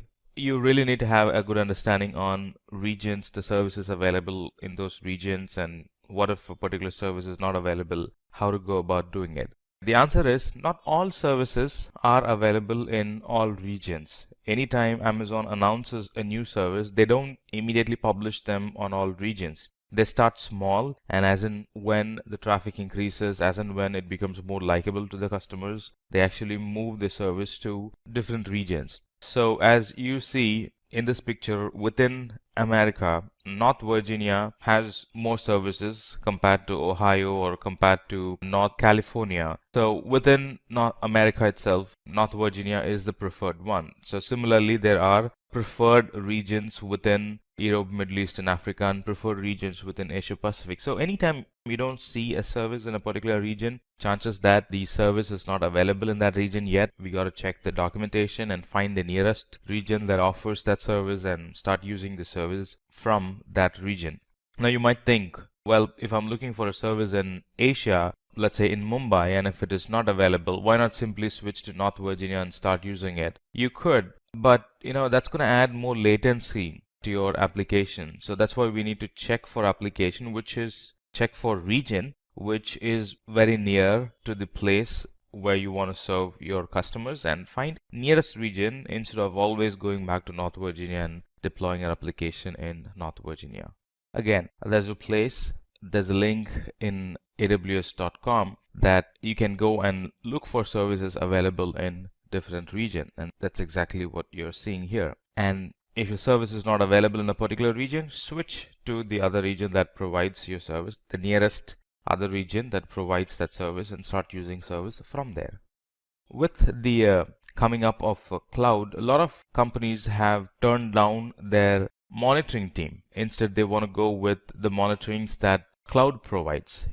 Nobody wants to, or at least many people don't want to go through the hassle of, at least new startups and new companies that are thinking of having a monitoring environment. Now, they don't want to go with traditional NOC monitoring. Instead, they would like to leverage AWS monitorings available, because it monitors a lot of stuff, not just the availability, but it monitors a lot of stuff like failures, errors. It also triggers emails, stuff like that. So how do you actually set up a monitor to how do you set up a monitor to monitor the website metrics in real time in AWS? The simple way, anytime you have a question about monitoring, CloudWatch should strike your mind, because CloudWatch is meant for monitoring, is meant for collecting metrics, is meant for providing graphical representation of what's going on in a particular network at a particular point of time. So CloudWatch helps us to monitor applications, and using CloudWatch we can monitor the state changes.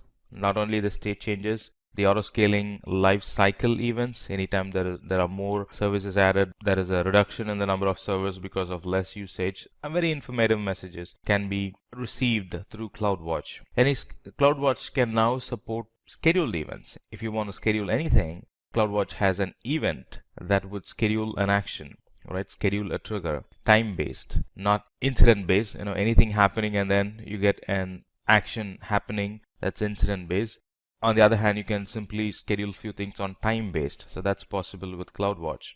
So this CloudWatch integrates very well with a lot of other services like notifications for notifying the user or for notifying the administrator about it. And it can integrate well with Lambda. So to trigger an action, anytime you're designing an auto-healing environment, this CloudWatch can actually monitor and send an email if we are integrating it with SNS, Simple Notification Service. Or this CloudWatch can monitor, and based on what's happening, it can trigger an event in Lambda, and that would in turn run a function till the environment comes back to normal. So CloudWatch integrates well with a lot of other AWS services.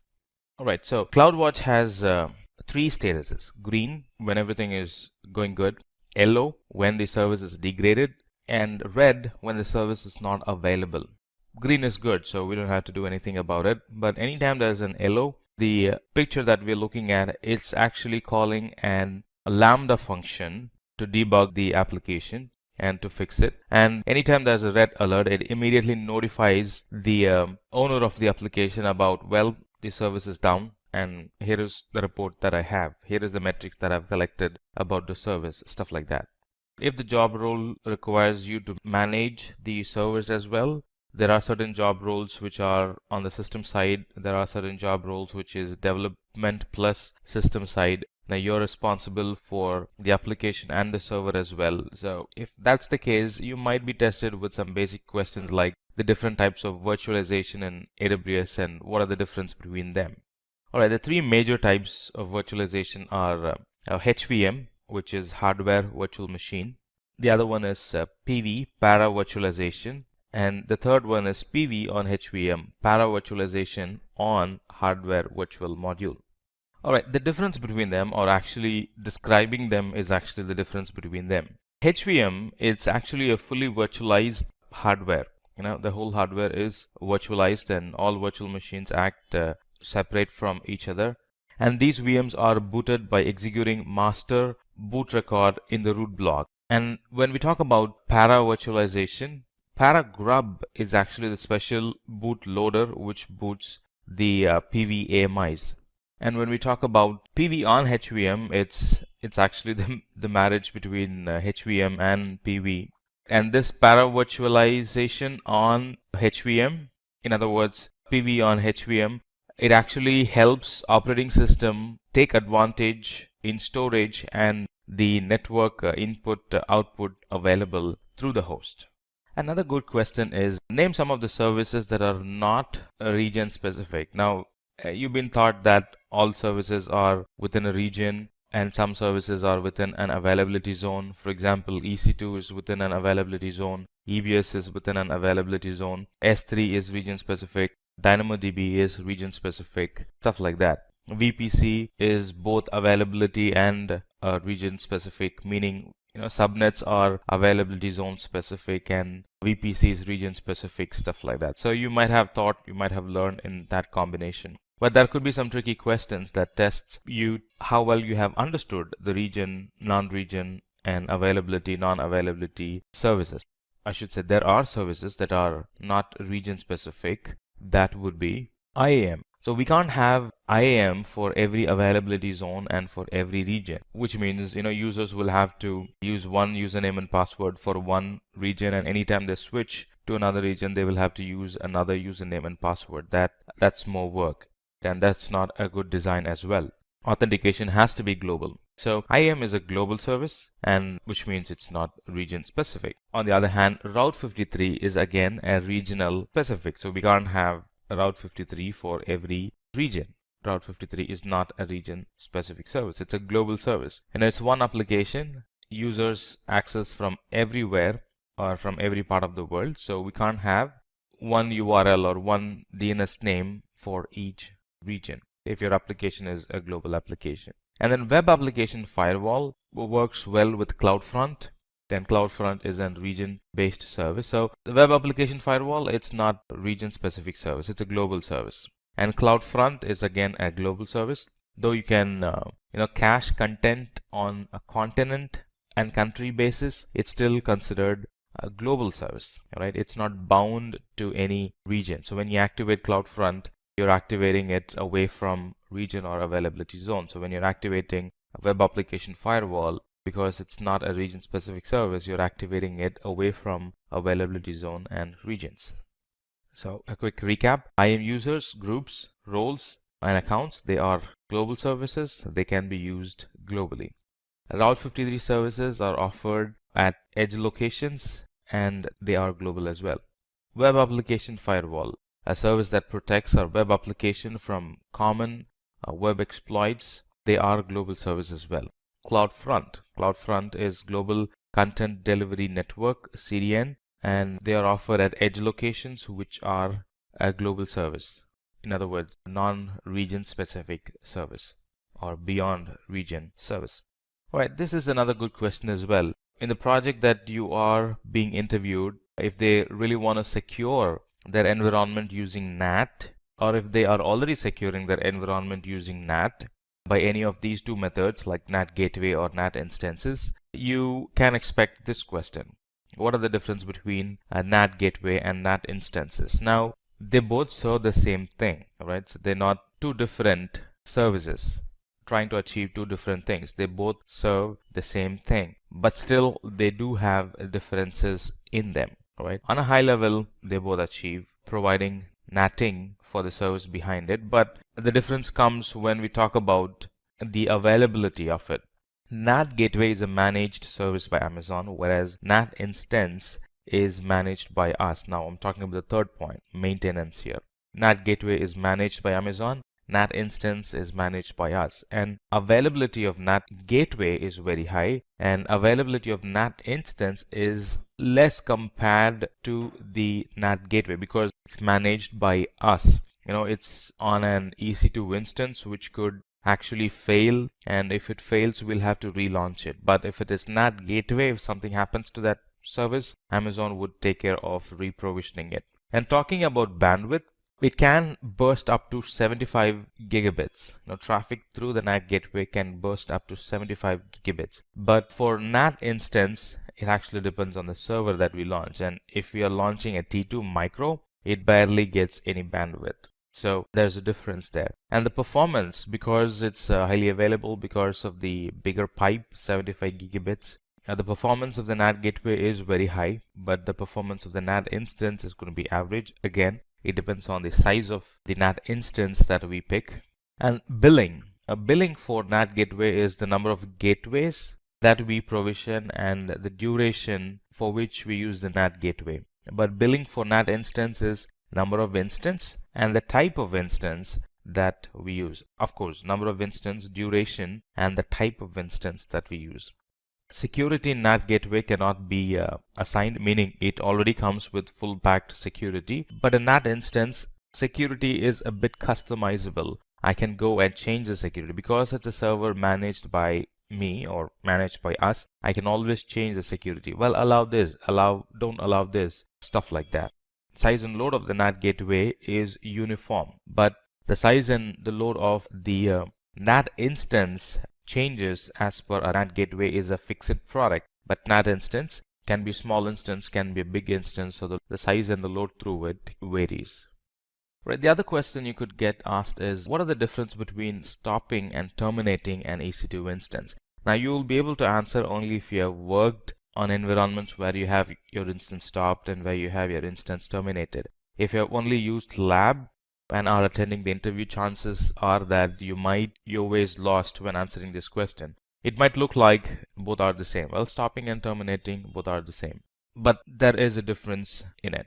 So when you stop an instance, it actually performs a normal shutdown on the instance and it simply moves the instance to the stopped state. But when you actually terminate the instance is moved to the stop state. The EBS volumes that are attached to it are deleted and removed, and we'll never be able to recover them again. So that's a big difference between stopping and terminating an instance. If you're thinking of using the instance again along with the data in it, you should only be thinking of stopping the instance, but you should be terminating the instance only if you want to get rid of that instance forever. If you are being interviewed for an architect level position or a junior architect level position or even an cloud consultant level position, or even in an engineering position, this is a very common question that get asked. What are the different types of EC2 instances based on their cost or based on how we pay them, right? They're all compute capacity. For example, the different types are on-demand instances, spot instances, and reserved instances. It kind of looks the same. They all provide the compute capacity. They all provide the same type of hardwares for us. But if you're looking at cost saving or optimizing cost in our environment, we got to be very careful about which one are we picking. Now we might think that, well, I'll go with on-demand instance because I pay on a per hour basis, which is cheap. I can use them anytime I want, and anytime I don't want, I can simply get rid of it by terminating it. You're right, but if the requirement is to use the service for 1 year, the requirement is to use the service for 3 years, then you'll be wasting a lot of money buying on-demand instances. You'll be wasting a lot of money paying on an hourly basis. Instead, we should be going for reserved instance where we can reserve the capacity for the complete 1 year or complete 3 years and save huge amount in buying reserved instances. Alright, so on-demand is cheap to start with if you're only planning to use it for a short while, but if you're planning to run it for a long while, then we should be going for reserved instance. That is what is cost efficient. So spot instance is cheaper than on-demand instance. And there are different use cases for spot instance as well. So let's look at one after the other. The on-demand instance. The on-demand instance is purchased at a fixed rate per hour. This is very short term and irregular workloads. And for testing, for development, on-demand instance is a very good use case. We should be using on-demand for production. Spot instance. Spot instance allows users to purchase EC2 at a reduced price, and anytime we have more instances, we can always go and sell it in spot instances. I'm referring to anytime we have more reserved instances, we can always sell them in spot instance catalog.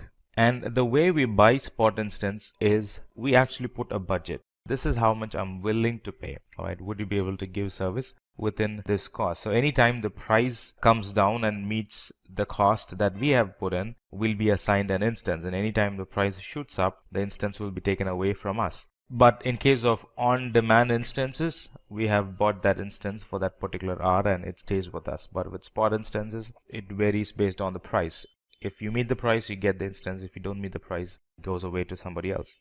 And the spot instance availability is actually based on supply and demand in the market.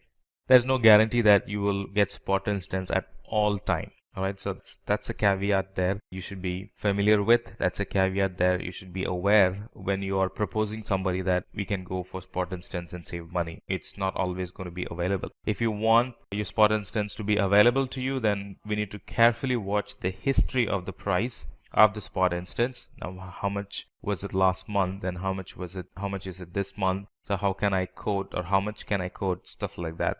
So you got to look at those history before you propose somebody that, well, we're going to save money using spot instance.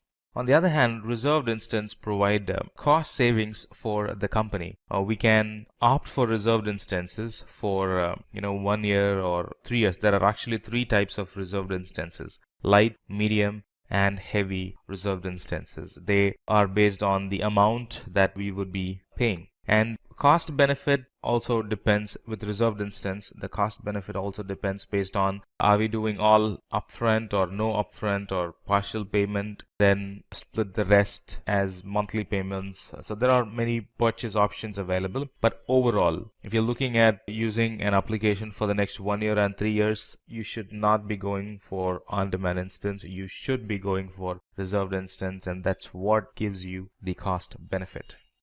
And in an AWS interview, sometimes you might be asked, how you interact with the AWS environment. Are you using CLI? Are you using console? And depending on your answer, whether console or CLI, the panelists put a score. Okay, this person is CLI specific, this person is console specific, or this person has used AWS environment through the SDK, stuff like that.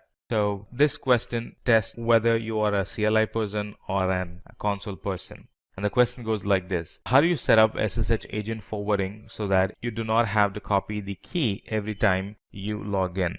If you have used PuTTY, anytime if you want to log into an EC2 instance, you will have to put the IP and the port number. Along with that, you will have to map, or we will have to map the key in the PuTTY, and this has to be done every time. That's what we would have done in our lab environments, right? But in production environment, using the same key or mapping the same key again and again every time, it's actually an hassle. It's considered as a blocker. So you might want to cache it. You might want to permanently add it in your PuTTY session so you can immediately log in and start using it. So here in the place where you would actually map the private key, there's a quick button that actually fixes or that actually binds your SSH to your PuTTY instance. So we can enable SSH agent forwarding that will actually bind our key to the SSH, and next time when we try to log in, we don't have to always go through mapping the key and trying to log in. Alright, this question, what are Solaris and AX operating systems? Are they available with AWS? That question generally gets asked to test how familiar are you with the AMIs available? How familiar are you with EC2? How familiar are you with the EC2 hardwares available? That basically tests that. Now the first question or the first thought that comes to your mind is, well, everything is available with AWS. I've seen Windows, I've seen Ubuntu, I've seen Red Hat, I've seen Amazon AMIs, and if I don't see my operating system there, I can always go to Marketplace and try them. If I don't find a Marketplace, I can always go to Community and try them. So there are a lot of AMIs available, there are a lot of operating systems available. I will be able to find Solaris and AX, but that's not the case. Solaris and AX are not available with AWS. That's because Solaris uses a different, Solaris does not support the architecture, does not support public cloud currently. The same goes for AX as well. They run on Power CPU and not on Intel, and as of now, Amazon does not provide power machines. This should not be confused with HPC, which is high performance computing. Should not be confused with that. Now these are different hardwares, different CPU itself that the cloud providers they do not provide yet. Another question you could get asked in organizations that would want to automate their infrastructure using Amazon native services would be, how do you actually recover an EC2 instance or auto recover an EC2 instance when it fails? Well, we know that EC2 instances are considered as immutable, meaning irreparable. We don't spend time fixing bugs in an OS, stuff like that. Once an EC2 instance crashes, like it goes on a OS panic, or there are various reasons why it would fail. So we don't have to really worry about fixing it. We can always relaunch that instance and that would fix it. But what if it happens at 2 o'clock in the night? What if it happens during a weekend when nobody's in office looking or monitoring those instances? So you would want to automate that, not only on a weekend or during midnights, but it's general practice good to automate it. So you could face this question, how do you actually automate an EC2 instance once it fails? And the answer to that question is using CloudWatch, we can recover the instance. So as you see, there is an alarm threshold set in CloudWatch. And once the threshold is met, meaning if there is an error, if there is a failure, if the EC2 instance is not responding for a certain while, we can set an alarm. And once the alarm is met, let's say the CPU utilization stayed high for 5 minutes. Right, it's not taking any new connections, or the instance is not pinging for 5 minutes, or in this case it's 2 minutes. It's not pinging, so it's not going to respond connection. So in those cases, you would want to automatically recover that EC2 instance by rebooting the instance. All right, now look at this, the take this action section under the action. So there we have a bunch of options like recover this instance, meaning reboot the instance. So that's how we would recover. The other two options are beyond the scope of the question, but still you can go ahead and apply, just like I'm going to do it. So the other option is stop the instance. That's very useful when you want to stop instances that are having low utilizations. Nobody's using the system as of now. You don't want them to be running and wasting the cloud expenditure. So you can actually set an alarm that stops the EC2 instance that's having low utilization. So somebody was working in an instance and they left it without, or they forgot to shut down that instance, and it gets, they will only use it again the next day morning. So in between there could be like 12 hours that the system is running idle, nobody's using it, and you're paying for it. So you can identify such instances and actually stop them when the CPU utilization is low, meaning nobody is using it. The other one is to terminate. Let's say you want to give system to somebody temporarily and you don't want them to hand the system back to you. All right, this is actually an idea. In other words, this is actually the scenario. So you hand over a system to somebody, and when they're done, they're done. We can actually terminate the system. So you could instruct the other person to terminate the system when they're done, and they could forget and the instance could be running forever. Or you can monitor the system after the specified time is over and you can terminate the system. Or best part, you can automate the system termination. So you assign a system to somebody and then turn on this CloudWatch action to terminate the instance when the CPU is low for like 2 hours, meaning they've already left, or CPU is low for 30 minutes, meaning they've already left, stuff like that. So that's possible. And if you're getting hired for an system side architect or even on the sysops side, you could face this question: what are the common and different types of AMI designs? There are a lot of AMI designs. The question is the common ones and the difference between them. So the common ones are the full back AMIs, and the other one is just enough OS AMI, JEOS AMI, and the other one is hybrid type AMIs. So let's look at the difference between them. The full backed AMI, just like the name says, it's fully baked. It's ready to use AMI. This is the simplest AMI to deploy. Can be a bit expensive, it can be a bit cumbersome because you'll have to do a lot of work beforehand. You could use the AMI, so a lot of planning, a lot of thought process will go into it, and the AMI is ready to use, right? You hand over the AMI to somebody and it's ready to use, or if you want to reuse the AMI, it's already ready for you to use. So that's full baked AMI.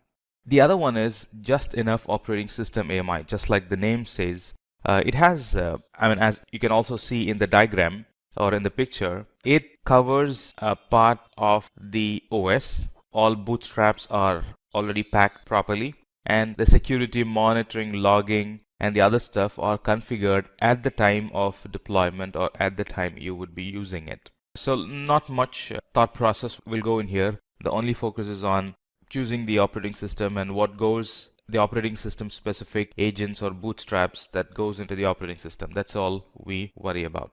The advantage of this is it's flexible, meaning you can choose to install additional softwares at the time of deploying, but that's going to require an additional expertise on the person who will be using the AMI. So that's another overhead there. But the advantage is that it's kind of flexible. I can change the configurations during the time of deployment. The other one is a hybrid AMI. Now the hybrid AMI actually falls in between the fully baked AMI and just enough operating system options. So these AMIs have some features of the baked type and some features of the just enough OS type. So as you see, the security monitoring, logging are packed in that AMI, and the runtime environments are installed during the time of a deployment. So this is where the strict company policies would go into the AMI. Company policies like you got to log this, you got to monitor this. These are the ports that generally gets open in all the systems, stuff like that. So they strictly go into the AMI and sits in an AMI format. And during deployment, you have the flexibility of choosing the different runtime and the application that sits in an EC2 instance. Another very famous question you would face in an interview is, how can you recover login to an EC2 instance to which you lost the key? Well, we know that if the key is lost, we can't recover it. There are some organizations that integrate their EC2 instances with an AD. That's different. All right, so you can go and reset the password in the AD and you will be able to log in with the new password. But here the specific tricky question is, you are using a key to log in, and how do you recover if you have lost the key? Generally, companies would have made a backup of the key so we can pick from the backup. But here the specific question is, we have lost the key, literally no backups on the key at all. So how can we log in? And we know that we can't log into the instance without the key present with us. So the steps to recover is that make the instance use another key and use that key to log in. Once the key is lost, it's lost forever. We won't be able to recover it. You can't raise a ticket with Amazon. Not possible. They're not going to help. It's beyond the scope. So make the instance use another key. It's only the key that's the problem. You still have valid data in it. You got to recover the data. It's just the key that's having the problem. So we can actually focus on the key part alone and change the key, and that will allow us to log in. So how do we do it? Step-by-step procedure. So first, verify the EC2 config service is running in that instance. If you want, you can actually beforehand install the EC2 config in that service, or you can actually make the EC2 config run through the console. Just a couple of button clicks and that'll make the EC2 config run in that EC2 instance, and then detach the root volume for that instance. Of course, it's going to require a stop and start. So detach the root volume from the instance, attach the root volume to another instance as a temporary volume, or it could be a temporary instance that you've launched only to fix this issue, and then log in to that instance and to that particular volume and modify the configuration file. Modify it to use the new key, and then move the root volume back to its original position and restart the instance, and now the instance is going to have the new key, and you also have the new key with which you can log in. So that's how we go ahead and fix it. Now let's move on to some product specific or S3 product specific questions. A general perception is S3 and EBS can be used interchangeably, and the interviewer would want to test your knowledge on S3 and EBS. Well, EBS uses S3, that's true, but they can't be interchangeably used. So you might face this question, what are some key differences between AWS S3 and EBS? Well, the differences are S3 is an object store, meaning you can't install anything in it. You can store drive files, but you can't actually install in it. It's not a file system. But EBS is a file system. You can install services, install applications in it, and that's going to run stuff like that. And talking about performance, S3 is much faster and EBS is super faster when accessing from the instance, because from the instance, if you need to access S3, you'll actually have to go out through the internet and access the S3, or S3 is an external service, a very external service. You'll have to go through, or you'll have to go outside of your VPC to access S3. S3 does not come under a VPC. But EBS comes under a VPC. It's on the same VPC. So you would be able to use it kind of locally. Compared to S3, EBS is very local. So that way it's going to be faster. And redundancy, talking about redundancy of S3 and EBS. S3 is replicated. The data in S3 is replicated across the data centers, but EBS is replicated within the data center, meaning S3 is replicated across availability zones. EBS is within an availability zone. So that way redundancy is a bit less in EBS. In other words, redundancy is higher in S3 than EBS. And talking about security of S3, S3 can be made private as well as public, meaning anybody can access S3 from anywhere in the internet. That's possible with S3. But EBS can only be accessed when attached to an EC2 instance. Right? Just one instance can access it, whereas S3 is publicly directly accessible. The other question related to S3 security is, how do you allow access to a user to a certain bucket, which means this user is not having access to S3 at all, but this user needs to be given access to a certain bucket. How do we do it? The same case applies to servers as well. In few cases, there could be an instance where a person is new to the team and you actually don't want them to access the production service. Now he is in the production group, and by default he or she is granted access to that server, but you specifically want to deny access to that production server till the time he or she is matured enough to access or understand the process, understand the do's and don'ts before they can put their hands on the production server. So how do we go about doing it? So first we would categorize our instances. Well, these are critical instances. These are normal instances. And we would actually put a tag on them. That's how we categorize. Right? So you put a tag on them. Put a tag saying, well, they are highly critical, they are medium critical, and they are not critical at all. Still they're in production, stuff like that. And then you would pick the users who wants to, or who should be or should not be given access to a certain server, and you would actually allow the user to access or not access servers based on a specific tag. In other words, you can use actually tags. In the previous step, we put tags on the critical server, right? So you would define that this user is not going to use this tag. All right, this user is not allowed to use the resources with this tag. So that's how you would make your step forward. So you would allow or deny based on the tags that you have put. So in this case, he or she will not be allowed to servers which are tag critical servers. So that's how you deny access to them. And the same goes for bucket as well.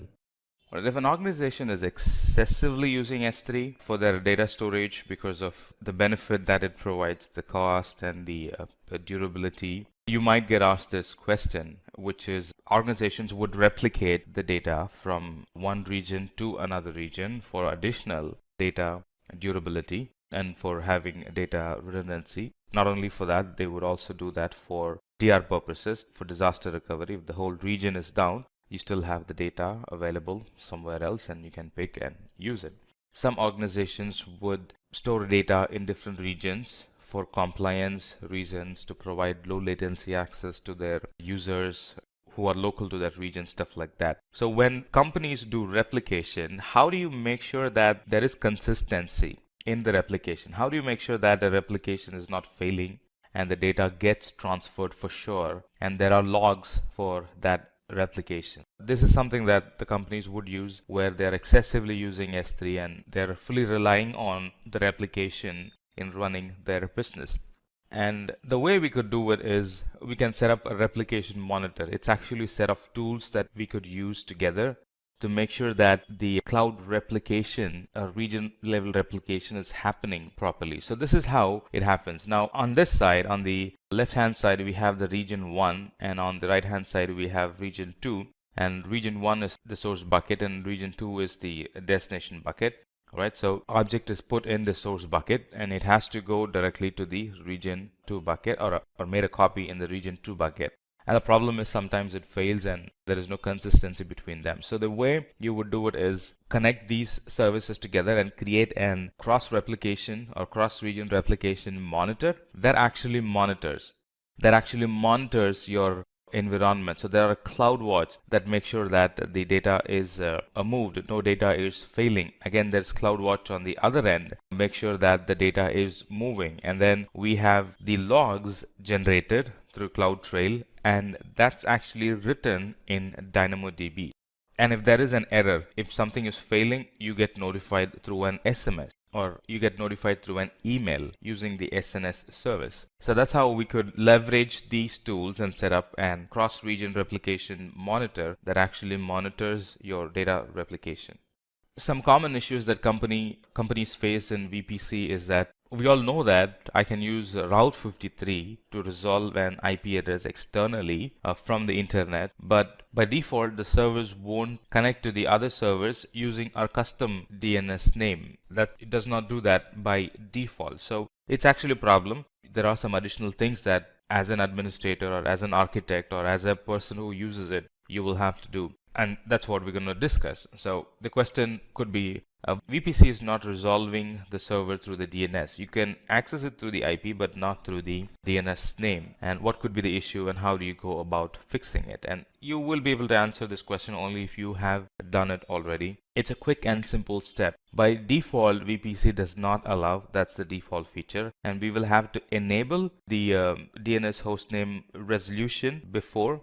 Now this is for the custom DNS, not for the default DNS that comes along. This is for the custom DNS. So we will have to enable the DNS hostname resolution. So we'll have to enable the DNS hostname resolution so they actually resolve. Let's say I want to connect to server1.simplylearn.com. By default, it's not allowed. But if I enable this option, then I will be able to connect to server1.simplylearn.com.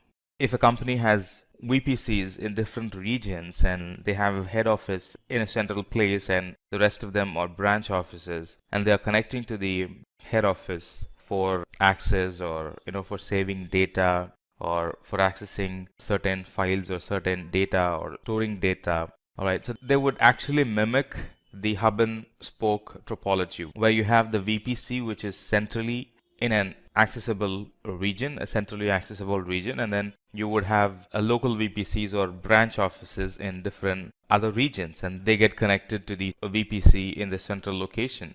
And the question is, how do you actually connect the multiple sites to a VPC and make communication happen between them? By default, it does not do that. We know that VPCs, they need to be peered between them in order to access the resources. Let's look at this picture, right? So I have like a customer network or branch offices in different parts and they get connected to a VPC, that's fine. So what we have achieved is those different offices, the remote offices, they are connecting to the VPC and they're talking, but they can't connect or they can't talk to each other. That's what we have built. But the requirement is the traffic needs to, or they should be able to talk to each other, but they should not have a direct connection between them, which means that they will have to come and hit the VPC and then reach the other customer network, which is in Los Angeles or which is in New York. All right, that's the requirement. So that's possible with some architecting in the cloud. So that's using VPN Cloud Hub. You look at these dotted lines, which actually allows customers or which actually allows the corporate networks to talk to each other through the VPC. Again, by default, it doesn't happen. Cloud Hub is an architecture that we should be using to make this happen. And what's the advantage of it? As a central office or as the headquarters office, which is in the VPC, or headquarters data center, which is in the VPC, you have control, or the VPC has control on who talks to who and what traffic can talk to, what traffic can be routed to the other head office, stuff like that. That centralized control is on the VPC. The other question you could get asked is, name and explain some security products and features available in VPC. Well, VPC itself is an security service. It provides security service to the application, but how do you actually secure the VPC itself? That's the question. And yes, there are products that can actually secure the VPC, or the VPC delivers those products to secure the application. Access to the VPC is restricted through a network access control list. All right, so that's an security product in VPC. And a VPC has security groups that protects the instances from unwanted inbound and outbound traffic, and network access control list protects the subnets from unwanted inbound and outbound access. And there are flow logs we can capture in VPC that captures incoming and outgoing traffic through a VPC, which will be used for later analysis, as in what's the traffic pattern, what's the behavior of the traffic pattern, stuff like that. So there are some security products and features available in VPC. Now, how do you monitor VPC? VPC is a very important concept, very important service as well. Everything sits in a VPC. Most of the service sits in a VPC. Except for Lambda and S3 and DynamoDB and a couple of other services. Most of them sit in a VPC for security reasons. So how do you monitor your VPC? How do you gain some visibility on your VPC? Well, we can gain visibility on our VPC using VPC flow log. That's the basic service. As you see, it actually captures what's allowed, what's not allowed, stuff like that. Which IP is allowed, which IP is not allowed, stuff like that. So we can gather it and we can use that for analysis. And the other one is CloudWatch and CloudWatch logs, the data transfers that happen. So this is who gets allowed and who does not get allowed. I mean, the flow logs is who is allowed and who's not allowed, that kind of detail. And CloudWatch gives information about the data transfer, how much data is getting transferred. We can actually pick unusual data transfers if there is a sudden hike in the graph. There's a sudden hike and something happens at 12 on a regular basis and you weren't expecting it. There's something suspicious. It could be valid backups. It could be malicious activity as well. So that's how you know, by looking at CloudWatch logs and CloudWatch dashboard. Now let's talk about multiple choice questions. When going for an interview, you might sometimes find yourself that the company is conducting an online test based on the score. They can put you to a panelist and then they would take it forward. So we thought we'll also include multiple choice questions to help you better handle such situation if you come across. All right, when you find yourself in such situation, the key to clear them is to understand the question properly, read between the lines. That's what they say.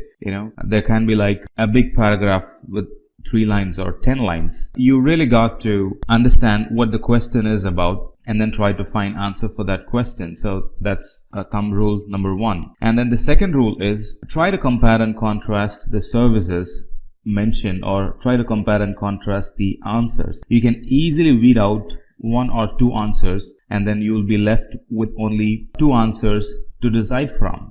So that also helps you with time, and that also helps you with some precision in your answer. So number 1, read between the lines. Number 2, compare and contrast the services, and you'll be able to easily weed out the wrong ones. So let's try answering this question. Suppose you are a game designer and you want to develop a game with a single digit millisecond latency. Which of the following database services would you choose? So we know that the following are database services. Good enough. All right. And it talks about millisecond latency. That's a key point. And the third thing is it's a game. Could be a mobile game. It's a game that you are trying to design and you need millisecond latency and it has to be a database. All right, so let's talk about the options available. RDS is a database for sure. Is it good for game design? We'll come back to that. Neptune Neptune is a graph, a database service in Amazon. So that's kind of out of the equation. And Snowball is actually a storage, all right? It's a transport medium, I would say. So that's again out of the equation. So the tie is between RDS and DynamoDB. So if we need to talk about RDS is a platform as a service. It provides cost-efficient, resizable capacity, but it's an SQL database, meaning the tables are kind of strict. It's good for banking and other type of applications, but not really good for anything that has to do with gaming. So the only option left is DynamoDB. Again, it's the right answer. DynamoDB is actually an fast and flexible NoSQL database service, and it provides a single-digit millisecond latency at any scale. And it's a database at the same time. It's a key value store model database. So the right answer is DynamoDB. All right. Let's look at the next question. If you need to perform real-time monitoring of AWS services and get actionable insights, which service would you use? All right, let's list the services. So it talks about real-time monitoring. A firewall manager, what does it provide? Now, firewall manager is not really a monitor, just like the name says, it's a manager. It manages multiple firewalls. And AWS Guard Duty is an threat detection service. It does monitoring. It does continuously monitor our environment, but it monitors for threats. All right, only threats. Now let's talk about CloudWatch. CloudWatch is a service that helps to track metrics. It's a service that is used to monitor the environment and give us a system-wide visibility, and also it helps us to store logs. So at the moment it kind of looks like that could be the right answer. We don't know that yet, but we have one more option left. That's EBS. So what's EBS? EBS is a block storage, elastic block store. If we abbreviate EBS, it's elastic block store. So all three of them are easily out of the question. The first one is to manage, second one is to find threats. Of course, it does monitoring. So there's, if there is one relation between CloudWatch and Guard Duty, that's monitoring. So easily we can actually find ourselves slipped towards picking Guard Duty, but know that Guard Duty is only for gaining security insight, but not about gaining AWS service insight. So CloudWatch is a service that helps us to get a system-wide or an AWS-wide or an account-wide. It has a number of metrics we can monitor and get a very good insight of how a service is performing, be it CPU, be it RAM, be it network utilization, be it connection failures. CloudWatch is a service that helps us perform a real-time monitoring and get some actionable insights on the services. All right, let's talk about this 33rd question. As a web developer, you are developing an app especially for the mobile platform. All right, there is a mention that this is especially for the mobile platform. So a lot of services gets filtered out, mobile platform. Right, which of the following lets you add user sign up, sign in, and access control to your web and mobile app quickly and easily? All right, so this is all about signing in to your mobile app. So if we need to read between the lines, that's how we can read sign up or sign in into a mobile platform. All right, so we have like 4 options here: Shield, AWS Massey, AWS Inspector, Amazon Cognito. So let's try to weed out services which are not relevant to it. So what's AWS Shield? AWS Shield is actually a service that provides a DDoS mitigation or a DDoS protection, denial of service protection. It's a security feature. Let's talk about the second option. AWS Massey is again a security service that uses machine learning to automatically discover and classify the data. It again talks about security, and this security is all about encrypting or saving the data. It does not come close with signing up and mobile platform. All right, let's talk about the other one, AWS Inspector. Now, AWS Inspector has something to do with apps.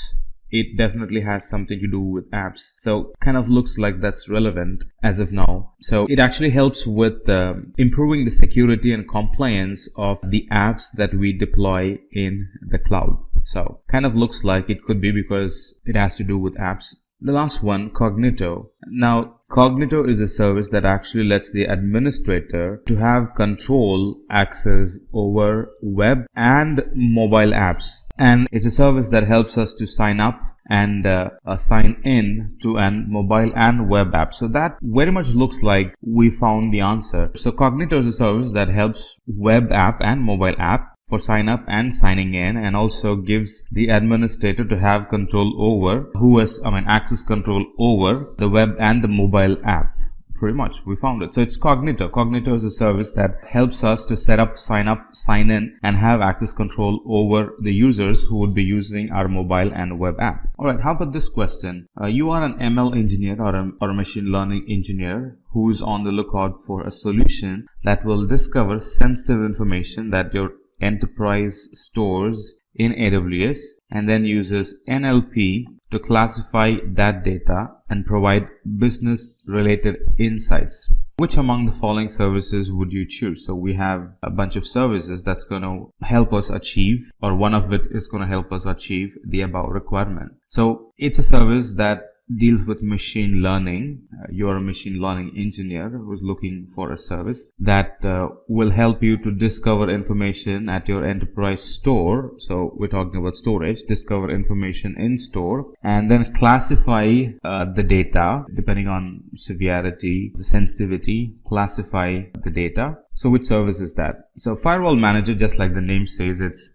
a manager. And AWS IAM, if we abbreviate it, it's Identity and Access Management. So it's Identity and Access Management, nothing to do with identifying sensitive data and managing it. So the first two is already out of the equation. And then the AWS Massey, we already had a quick definition description for AWS Massey, that it's actually a security service that uses machine learning. Kind of looks like it could be it. It's a security service that uses machine learning and it discovers and classifies the sensitive information. Not only that, it does not stop there. It goes beyond and protects the sensitive data. AWS Massey kind of looks like, but we still have one more option to look at, which is Cloud HMS. Cloud HMS is also a security service. Kind of looks like that could be the answer as well. And it enables us to generate encryption keys and save the data. So kind of 50% of it. It's a security service. It encrypts, helps us protect the data, but AWS Massey is right on spot. It's a machine learning service. It helps us to classify the data and also to protect the data. So the answer for this question would be AWS Massey. So hope you kind of get it how this is going. So first we apply the thumb rule, identify the question that's being asked, read between the lines, and then try to find the service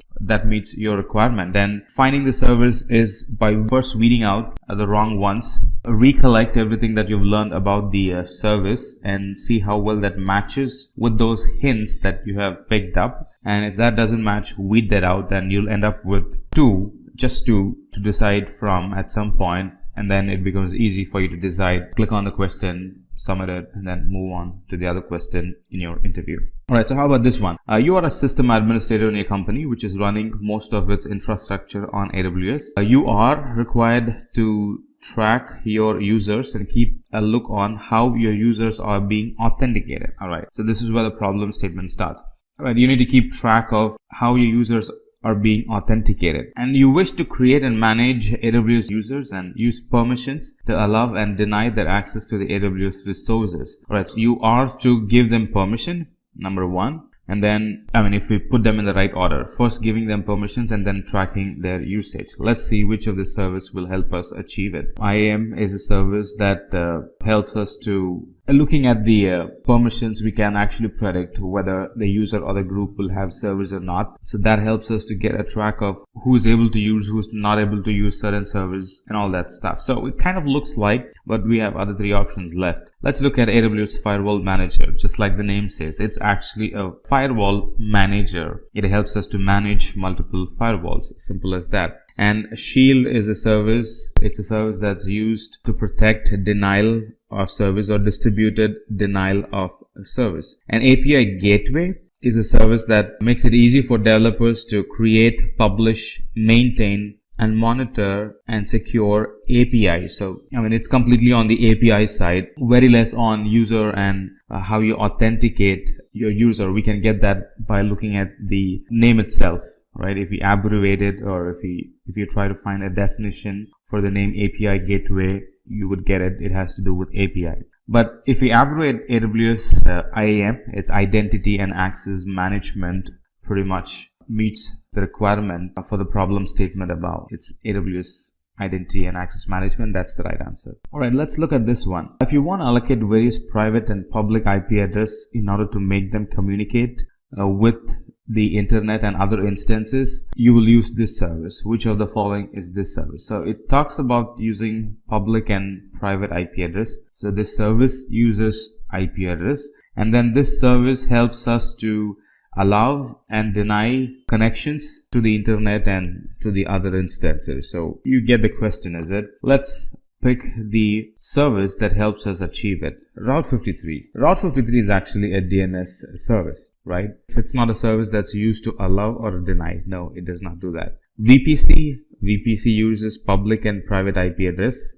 Yes. So kind of looks like VPC helps us to allow, the security in VPC, the security group, the network access control list in a VPC, the routing table in a VPC, that actually helps us to allow or deny a connection to a particular IP address or to a particular service within the VPC or outside of the VPC. So as of now, it kind of looks like it could be, but let's look at the other services. What if we find a service that closely matches to the above requirement than the Amazon VPC? Gateway, API Gateway, we know that it's a managed service that makes it easy for developers to create, publish, maintain and monitor APIs and secure APIs. So that has completely to do with API, not with IP. CloudFront, we know about CloudFront that it's a content delivery network, and it provides global distribution of servers where our content can be cached. It could be video or bulk media or anything else. They can be cached locally, so users can easily access them and download them easily. All right, so that's CloudFront. Now at this point, after looking at all four, it looks like VPC is the right answer, and in fact VPC is the right answer. VPC has public IP address. VPC can help us with private IP address. VPC can be used to allow deny connection based on the security group, access control list, and the routing table it has. So that's right answer is VPC. Alright, how about this one? This platform as a service or platform as a DB service provides us with a cost-efficient and resizable capacity while automating time-consuming administrative tasks. So this question is very clear. It's a DB service we got to look for, and it's a service that can provide automating some of the time-consuming tasks. It has to be resizable at the same time. So let's talk about Amazon Relational Database. It's a database. Kind of matches the requirement. We can resize it as and when needed. All right, looks like it's a fit as of now. It actually automates some of the time consuming work. Looks like it's a fit as of now. Let's move on to Elastic Cache and then try to see if that matches the definition that we've figured out above. Elastic Cache, it's actually a caching service. It's again an in-memory data store which helps in achieving high throughput and low latency in memory data store. So it's not a full-blown database, and it does not come with any Amazon provisioned automation in it for automating any of the administration tasks. No, it does not come up with anything like that. Yeah, we can resize the capacity as and when needed, but automation, it's not there yet, and moreover it's not a database. So that's out of the equation. VPC is not a resizable one. Once we have designed VPC, it's fixed. It can't be resized. So that's out of the equation. And Amazon Glacier is a storage but not a database. Right, so that's again out of the equation. So the tie is kind of between Amazon Relational Database Service and Amazon Elastic Cache, because they both aid the database service, but Elastic Cache is not a full-blown database. It actually helps the database, but it's not a full-blown database. So it's Amazon Relational Database. So that's the one which is a platform as a service. It's the one which can be resized. It's the one which can be used to automate the time-consuming administrative tasks. Alright, let's talk about this one. Which of the following is a means for accessing human researchers or consultants to help solve a problem on a contractual or a temporary basis? Alright, let's read the question again. Which of the following is a means for accessing human researchers or consultant to help solve problems on a contractual or a temporary basis? It's like assigning tasks or hiring AWS experts for a temporary job. So let's try to find that kind of service in the 4 services that are listed. Amazon Elastic MapReduce. MapReduce is actually an framework service that makes it easy and cost effective to analyze large amount of data, but that has nothing to do with accessing human researchers. Alright, let's talk about Mechanical Turk. It's a web service that provides a human workforce. That's the definition for it. For example, automation is good, but not everything can be automated. For something to qualify for automation, it has to be a repetitive task. A one-time task can't be automated, or the time and money that you would be spending in automation is not worth it. Instead, you could have done it manually. So that does not qualify for automation. And anything that requires intelligence, right? Anything that's a special case. Right? Automation can do repetitive tasks. Automation can do precise work, but it has to be a repetitive task. The scenario, it should have been there already. Only then that can be executed. But if it's a new scenario and it requires appropriate addressing, then it requires human task. So we could hire researchers and consultants who can help solve a problem using Amazon Mechanical Turk. The other 2 are already out of the equation. Now, DevPay is actually a payment system through Amazon, and multi-factor authentication, as it says, it's an authentication system. So the right answer is Amazon Mechanical Turk.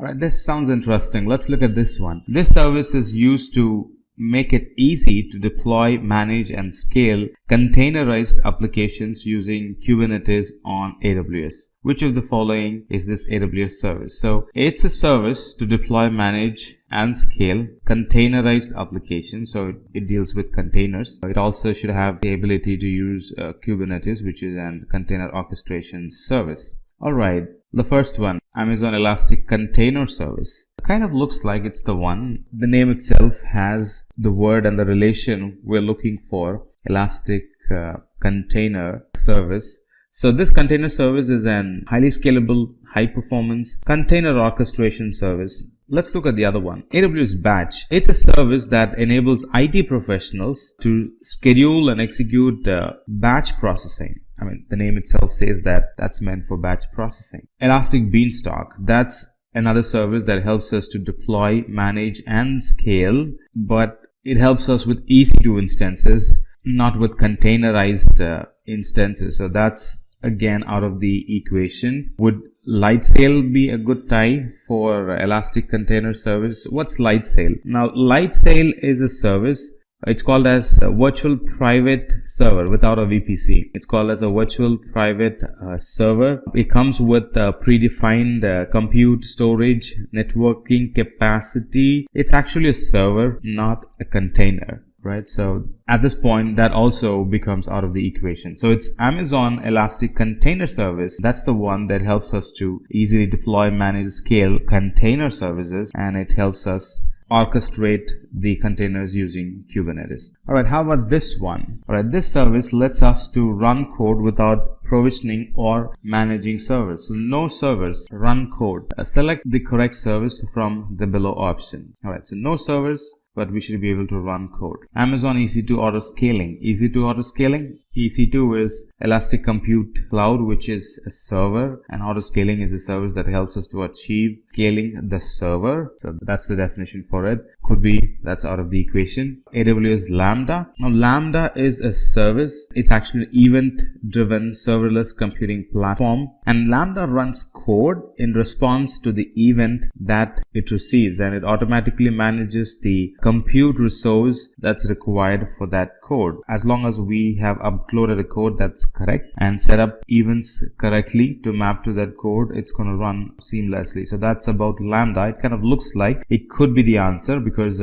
Lambda runs code. We don't have to manage servers. It manages servers by itself. But we can't conclude as of now. We have other two services to talk about. AWS Batch. Alright, Batch is a service that enables IT professionals to run batch job. We know that. And about Inspector, Amazon Inspector, it's actually a service that helps us to increase and identify any security issues and align our application with compliance. Well, that's not the requirement in the question. The requirement in the question was run code without provisioning a server, and without any more space for confusion, AWS Lambda is a service, or is the service that runs code without provisioning and managing services. Right? The right one would be AWS Lambda.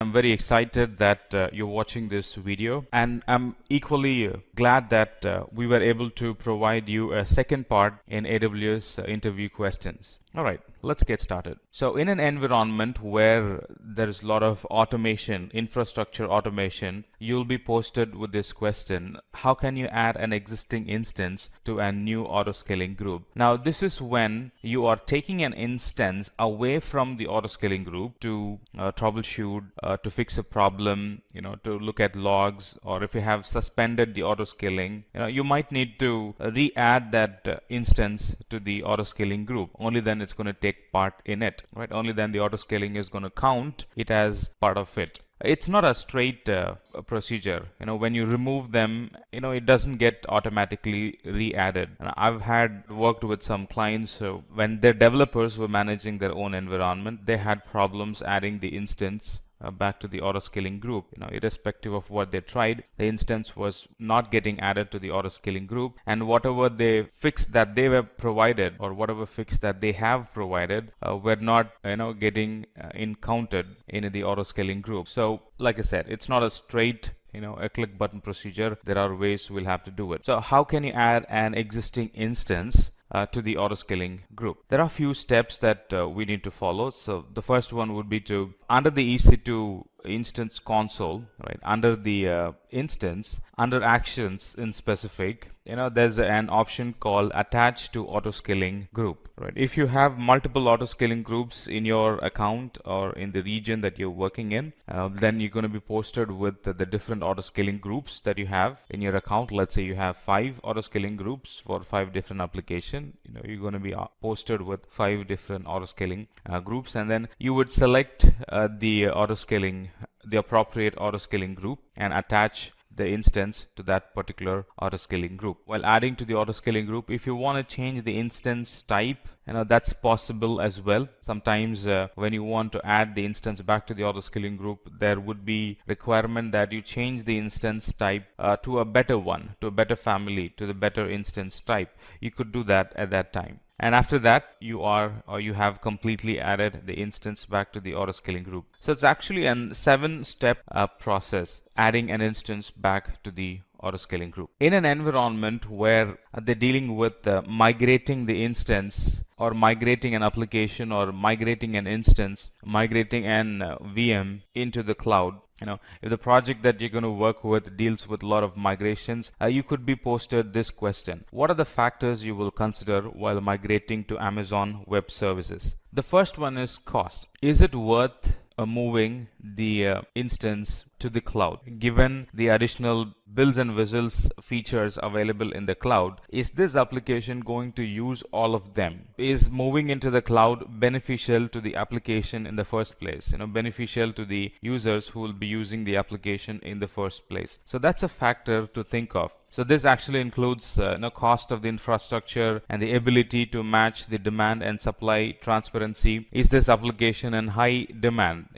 Is it going to be a big loss if the application becomes unavailable for some time? So there are a few things that needs to be considered before we move the application to the cloud. And then if the application needs to be provisioned immediately, is there an urge? Is there an urge to provision the application immediately? That's something that needs to be considered. If the application requires to go online, if the application needs to hit the market immediately, then we would need to move it to the cloud. Because in on-premises, procuring or buying an infrastructure, buying the bandwidth, buying the switch port, buying an instance, buying the softwares, buying the license related to it, it's going to take time, at least like 2 weeks or so, before you can bring up an server and launch an application in it, right? So if the application cannot wait waiting means workforce productivity loss, is it? So we would want to immediately launch instances and put application on top of it. In those cases, if your application is of that type, if there is a urge in making the application go online as soon as possible, then that's a candidate for moving to the cloud. And if the application, or if the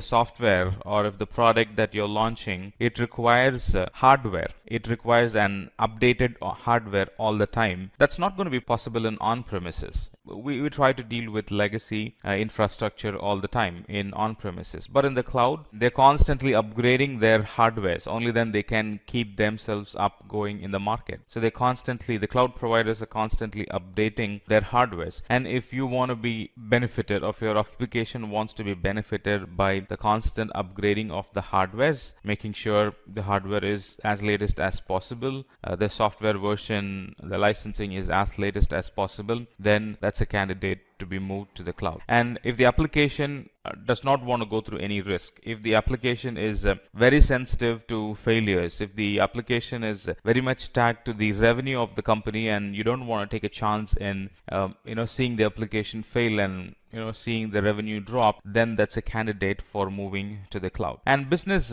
agility, moving to the cloud, at least half of the responsibility is now taken care by the provider. In this case, it's Amazon. At least half of the responsibility is taken care by them. Like if the hardware fails, Amazon makes sure that they're fixing the hardware immediately. And notifications, if something happens, there are immediate notifications available that we can set it up and make ourselves aware that something has broken, and we can immediately jump in and fix it. So you see, the responsibility is now being shared between Amazon and us. So if you want to get that benefit for your application, for your organization, for the product that you're launching, then it needs to be moved to the cloud so you can get that benefit from the cloud. The other question you could get asked is, what is RTO and RPO in AWS? They are essentially disaster recovery terms. When you're planning for disaster recovery, you cannot avoid planning disaster recovery without talking about RTO and RPO. Now, what's the RTO? What's the RPO in your environment? Or how do you define RTO? How do you define RPO? Are some general questions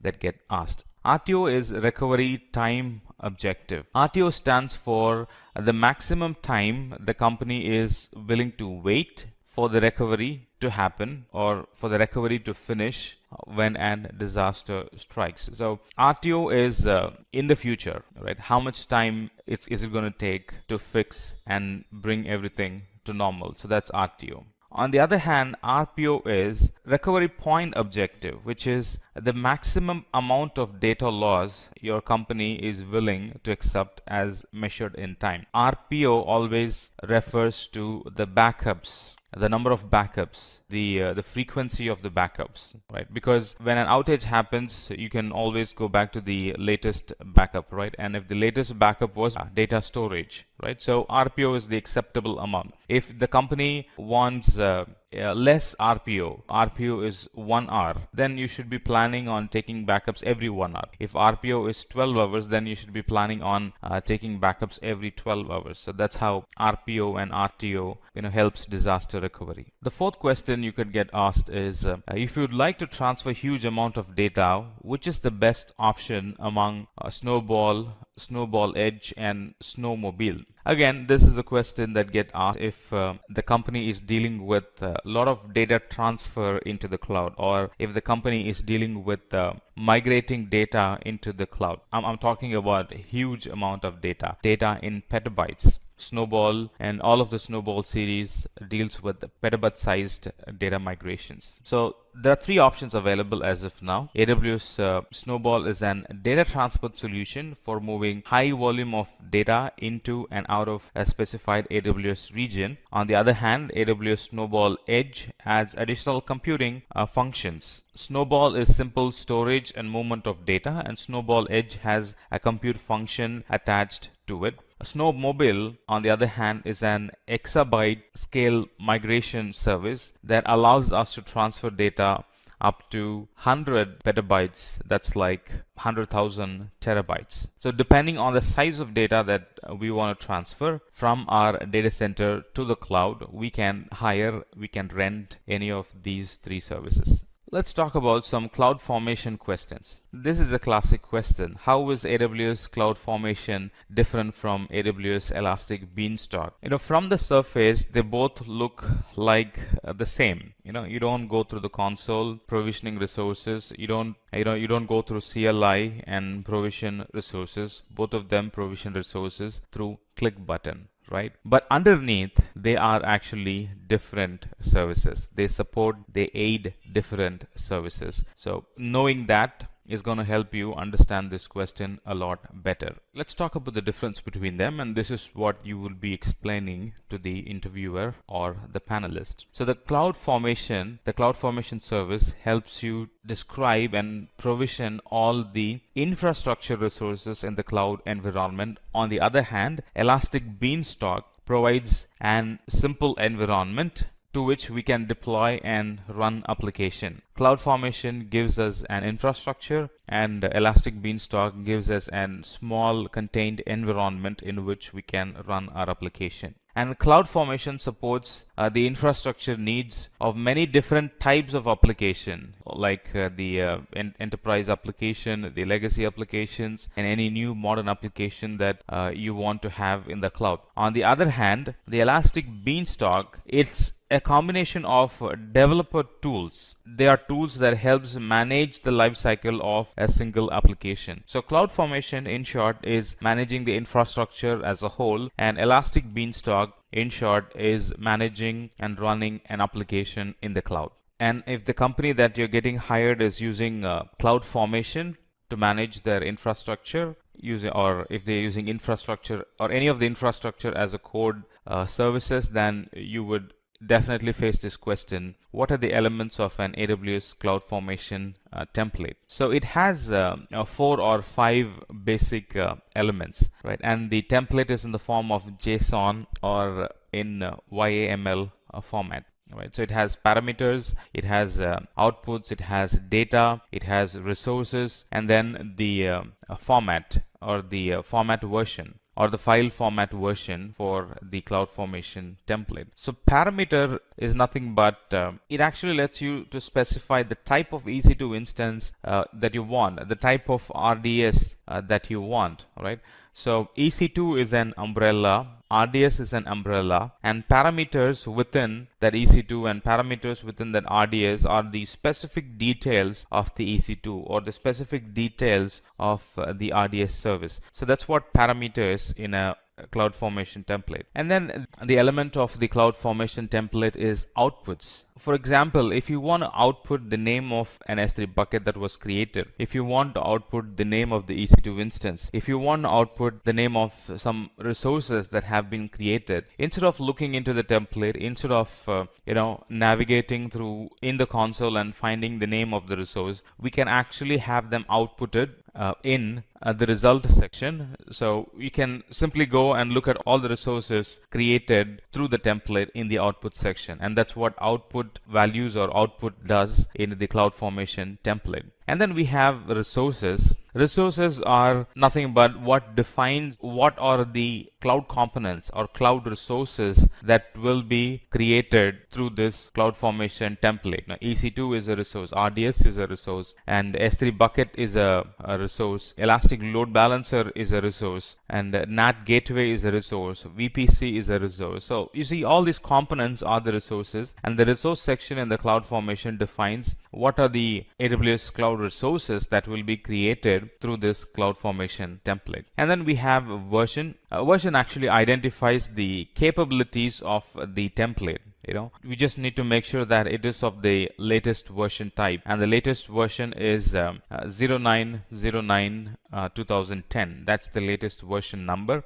You'll be able to find that on the top of the CloudFormation template, and that version number defines the capabilities of the CloudFormation template. So just need to make sure that it's the latest all the time. Still talking about CloudFormation, this is another classic question. What happens when one of the resources in a stack cannot be created successfully? Well, if the resource in a stack cannot be created, the CloudFormation automatically rolls back and terminates all the resources that was created using the CloudFormation template.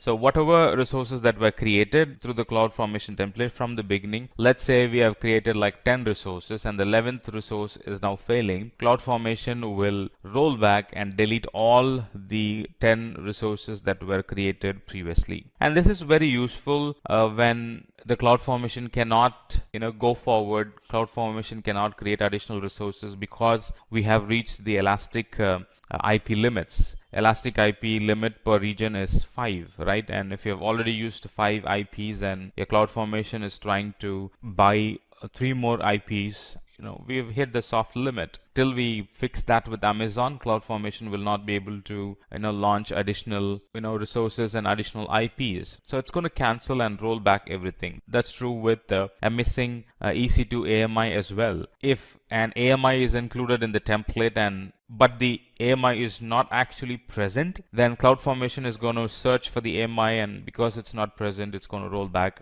and delete all the resources that it created. So that's what CloudFormation does. It simply rolls back all the resources that it created. I mean, if it sees a failure, it would simply roll back all the resources that it created. And this feature actually simplifies the system administration and layered solutions built on top of AWS CloudFormation. So at any point, we know that there are no orphan resources in our environment, because something did not work or because there was an, CloudFormation executed some, there are no orphan resources in our account. At any point, we can be sure that if CloudFormation is launching a resource and if it's going to fail and it's going to come back and delete all the resources it's created, so there are no orphan resources in our account. Now let's talk about some questions in Elastic Block Store. Again, if the environment deals with a lot of automation, you could be thrown this question: how can you automate EC2 backup using EBS? It's actually a 6-step process. To automate the EC2 backups, we'll need to write a script to automate the below steps using AWS API. And these are the steps that should be found in the scripts. First, to get the list of instances, and then the script that we are writing should be able to connect to AWS using the API and list the Amazon EBS volumes that are attached locally to the instance. And then it needs to list the snapshots of each volume, make sure the snapshots are present, and it needs to assign a retention period for the snapshot, because over time the snapshots are going to be invalid, right? Once you have some 10 latest snapshots, any snapshot that you have taken before that 10 becomes invalid because you have captured the latest, and 10 snapshot coverage is enough for you. And then the 5th point is to create a snapshot of each volume, create a new snapshot of each volume, and then delete the old snapshot. Anytime a new snapshot gets created, the oldest snapshot in the list needs to go away. So we need to include options, we need to include scripts in our script, lines in our script that make sure that it's deleting the older snapshots which are older than the retention period that we are mentioning. Another question that you could see in the interview, be it a written interview, be it online interview, or be it an telephonic or face-to-face interview, is what's the difference between EBS and Instance Store? Let's talk about EBS first. EBS is kind of permanent storage. The data in it can be restored at a later point. When we save data in EBS, the data lives even after the lifetime of the EC2 instance. For example, we can stop the instance and the data is still going to be present in EBS. We can move the EBS from one instance to another instance and the data is simply going to be present there. So EBS is kind of permanent storage when compared to instance. On the other hand, Instance Store is a temporary storage, and that storage is actually physically attached to the host of the machine. EBS is an external storage, and Instance Store is locally attached to the instance, or locally attached to the host of the machine. We cannot detach an Instance Store from one instance and attach it to another, but we can do that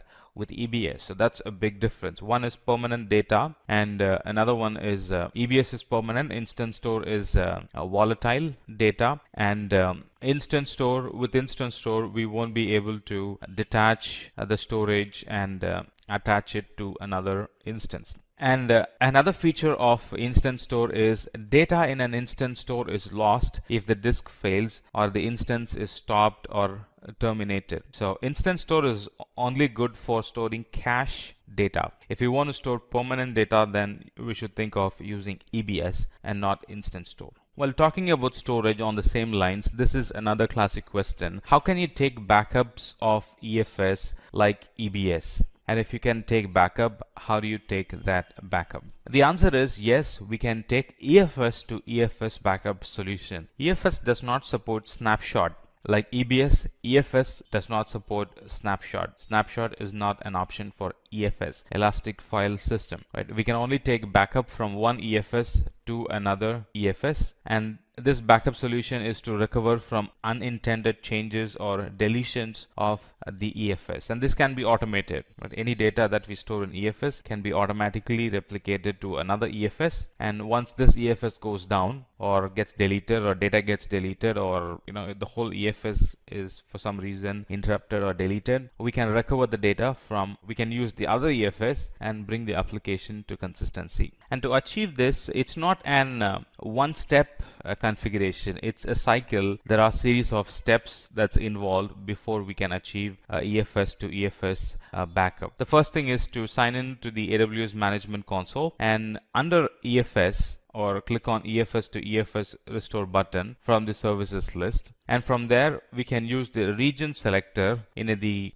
console navigation bar to select the actual region in which we want to work on, and from there ensure that we have selected the right template. Some of the templates would be EFS to EFS backup, granular backups, incremental backups. Right, so there are some templates, the kind of backups that you want to take. Do you want to take granular? Do you want to take increment backups? Stuff like that. And then create a name to that solution, the kind of backup that we have created. And finally review all the configurations that you have done and click on save. And from that point onwards, the data is going to be copied. And from that point onwards, any additional data that you put is going to copy it and replicate it. Now you have an EFS to EFS backup. This is another classic question in companies which deals with data management. There are easy options to create snapshots, but deleting snapshots is not always an click button or a single step configuration. So you might be facing a question like, how do you auto delete old snapshots? And the procedure is like this. Now, as best practice, we will take snapshots of EBS volume to S3. All snapshots get stored in S3. We know that now. And we can use AWS Ops Automator to automatically handle all snapshots. The Ops Automator service, it allows us to create, copy, delete EBS snapshots. So there are CloudFormation templates available for AWS Ops Automator, and this Automator template will scan the environment, and it would take snapshots. It would copy the snapshot from one region to another region if you want, if you're setting up a DR environment. And not only that, based on the retention period that we create, it's going to delete the snapshots which are older than the retention period. So life or managing snapshot is made a lot easier because of this Ops Automator CloudFormation template. Moving into questions in Elastic Load Balancer, this again could be a question in the interview. What are the different types of load balancers in AWS, and what's their use case? What's the difference between them? And as of now, as we speak, there are 3 types of load balancers which are available in AWS. The first one being application load balancer. Just like the name says, the application load balancer works on the application layer and deals with HTTP and HTTPS requests. And it also supports path-based routing. For example, simplilearn.com/some web page, simplilearn.com/another website. So it's going to direct the path based on the / value that you give in the URL. So that's path-based routing. So it supports that. And not only that, it can support port-based colon 8080, colon 8081, or colon 8090. Based on that port also, it can take a routing decision, and that's what application load balancer does. On the other hand, we have network load balancer, and the network load balancer makes routing decisions at the transport level. It's faster because it has very less thing to work on. It works on lower OSI layer. It works on a lower layer, so it has very less information to work with than compared with application layer. So comparatively, it's a lot faster, and it handles millions of requests per second. And after the load balancer receives the connection, it selects a target group for the default rule using the flow hash routing algorithm. It does simple routing, right? It does not do path-based or port-based routing. It does simple routing, and because of it, it's faster. And then we have classic load balancer, which is kind of expiring as we speak. Amazon is discouraging people using classic load balancer, but there are companies which are still using classic load balancer. They are the ones who were the first one to step into Amazon when classic load balancer was the first load balancer or the only load balancer available at that point. So it supports HTTP, HTTPS, TCP, SSL protocol, and it has a fixed relationship between a load balancer port and the container port. So initially we only had classic load balancer, and then after some point Amazon said, instead of having one load balancer address all type of traffic, we're going to have two load balancers called as the child from the classic, two load balancer, and one is going to specifically address the application requirement and one is going to specifically address the network requirement, and let's call it as application load balancer and network load balancer. So that's how now we have two different load balancers. Talking about load balancer, another classic question could be, what are the different uses of the various load balancer in AWS Elastic load balancing? There are three types of load balancer. We just spoke about it. Application load balancer is used if we need flexible application management and TLS termination, and network load balancer if we require extreme performance and the load balancing should happen based on static IPs for the application. And classic load balancer is an old load balancer which is for people who are still running their environment from EC2 classic network. Now this is an older version of VPC, or this is what was present before VPC was created. EC2 classic network is what was present before EC2 was created. So they are the three types, and they are the use cases of it. Let's talk about some of the security related questions you would face in the interview. When talking about security and firewall in AWS, we cannot avoid discussion talking about WAF, web application firewall, and you would definitely see yourself in this situation where you've been asked how can you use AWS WAF in monitoring your AWS applications. WAF, or web application firewall, protects our web application from common web exploits, and WAF helps us control which traffic source your application should be allowed or blocked, which traffic from a certain source, which source or which traffic from a certain source should be allowed or blocked your application. With WAF, we can also create custom rules that blocks common attack patterns. If it is a banking application, it has a certain type of attacks, and if it is simple data management, data storage application, it has content management application, it has a separate type of attack. So based on the application type, we can identify a pattern and create rules that would actually block that attack based on the rule that we create. And WAF can be used for three cases.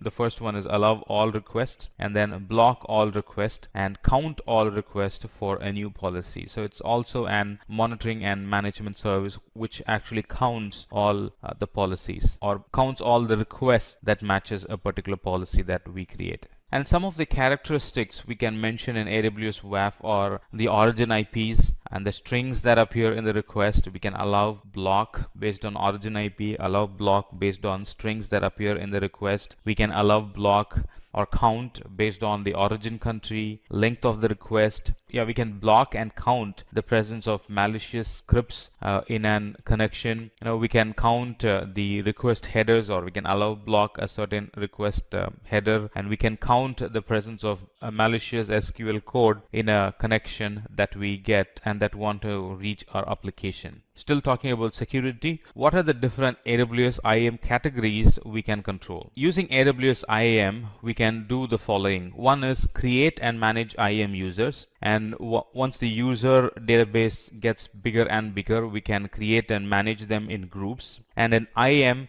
we can use it to manage the security credentials, kind of setting the complexity of the password, setting additional authentications, like MFA, and rotating the passwords, resetting the password. There are a few things we could do with IAM. And finally, we can create policies that actually grants access to AWS services and resources. Another question you will see is, what are the policies that you can set for your user's password? So some of the policies that we can set for the user password is the minimum length, or the complexity of the password by at least having one number or one special characters in the password. So that's one. And then the requirement of a specific character types, including uppercase, lowercase, number, and non-alphabetic characters. So it becomes very hard for somebody else to guess what the password would be and try to hack them. So we can set the length of the password, we can set the complexity in the password, and then we can set an automatic expiration of the password. So after a certain time, the user is forced to create a new password, so the password is not stale, old, and easy to guess in the environment. And we can also set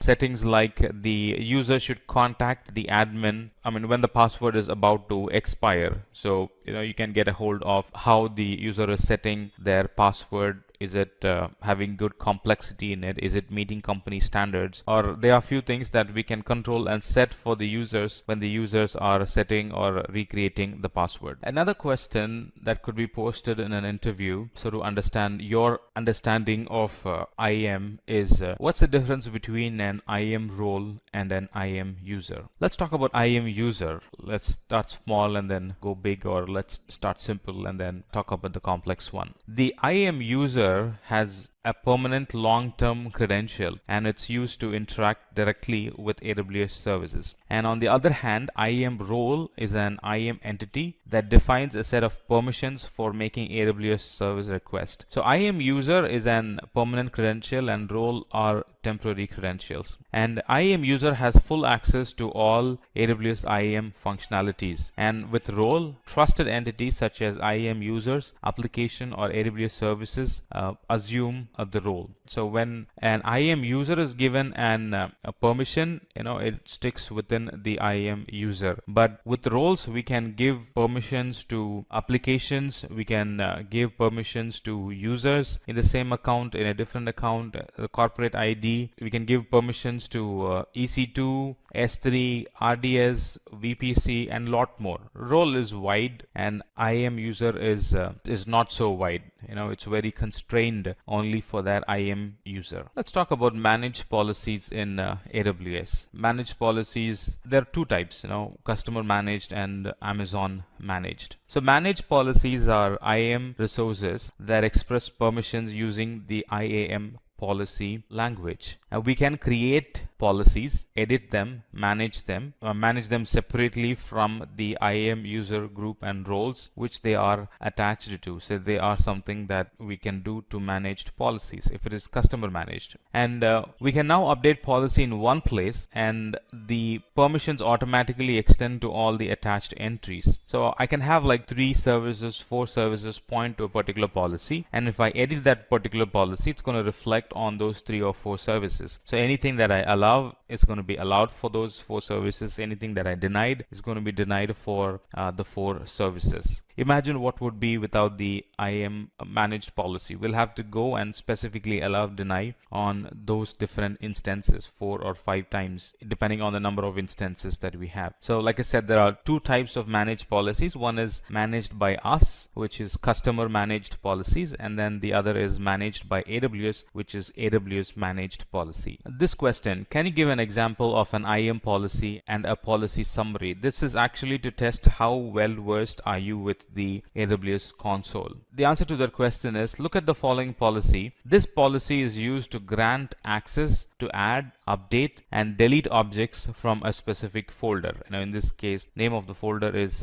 example folder, and it's present in a bucket called example bucket. So this is an IAM policy. On the other hand, the policy summary is a list of access level, resource, and conditions for each service defined in a policy. So IAM policy is all about one particular resource, and the policy summary is all about multiple resources. With IAM policy, it was only talking about S3 bucket and one particular S3 bucket. Here it talks about CloudFormation template, CloudWatch logs, EC2, Elastic Beanstalk services. Summary of resources and the permissions and policies attached to them. That's what policy summary is all about. Another question could be like this: what's the use case of IAM and how does IAM help your business? Two important or primary work of IAM is to help us manage IAM users and their access. It provides secure access to multiple users to their appropriate AWS resources. So that's one it does. And the second thing it does is manage access for federated users. Federated users or non-IAM users, and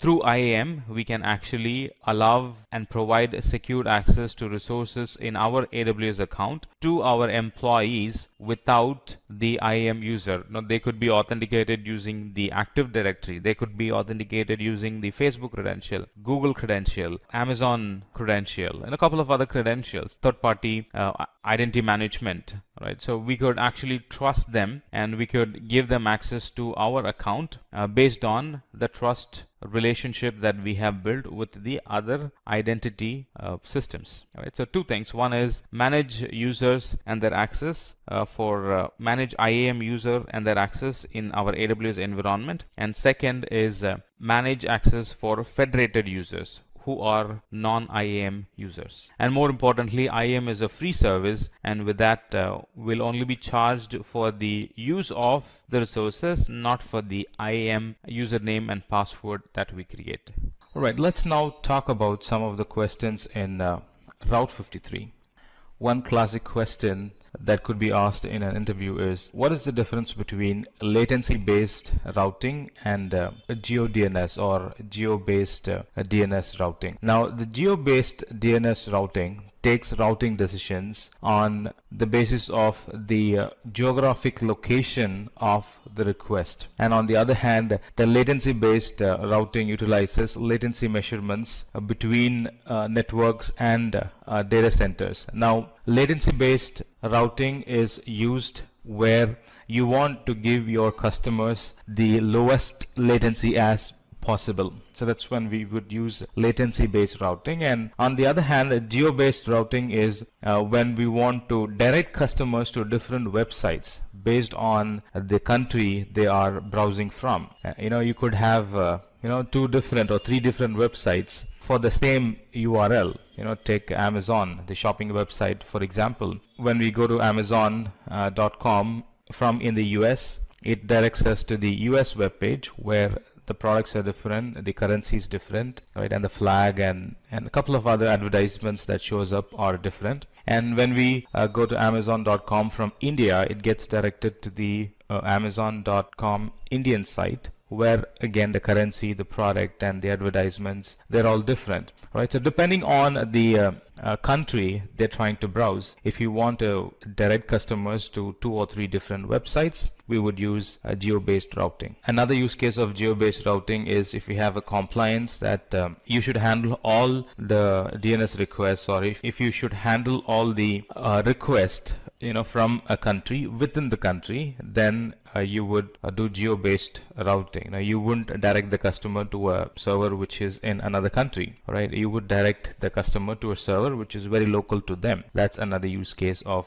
geo-based routing. And like I said, for latency-based routing, the whole goal or aim is to achieve minimum end-user latency. If you are hired for the architect role and if that requires working a lot on the DNS, then you could be posted with this question: what is the difference between domain and a hosted zone? A domain is actually a collection of data describing a self-contained administrative and technical unit on the internet, right? So for example, Simplilearn.com is actually a domain. On the other hand, hosted zone is actually an container that holds information about how you want to route traffic on the internet to a specific domain. For example, lms.simplilearn.com is an hosted zone, whereas simplilearn.com is an domain. So in other words, in hosted zone, you would see the domain name plus a prefix to it. LMS is a prefix here. FTP is a prefix. Mail.simplilearn.com is a prefix. So that's how you would see a prefix in hosted zones. Another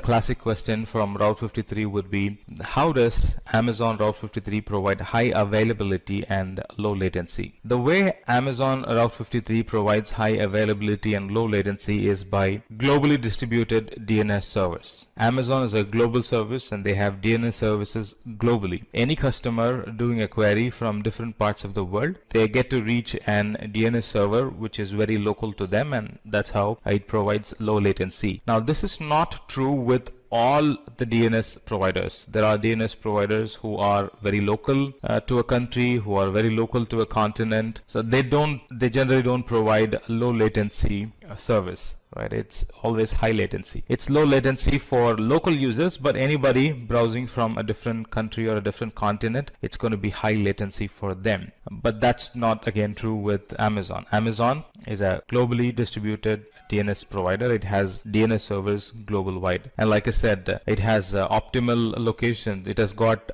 global servers, or in other words, it has got servers around the globe, different parts in the globe, and that's how they are able to provide high availability. And because it's not running on just one server but on many servers, they provide high availability and low latency. If the environment that you're going to work on is going to take a lot of configuration backups, environmental backups, then you can expect questions in AWS config. A classic question would be: how does AWS config work along with AWS CloudTrail? AWS CloudTrail actually records user API activity on the account, and any HTTPS access or any sort of access that's made to the cloud environment, that's recorded in the CloudTrail. In other words, any API calls, the time is recorded, the type of call is recorded, and what was the response given. Was it a failure? Was it successful? They also get recorded in CloudTrail. It's actually a log.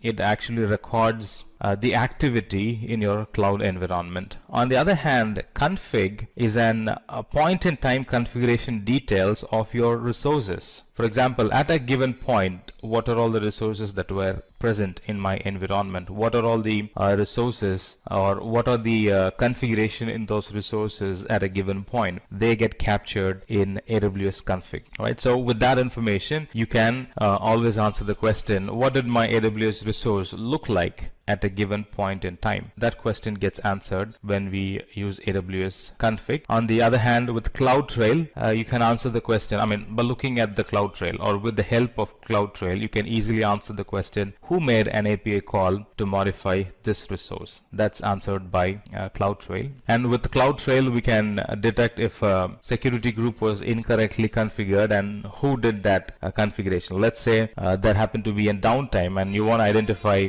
Let's say there happened to be a downtime and you want to identify who made that change in the environment. You can simply look at CloudTrail and find out who made the change. And if you want to look at how the environment looked like before the change, you can always look at AWS config. Can AWS configure or AWS config aggregate data across different AWS accounts? Yes, it can. Now this question is actually to test whether you have used AWS config or not. I know some of the services are very local, is it? Some of these services are availability zone specific, some of them are regional specific, and some of them are global services in Amazon. And though some of these services are region services, you still can do some changes add some configuration to it and collect regional data in it. For example, S3 is a regional service, but still you can collect logs from all of the regions into an S3 bucket in one particular region. That's possible. And CloudWatch is an regional service, but still you can, with some changes to it, with some adding permissions to it, you can always monitor the CloudWatch that belongs to CloudWatch logs that belongs to other regions. They're not global by default, but you can do some changes and make it global. Similarly, AWS config is a service that's a region-based service, but still you can make it act globally. We can aggregate data across a different region and different accounts in an AWS config and deliver the updates from different accounts to one S3 bucket and can access it from there. AWS config also works or integrates seamlessly with SNS topic. So, anytime there is a change, anytime a new data gets collected, you can always notify yourself or notify a group of people about the new log or the new config or new edit that happened in the environment. Let's look at some of the database questions. Database should be running on reserved instances. So whether you know that fact or not, the interviewer wants to understand how well you know that fact by asking this question. How are reserved instances different from on-demand DB instances? Reserved instances and on-demand instances are exactly the same when it comes to their function, but they only differ based on how they are built. Reserved instances are purchased for 1 year or 3 year reservation, and in return we get a very low per hour pricing because we're paying upfront. It's generally said that reserved instance is 75% cheaper than on-demand instance, and Amazon gives you that benefit because you're committing for 1 year and sometimes you're paying in advance for the whole year. On the other hand, on-demand instances are built on an hourly price. Talking about auto-scaling, how will you understand the different types of auto-scaling? The interviewer might ask this question: which type of scaling would you recommend for RDS and why? There are two types of scaling, as you would know now, vertical and horizontal. And in vertical scaling, we can vertically scale up the master database with a couple of clicks. Right, so that's vertical scaling. Vertical scaling is keeping the same node and making it bigger and bigger. If previously it was running on T2 micro, now we would like to run it on M3, 2 times large instance. Previously it had 1 virtual CPU, 1 gigabit. Now it's going to have 8 virtual CPU and 30 gigabit of RAM. So that's vertical scaling. On the other hand, horizontal scaling is adding more nodes to it. Previously it was running on 1 VM. Now it's going to run on 2, 3, 10 VMs. Right, that's horizontal scaling. So a database can only be scaled vertically, and there are 18 different types of instances we can resize our RDS to. Right, so this is true for RDS MySQL, Postgres SQL, MariaDB, Oracle, Microsoft SQL servers. There are 18 type of instances we can vertically scale up to. On the other hand, horizontal scaling are good for replicas. So they are read-only replicas. We're not going to touch the master database. We're not going to touch the primary database, but I can do horizontal scaling only with Amazon Aurora, and I can add additional read replicas. I can add up to 15 read replicas for Amazon Aurora and up to 5 read replicas for RDS MySQL, Postgres SQL, and MariaDB RDS instances. And when we add replica, we are horizontally scaling, adding more nodes, right? Read-only nodes. So that's horizontal scaling. So how do you really decide between vertical and horizontal scaling? If you're looking to increase the storage and the processing capacity, we'll have to do a vertical scaling. If you're looking at increasing the performance or of the read-heavy database, we need to be looking for horizontal scaling, or we need to be implementing horizontal scaling in our environment. Still talking about database, this is another good question you can expect in the interview. What is the maintenance window in Amazon RDS? Will your DB instance be available during the maintenance event? Right, so this is really to test how well you have understood the SLA, how well you have understood the Amazon RDS, the failover mechanism of Amazon RDS, stuff like that. So RDS maintenance window, it lets you decide when a DB instance modification, a database engine upgrades, or software patching has to occur. And you actually get to decide, should it happen at 12 in the night, or should it happen at afternoon? Should it happen early in the morning? Should it happen in the evening? You actually get to decide. And automatic scheduling by Amazon is done only for patches that are security and durability related. Sometimes Amazon takes down and does automatic scheduling if there is a need for a patch update that deals with security and durability. And by default, the maintenance window is for 30 minutes. And the important point is the DB instance will be available during that event, because you're going to have primary and secondary, right? So when that upgrade happens, Amazon would shift the connection to the secondary, do the upgrade, and then switch back to the primary. Another classic question would be, what are the consistency models in DynamoDB? In DynamoDB, there is eventual consistency read. This eventual consistency model, it actually maximizes your read throughput. And the best part with eventual consistency is all copies of data reach consistency within a second. And sometimes when you write and when you're trying to read immediately, chances that you would still be reading the old data. That's eventual consistency.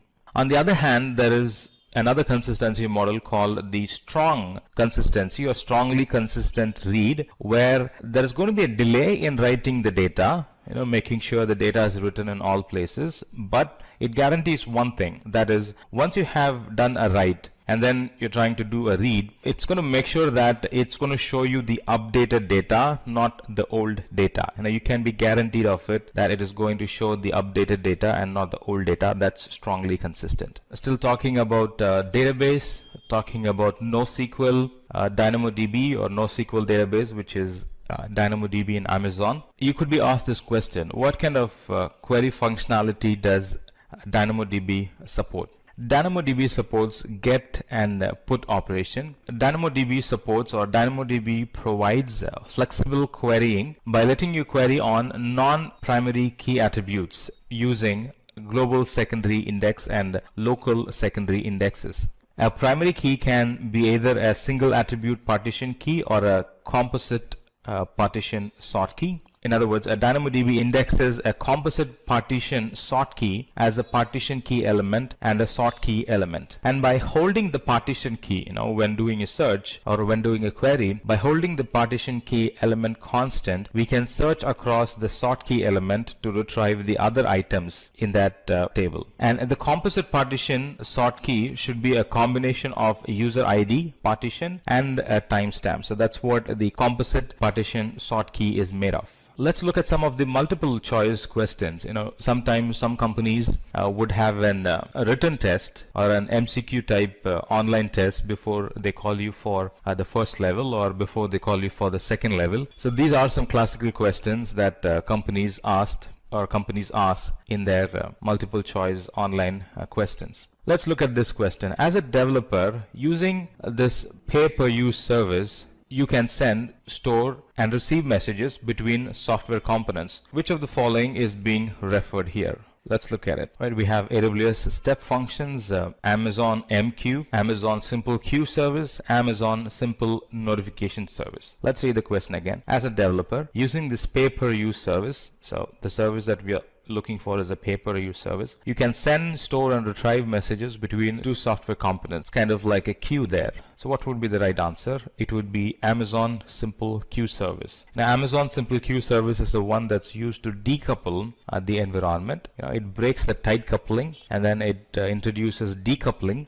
in that environment by providing a queue or by inserting a queue between two software components. Let's look at this other question. If you would like to host a real-time audio and video conferencing application on AWS, right? It's an audio and video conferencing application on AWS. This service provides you with a secure and easy to use application. What is this service? Let's look at the options. They are Amazon Chime, Amazon Workspace, Amazon MQ, Amazon AppStream.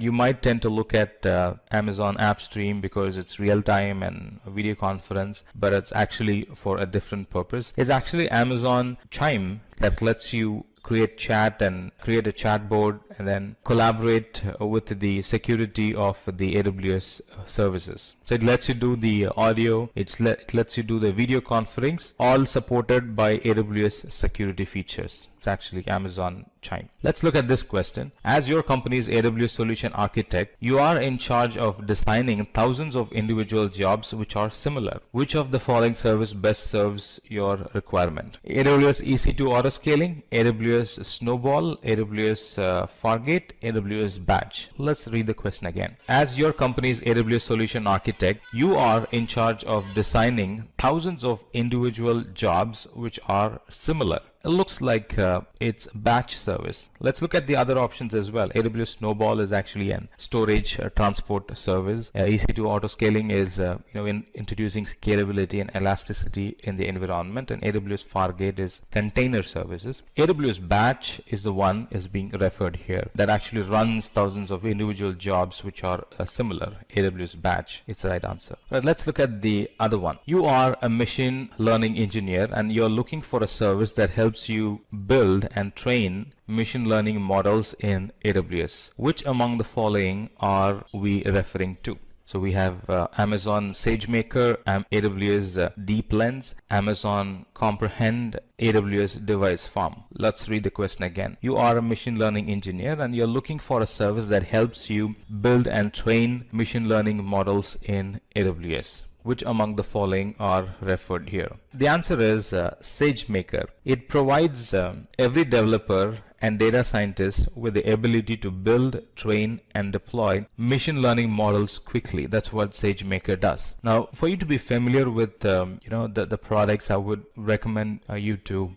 simply go through the product description. There's one page available on Amazon that explains all the products, quick, neat, and simple. That really helps you to be very familiar with what the product is all about and what it is capable of. Is it a DB service? Is it a machine learning service? Or is it a monitoring service? Is it a developer service? Stuff like that. So get that information, get that details before you attend an interview, and that should really help to answer or face such questions with great confidence. So the answer is Amazon SageMaker, because that's the one that provides developers and data scientists the ability to build, train, and deploy machine learning models quickly as possible. All right, let's look at this one. Let's say that you are working for your company's ID team and you are designated to adjust the capacity of the AWS resource based on the incoming application and network traffic. How do you do it?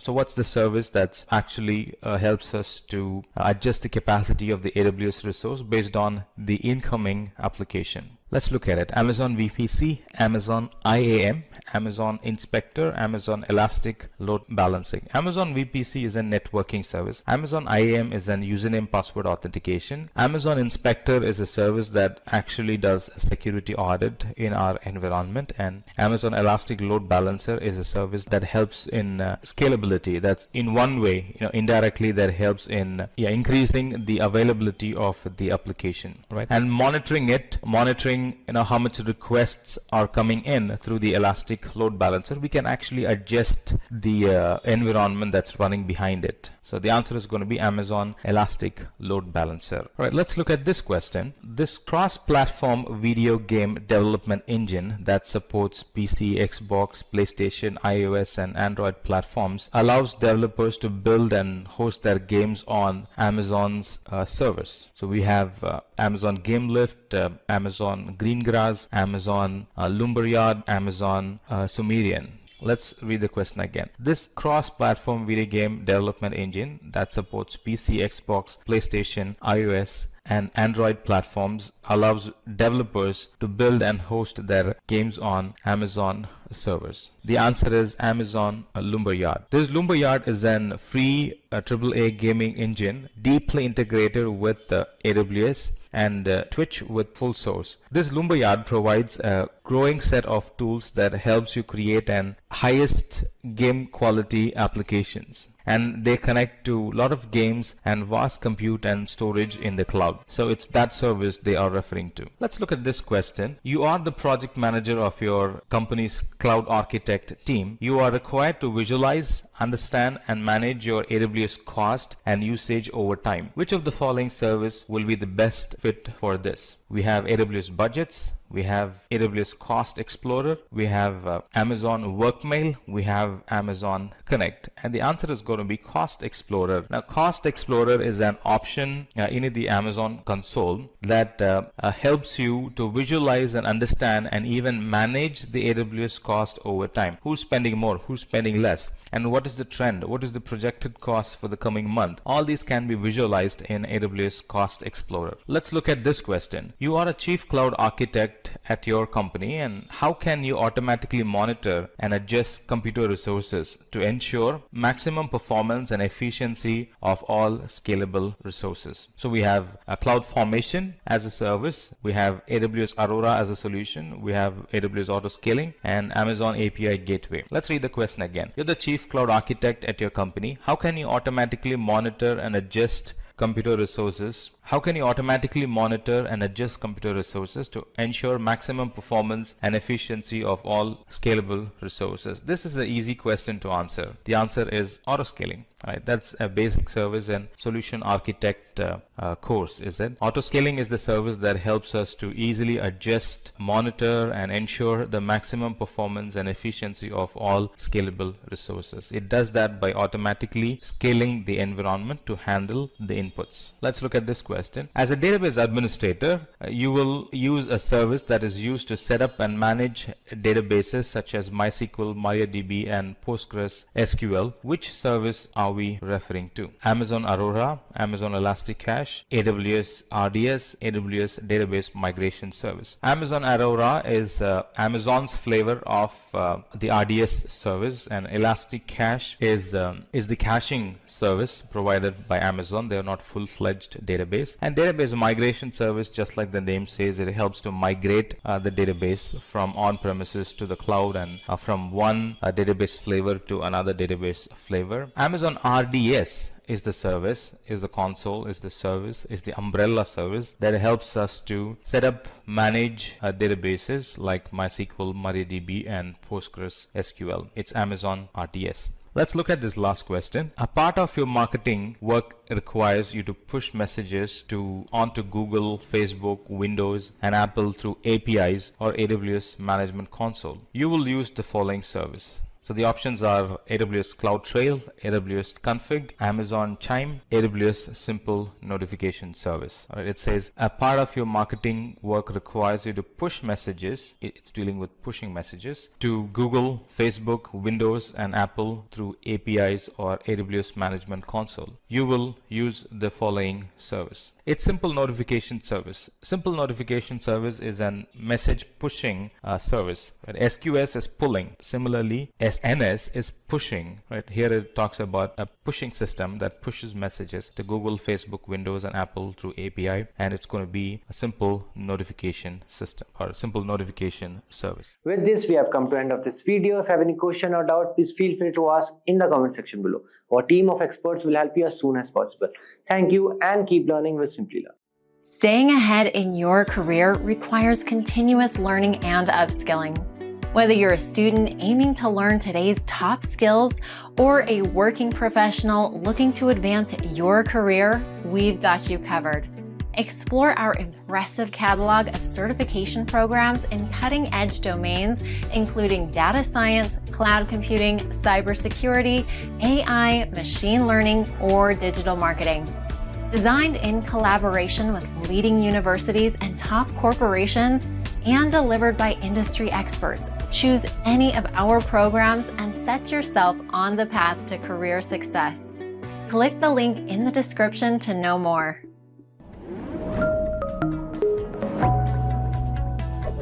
Hi there, if you like this video, subscribe to the Simplilearn YouTube channel and click here to watch similar videos. To nerd up and get certified, click here.